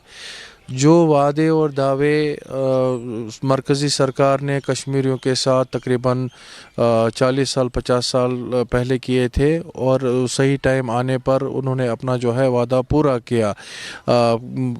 मुझे लगता है कि ये वही वादा है जो मरकज़ी सरकार ने पिछली सरकारों ने किया था लेकिन किसी ने अमल में लाया नहीं था। हम वेलकम करते हैं भारतीय जनता पार्टी की गवर्नमेंट का, इस स्टेप का, और ख़ासकर जो अमित शाह जी है हमारे होम मिनिस्टर है, वो उनको अप्रिशिएट करना चाहेंगे और मुबारकबाद देना चाहेंगे कि बिल्कुल आपने जो कहा वो करके दिखाया। जो आप यहाँ से बहुत सारे जो ऐसे लॉज थे जो मिलिटेंसी की वजह से यहाँ पर फाइज हो रखे थे वो अब हट रहे हैं। ये एक वेलकमिंग स्टेप है।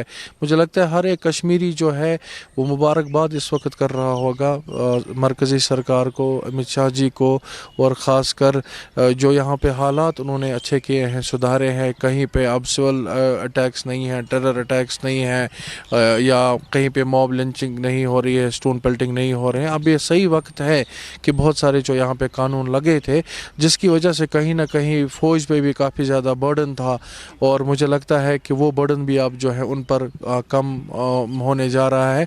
और सबसे पहले जो मुझे लगता है फ़ौज ही इस चीज़ से खुश होगी कि वो सिविल एरियाज़ से या सिविलियन विसिनिटीज़ से जो है हट जाए और बॉर्डर्स पे वो रहें, और पुलिस को फुल अथॉरिटी दी जाएगी।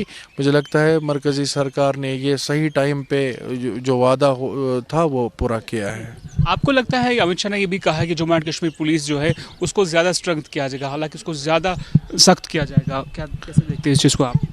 बिल्कुल बिल्कुल सही बात है। बहुत ही अच्छा खुशाइंद कदम है कि जम्मू कश्मीर पुलिस को अगर यहाँ पे स्ट्रेंथन किया जाए, उनको जो है मोर पावर्स या मोर अथॉरिटीज़ दी जाए, जो एक बैरियर रहा है पुलिस एडमिनिस्ट्रेशन और सिविलियंस के दरमियान, वो ख़त्म हो जाए और आपसी तालमेल और आपसी ताल्लुकात जो है वो और ज़्यादा बढ़ सकें। Thank you.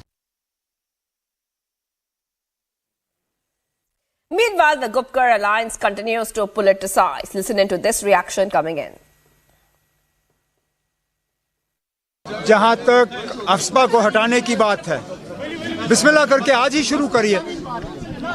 जब कहते हैं कि हालात बिल्कुल नॉर्मल हैं, जब कहते हैं कि मिलिटेंसी खत्म हो चुकी है, जब कहते हैं कि अब अलाइगी पसंद सोच रही नहीं और जम्मू कश्मीर के हालात इससे ज्यादा बेहतर कभी थे नहीं, तो इंतजार किस चीज का? पहले ही कर देना था।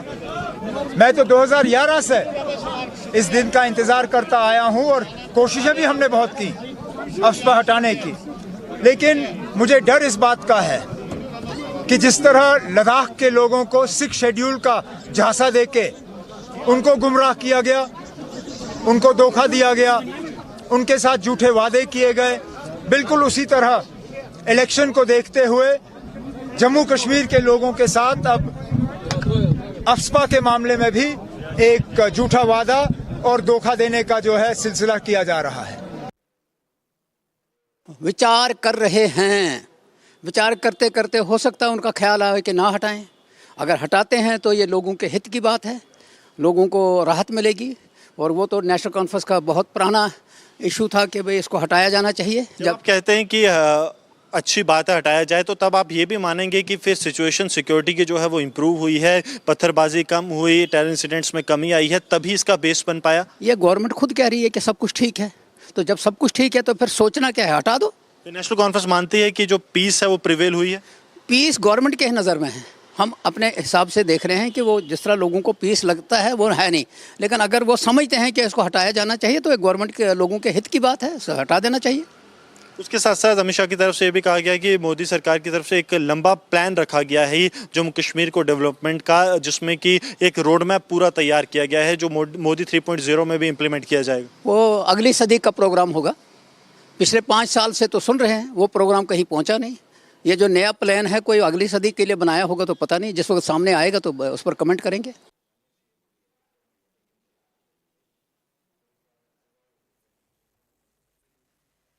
Getting in news from Himachal Pradesh, viewers, where Congress's Pratibha Singh has now opted out of the Lok Sabha race, and she said that she will not contest from the Mandi seat. A big surprise coming in. Let's go ahead and play out what Pratibha Singh had to say.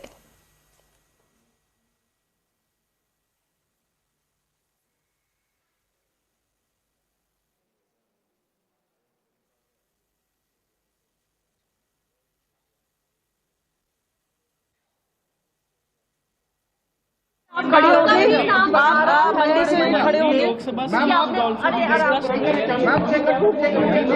Are you open to contesting against Kangana Ranaut? बिल्कुल नहीं, मैंने high command को अपनी बात बोल दी है। High command क्या फैसला करती है वो उस पर अब निर्भर करता है। ठीक है, कंगना को कितनी बड़ी चुनौती मानती है? अब मुझे क्या पूछना, वो तो बीजेपी की कैंडिडेट है, बीजेपी ने उनको फील्ड में उतारा है। ठीक है, जो भी होगा सामना करेंगे, इलेक्शन लड़ेंगे और लड़वाएंगे। और कांग्रेस को जितवाएंगे। मैम एक सवाल पूछना चाहेंगे कि हिमाचल में जिस तरह से हो रहा है उसी तरह उसी तर्ज पे पंजाब में भी देखा जा रहा है कि कांग्रेस के या एक्स कांग्रेस के कई नेता हैं जो बीजेपी में लगातार शामिल हो रहे थे। ये क्या दर्शाता है?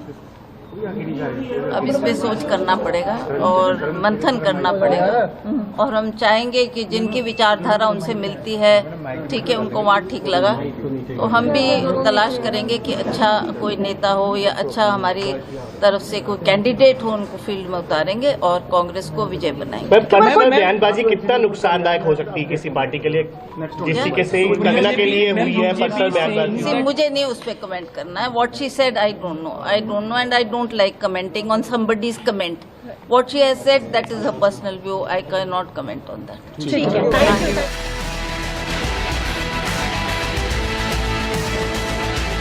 PM Modi is set to commence his Lok Sabha campaign for Uttar Pradesh from Merit on March 31st. This comes as the BJP has fielded Ramayan actor Arun Kejriwal from Merit.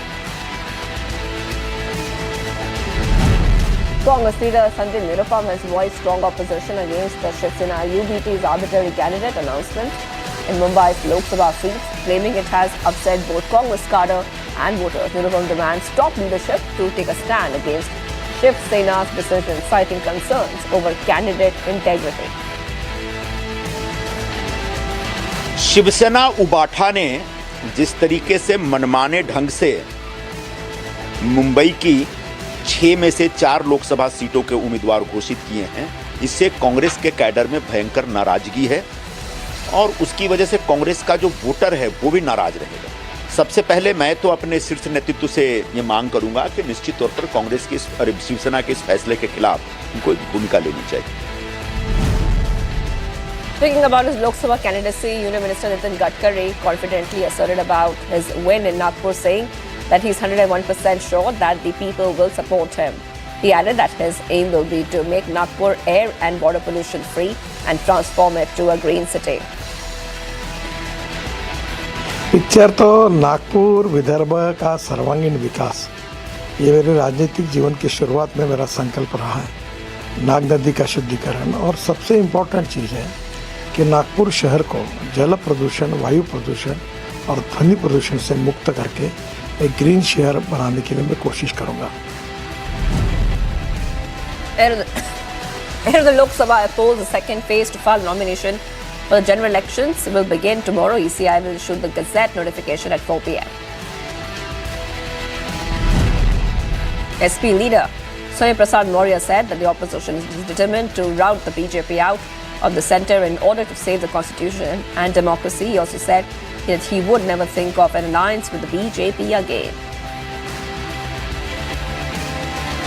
राष्ट्रीय socialist समाज party के गठन के दिन ही मैंने सार्वजनिक रूप से इस बात की घोषणा की थी कि इंडिया अलायंस देश की आवश्यकता है, इसलिए इंडिया अलायंस को मजबूत बनाने की दिशा में राष्ट्रीय सोशलिस्ट समाज पार्टी काम करेगी। इसलिए अलग से किसी अलायंस की आवश्यकता है ही नहीं। Sources say that MNS chief Raj Thackeray is set to join the NDA fold today. It is being said that Thackeray will have asked for 3 seats from the BJP to contest the elections. However, a decision is set to be taken on 2. Now, Thackeray has asked for the South Mumbai seat.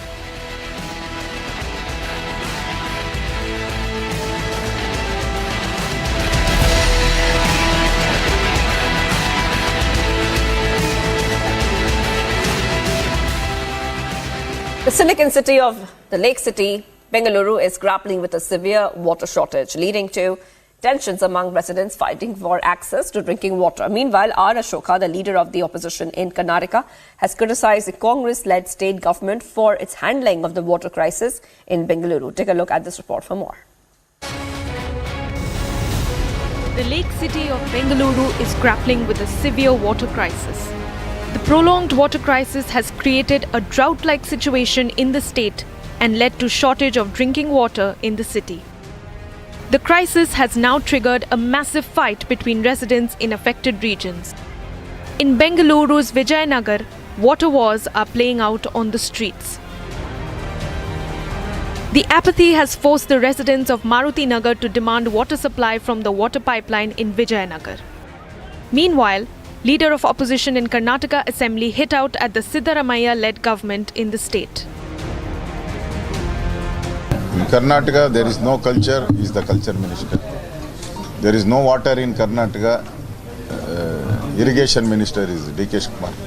This is the thing happening. Because the captain of this team, Siddaramaiah, is expert in all these issues.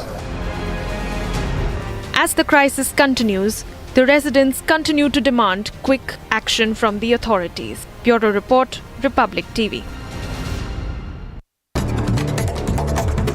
All right, getting some big breaking updates coming in right now, viewers. And what we are learning is that ED has cracked down on Kerala CM Pinarayi Vijayan's daughter, Veena Vijayan, who's an alleged beneficiary of the money laundering case in the Cochin Minerals Rutile Limited scam. The matter was earlier being probed by the SFIO.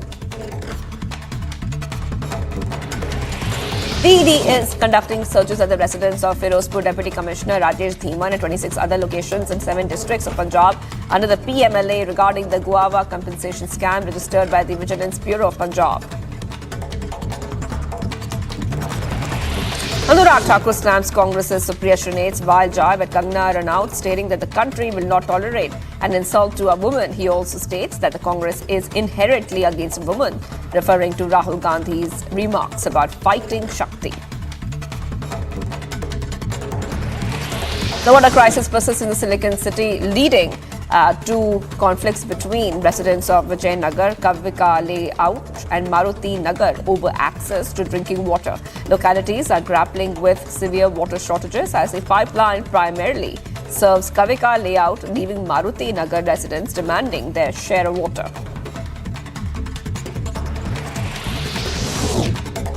Sadhguru Jaggi Vasudev leaves from Indrapras Apollo Hospital in New Delhi after getting discharged.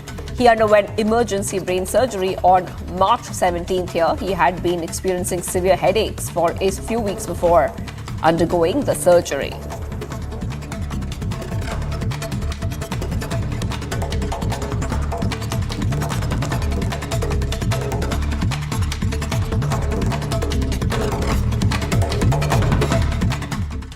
Let's move ahead right now to the other story that we're tracking right now. Karnataka Minister Shivraj Thangadagi has been booked over his derogatory remarks on PM Modi. The Karnataka Minister said that youth and students, those who chant Modi slogan, should be slapped. Karnataka leader of opposition R. Ashoka lashed out at Shivraj Thangadagi, saying Congress is expert in abusing PM Modi. Take a look at this report for more. In Karnataka, there is no culture, he is the culture minister. There is no water in Karnataka, irrigation minister is D.K. Kumar. This is the thing happening. Because the captain of this team, Siddaramaiah, is expert in all these issues. He speaks in singular language about Modi, about respected President of India, everybody in the assembly also. So what Big Brother will do, that will continue all the small brothers. Congress party DNA, they divided India, Pakistan, Bangladesh, India. They divided in the blood only, Congress blood only, the divide and rule. Because they are from the British culture. They are the sponsor, British culture they sponsored to Congress people.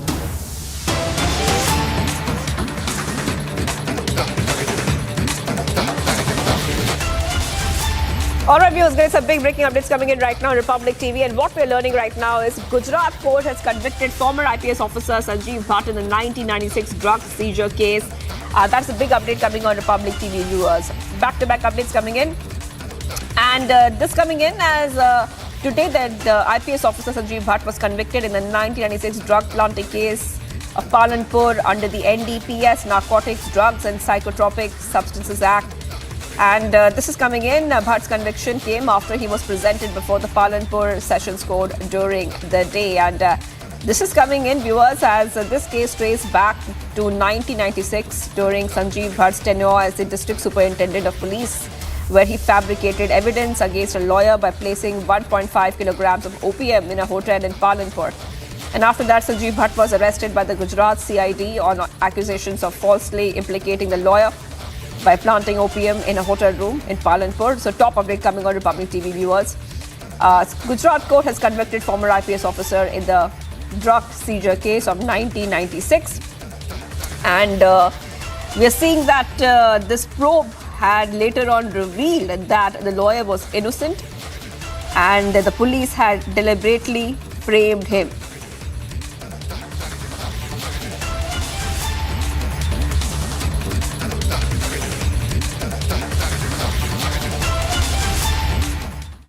Okay, viewers, let's move ahead now. An explosion occurred outside a Gurudwara in Jammu and Kashmir's Poonch district of Jammu and Kashmir, causing panic among local residents. No injuries were reported. Police and army personnel and forensic experts visited the spot immediately after the incident was reported. Initial findings suggest the blast resulted from suspected terrorists throwing a Chinese grenade. A low-intensity Chinese grenade explosion took place in the Poonch town late last night. The explosion was reported at around 11:15 late last night, very near to the government hospital in the Poonch district. Soon after which, the security forces, including the Jammu and Kashmir Police, CRPF and the Indian Army, rushed to the spot and cordoned the entire area. From the spot, the lever of the grenade was not recovered so far, but the traces of the splinters were found on the walls and the nearby places, after which the security agencies are able to establish that it could be a Chinese grenade that was used to carry out this explosion. This comes 10 days after twin explosion of a similar nature that took place in the Bathuni village of the Rajouri, and that too at the night hours. Now the security agencies are trying to access the CCTV footages of the nearby area to nab the terrorists, those who are behind this. With Sir Jeevan Kumar, Gursimran Singh for Republic Media Network.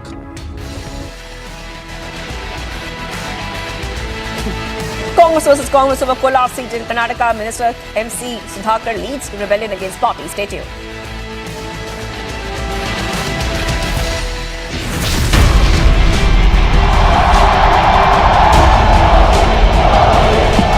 दुनिया की सबसे पुरानी भाषा तमिल भाषा हिंदुस्तान की है। मैं दुनिया को बताना चाहता हूं, सबसे पुरानी भाषा का गर्व प्राप्त है, वो मेरी तमिल भाषा है।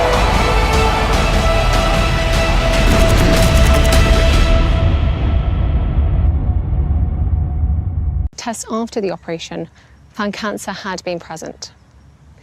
My medical team therefore advised that I should undergo a course of preventative chemotherapy, and I'm now in the early stages of that treatment.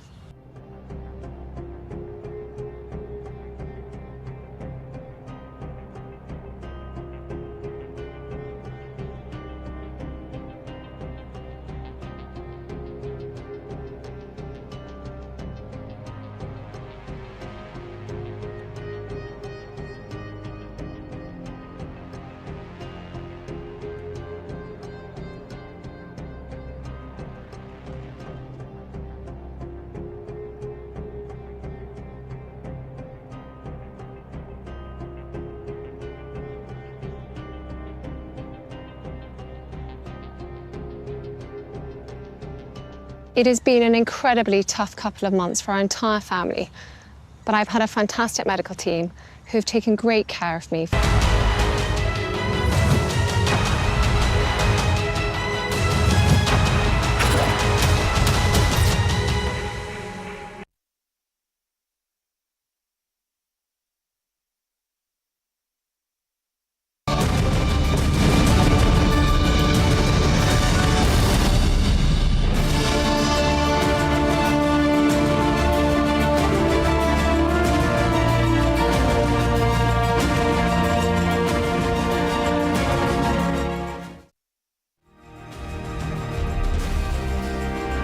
Hello and welcome. You're watching the Wednesday edition of This is Exclusive with me, Shavan Sen.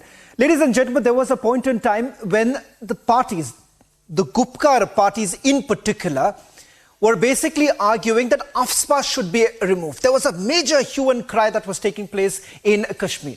Today, when the government has already indicated that very soon AFSPA could be removed, you have the political parties, the same very political parties, in a catch-22 situation. Will they admit that the situation is changing in Kashmir? It is the Naya Kashmir of Naya Bharat.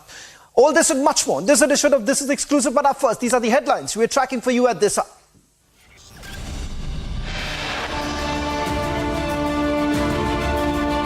Home Minister Amit Shah hints at revoking AFSPA, says the centre trusts Jammu and Kashmir police to handle law and order issues.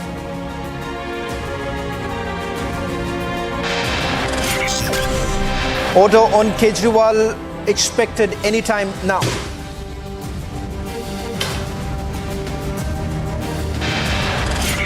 Big setback for Samajwadi Party in UP. Samajwadi Party chief Akhilesh Yadav opts out of poll race.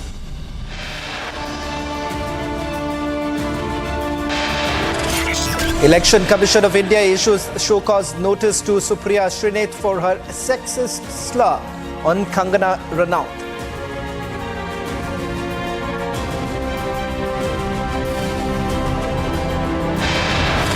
Congress parliamentarian Pratibha Singh, also Himachal Pradesh Congress chief, bows out, exits Mandi days after Kangana enters battlefield.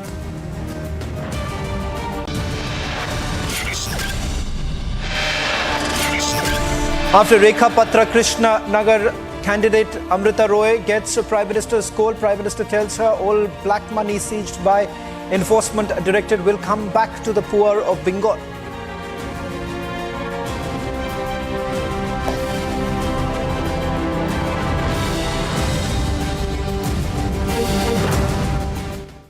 On 5th of August 2019, the abrogation of Article 370 reshaped the course of Kashmir's history. What ensued was a determined endeavour by the Indian government to quash the spectres of propaganda, terrorism and separatism that had cast a long shadow over the region. The aftermath of 5th of August witnessed an unmistakable shift in India's approach towards Kashmir.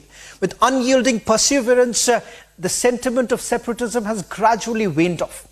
The post-5th of August era in Kashmir is marked by a profound transformation. Now, ladies and gentlemen, the government, in all likelihood, will take yet another big decision, that is, revoking of AFSPA. Now, what could that mean? And what effects will it really have? And especially for the political parties, the Gupkar parties, who've always been arguing that remove AFSPA because it is draconian. Now, when the government has decided, it is only an indicator that things are changing. It's no longer the same. And on all possibility, Jammu and Kashmir police will now be looking after the law and order situation in Kashmir. So that is a clear indication of the fact that the government believes that the situation has certainly normalized. Take a look at this detailed report of what we are calling Naya Kashmir of Naya Bharat. जब मैं जम्मू और कश्मीरी बोलता हूं तो PO को इसके अंदर ही आता है। एक सेकंड भाई सुनो तो, सुनिए तो आप मुझे बोलने नहीं देंगे। आप मैं स्पष्ट करता हूं माननीय मंत्री जी प्लीज। मैं जब जम्मू एंड कश्मीर बोलता हूं माननीय सदस्य इसलिए एग्रेसिव हूं कि जम्मू एंड कश्मीर के पीओ को आप भारत का हिस्सा नहीं मानते हो क्या? एग्रेसिव ना हो, जान दे देंगे इसके लिए। क्या बात कर रहे हो आप? एग्रेसिव होने की क्या बात कर रहे हो? जान दे देंगे इसके लिए। 5 years after, the Union Home Minister announced the abrogation of Article 370 in Jammu and Kashmir.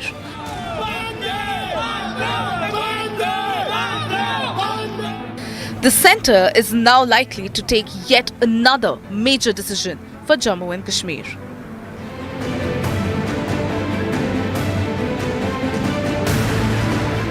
Union Home Minister Amit Shah, in an interview to a publication in J&K, said that the central government will consider revoking the Armed Forces Special Powers Act in the valley. Amit Shah also said that the government has plans to pull back troops from the Union territory and leave law and order to the Jammu and Kashmir police alone. 1947 के बाद जम्मू कश्मीर को जख्म देने का काम कांग्रेस ने किया। जब आर्टिकल 370 और 35A को लागू किया, नक्सलवाद बढ़ा, अलगाववाद बढ़ा, और यहाँ पर 45,000 से ज़्यादा लोगों की मृत्यु हुई। अनुच्छेद 370-35A को हटाकर नरेंद्र मोदी जी ने जम्मू कश्मीर में विकास के रास्तों को खोला है।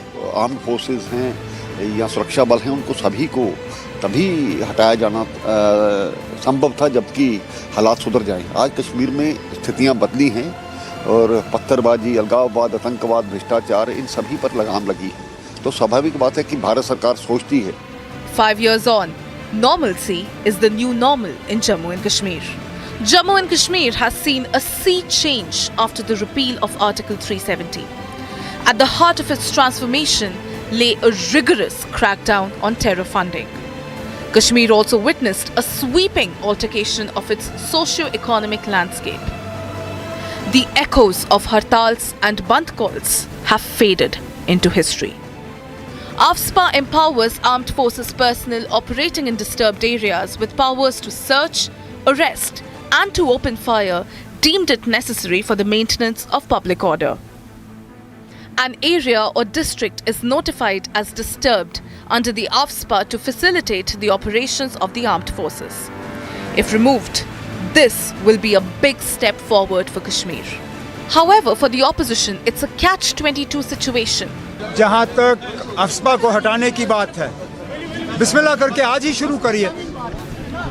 जब कहते हैं कि हालात बिल्कुल नॉर्मल हैं, जब कहते हैं कि मिलिटेंसी खत्म हो चुकी है, जब कहते हैं कि अब अलायदगी पसंद सोच रही नहीं और जम्मू कश्मीर के हालात इससे ज़्यादा बेहतर कभी थे नहीं, तो इंतज़ार किस चीज़ का? पहले ही कर देना था। गवर्नमेंट खुद कह रही है कि सब कुछ ठीक है, तो जब सब कुछ ठीक है तो फिर सोचना क्या है, हटा दो। नेशनल कॉन्फ्रेंस मानती है कि जो पीस है वो प्रिवेल हुई है। पीस गवर्नमेंट के नज़र में है, हम अपने हिसाब से देख रहे हैं कि वो जिस तरह लोगों को पीस लगता है वो है नहीं, लेकिन अगर वो समझते हैं कि इसको हटाया जाना चाहिए तो एक गवर्नमेंट के लोगों के हित की बात है, इसे हटा देना चाहिए। Don't take it seriously. What Mr. Amit Shah is saying is not a serious thing, and just he thinks by making such statements he can deceive the people of Jammu and Kashmir. He can hoodwink the people of Jammu and Kashmir at the time of elections. That is what I point out. Mr. Amit Shah is not sincere. Home Minister, this union government headed by Mr. Modi is not sincere, honest to the people of Jammu and Kashmir. Jammu and Kashmir's historic journey has ushered in a new chapter in the valley's narrative. And if AFSPA is removed, it will only act as a catalyst to the development in the valley. Bureau Report, Republic TV. Well, there was a point in time, ladies and gentlemen, that almost every week there were hartals, bands that were called by the separatist groups. That has completely changed. You speak to any Kashmiri, they will be telling you the fact that their children are now being able to at least go to school. Joining us on this broadcast is the former DGP of Jammu and Kashmir, SP Vaid, who's actually seen that very period when it was absolutely very, very difficult. Over to you, Gursimran, as you take this quick question with Dr. SP Vaid about what really has changed. Yes, Shavan, Dr. SP Vaid has seen this very closely in 2016 when he was the DGP of Jammu and Kashmir Police. Dr. Vaid, you have seen the situation and now the change that has taken place. Union Home Minister has said that the government will be reviewing the AFSPA. How do you see this step? I think this is a very welcome announcement by the Honorable Home Minister, and people of Jammu and Kashmir will welcome it. And a beginning can be made for a phased withdrawal of AFSPA from certain areas which have not seen terrorist incident for quite some time. You can, for example, Jammu region, there are districts like Kathua, Samba, Jammu, Udhampur. I think it's high time that these districts, the AFPSA is withdrawn, and some of the deployments are also reviewed, which Honorable Home Minister hinted. And I think it's a welcome move of the government, and people of J&K would be looking for this. In fact, most of the political parties have been demanding phased manner withdrawal. But one point of caution which I would like to mention is J&K is a border state. Pakistan is down, but the deep state of Pakistan, there is no change of intentions. So we have to be very, very careful while taking such a decision. So Shravan, Dr. Vaid saying that with caution, this is one of the steps that everyone is welcoming as this moves. It tells that the security apparatus has changed on ground. The situation has changed towards the peace, and it is the high time that there should be a phased withdrawal of the AFSPA. Shravan. Well, as I've been saying, that the Gupkar parties certainly find themselves in a catch-22 situation, because all this while they've been demanding that AFSPA should be removed because it's draconian in nature. If they actually welcome this very move that has been made by the government, then there is also an acceptance from their part that things have actually changed in Kashmir, something that they've been completely shying away. This is the question that was asked to Mehbooba Mufti's daughter by my colleague Zeenat. Listen in to what she had to say. Well, as far as PDP and Miss Mufti is concerned, we've always stood for revocation of AFSPA, you know. And whenever she spoke about it, she was derided as an anti-national, and we welcome this move. But having said that, the proof of the pudding lies in the eating. So what our apprehension is, like everything else, जैसे जुमलेबाजी करते हैं खास तौर से election से बिल्कुल पहले, you know, in the months leading up to the elections, this feels just like an empty slogan. And if the Home Minister indeed wants to follow this up, he should start by releasing journalists. There's so many journalists who are currently behind bars, thousands of young boys. I believe in the same interview, he spoke about how, the government of India wants to engage with young Kashmiri men.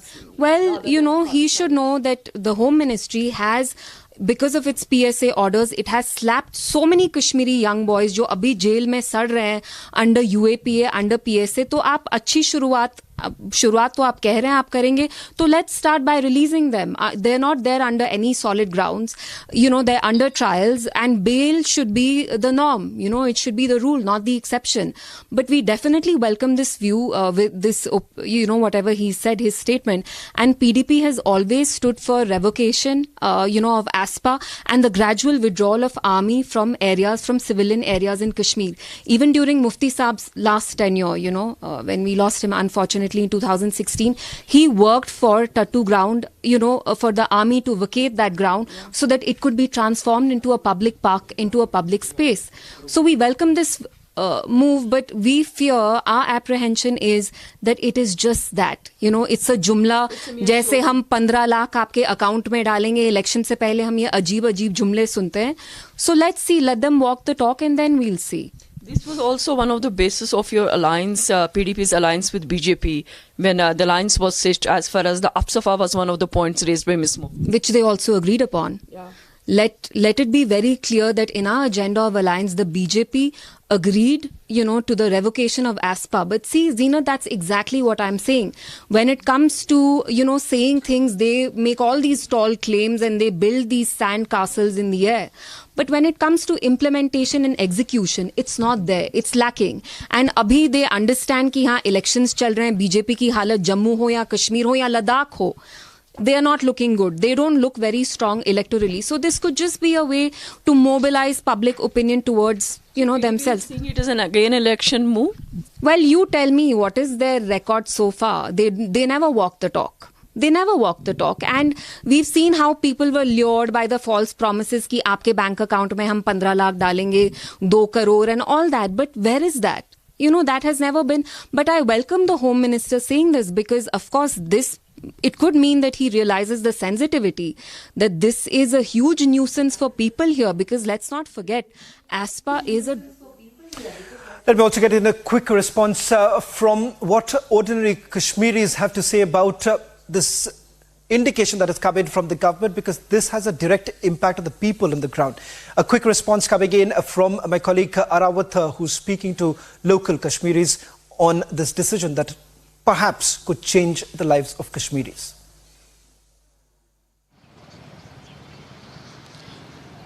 Yeah, Sean, absolutely. People here of Jammu and Kashmir have welcomed the statement that was given by the Amit Shah. In fact, I have with me the famous educationist from the Kashmir Valley, Uwas Nanda. क्या कहेंगे इस पर आप जो अमित शाह की तरफ से statement आया?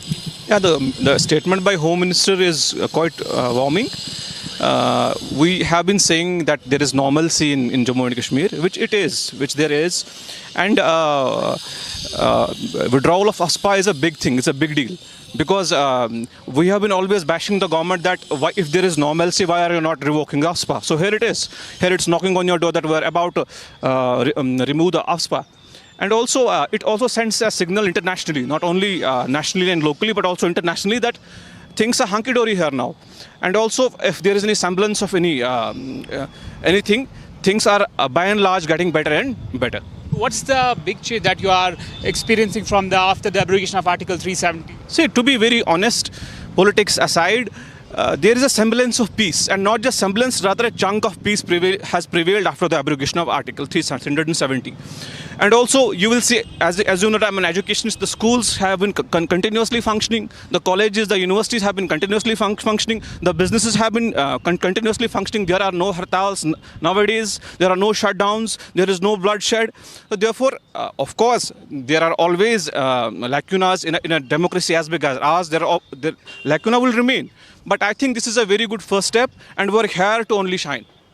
How the separatist groups and others will take this call about the AFSPA? Separatists, they're irrelevant. So what will be your message for the public, as you can say, about this AFSPA? Message to public or everybody, they have gotten the message. Once the Home Minister at political stalwart, Home Minister is a political stalwart. Once he has said that we are considering and actually removing AFSPA from Kashmir, this is a big signal for positivity and progress. Thank you very much. Back to Shavan. Well, thank you very much, Arawat, for getting us voices of Kashmiris, as they say that separatists have become completely irrelevant, and that's the reality that we are focusing on. Should we focus now to the other story that we're getting you from the state of Karnataka, where Congress is struggling to fend off a rebellion and infighting that's continuing in Karnataka after accusations of dynastic politics. Utter chaos prevailed in Kolar particularly, where multiple Congress legislators and MLCs decided to submit their resignation after the party high command reportedly decided to issue a ticket to a veteran Congress leader K.H. Muniyappa's second son-in-law to contest from the Kolar Lok Sabha constituency. Listen to some of the reactions that are now coming in a ground report from Karnataka.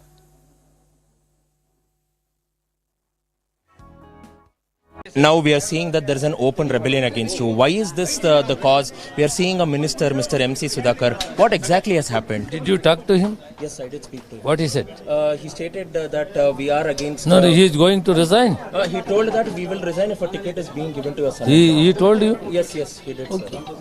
But why is this... I don't know. I don't know. I am a disciplined soldier of the party. If I am not correct, how the people is elect 7 times? Never in the history, except Jafar Sharif and Shekhar Anand, that too in the difficult time, people have voted for me. Is whatever it may be, the High Command will take a decision. We have we have pleaded, we have appealed to the High Command. Whatever they decide, accordingly we will go. On the other side, can India really play the role of a mediator between Ukraine and Russia? This as when Ukraine's foreign minister makes his first visit to India, expected to land in the national capital in the next 24 hours. On the other side, we get you that special report.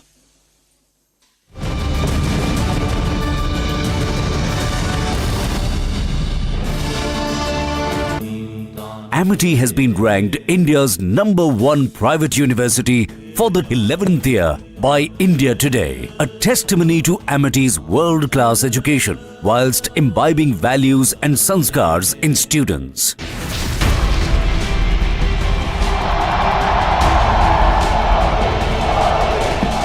DMK और Congress two sides of the same coin है।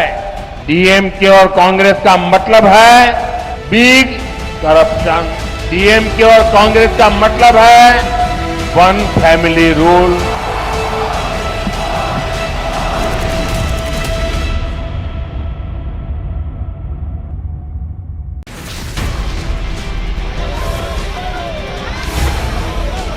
हिंदू धर्म में शक्ति शब्द होता है। हम शक्ति से लड़ रहे हैं, एक शक्ति से लड़ रहे हैं। इंडी अलायंस ने अपना घोषणा पत्र शक्ति को खत्म करने के लिए किया है। मैं इस चुनौती को स्वीकार करता हूं और मैं इन शक्ति स्वरूपा माताओं बहनों की रक्षा के लिए जान की बाजी लगा दूंगा।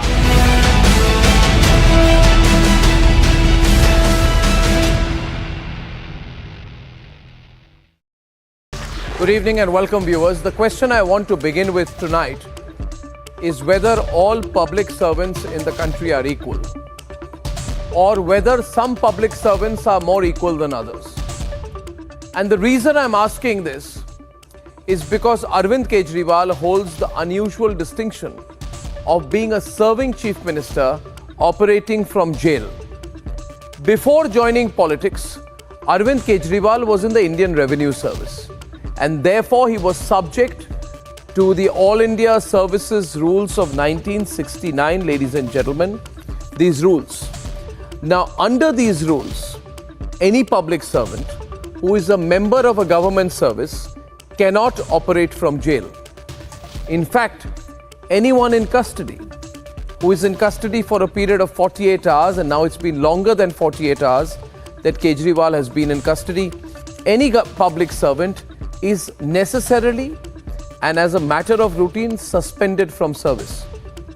Also, as per the All India Services Rules, any central government officer who faces a charge which is, quote, likely to embarrass him in the discharge of his duties or involves an aspect of moral turpitude, unquote, will be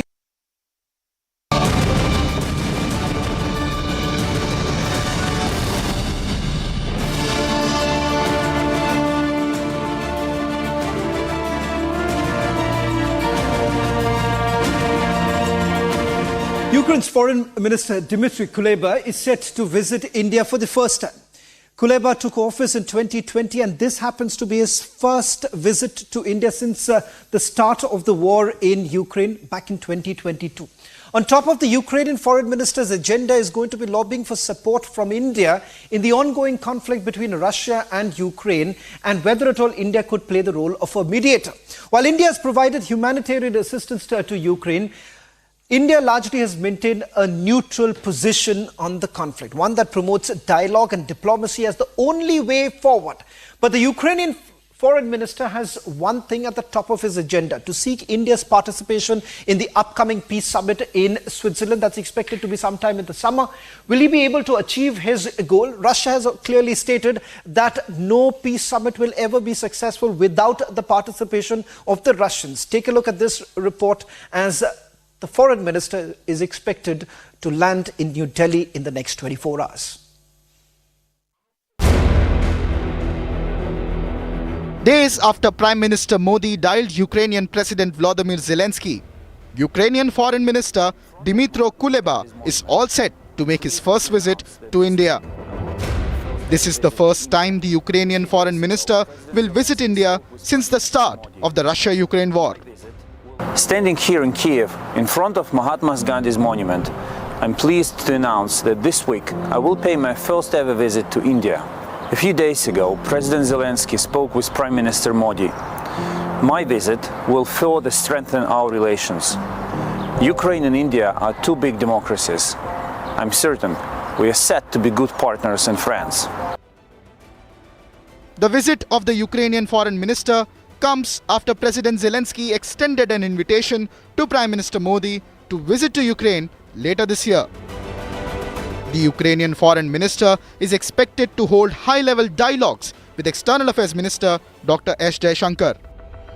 On the top of Ukraine's agenda is going to be lobbying for India's support for the upcoming peace summit scheduled to be held later this summer in Switzerland.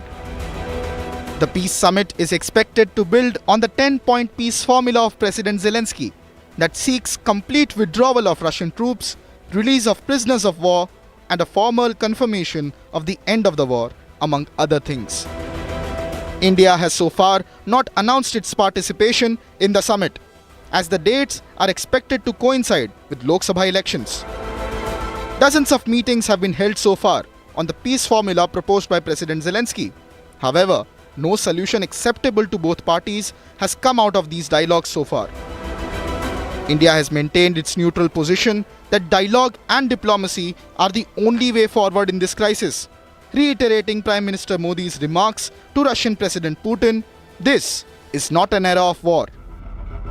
Will Ukrainian Foreign Minister's trip create a breakthrough in Ukraine-India relations that can aid the peace effort in Russia-Ukraine war?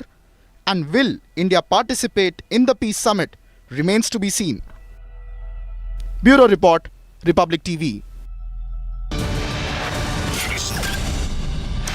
That's all that we could pack in this edition of This Is Exclusive. On the other side, big setback for Samajwadi Party in Uttar Pradesh.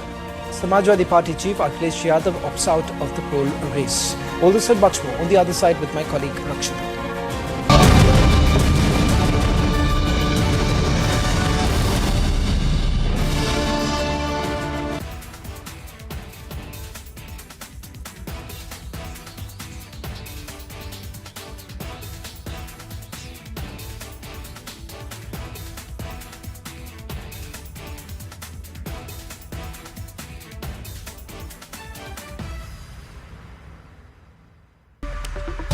Welcome back, ladies and gentlemen. It's time now for the nation's sharpest opinion. Now, the thing about sexism, like corruption, is that there are no grays. You cannot come out with a haphazard excuse to defend a publicly made disgusting sexist remark about a woman and then slither away and endorse it through collective silence. Ladies and gentlemen, that's exactly what the Vadra Congress and the Vadra Gandhi family seem to be doing.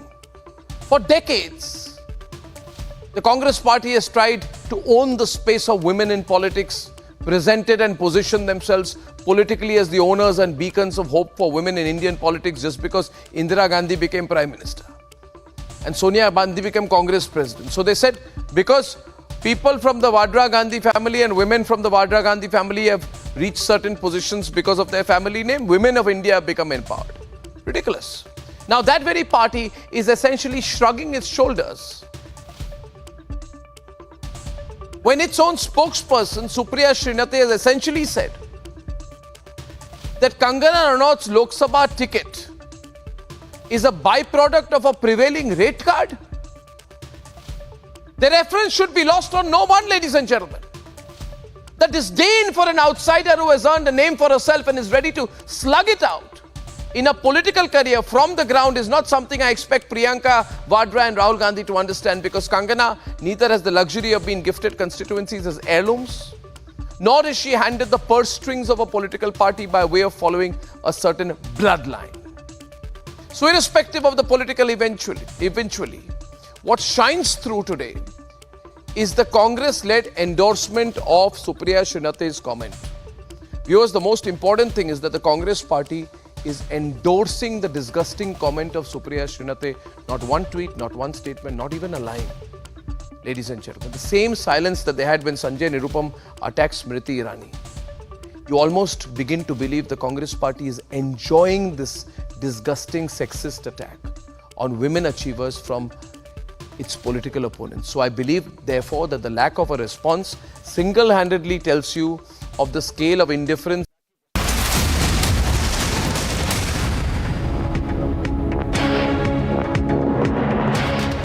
Very good evening, viewers. We are live in Breaking Republic TV and I am Rakshita Mishra with you this Wednesday evening. Let's get started with all the top stories making headlines. Home Minister Amit Shah hints at revoking the AFSPA, says the centre trusts Jammu and Kashmir police to handle law and order issues. Big setback for Samajwadi Party in Uttar Pradesh. Samajwadi Party chief Akhilesh Yadav opts out of the poll race.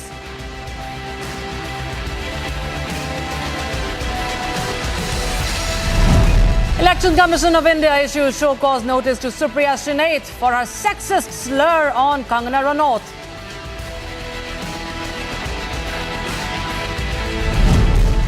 Congress sitting MP Pratibha Singh bows out, exits Mandi days after Kangana enters the battlefield.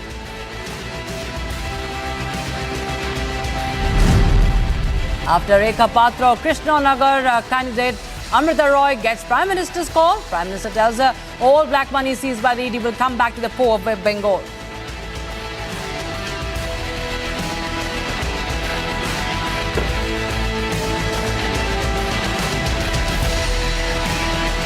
Now, we're getting in news from Himachal Pradesh, where Congress's Pratibha Singh has now opted out of the Lok Sabha race and she will not be contesting from Mandi seat. Remember, this has been a stronghold of the royal family. Her husband, the late Veerbhadra Singh, who was the Chief Minister also of Himachal Pradesh, it was the stronghold, and there were reports, will Pratibha Singh contest from Mandi or not? But after the BJP's announcement that Kangana Ranaut will be contesting from Mandi, Pratibha Singh was asked, will she be the Congress candidate? But now she has made it clear that she will not be contesting from Mandi. Let's take a listen in.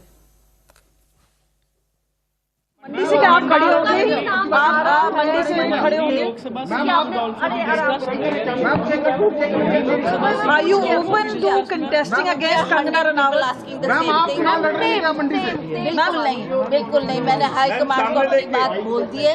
High command क्या फैसला करती है वो उस पे अब निर्भर करता है। ठीक है, कंगना को कितनी बड़ी चुनौती मानती है? अब मुझे क्या पूछना, वो तो बीजेपी के कैंडिडेट है, बीजेपी ने उनको फील्ड में उतारा है। ठीक है, जो भी होगा सामना करेंगे, इलेक्शन लड़ेंगे और लड़वाएंगे और कांग्रेस को जितवाएंगे। एक सवाल पूछना चाहेंगे कि हिमाचल में जिस तरह से हो रहा है, उसी तरह उसी तर्ज पे पंजाब में भी देखा जा रहा है कि कांग्रेस के या एक्स कांग्रेस के कई नेता हैं जो बीजेपी में लगातार शामिल हो रहे थे। ये क्या दर्शाता है? अब इस पे सोच करना पड़ेगा और मंथन करना पड़ेगा, और हम चाहेंगे कि जिनकी विचारधारा उनसे मिलती है, ठीक है, उनको वहाँ ठीक लगा तो हम भी तलाश करेंगे कि अच्छा कोई नेता। All right, we have a big update coming in from the Delhi High Court. There's no relief, no interim relief for Delhi Chief Minister Arvind Kejriwal, as the Delhi High Court issued notice on his plea challenging his arrest and ED remand, as well as on the interim relief plea. The matter is now going to be heard on the 3rd of April, so no relief, no interim relief for Arvind Kejriwal. He continues to be with the ED, and that is the big update we have right now. Justice Swarnakant Sharma gave ED time till the 2nd of April to file reply to Kejriwal's interim plea seeking the release from ED custody. And 3rd of April is when the matter will be heard next. ED has been asked to file a reply by the 2nd of April. And that is the big update we are getting in right now as far as Arvind Kejriwal's plea challenging his arrest and the ED remand is concerned. Big update coming in. Delhi High Court has pronounced the order, and what we are getting to know is that there is no relief. Relief denied for Arvind Kejriwal. Remember, this is in connection with the money laundering case linked to the alleged excise policy scam in Delhi, the liquor gate in Delhi. And Arvind Kejriwal's petition sought immediate release on account of the arrest and subsequent remand to the ED, called it illegal. And now Justice Swarnakant Sharma has pronounced the order, and no interim relief for Arvind Kejriwal. And this is the big update we have right now. Remember, Arvind Kejriwal is in 6-day ED custody. The custody ends tomorrow as far as the earlier order is concerned. And now what we understand is that the ED is seeking more time to submit the response, and ED also wants an extended custody. But what we know is that the court has not provided any interim relief to Arvind Kejriwal, asking the ED to file its reply by the 2nd of April. Senior editor Shravan Sen joins us on the broadcast from Shravan. Trouble for Arvind Kejriwal. What we are understanding, ED will file a reply by 2nd of April. No interim relief for Delhi Chief Minister. Well, in fact, this is what Arvind Kejriwal was hoping, that there would be an interim relief given the fact that his custody comes to an end tomorrow. Just to explain this, the custody is with regards to the Enforcement Directorate. In all likelihood, tomorrow, the Enforcement Directorate will seek further custody of Chief Minister of Arvind Kejriwal. Reason being that the case is still being investigated. Now, in this order that has been passed by the Delhi High Court also emphasizes on 2 points: that the investigation is still underway, but they have taken into consideration the arguments that have been put forth by Arvind Kejriwal's legal counsel, Dr. Abhishek Manu Singhvi, who's largely argued the fact that can you really rely on witness statements? That's point number one. Point number two, that is this politically motivated? These are the two aspects that were covered by Abhishek Manu Singhvi in the arguments that were put forth. The Enforcement Directorate has also now been given time to respond by about 2nd of April. We'll also put out the details of the order that has been uploaded a short while back, and quickly recap for all our viewers who are tuning in right now that Arvind Kejriwal hasn't been granted interim relief. What does this mean? This means that tomorrow Arvind Kejriwal will be produced before the court in Rouse Avenue Court by the Enforcement Directorate. In all likelihood, the Enforcement Directorate will seek further custody, hoping that their full term of custody gets over. Once that is over, there could be another development with regards to the Central Bureau of Investigation. That's the other agency that's coming in. And till the time he's sent into judicial custody, it's very unlikely that bail plea would be moved. So right now, this was another legal provision. We'll try and see if we can just put out that court order that has been uploaded a short while back, which goes into details of what we are given to understand. Let's just quickly take you through some of the details of this order that has come in. Now, clearly looking into this is the end where they have sought for a response from the Enforcement Directorate, that the Enforcement Directorate will be filing its replies as far as the main petition of the application for interim relief by the 2nd of April. Copies are to be provided. We'll also take you through some other pointers as we just go into a few other details of it with regards to what has happened so far. It's important to point out here a quick response that has come in from the Aadmi party a short while back. They basically called this arrest by the Enforcement Directorate as political in nature because of the timing. And that was also argued in the Delhi High Court today as to what was the need of the arrest. That's the crux of the argument that has been put forth by Abhishek Manu Singhvi, saying that he has been cooperating, and more importantly, as far as the investigation goes, no recovery has been made. What about the money trail? Abhishek Manu Singhvi in the court has argued that they have not been able to link the money trail to Arvind Kejriwal. That is the reason why Abhishek Manu Singhvi calls it an illegal arrest that has been made by the Enforcement Directorate. So it has been a vociferous argument that has been put forth by Abhishek Manu Singhvi at this stage. But remember, the court has basically relied upon two aspects. One, that the matter is sub judice. The investigation is at a preliminary stage vis-a-vis Delhi Chief Minister Arvind Kejriwal, who's been just taken into custody. His first custody has not got over, and the very fact that it is expected that he will be produced before a lower court tomorrow in the national capital sometime in the afternoon. So that has also been taken into consideration. But importantly, it does mean right now there is no relief for Arvind Kejriwal. He will be in the custody of Enforcement Directorate, and if at all tomorrow the Enforcement Directorate is in a position to provide more information with regards to the investigation that has been carried out, and they are in a position to satisfy the court that they need further extension of Arvind Kejriwal's custody. If at all they can satisfy the court that the matter is still being investigated, there are other few things that needs to be looked into. For instance, they are currently looking into two aspects. Their investigation has gone into details of the role of the Chief Minister in the excise policy formulation. They've also gone into details with regards to whether at all there were meetings that were called by the Chief Minister at his residence where a draft of the excise policy was given to a private secretary of the former Deputy Chief Minister, Manish Sisodia. These are certain areas that is being looked into. Now, as far as Arvind Kejriwal is concerned, his legal counsel has gone into detailing of the fact that how exactly can the agency really rely on just witness statements. You're looking at a situation where the arrest of the Chief Minister has taken place based on simply witness statements that have been given by people who were taken into custody by the Enforcement Directorate. Now that's where the argument has been hinging around. As far as the Enforcement Directorate is concerned, the reply is certainly awaited. That would be a detailed reply would be filed by the Enforcement Directorate on 2nd of April. Right. Right, Shavan, in fact, stay with us. We also have Riyanka reporting from outside the Delhi High Court. The Delhi High Court today, Riyanka has given a deadline to the ED to file a reply in this case by the 2nd of April, and no interim relief for Arvind Kejriwal. Tell us more about the order that has been right now pronounced by the High Court.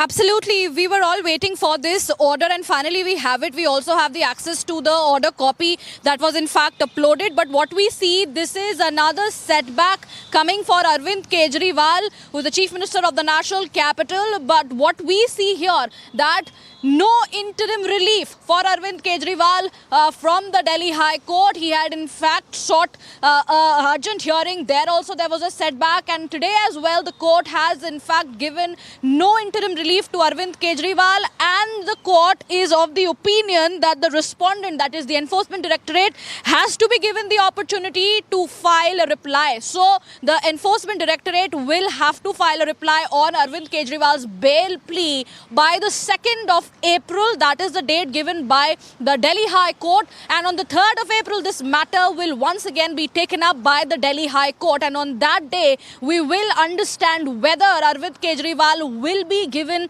an interim relief. What we see at this point in time, let me read out the order.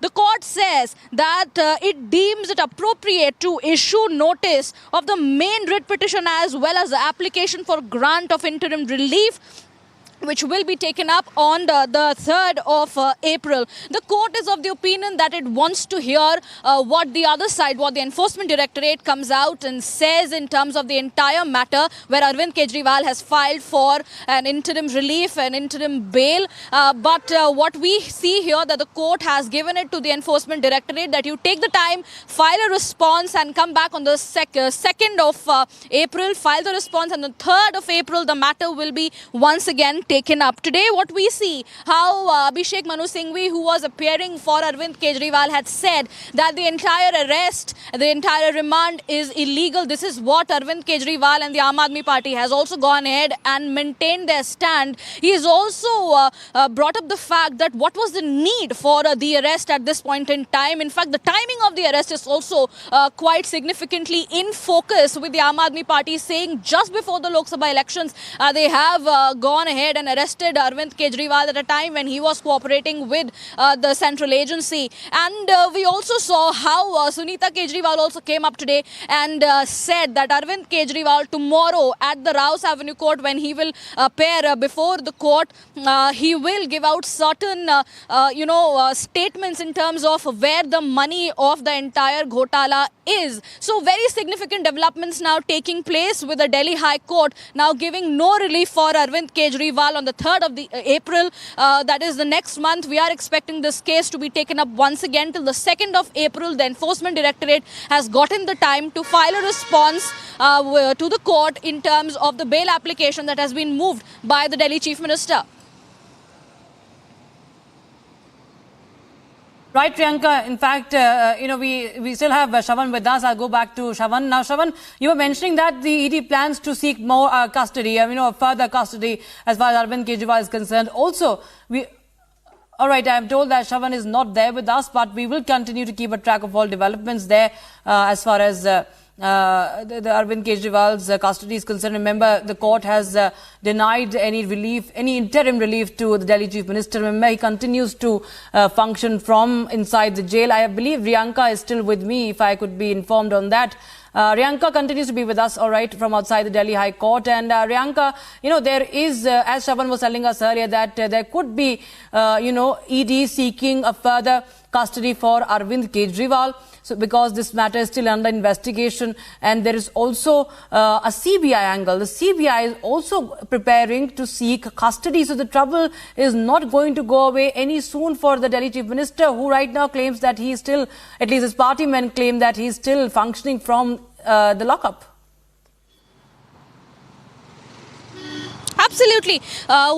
What we know that the Enforcement Directorate right now is neck deep into the investigation in the entire Delhi excise policy case. And with Arvind Kejriwal's ED remand ending tomorrow, we are going to expect that ED will, of course, look for an extension of his remand. Now, coming up to the CBI angle into this, the CBI is also getting prepped up to take Arvind Kejriwal's custody once the ED case gets over. But what we see, there could be an overlap of both the central agencies coming forward and building a harsh case on Arvind Kejriwal. So it is going to be really interesting to see that how much heat goes on to the Delhi Chief Minister at this point in time, given the Lok Sabha elections are of course quite near, and at this point in time the Delhi Chief Minister being arrested in the Delhi liquor case is a major setback for the Aam Aadmi Party. Let me read out a little bit of what the court has in fact given out in its order. The court has said that while hearing and deciding a case is duty bound to hear both sides fairly, keeping in mind the principle of natural justice. So what majorly we saw during the hearing was Abhishek Manu Singhvi, who was appearing for Arvind Kejriwal. He said quite a few things. He put forward his statements, but what the counsel for the ED had gone ahead and said that they did not receive the bail application copy and at the right time, which is why they did not get time to file a response on this, which is why the court has taken that into consideration and given 2nd April as a time for the Enforcement Directorate to come out and file a response in terms of the bail application that has been moved by Arvind Kejriwal. Very significant here that on the 3rd of April, we will understand where this case goes in terms of the bail application. But tomorrow also is a big day because the ED custody of Kejriwal ends. The ED is in all likelihood is all set to seek an extension for 3 to 4 days, even more. We'll have to wait and see there what happens next into the entire matter. But what we know here that the Aam Aadmi Party leaders and the workers, they are in fact agitated into this entire scenario because they are saying the entire case is politically motivated. They have said this is a political vendetta right before the elections. But on the other hand, the BJP, which had of course taken out a counter protest, had said that Arvind Kejriwal must resign. Absolutely. The legal battle is on and so is the political face-off. But thank you so much for the moment, Priyanka, for joining us with those updates. We'll keep a track of all developments coming in as Arvind Kejriwal continues to be in ED custody. Tomorrow will be another important day. Right now, no interim relief from Delhi High Court to Arvind Kejriwal. And for a short break, viewers, on the other side, it's a big setback for Samajwadi Party in Uttar Pradesh. Akhilesh Yadav has opted out of the poll race.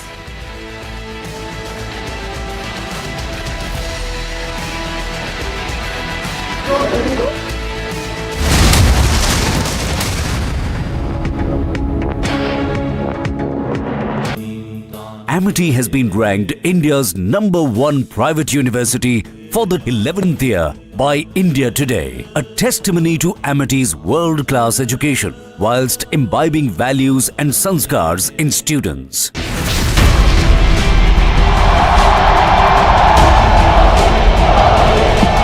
दुनिया की सबसे पुरानी भाषा तमिल भाषा हिंदुस्तान की है। मैं दुनिया को बताना चाहता हूं, सबसे पुरानी भाषा का गर्व प्राप्त है, वो मेरी तमिल भाषा है।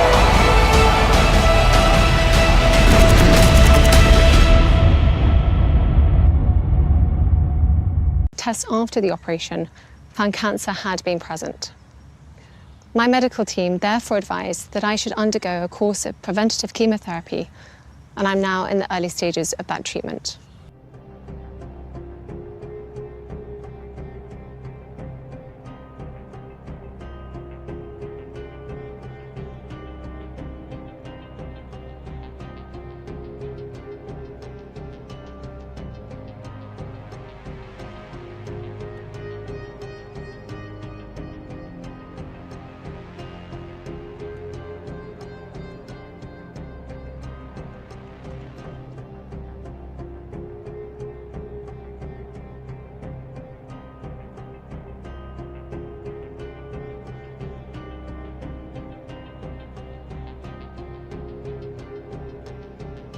It has been an incredibly tough couple of months for our entire family, but I've had a fantastic medical team who have taken great care of me, for which I'm so grateful.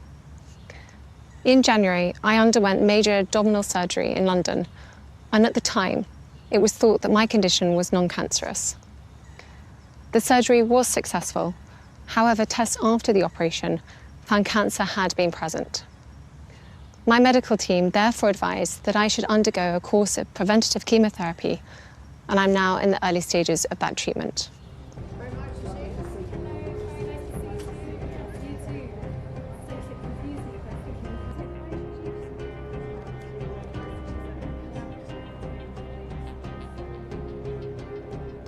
We hope that you'll understand that as a family, we now need some time, space, and privacy while I complete my treatment. My work has always brought me a deep sense of joy, and I look forward to being back when I'm able. But for now, I must focus on making a full recovery.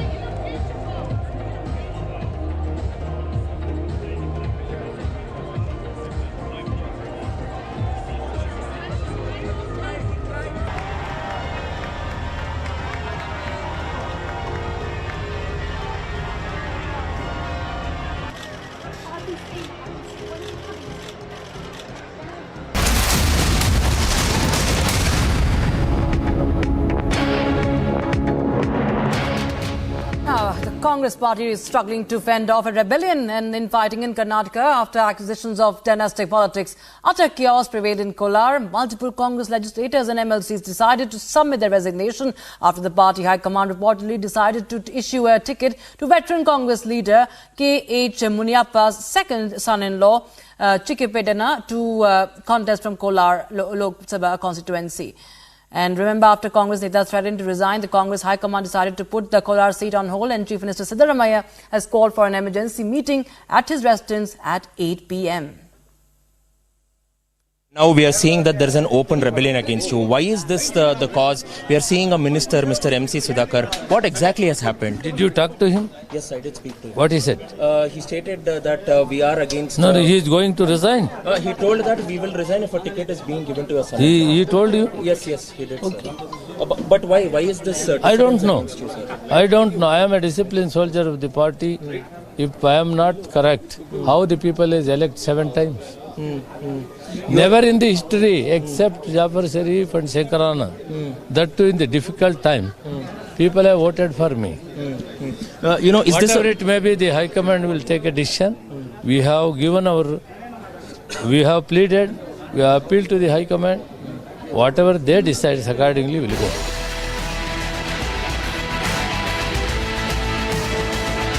Some more news. Prime Minister Narendra Modi is all set to commence his Lok Sabha campaign for Uttar Pradesh from Meerut on the 31st of March. This comes as BJP has fielded Ramayana actor Arun Govil from Meerut.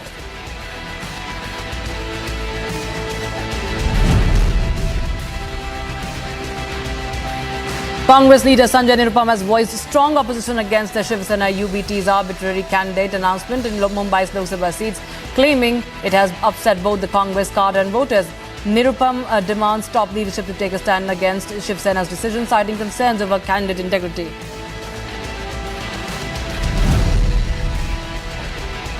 Speaking about his Lok Sabha candidacy, Union Minister Nitin Gadkari confidently asserted about his win in Nagpur, saying that he is 101% sure that people will support him. He adds that his aim will be to make Nagpur air and water pollution free and transform it to a green city.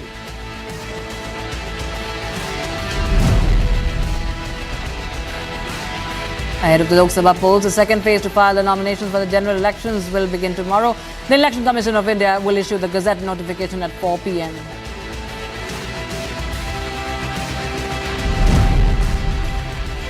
Rashtriya Shoshit Samaj Party leader Swami Prasad Maurya says that the opposition is determined to rout the BJP out of the centre in order to save the constitution and democracy. He said he will never think of an alliance with the BJP.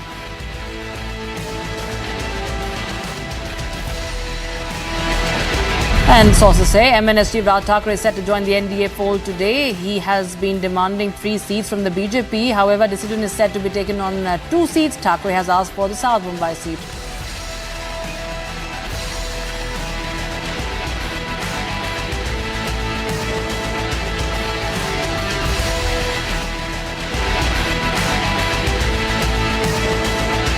Time for a short break, viewers. On the other side, it's a big setback for Samajwadi Party in Uttar Pradesh. SP Chief Akhilesh Yadav has opted out of poll race. All that and much more on the other side. Stay tuned.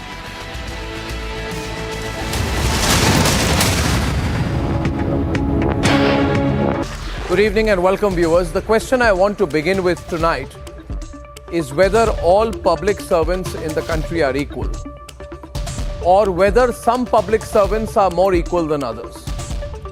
And the reason I'm asking this is because Arvind Kejriwal holds the unusual distinction of being a serving chief minister operating from jail. Before joining politics, Arvind Kejriwal was in the Indian Revenue Service, and therefore he was subject to the All India Services Rules of 1969, ladies and gentlemen, these rules. Now, under these rules, any public servant who is a member of a government service cannot operate from jail. In fact, anyone in custody who is in custody for a period of 48 hours, and now it's been longer than 48 hours that Kejriwal has been in custody, any public servant is necessarily and as a matter of routine suspended from service. Also, as per the All India Services Rules, any central government officer who faces a charge which is, quote, likely to embarrass him in the discharge of his duties or involves an aspect of moral turpitude, unquote, will be suspended with immediate effect. Now, obviously, Liquorgate is not something to be proud of. It would embarrass Mr. Kejriwal. So this category also, there's a tick mark against Kejriwal. And what, therefore, the nation wants to know tonight is why are the rules different for a government officer who is a public servant vis-a-vis a politician who is a public servant? Why are the rules different for a civil servant officer, a central government officer, as opposed to politicians who are ministers or chief ministers? This is exactly the kind of point Arvind Kejriwal used to make when he entered politics. He used to say the rules should be equal to all. All public servants are equal. Politicians cannot demand special status. Then why is he exploiting that special status now? How much has changed in 10 years, Mr. Kejriwal? The fact is, viewers, that a public servant cannot work after being arrested. In that case, how can a chief minister be expected to work after being arrested while in custody from jail? How is the job of a chief minister less important than that of a government officer under the All India rules? And if it is not, then how can a chief minister demand more leeway than a central government officer? Arvind Kejriwal entered politics on the central premise of morality. And I am asking tonight, where is the morality in giving yourself more leeway on issues of corruption than any central government officer? Think about it, viewers. This country can no longer operate in a way that politicians like Arvind Kejriwal say the rules are different for us because we are politicians. The queues will disappear because we are politicians. We can make ambulances wait because we are politicians, and we can operate from jail because we are politicians. This cannot and should not and will not be allowed. President Moise spoke about relations with India because of my visit recently and the fact that I was able to meet the Prime Minister, have a few words with the Prime Minister, that we want to have close relations with India. A couple of resort business people told me that they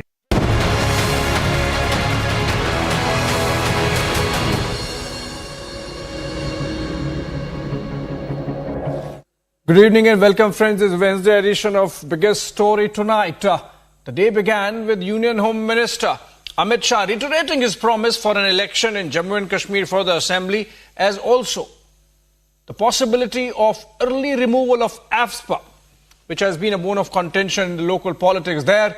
They moved on with the Election Commission causing both the BJP and the Congress for the intemperate comments made by their leaders Dilip Ghosh and Supriya Srinath respectively against Mamata Banerjee in the case of BJP and against Kangana Ranaut in the case of the Congress party. And then of course we had that Congress showing nerves again with their Himachal President Pratibha Singh refusing to contest from the home bastion of Mandi against Kangana Ranaut. All that and more. Let's begin with the headlines first.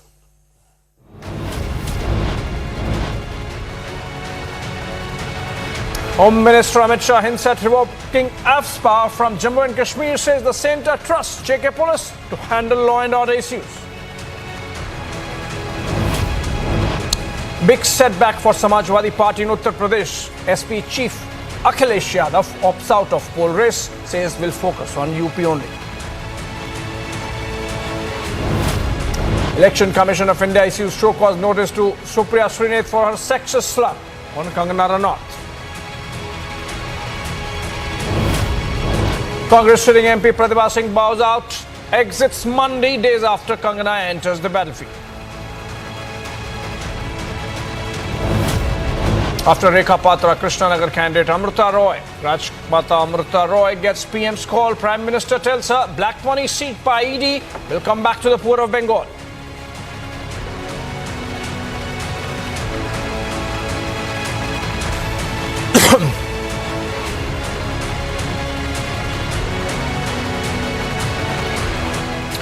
Welcome back, friends. The story that's been trending since morning about Jammu and Kashmir.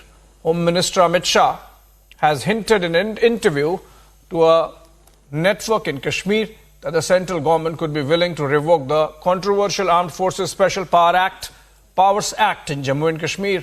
While speaking to the local media channel, Shah said the centre also has plans to pull back troops and leave the law and order responsibility solely in the hands of the Jammu and Kashmir police. And he has spoken on other issues, also including the promise to the youth in Kashmir that they stand a better chance at life integrating with rest of India rather than a Pakistan which has gone bankrupt. Let's listen into what the Union Home Minister told the network. धारा 370 के गलत प्रकार के फायदे जम्मू कश्मीर की जनता को और मुख्यत्वे घाटी के अवाम को समझाकर एक भ्रांति फैला गई थी, वो भ्रांति ध्वस्त हो गई। एक बात हमेशा कही जाती थी कि धारा 370 समाप्त होते ही जम्मू कश्मीर की संस्कृति, भाषा, एक वजूद खत्म हो जाएगा। 5 साल हो गए, कुछ नहीं हुआ। कश्मीरी आज भी कश्मीरी है, कश्मीरी भाषा का भी महत्व बड़ा है, कश्मीरी खान पान का भी महत्व बड़ा है।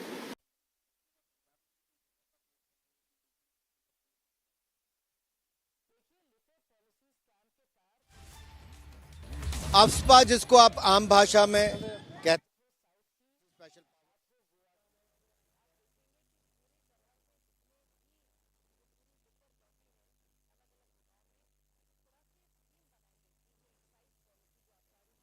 से लड़े हमारी सेना। आज मिलिटेंसी को खत्म करने का काम मोदी सरकार ने किया है और कम होते आतंकवादी हमले, बढ़ती हुई सुरक्षा का वातावरण और ये संकेत दे रहा है कि शायद अब वो समय आ गया है जब AFSPA को छुट्टी मिल जानी चाहिए, AFSPA को खत्म कर देना चाहिए।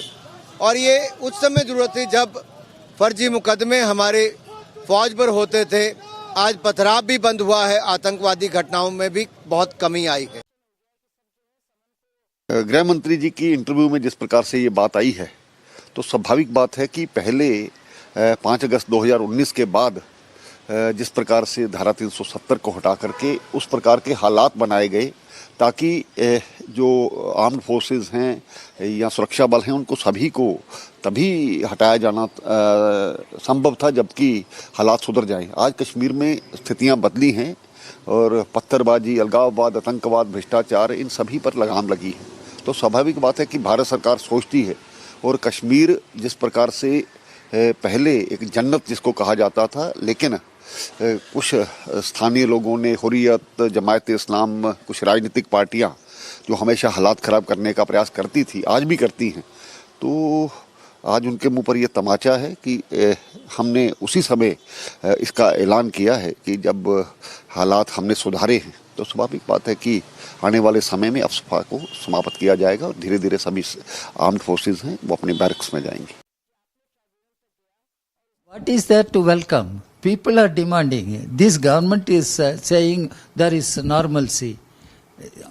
Jammu and Kashmir is very peaceful. Then why they have not agreed to hold assembly elections? Let them answer first. Before September there will be assembly election. Apex could all... Before September means what? They think they will come back to power and they will decide everything. If they are defeated, the other government will hold elections. That is not in his hands. The point is, when the union government has abrogated Article 370, when union government snatched away the statehood of Tamil Nadu, the Jammu and Kashmir, and bifurcated that state, why that statehood is not being restored? Why no elections are held for assembly in Jammu and Kashmir? These are the primary major questions which needs to be answered by Mr. Amit Shah, by Mr. Modi. So do you think, so you believe that AFSPA is not an issue? I don't take it seriously. What Mr. Amit Shah is saying is not a serious thing. And just he thinks by making such statements, he can deceive the people of Jammu and Kashmir. He can hoodwink the people of Jammu and Kashmir at the time of elections. That is what I point out. Mr. Amit Shah is not sincere. Home Minister, this union government headed by Mr. Modi is not sincere, honest to the people of Jammu and Kashmir. Regarding security forces, what do you have to say? No, the Jammu and Kashmir problem is not just a law and order problem. And these problems cannot be addressed and solved through security measures. And these are all certain political questions. The union government should think over to reach out to the people of Jammu and Kashmir to win their confidence and find political solutions to the problems faced by Jammu and Kashmir.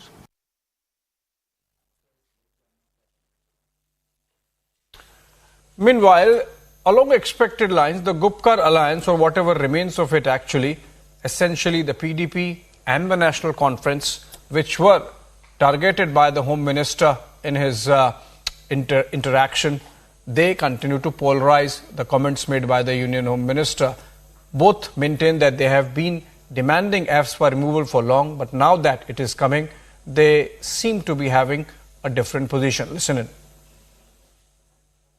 जहां तक AFSPA को हटाने की बात है, बिस्मिल्लाह करके आज ही शुरू करिए। जब कहते हैं कि हालात बिल्कुल नॉर्मल हैं, जब कहते हैं कि मिलिटेंसी खत्म हो चुकी है, जब कहते हैं कि अब अलायदी पसंद सोच रही नहीं और जम्मू कश्मीर के हालात इससे ज़्यादा बेहतर कभी थे नहीं, तो इंतज़ार किस चीज़ का? पहले ही कर देना था। मैं तो 2011 से इस दिन का इंतज़ार करता आया हूं और कोशिशें भी हमने बहुत की AFSPA हटाने की, लेकिन मुझे डर इस बात का है कि जिस तरह लद्दाख के लोगों को 6 शेड्यूल का झांसा देके उनको गुमराह किया गया, उनको धोखा दिया गया, उनके साथ झूठे वादे किए गए, बिल्कुल उसी तरह इलेक्शन को देखते हुए जम्मू कश्मीर के लोगों के साथ अब AFSPA के मामले में भी एक झूठा वादा और धोखा देने का जो है सिलसिला किया जा रहा है। Well, as far as PDP and Ms. Mufti is concerned, we've always stood for revocation of AFSPA, you know. And whenever she spoke about it, she was derided as an anti-national, and we welcome this move. But having said that, the proof of the pudding lies in the eating. So what our apprehension is, like everything else, जैसे जुमलेबाजी करते हैं, खासतौर से election से बिल्कुल पहले, you know, in the months leading up to the elections, this feels just like an empty slogan. And if the Home Minister indeed wants to follow this up, he should start by releasing journalists. There's so many journalists who are currently behind bars, thousands of young boys. I believe in the same interview, he spoke about how, the government of India wants to engage with young Kashmiri men. Well, he should know that the Home Ministry has, because of its PSA orders, it has slapped so many Kashmiri young boys जो अभी jail में सड़ रहे हैं under UAPA, under PSA. तो आप अच्छी शुरुआत तो आप कह रहे हैं आप करेंगे, तो let's start by releasing them. They're not there under any solid grounds. They're under trials, and bail should be the norm. It should be the rule, not the exception. But we definitely welcome this view with this, whatever he said, his statement. And PDP has always stood for revocation, of AFSPA and the gradual withdrawal of army from civilian areas in Kashmir. Even during Mufti Saab's last tenure, when we lost him, unfortunately, in 2016, he worked for Tattu ground, for the army to vacate that ground so that it could be transformed into a public park, into a public space. So we welcome this move, but we fear, our apprehension is that it is just that. It's a jumla. जैसे हम 15 लाख आपके account में डालेंगे, election से पहले हम ये अजीब जुमले सुनते हैं. So let's see, let them walk the talk and then we'll see. This was also one of the basis of your alliance, PDP's alliance with BJP, when the alliance was stitched as far as the AFSPA was one of the points raised by Ms. Mufti. Which they also agreed upon. Yeah. Let it be very clear that in our agenda of alliance, the BJP agreed, to the revocation of AFSPA. But see, Zina, that's exactly what I'm saying. When it comes to, saying things, they make all these tall claims and they build these sand castles in the air. But when it comes to implementation and execution, it's not there. It's lacking. And abhi they understand कि हाँ elections चल रहे हैं, BJP की हालत जम्मू हो या कश्मीर हो या लद्दाख हो, they are not looking good. They don't look very strong electorally. So this could just be a way to mobilize public opinion towards, themselves. Do you think it is an again election move? Well, you tell me, what is their record so far? They never walk the talk. They never walk the talk. And we've seen how people were lured by the false promises कि आपके bank account में हम 15 लाख डालेंगे, 2 crore and all that. But where is that? That has never been. But I welcome the Home Minister saying this because, of course, it could mean that he realizes the sensitivity, that this is a huge nuisance for people here, because let's not forget, AFSPA is a draconian law. It gives unbridled impunity to armed forces to do as they please. And we have seen cases, documented cases of how these laws have been abused. All right, from Kashmir to Himachal Pradesh, where Congress party president Pratibha Singh has now opted out of the Lok Sabha race from the family bastion of Mandi, and she made a public announcement that she will not contest from the seat. The question is, has she developed cold feet because BJP brought in Kangana Ranaut, and we have seen the kind of controversy panning out over the last 48 hours on Supriya Srinath social media post on the BJP candidate. But it's interesting that Pratibha Singh, who has in fact been a little miffed with the Congress leadership on the issue of the Himachal government and the late Veerbhadra Singh family's participation in it, though of course her son Vikramaditya Singh remains a minister, still a little unhappy. Is it that unhappiness coming out? Let's listen into what Pratibha Singh said while announcing that she would not contest from Mandi this time. Ma'am Mandi से क्या आप खड़े होंगे? आप मंडी से खड़े होंगे? Are you open to contesting against Kangana Ranaut? बिल्कुल नहीं. मैंने हाई कमांड को अपनी बात बोल दी है. हाई कमांड क्या फैसला करती है वो उस पे अब निर्भर करता है. ठीक है. कंगना को कितनी बड़ी चुनौती मानती है? अब मुझे क्या पूछना, वो तो बीजेपी के कैंडिडेट है, बीजेपी ने उनको फील्ड में उतारा है. ठीक है, जो भी होगा सामना करेंगे, इलेक्शन लड़ेंगे और लड़वाएंगे और कांग्रेस को जितवाएंगे. एक सवाल पूछना चाहेंगे कि हिमाचल में जिस तरह से हो रहा है, उसी तर्ज पे पंजाब में भी देखा जा रहा है कि कांग्रेस के या एक्स कांग्रेस के कई नेता हैं जो बीजेपी में लगातार शामिल हो रहे थे. ये क्या दर्शाता है?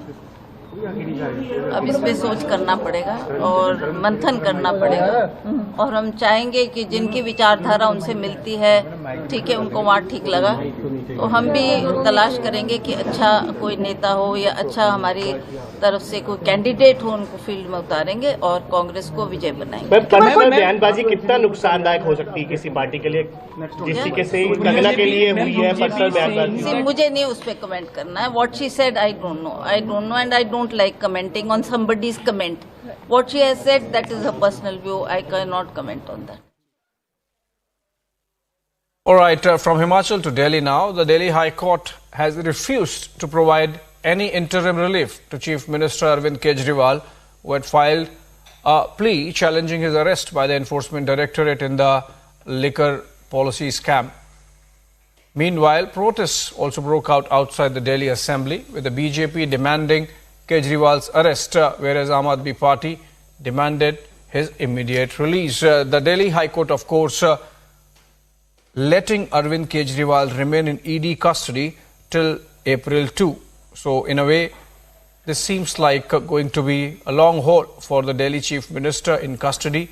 His custodial interrogation is going on. In fact, this comes on a day when we have seen reports of the possibility of the CBI were also wanting to question Arvind Kejriwal. Remember, while the Enforcement Directorate investigation is under the Prevention of Money Laundering Act, the CBI is investigating the same case under the Prevention of Corruption Act, which specifically applies to MPs, MLAs, ministers, public figures, those holding public office. I'm told Riyanka, our reporter, is joining us live from outside the Delhi High Court. Riyanka, you were there when the hearing took place and subsequently the High Court making its judgment public. What's your sense? You think that the Delhi Chief Minister's woes, legal woes, are not ending anytime soon? And did you interact with the team of Kejriwal and got a sense of what's going to be their strategy from here on? Absolutely not, because see, what is happening right now is corruption and money laundering. ED and CBI both are in fact going to build their heat on Arvind Kejriwal. Well, today what we saw that the Delhi High Court has refused to give any interim relief to Arvind Kejriwal in his bail application that was being heard today. And Abhishek Manu Singhvi, who appeared for Arvind Kejriwal, had in fact argued the fact that the entire arrest and the remand is illegal. And what grounds have Arvind Kejriwal been arrested? His arrest is being constantly challenged, in fact, by the Aam Aadmi Party as well, and Kejriwal himself, who has gone ahead and reiterated the fact that all of the entire matter is illegal and very significantly politically motivated. Now, what the court has said that the ED will be given 7 days time, that is till the 2nd of April, to file a response over the bail application that has been filed by Arvind Kejriwal. So, on the 2nd of April, the ED has to file a response in front of the Delhi High Court, and on the 3rd of April, what we are getting to know, the bench will reconvene, the matter will be heard once again. Now, let me read out a little bit of the court order. The court has said that since it did not hear much of the other side, it gives ED the chance to file a response at this point in time. So, several developments are likely. In fact, the CBI is also going to, all prepared rather, to take up the matter and take up the custody of Arvind Kejriwal rather. So, an overlap of both the cases, money laundering and corruption, the ED and CBI heat intensifying on the Delhi Chief Minister.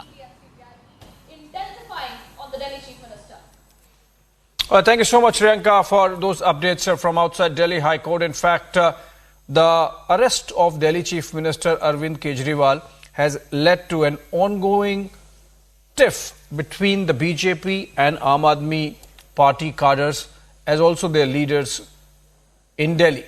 Listening to some of those reactions, including that of Union Information and Broadcasting Minister Anurag Thakur. जो कहते थे मैं राजनीति में नहीं आऊंगा, मेरी लड़ाई तो भ्रष्टाचार के खिलाफ है, आज भ्रष्टाचार के दलदल में गिरी हुई, गहराई तक गिरी हुई आम आदमी पार्टी नजर आती है, जिनका शिक्षा मंत्री, जिनके पार्षद, ये सब जेल में है, और इनका मुख्यमंत्री शराब घोटाले के किंग पिन कट्टर बेईमान अरविंद केजरीवाल भी जेल में है। मैं एक पूछता हूँ, कहाँ गई अरविंद केजरीवाल की नैतिकता? हमने बताया कि जो अभियुक्त हैं शराब घोटाले के, उनके जो प्रेम पत्र बाहर ये पढ़ रहे हैं उनकी पार्टी के लोग, उसको लेके जांच की मांग की है, क्योंकि हमारी जानकारी के हिसाब से कानून की कुछ परिभाषाएं जिसको सबको मानना होता है और इस तरह के प्रेम पत्र वहां से निकल नहीं सकते। तो हमने उनकी जांच की मांग की कि इनकी जांच कीजिए और जिन्होंने प्रेम पत्र पढ़ के सुनाए उनकी भूमिका की भी जांच की। सब लोग आज मैं भी केजरीवाल की टी शर्ट के अंदर हैं और विरोध करते हैं भारतीय जनता पार्टी की तानाशाही का। जिस तरीके से चुनावों के दौरान हमारे लोगों के ऊपर छापे डाले जा रहे हैं, ये सब लोग तानाशाही की जो पराकाष्ठा है उसको पार कर रहे हैं। अरविंद केजरीवाल जी की गैर कानूनी गिरफ्तारी के खिलाफ आज सभी विधायक संघर्ष कर रहे हैं, प्रदर्शन कर रहे हैं। आज इस देश में लोकतंत्र को खत्म करने की कोशिश की जा रही है। ये इस देश के इतिहास में पहली बार हुआ है कि एक राष्ट्रीय पार्टी के राष्ट्रीय अध्यक्ष को गिरफ्तार कर लिया गया है, वो भी चुनाव की घोषणा के बाद। तो आज ये बिल्कुल साफ है कि अरविंद केजरीवाल की गिरफ्तारी इस देश के लोकतंत्र पर हमला है। देखिए, आज मुख्य तौर पर जो स्वास्थ्य संबंधित दिक्कतें दिल्ली के अंदर हैं उनको लेकर के चर्चा होगी, लेकिन चूंकि अरविंद केजरीवाल जी जो दिल्ली के मुख्यमंत्री हैं उनकी गिरफ्तारी हुई है, उसके बाद पहली बार सत्र बुलाया गया है, तो पूरी ताकत के साथ दिल्ली, पूरा देश और पूरे दुनिया के अंदर इस गिरफ्तारी के खिलाफ आवाज उठ रही है। इस सदन के अंदर भी इस गिरफ्तारी के खिलाफ बुलंद आवाज उठेगी।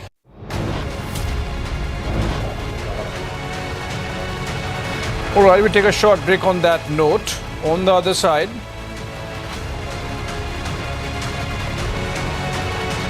Election Commission of India issues show cause notice to Supriya Srinath for a sexist slur on Kangana Ranaut.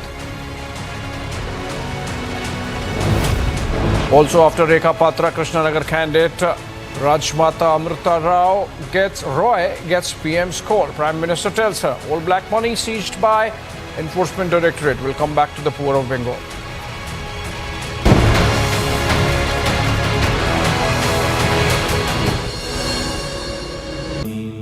Amity has been ranked India's #1 private university for the 11th year by India Today, a testimony to Amity's world-class education whilst imbibing values and sanskars in students.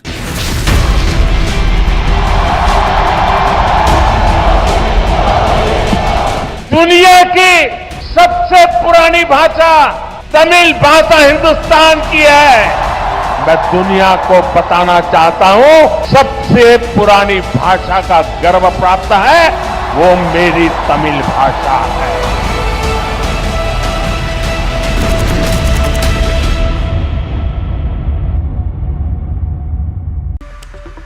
Welcome back, ladies and gentlemen. It's time now for the nation's sharpest opinion. Now, the thing about sexism, like corruption, is that there are no grays. You cannot come out with a haphazard excuse to defend a publicly made disgusting sexist remark about a woman and then slither away and endorse it through collective silence. Ladies and gentlemen, that's exactly what the Vadra Congress and the Vadra Gandhi family seem to be doing. For decades, the Congress party has tried to own the space of women in politics, presented and positioned themselves politically as the owners and beacons of hope for women in Indian politics just because Indira Gandhi became Prime Minister and Sonia Gandhi became Congress President. So they said, because people from the Vadra Gandhi family and women from the Vadra Gandhi family have reached certain positions because of their family name, women of India have become empowered. Ridiculous. Now that very party is essentially shrugging its shoulders when its own spokesperson, Supriya Srinath, has essentially said that Kangana Ranaut's Lok Sabha ticket is a byproduct of a prevailing rate card. The reference should be lost on no one, ladies and gentlemen. The disdain for an outsider who has earned a name for herself and is ready to slug it out in a political career from the ground is not something I expect Priyanka Vadra and Rahul Gandhi to understand, because Kangana neither has the luxury of being gifted constituencies as heirlooms, nor is she handed the purse strings of a political party by way of following a certain bloodline. So irrespective of the political eventually, what shines through today is the Congress-led endorsement of Supriya Srinath's comment. Viewers, the most important thing is that the Congress party is endorsing the disgusting comment of Supriya Srinathe.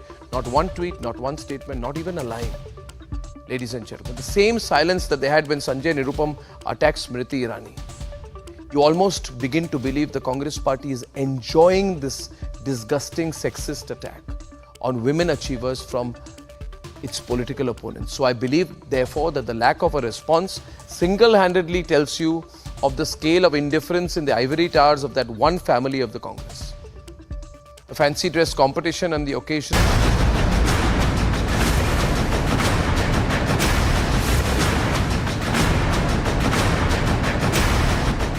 Congress को जब से कर्नाटका में मौका मिला है तो इन्होंने कर्नाटका को अपना एटीएम बना दिया है।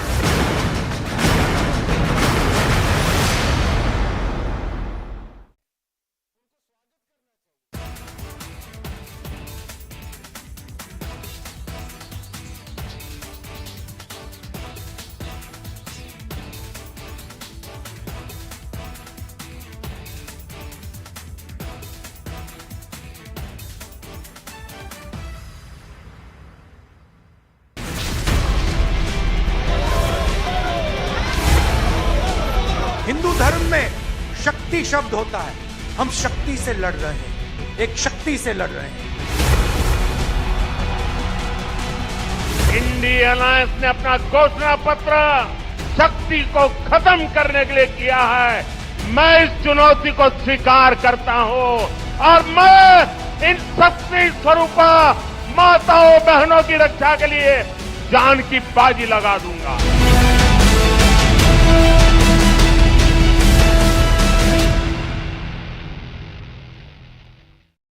We need India, there's no doubt about that. For the first time, perhaps, after he took office, that he's speaking perhaps the right language in the context of India. Well, yes, that also, I believe, has relationship or links to your invitation to me, and that I was able to be there and I was able to be seen with the Prime Minister. And now when there is no military footprint of India in the Maldives today, do you think there is a sense of realization about the Chinese tilt? Well, there is a sense of realization, and everyone would see that very clearly as well. You see, it was not a very good move by the government to reach out to China, especially for any lethal or non-lethal military equipment. This same vessel was not allowed to come to Sri Lanka recently. Yes. And the fact that it was allowed to come to the Maldives was wrong. As politicians take a little while to come to our senses. But we do come to our senses and we rapidly change course. And the fact that I was able to meet the Prime Minister, have a few words with the Prime Minister, and also the friendship that the Prime Minister showed to us, yes. I believe that is a friendship that the Prime Minister has with the Maldives. The indications that I'm getting from home are very clear that we are on course correction. So, ladies and gentlemen, we have a very, very special guest with us today, and he's speaking to us for the second time within a month, and he's a very special guest. His name is Mohammad Nasheed. He's a former president of Maldives. He was in India. He was at the Republic Summit, and he was one of our featured speakers. And him being at the Republic Summit was a big headline. The fact that the Prime Minister, who was also at the Republic Summit, mentioned Mohammad Nasheed. He spoke to Mohammad Nasheed after his speech at the Republic Summit. And given what's been happening between India and the Maldives, what Mohammad Nasheed says will be heard not just in Maldives, but in India. It will have diplomatic repercussions. Or I fear it may have already had repercussions. Am I right, Mr. Nasheed? What's been the impact?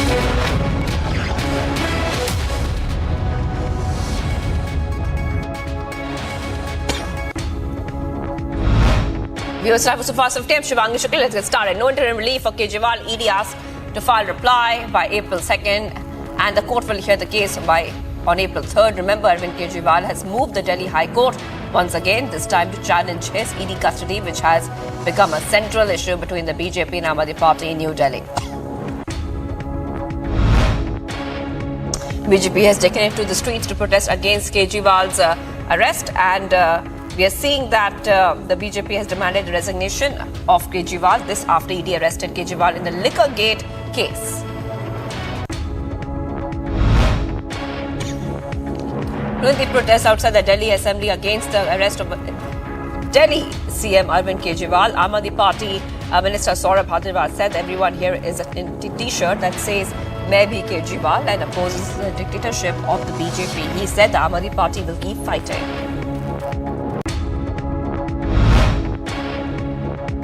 Union Home Minister Amit Shah on Tuesday said that the central government will consider revoking the Armed Forces Act in Jammu and Kashmir. In an interview with the JK Media Group, Mr. Shah also said that the government has plans to pull back troops in the Union territory and leave law and order to the Jammu and Kashmir police alone. BJP leader Aijaz Hussain said that as a Kashmiri, he welcomes Union Minister Amit Shah's statement on Armed Forces Special Powers Act. He said that under Prime Minister Modi's leadership, the situation of Kashmir has changed for good. He added that people will develop more trust in the BJP if AFSPA is removed. Leader of our National Conference Party, Omar Abdullah, called for the immediate revocation of the Armed Forces Special Powers Act. He said that if fears like that, like how people of Ladakh were betrayed over the promise of 6th schedule, Kashmiris will also be betrayed, and this might just be a poll strategy. In Karnataka, 5 Congress legislators, including 3 MLAs and 2 MLCs from Kolar district, threatened to tender their resignations to the membership of the Legislative Assembly and the Council, respectively, opposing the candidature of Food and Civil Supplies Minister K.H. Muniyappa, son-in-law, in the Kolar Lok Sabha constituency. SP Chief Akhilesh Yadav has opted off the Lok Sabha race and will not be contesting the upcoming Lok Sabha elections, saying sources have said this. This comes a day after Samajwadi Party's Rampur unit urged party President Akhilesh Yadav to contest the Lok Sabha elections from the constituency. Election Commission of India issues show cause notice to Supriya Shunate for her sexist slur on Kangana Ranaut. Meanwhile, Congress sitting MP Pratibha Singh bows out, exits Mandi race after Kangana enters battlefield. Former Himachal Pradesh CM Jairam Thakur has condemned remarks against BJP candidate Kangana Ranaut. He said that it is very unfortunate remark. He added that Supriya Shunate's comments about Mandi were absolutely wrong. Prime Minister Modi is set to commence his Lok Sabha campaign for Uttar Pradesh from Merit on March 31st. This comes as the BJP has fielded Ramayana actor Arun Govil from Merit. Sources say that MNS Chief Raj Thackeray is set to join the NDA fold today. It is being said that Thackeray will have asked 3 seats from the BJP to contest the elections. However, a decision is set to be taken on 2nd, and Thackeray has asked for the South Mumbai seat. Prakash Ambedkar-led VBA has exited MVA alliance. They have also announced candidates for some Lok Sabha seats in Maharashtra.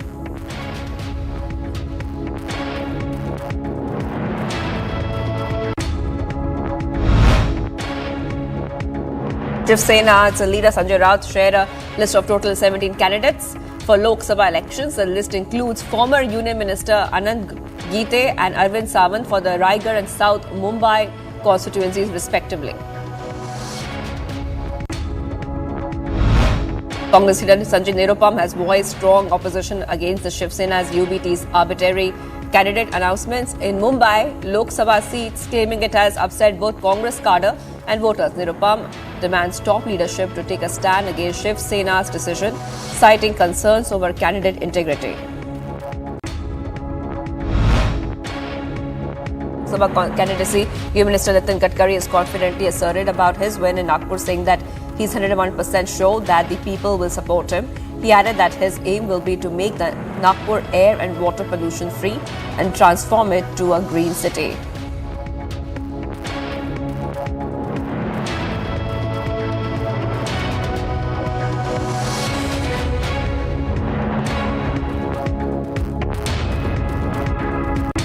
Ahead of the Lok Sabha poll, the second phase to file the nomination for the general elections will begin tomorrow. ECI will issue the Gazette notification later on. BJP President JP Nadda has officially requested clarification from Dilip Ghosh regarding his comments about Mamata Banerjee. In response, Dilip Ghosh has stated that he will be sending a letter to address the notice. Rashtriya Shoshat Samaj Party leader Swami Prasad Maurya said that the opposition is determined to rout the BJP out in the centre in the order to save the constitution and democracy. He also said that he would never think of an alliance with the BJP again.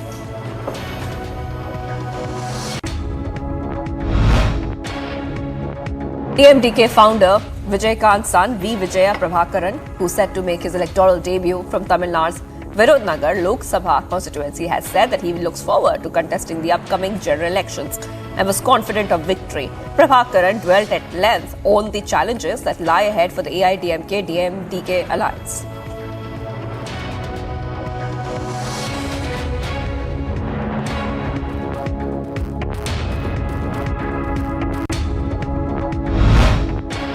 The water crisis persists in the Silicon City, leading to conflicts between residents of Vijayanagar Kavika layout and Maruti Nagar over access to drinking water. Localities are grappling with severe water shortages as pipeline primarily serve Kavika layout, leaving Maruti Nagar residents demanding their share of water. Anurag Thakur slams Congress's Supriya Shunet's while Vijay Kangar announced, stating that the country will not tolerate an insult to a woman. He also states that Congress is inherently against women, referring to Rahul Gandhi's remarks about fighting Shakti. Climate activist Sonam Wangchuk ended his fast in Leh after surviving on water and salt for the last 21 days. Wangchuk has been seeking protection from the fragile ecology and the indigenous culture of Ladakh. The ED has cracked down on Kerala CM Pinarayi Vijayan's daughter Veena Vijayan, who is an alleged beneficiary of that money laundering case in the Kochi Minerals Retire Limited scam. The matter was earlier being probed by SFIO. The ED is conducting searches at the residence of Ferozpur Deputy Commissioner Rajesh Thiman at 26 other locations in 7 districts of Punjab under PMLA regarding the guava compensation scam registered by the Vigilance Bureau of Punjab.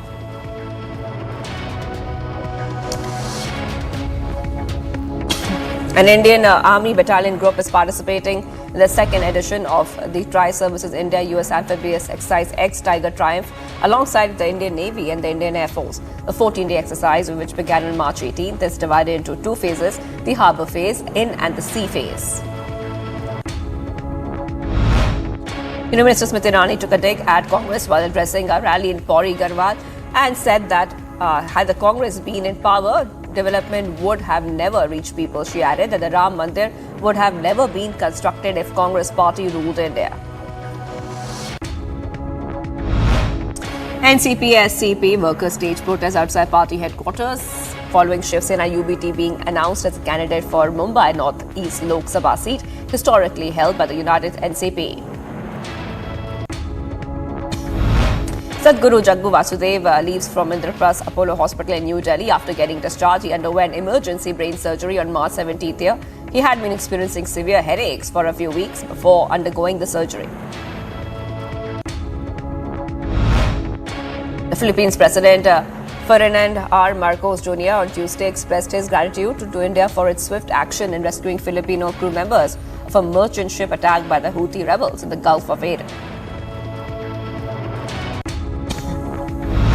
The search for the bodies at the Russian concert hall, where more than 130 people were killed, came to an end. The head of the search and rescue team said that there were no more victims under the rubble. Investigation into the attack is expected to continue.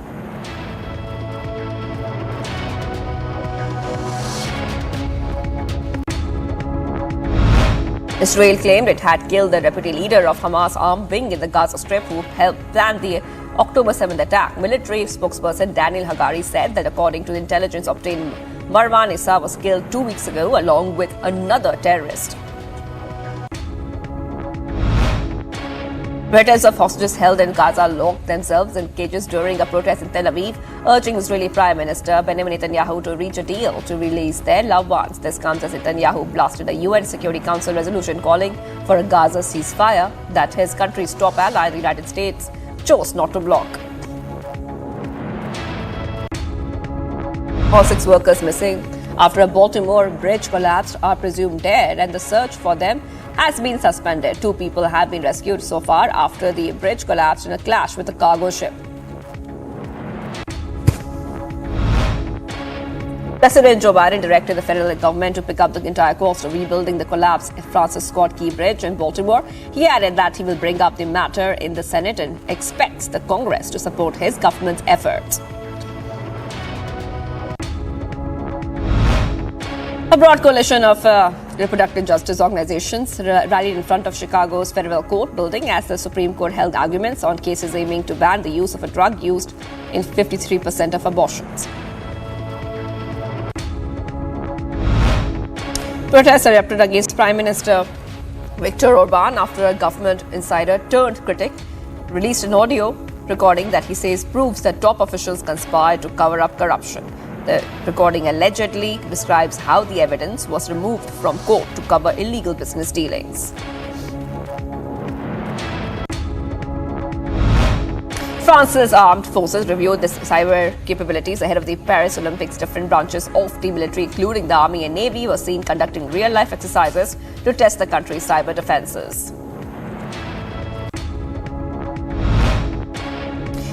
Texas Governor Greg Abbott has launched the Texas Space Commission at NASA's Johnson Space Center. NASA is set to team with companies like SpaceX to achieve the latest dreams of manned-spaced exploration. The Chilean government unveiled plans to lead and increase operations on lithium production and private joint ventures for manufacturing rechargeable batteries. Announcement and follows a surge in global lithium production, a crucial component of the solar and wind energy. President Joe Biden and Vice President Kamala Harris promoted their healthcare agenda at the battleground state of North Carolina. They argued that Democrats would preserve access to care while Republicans would reverse gains made over the past decade and a half. The Colombian Navy seized over 3 tons of cocaine after intercepting a speedboat in the Caribbean waters. Authorities say they estimate the cargo has a market value of $113 million. 5 people, 3 Colombians, 1 Honduran and 1 Venezuelan who crewed the boat were detained. India handed over the second tranche of INR 5 billion for the development of infrastructure related to the Gyalsung project to Bhutan. Ambassador of India to Bhutan handed over the tranche to Bhutan's Minister of Foreign Affairs and External Trade. External Affairs Minister S. Jaishankar visited Indian Coast Guard ship Samudra Peheredar. It is a specialized pollution control vessel which is in Manila Bay in the Philippines as part of an overseas deployment to the ASEAN countries.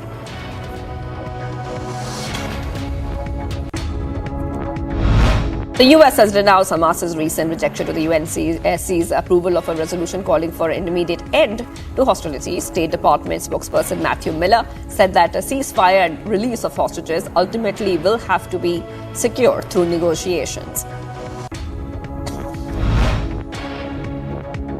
Jordanian security forces dispersed protesters who tried to reach the Israeli embassy in Amman. Several flocked to more than one location close to the embassy for the 3rd day in a row for an event that activists called the siege of the embassy in response to the Israeli war on Gaza.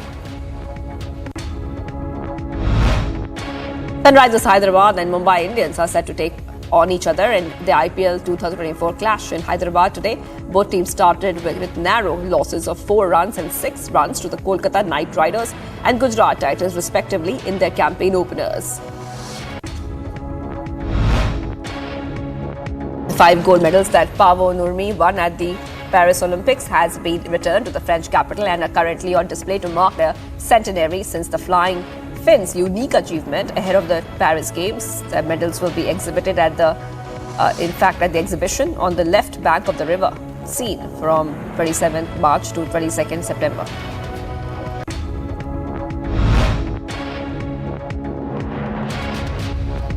Bruce Springsteen is to become the first international songwriter to be named a fellow of the Ivors Academy, the UK's professional association of music creators. The American icon was announced as the next recipient of the 80-year-old Academy's highest honour in recognition of the impact of his career on the cultural landscape of the UK. Queen Camilla was joined by the authors and book enthusiasts to mark new research into the effects of reading. The research commissioned by the Queen's Reading Room studied the link between reading, fiction and well-being. Study claims that reading for 5 minutes can reduce stress by almost 20%.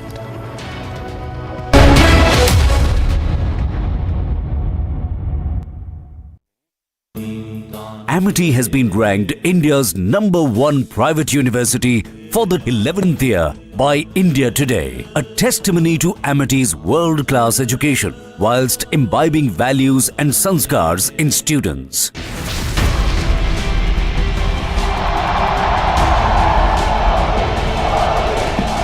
DMK और Congress two sides of the same coin है। DMK और कांग्रेस का मतलब है big corruption. DMK और कांग्रेस का मतलब है वन फैमिली रूल।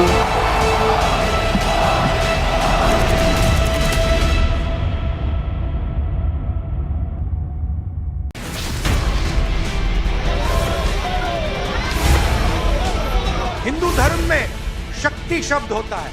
हम शक्ति से लड़ रहे हैं, एक शक्ति से लड़ रहे हैं। इंडिया अलायंस ने अपना घोषणा पत्र शक्ति को खत्म करने के लिए किया है। मैं इस चुनौती को स्वीकार करता हूं और मैं इन शक्ति स्वरूपा माताओं बहनों की रक्षा के लिए जान की बाजी लगा दूंगा।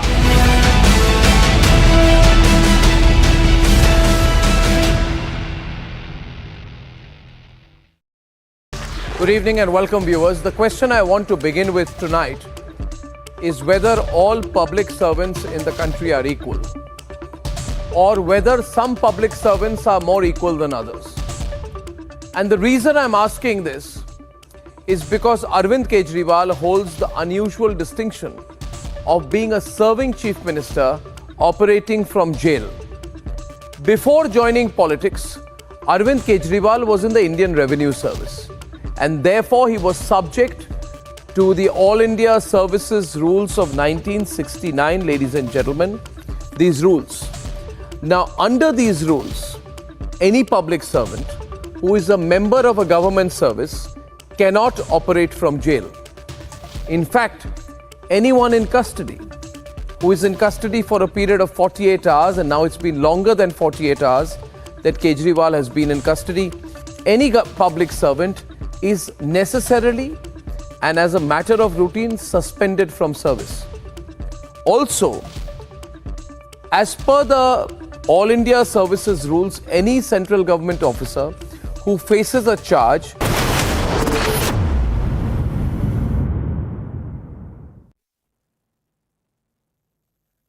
Viewers, welcome back. Ukraine's foreign minister is going to be visiting India for the first time. He took office in 2020 and this is his first Indian visit since the start of the Ukraine war in 2022. On top of that, Ukrainian foreign minister is going to be lobbying for support from India in the ongoing conflict between Russia and Ukraine. Here's more.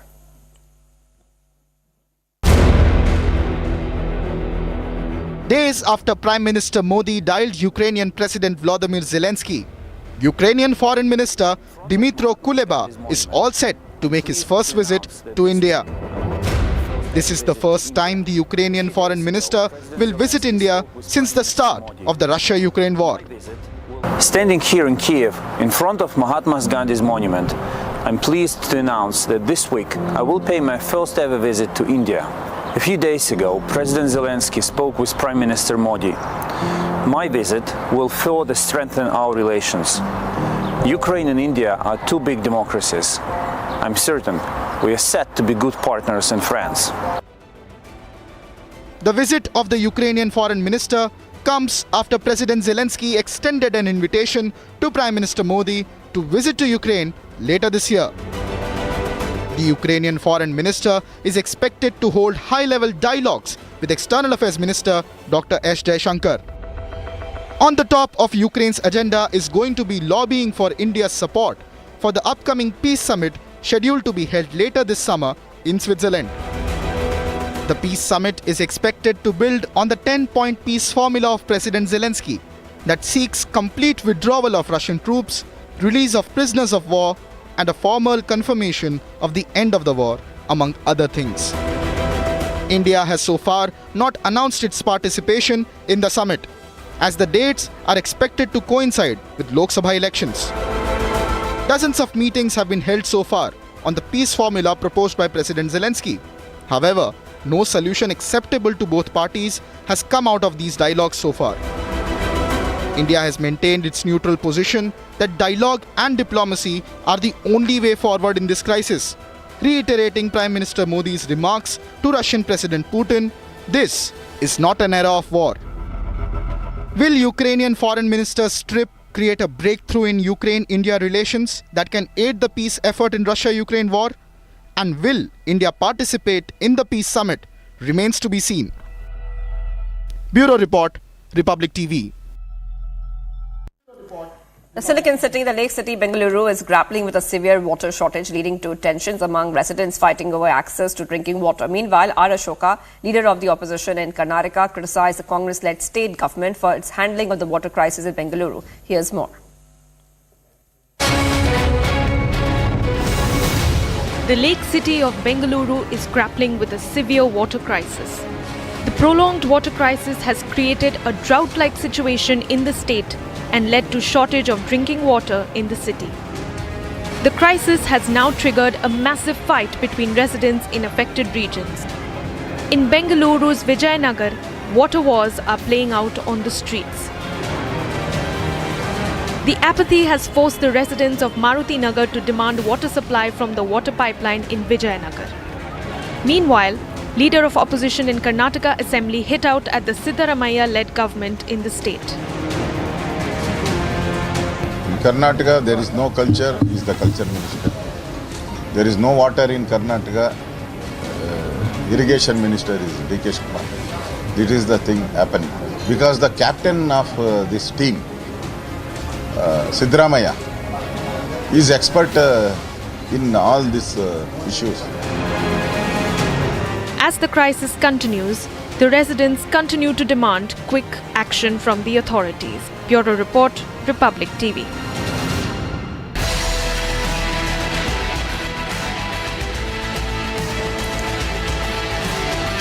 PM Modi is set to commence his Lok Sabha campaign for the UP from Merit on March 31st. This comes as the BJP has fielded Ramayan actor Arun Govil from Merit. Congress leader Sanjay Nirupam has voiced strong opposition against Shiv Sena UBT's arbitrary candidate announcement in Mumbai's Lok Sabha seats, claiming it has upset both Congress cadres and voters.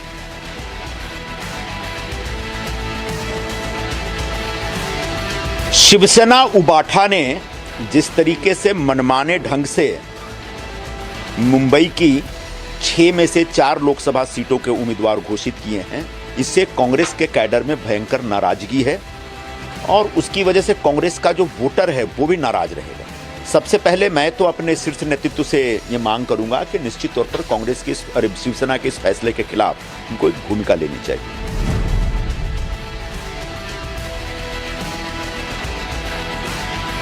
Speaking about his Lok Sabha candidacy, Union Minister Nitin Gadkari confidently asserted about his win in Nagpur, saying that he's 100% sure that the people will support him. He added that his aim will be to make Nagpur air and water pollution free and transform it into a green city.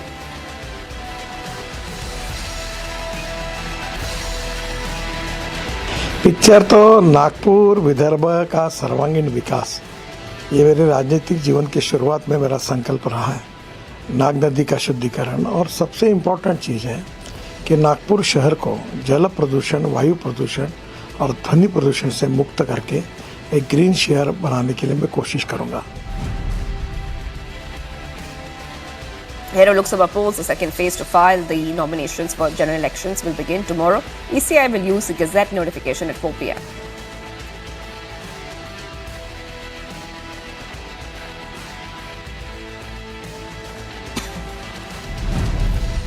Rashtriya Shoshat Samaj Party leader Swami Prasad Maurya said the opposition is determined to rout the BJP out of the centre in order to save the constitution and democracy. He also said that he would never think of an alliance with the BJP again.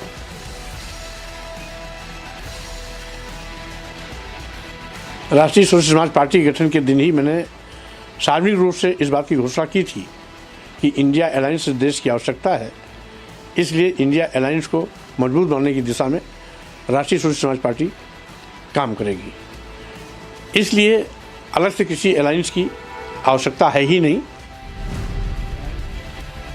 Sources say that MNS Chief Raj Thackeray is set to join the NDA fold today. It's being said that Thackeray will have asked for 3 seats from the BJP to contest the election. However, a decision is set to be taken on 2. Thackeray has asked the South Mumbai seat.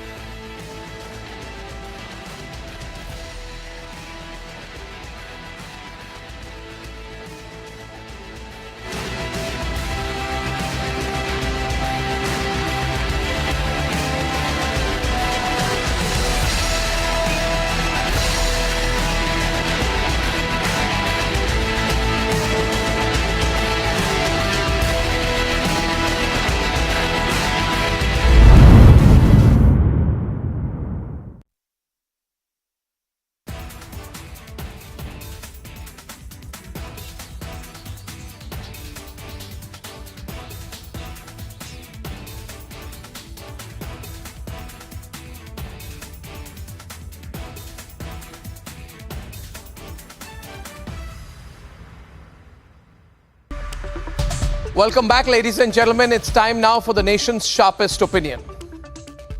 Now, the thing about sexism, like corruption, is that there are no grays. You cannot come out with a haphazard excuse to defend a publicly made disgusting sexist remark about a woman and then slither away and endorse it through collective silence. Ladies and gentlemen, that's exactly what the Vadra Congress and the Vadra Gandhi family seem to be doing. For decades, the Congress party has tried to own the space of women in politics, presented and positioned themselves politically as the owners and beacons of hope for women in Indian politics just because Indira Gandhi became Prime Minister and Sonia Gandhi became Congress President. So they said, because people from the Vadra Gandhi family and women from the Vadra Gandhi family have reached certain positions because of their family name, women of India have become empowered. Ridiculous. Now that very party is essentially shrugging its shoulders when its own spokesperson Supriya Shrinate has essentially said that Kangana Ranaut's Lok Sabha ticket is a byproduct of a prevailing rate card. The reference should be lost on no one, ladies and gentlemen. The disdain for an outsider who has earned a name for herself and is ready to slug it out in a political career from the ground is not something I expect Priyanka Vadra and Rahul Gandhi to understand, because Kangana neither has the luxury of being gifted constituencies as heirlooms, nor is she handed the purse strings of a political party by way of following a certain bloodline. So irrespective of the political eventually, what shines through today is the Congress-led endorsement of Supriya Shrinate's comment. Viewers, the most important thing is that the Congress party is endorsing the disgusting comment of Supriya Shrinate. Not one tweet, not one statement, not even a line. Ladies and gentlemen, the same silence that they had when Sanjay Nirupam attacked Smriti Irani. You almost begin to believe the Congress party is enjoying this disgusting sexist attack on women achievers from its political opponents. So I believe, therefore, that the lack of a response single-handedly tells you of the...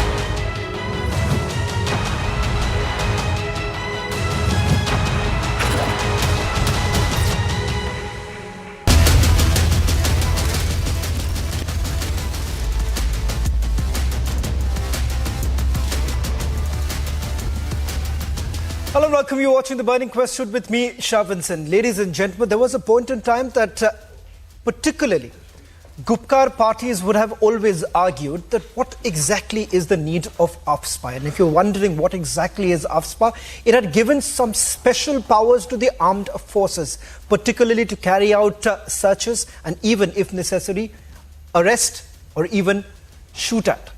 Now, that was essentially used for mostly disturbed areas. Now, over the last few years, what has essentially happened is that the Modi government has taken this decision of removing AFSPA from these disturbed areas, particularly in the northeast. 70% has already been taken away. But the big news essentially now coming in with that indication from the Home Minister. Amit Shah says that with changing scenario on the ground, the government is basically mulling the option of revoking AFSPA from Kashmir. Now, if that really happens, it puts the Gupkar party in a catch-22 situation. And if you're wondering why, the reason being that if at all they welcome this entire move by the government of revoking AFSPA, it is also an admission of the Gupkar parties that yes, things have changed. Hence, we are saying, is it Naya Kashmir of Naya Bharat? That's exactly what the position looks like. And the Gupkar parties are saying that this is yet another Jumla. Is that the case? First, let's take a look at the headlines and then we put out this report of what does this essentially mean for Jammu and Kashmir.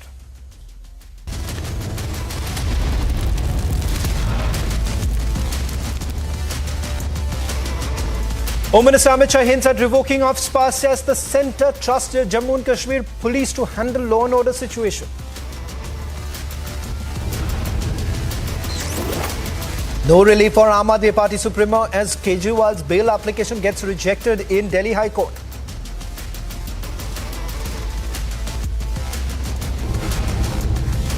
Big setback for Samajwadi Party in Uttar Pradesh. Samajwadi Party chief Akhilesh Yadav opts out of poll race. Election Commission of India issues show cause notice to Supriya Shrinate for her sexist slur on Kangana Ranaut. Congress sitting parliamentarian Pratibha Singh bows out, exits Monday days after Kangana enters battlefield. After Rekha Patra, Krishnanagar candidate Amrita Roy gets Prime Minister's call. Prime Minister tells her all black money seized by Enforcement Directorate will come back to the poor of Bengal.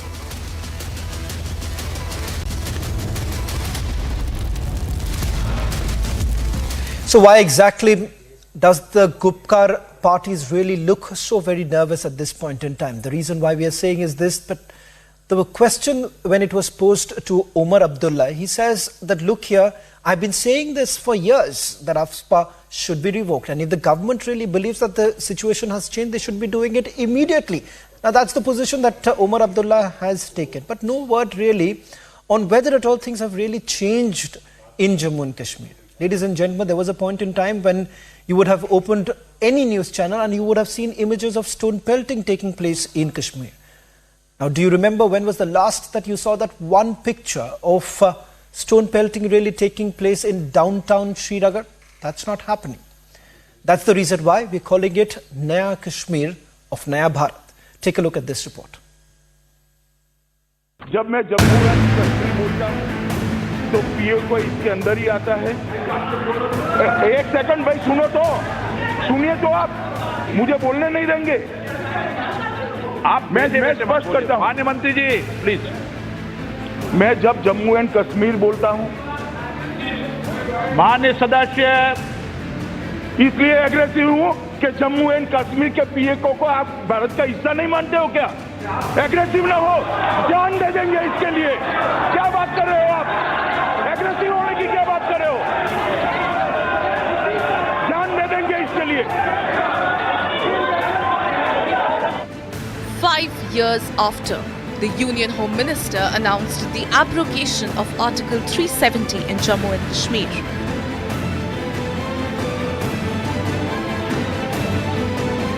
The centre is now likely to take yet another major decision for Jammu and Kashmir.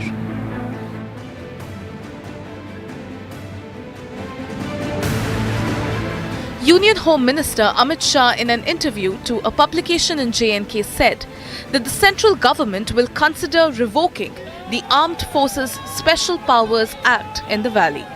Amit Shah also said that the government has plans to pull back troops from the Union territory and leave law and order to the Jammu and Kashmir police alone.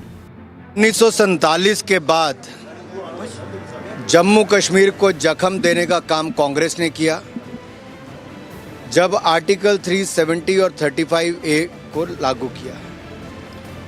नक्सलवाद बढ़ा, अलगाववाद बढ़ा और यहाँ पर 45,000 से ज़्यादा लोगों की मृत्यु हुई। अनुच्छेद 370-35A को हटाकर नरेंद्र मोदी जी ने जम्मू कश्मीर में विकास के रास्तों को खोला है। आर्म्ड फोर्सेस हैं या सुरक्षा बल हैं, उनको सभी को तभी हटाया जाना संभव था जबकि हालात सुधर जाएं। आज कश्मीर में स्थितियां बदली हैं और पत्थरबाजी, अलगाववाद, आतंकवाद, भ्रष्टाचार, इन सभी पर लगाम लगी है। तो स्वाभाविक बात है कि भारत सरकार सोचती है। 5 years on, normalcy is the new normal in Jammu and Kashmir. Jammu and Kashmir has seen a sea change after the repeal of Article 370. At the heart of its transformation lay a rigorous crackdown on terror funding. Kashmir also witnessed a sweeping altercation of its socio-economic landscape. The echoes of hartals and band calls have faded into history. AFSPA empowers armed forces personnel operating in disturbed areas with powers to search, arrest, and to open fire deemed it necessary for the maintenance of public order. An area or district is notified as disturbed under the AFSPA to facilitate the operations of the armed forces. If removed, this will be a big step forward for Kashmir. However, for the opposition, it's a catch-22 situation. जहां तक AFSPA को हटाने की बात है, बिस्मिल्लाह करके आज ही शुरू करिए। जब कहते हैं कि हालात बिल्कुल नॉर्मल हैं, जब कहते हैं कि मिलिटेंसी खत्म हो चुकी है, जब कहते हैं कि अब अलायदी पसंद सोच रही नहीं और जम्मू कश्मीर के हालात इससे ज़्यादा बेहतर कभी थे नहीं, तो इंतज़ार किस चीज़ का? पहले ही कर देना था। गवर्नमेंट खुद कह रही है कि सब कुछ ठीक है, तो जब सब कुछ ठीक है तो फिर सोचना क्या है, हटा दो। नेशनल कॉन्फ्रेंस मानती है कि जो पीस है वो प्रिवेल हुई है? पीस गवर्नमेंट के नज़र में है। हम अपने हिसाब से देख रहे हैं कि वो जिस तरह लोगों को पीस लगता है वो है नहीं, लेकिन अगर वो समझते हैं कि इसको हटाया जाना चाहिए तो एक गवर्नमेंट के लोगों के हित की बात है, इसे हटा देना चाहिए। Don't take it seriously.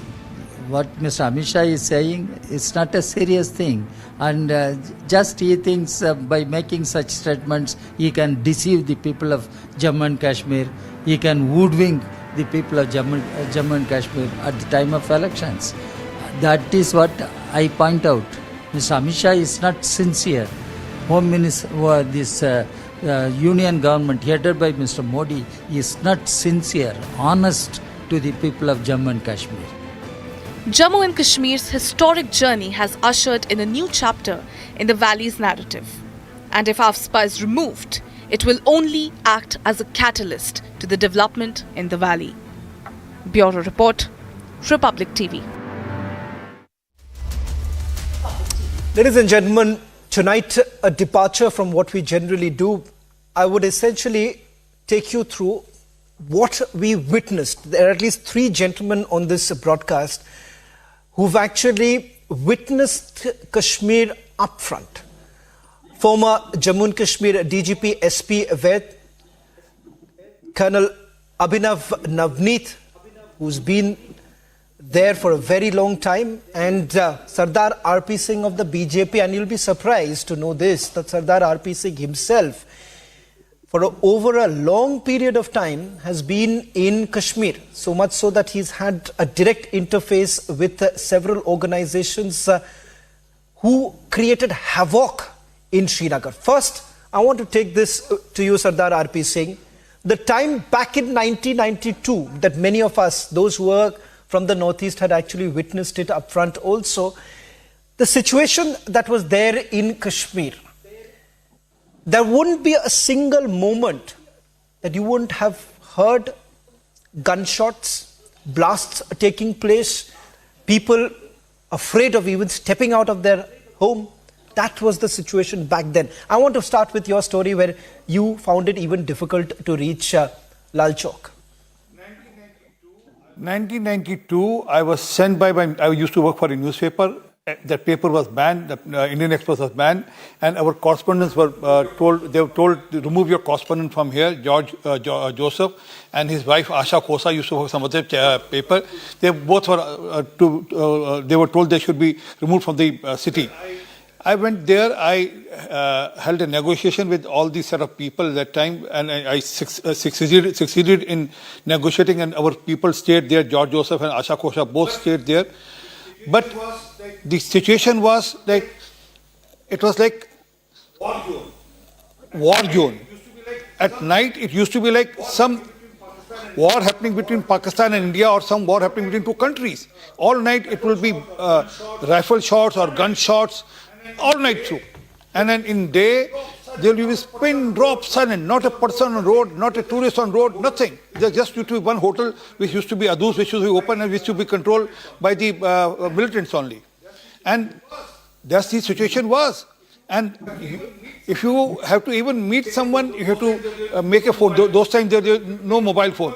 If you have to make a phone call, everything was tracked by militants. I remember the moment I landed, and since I had to check, I checked in Adus. I had no other work because the meeting has to be organized. So I went to Dal Lake. In Shikara, when I was in Shikara, other Shikara passed by me. The other guys told, my Shikara guy, Sardar ji, Delhi se aaye hain, jara inki khatir dada karna. I was shocked that message has already passed through. I mean, I just landed, just came directly to Dal Lake because there was no other option to spend time, and this was a message. So this is the grip of the militancy in the valley. This was the grip of the people who were leading the complete militancy in the valley. And second occasion, give me another second. Second occasion was 2008 and 11 when hoisted national flag at Lal Chowk, and specifically 2011 when this very Mr. Farooq Abdullah's son was Omar Abdullah has banned us from hoisting national flag and has made some 7 rings around Lal Chowk so that we can hoist the national flag. And after we hoisted the national flag, I was dragged by my hair in Munshi Bagh police station, was beaten for 4 hours by police. My colleagues were beaten for 4 hours. There's a lady colleague who was beaten for 4 hours. We were thrashed like animals for hoisting national flag in this valley. Today it's the other way around. Sardar RP Singh, I'll take a quick question with Dr. SP Vaid because he's spent a considerable amount of time there. And Dr. SP Vaid, the time that you were there and I had first met you, the situation was very, very different. Today, you have several of the political parties, particularly the Gupkar parties, finding themselves in a catch-22 situation, because I'll tell you that if at all they say that yes, it's a good decision that the government has made by revoking AFSPA, it's also an indication of the fact that, or an acceptance that things have actually changed on the ground, Dr. SP Vaid. And as the Jammu and Kashmir DGP, you would be in a much better position to tell our viewers why revoking AFSPA means a lot for the ordinary Kashmiris. Good evening, Shravan, and my colleague is on the panel and your viewers. There is absolutely no comparison of situation in 1990s and today after removal of Article 370. What Mr. RP Singh was telling, we have seen that worst kind of situation in one day. 20, 30 incidents of cross-firing, and look at the situation today. The numbers of terrorists have come down so drastically. You can even in 2 figures you can't count them. So you take any parameter, those days of separatist politics, which was getting appeased by local parties, are gone, and Bandh calls, civil curfew, hartals, colleges, schools, education institutions closed, pelting everywhere, grenade firing. That phase has gone, but this move of the government is welcome. In fact, people of the state will be very, very happy if phased manner the AFSPA is removed, as Honorable Home Minister announced. In fact, Modi government, whatever it has said, has actually fulfilled its promise. Whether it is triple talaq, removal of Article 370, Ram Mandir, and people have no reason to doubt this. And I'm sure when Honorable Home Minister has made this announcement, it will be done in a phased manner. But my caution would be that please do it very carefully, starting with those areas of Jammu region which are comparatively peaceful, like district Kathua, Samba, Jammu, Udhampur, and slowly, as closely monitor the situation and progressively move towards other districts. And we must remember that Pakistan, our neighbor, may be down today, but there's no change in its intentions. And tomorrow, if it again has all the resources, it will be able to. It has been last 75 years. It has been trying its best to annex Jammu and Kashmir, which is failed miserably here after complete integration of J&K Dr. with India. Yeah. Dr. Ved, from my personal experience of covering Kashmir, I would say that there was a cottage industry that was actually running. Few did not want terrorism to be really out of the window, simply because that industry has to really operate. I'm not sure if Ahmed Ayaz is still with us, but till the time we bring back the PDP spokesperson also. Colonel Navneet, let me take this question with you. As Dr. Ved has been pointing out, it has to be done in a cautious manner. Now, for the fact, I'm just getting some echo. We'll try and connect with the PDP guest also. But Colonel Navneet, let me just come to you first on this. Colonel Navneet, the reason why the armed forces would have been a little skeptical about this move, because they would still say that the situation in some parts will have to be monitored very closely, and you'll have to be cautious before you take that big step right now. Colonel Navneet, from the army perspective, removal of AFSPA, what does this essentially mean? Is it an admission that yes, things are normal, now you can hand it over to the Jammu and Kashmir police, they can handle it well? Thank you, Shravan. Good evening and Jai Hind to all my senior colleagues here, the panelists. I was there, so I can comment on it. I'll begin with from where the idea of Bharat has started, from the Constitution. In the Schedule 7, the Union list first entry is the defense of India, and therefore, when we say defense of India, it means the defense of the states, the Union territories as well. And it is incumbent, and the government, the parliament, the Union government is obligated to ensure the defense of India, and Indian armed forces play a big role in it.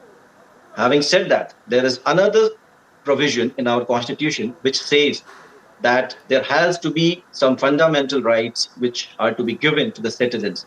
We talk about Article 21, life and personal liberty. We talk about Article 14, which is right of equality. And then we talked about Article 19, which gives 6 valuable freedoms to the citizens of Bharat. Now, amongst one of them, I would like to point out here, was the freedom to reside and settle in any part of the territory of India, which was not possible prior to the abrogation of 370. I very vividly remember on the night of 5th September 2019, and I was there in Udhampur, and we were debating amongst our own army circles that what's going to happen, because this thing was pending since such a long time, and no government could take this bold step. And we were all apprehensive. And it was abrogated. It went on very smooth. What I want to say is that with the abrogation of 370, firstly, I will come to the army point of view. But firstly, what happened? It ushered in a new era of change in the entire J&K. What happened was, there were stone peltings before. Where have they gone? People could not move around with our flag. Today, I have heard from my colleagues who are still posted there, children are roaming around on the streets of places like Baramulla and Kupwara with Indian flag in their hands, and nobody is stopping them. So many socio-economic government schemes have been introduced. The Lieutenant Governor announced Super 75. There is the Tejaswini scheme, PM Arogya Yojana, Ujala, I can go on and on. This all has ushered in a new era of change. Now, as far as the armed forces are concerned, definitely AFSPA is a security option. It is, no doubt. And when there is a decision which will be taken by the union government, I would say that it has to be nuanced and debated well with the security forces who are in charge there. But definitely, the security situation has improved. The money laundering has stopped. The terror art obviously keeps shifting. From Kashmir, we have seen it shifting to Punch and Rajouri areas. And I'll come to that after you take the opinion of the other colleagues. Am I audible? Right. Colonel Navneet, because you've given, a snapshot of what's the current situation, but it seems that it's something very difficult that the political parties aren't being able to digest. And Virender Singh Sono, I want to ask you this question as far as the PDP's position on this entire matter. You have had your leader's daughter speaking to Republic TV a short while back saying that, dekhiye, ye to jumla hai. For the longest time, your party, along with the National Conference, was asking that remove AFSPA, remove AFSPA. The moment it is done, you say it is political gimmick. So can you actually decide what's your position on AFSPA?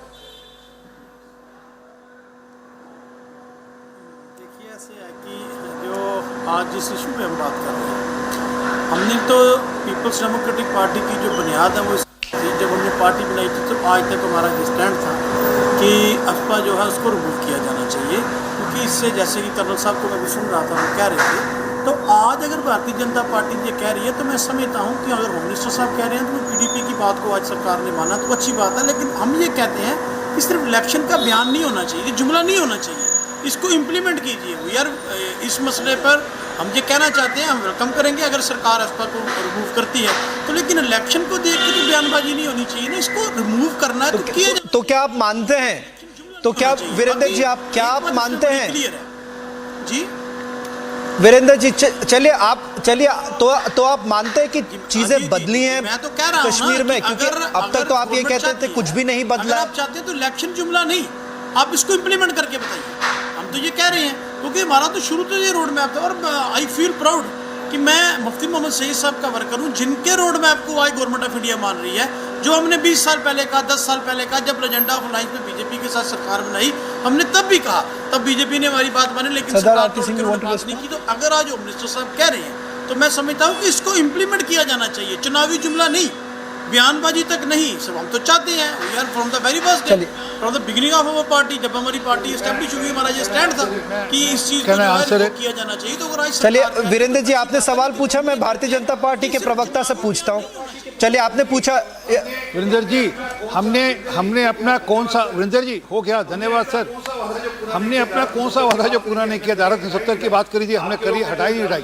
आपके लोग कहते थे धारा 370 हटेगी, यहाँ पर तिरंगे को कांधा देने के लिए 4 लोग नहीं मिलेंगे। आज तो हर घर के अंदर तिरंगा लहराया जाता है, यहाँ तक कि आपकी जो अध्यक्षा हैं वो अब मंदिर में जाकर पूजा भी करती हैं, अब तो वो मंदिर में जाकर पूजा भी करने लगी, अब तो शिव अर्चना भी करने लगी। तो दिखता है कि बदल हुआ ना ज़मीन पर। अब वो जब बदल हुआ है तो उस बदल के चलते हुए बाकी जो चीज़ें करनी है वो भी करेंगे, और जो कहा जा रहा है वो होगा, 100% होगा। क्योंकि आज वहाँ पर कैलेंडर नहीं निकलता कि इस दिन बंद होगा, इस दिन खुलेगा, ये स्कूल चलेगा, ये स्कूल बंद होगा, आज ये सब नहीं होता। आपके अध्यक्षा ने तो पत्थरबाजों को छूट दे दी थी। आपकी अध्यक्षा तो बुरहान वानी जी को, आपकी अध्यक्षा तो बुरहान वानी को वो मानती थी कि वो बहुत बड़ा हीरो है। बुरहान वानी को वो आतंकवादी को हीरो मानती थी, बुरहान वानी आतंकवादी को हीरो मानती थी। सरकार ने इतना इंडिकेशन दे दिया।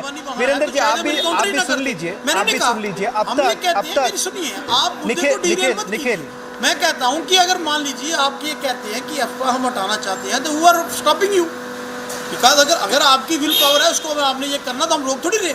हमारा तो कोर स्टैंड है, मैं तो आफरीन है। हाँ हटेगा वीरेंद्र जी, 100% हटेगा। विल पावर नहीं, हम कर रहेंगे, हमारे में ही विल पावर है ये सब करने की। क्योंकि ये जो आप ये जो दुगदुगी बजाते हैं ना लोगों को डराने के लिए, ये जो डराकर वोट बैंक की राजनीति करते हैं, ये डराकर कश्मीर को देश से अलग बताने की बात करते हैं, वो खत्म हो गया टाइम। ये जो आप डराकर वो आप बताते हैं, हम नहीं बताते हैं, ये आपकी रोटी इसी पर चलती है, आपकी जुबान आप हीरो बनाते थे, हम सच कह रहे हैं। मैं कहता हूँ आफरीन अच्छी बात है, आज आप हमारी बात मान तो रहे हैं ना।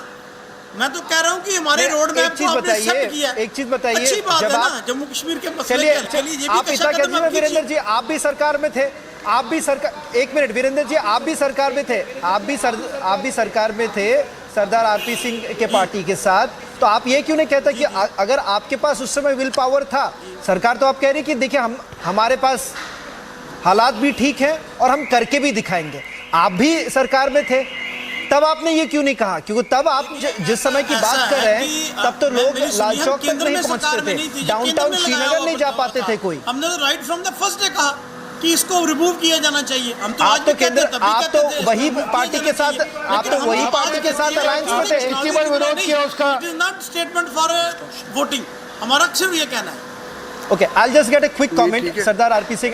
Because unfortunately, Sardar RP, just give me a minute, because I think so. I also have Nikhil Jain. Nikhil, I apologize for not being able to take you earlier, but I'll just take a quick word, and Sardar RP Singh, you can then respond to Nikhil Jain also. Nikhil, a quick response. Sardar RP Singh, just give me 30 seconds. I'll just get a quick word from Nikhil also. He's been waiting for a while.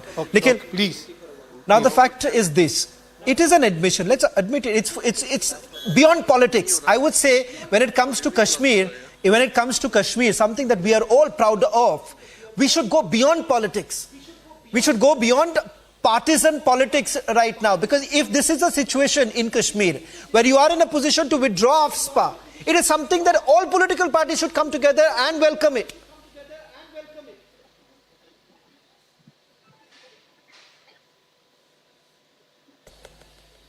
I'm not being able to hear Nikhil. Audio check. Nikhil, you need to unmute yourself. Nikhil, you need to unmute yourself. Yeah. Shavan, is my audio clear? I think I've been yourself. silent on the debate for 26 minutes. I want a minute and a half Please go uninterrupted. ahead. See, the point is when the Congress government when the Congress party in 2019 said before the elections that we will remove AFSPA, everybody went around calling them anti-nationalists. And now when the BJP does the same, somehow it's a great move for the people of Kashmir. BJP says everything is normal in Kashmir, Jammu and Kashmir. Let's believe that. Then why are elections not being held for the past 5 years? Are we to believe that the people of Kashmir are to live under the iron fist forever? Then there is no there's no AFSPA in the Imphal Valley. So it is for the BJP, it is not AFSPA imposition or revocation of AFSPA is not about the security situation in a state or a place. It is simply about politics. कि Jammu and Kashmir को तो पूरा AFSPA में रहने देते हैं, but let's not have AFSPA in Manipur, despite the army demanding AFSPA in the Imphal Valley. The AFSPA in Manipur is only extended to the hill districts. It is not extended in the Imphal Valley. Then in your package you showed Anurag Thakur saying a statement ki 370 was a saza on the people of Jammu and Kashmir, despite the fact that the very same people of Jammu and Kashmir for 60 years had been wanting and clinging on to this very provision. No state government, no state assembly. Got it. Got your point. I'll just get a quick response. You posed the question, Sardar RP Singh. I'm really running short of time. 30 seconds. Now, very simply, AFSPA is a security issue. Nikhil, you're getting it completely wrong. AFSPA is a security issue. And trust me, Nikhil, for those who have seen insurgency up close, people like us who have actually grown up during peak of insurgency, it means a lot. It means a lot to see AFSPA being removed. AFSPA being removed for the locals means a lot. Nikhil, it's easy to sit in Delhi to make that comment, but trust me to see the kind of bloodshed. Trust me to see the kind of bloodshed. It is something that no one will forget. 1 second. Remove it, ना? कोई promise क्यों है? Remove कर दो, एक order निकालना है सरकार. Last season, 1 crore 80 lakh tourists last season. AIMS in Valley and in Jammu, IIT, schools, flyovers, bridges, panchayats being given money, and also the special trains now going to Kashmir, and then people, there's a booking for almost 6 months for the special train. So there is a change which has happened in ground. Let's admit it. It has taken some time, and elections will be held. Mark my word, elections will be held before September. Thank you very much, gentlemen, for joining us on the burning question. Undoubtedly, this is a big move that has been made by the government. Many would say that this ushers in the new era in Kashmir. Thank you very much for joining us on the burning question. On the other side, the trending burning question with my colleague Abhishek.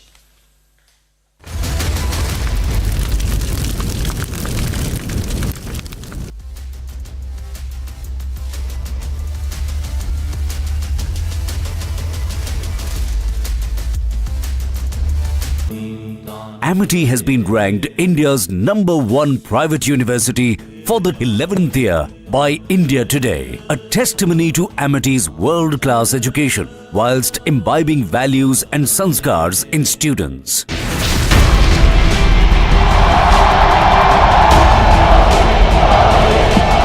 दुनिया की सबसे पुरानी भाषा तमिल भाषा हिंदुस्तान की है। मैं दुनिया को बताना चाहता हूं, सबसे पुरानी भाषा का गर्व प्राप्त है, वो मेरी तमिल भाषा है।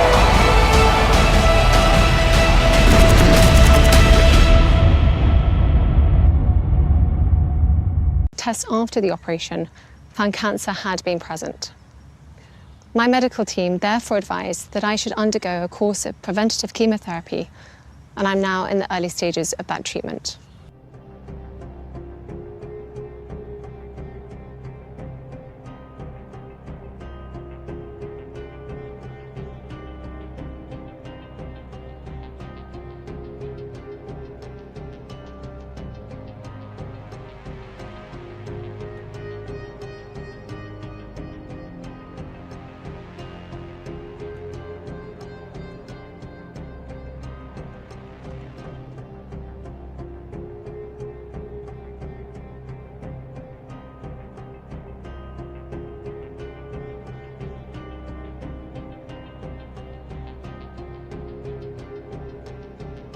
It has been an incredibly tough couple of months for our entire family, but I've had a fantastic medical team who've taken great care of me, for which I'm so grateful. In January, I underwent major abdominal surgery in London, and at the time, it was thought that my condition was non-cancerous. Trending burning question, powered by Reva University, Century Club Prime, AMNS, Acco Insurance.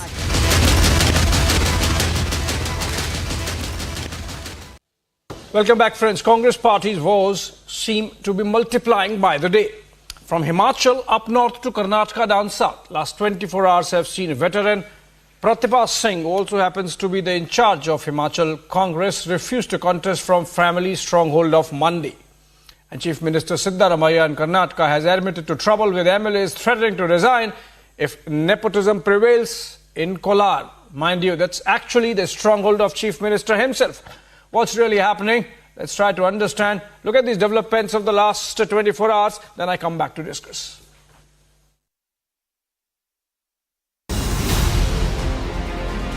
After rebellion of 6 MLAs following Rajya Sabha elections, the Congress in Himachal Pradesh has a steep road ahead. After her son Vikramaditya Singh led the rebellion before coming back to the Congress, Himachal Pradesh Congress President Pratibha Singh is once again on the back foot. This time about her own candidature in the Lok Sabha elections from Mandi. This is what the leader had to say before heading into the Congress Coordination Committee meeting earlier today. Ma'am आप चुनाव लड़ रही हैं मंडी से? बिल्कुल नहीं मैंने high command को अपनी बात बोल दी है। हाई कमांड क्या फैसला करती है वो उस पे अब निर्भर करता है। ठीक है। कंगना को कितनी बड़ी चुनौती मानती है? अब मुझे क्या पूछना, वो तो बीजेपी की कैंडिडेट है, बीजेपी ने उनको फील्ड में उतारा है।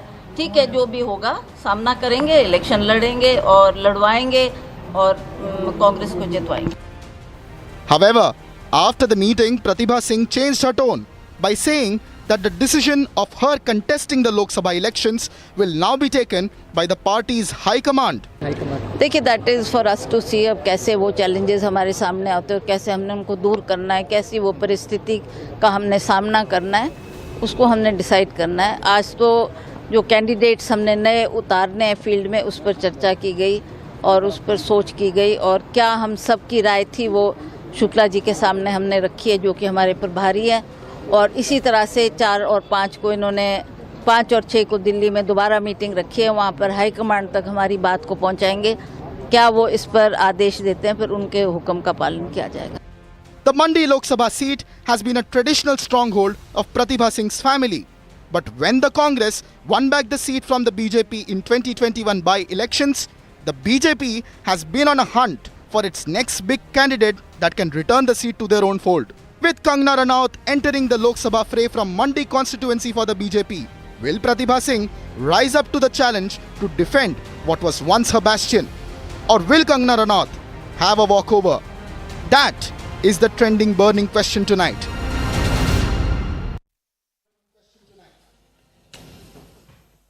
All right, the package was about Pratibha Singh because she triggered essentially the story which has panned out across the country for the Congress party over the last 24 hours from Punjab to Karnataka as well. Joining me, Neeti Jain, spokesperson of the BJP, also George Kurian, of pro-Congress analyst, and we also have Nikhil with us. He's there as a political analyst, but leans towards the Congress party. Nikhil, if I could begin with you.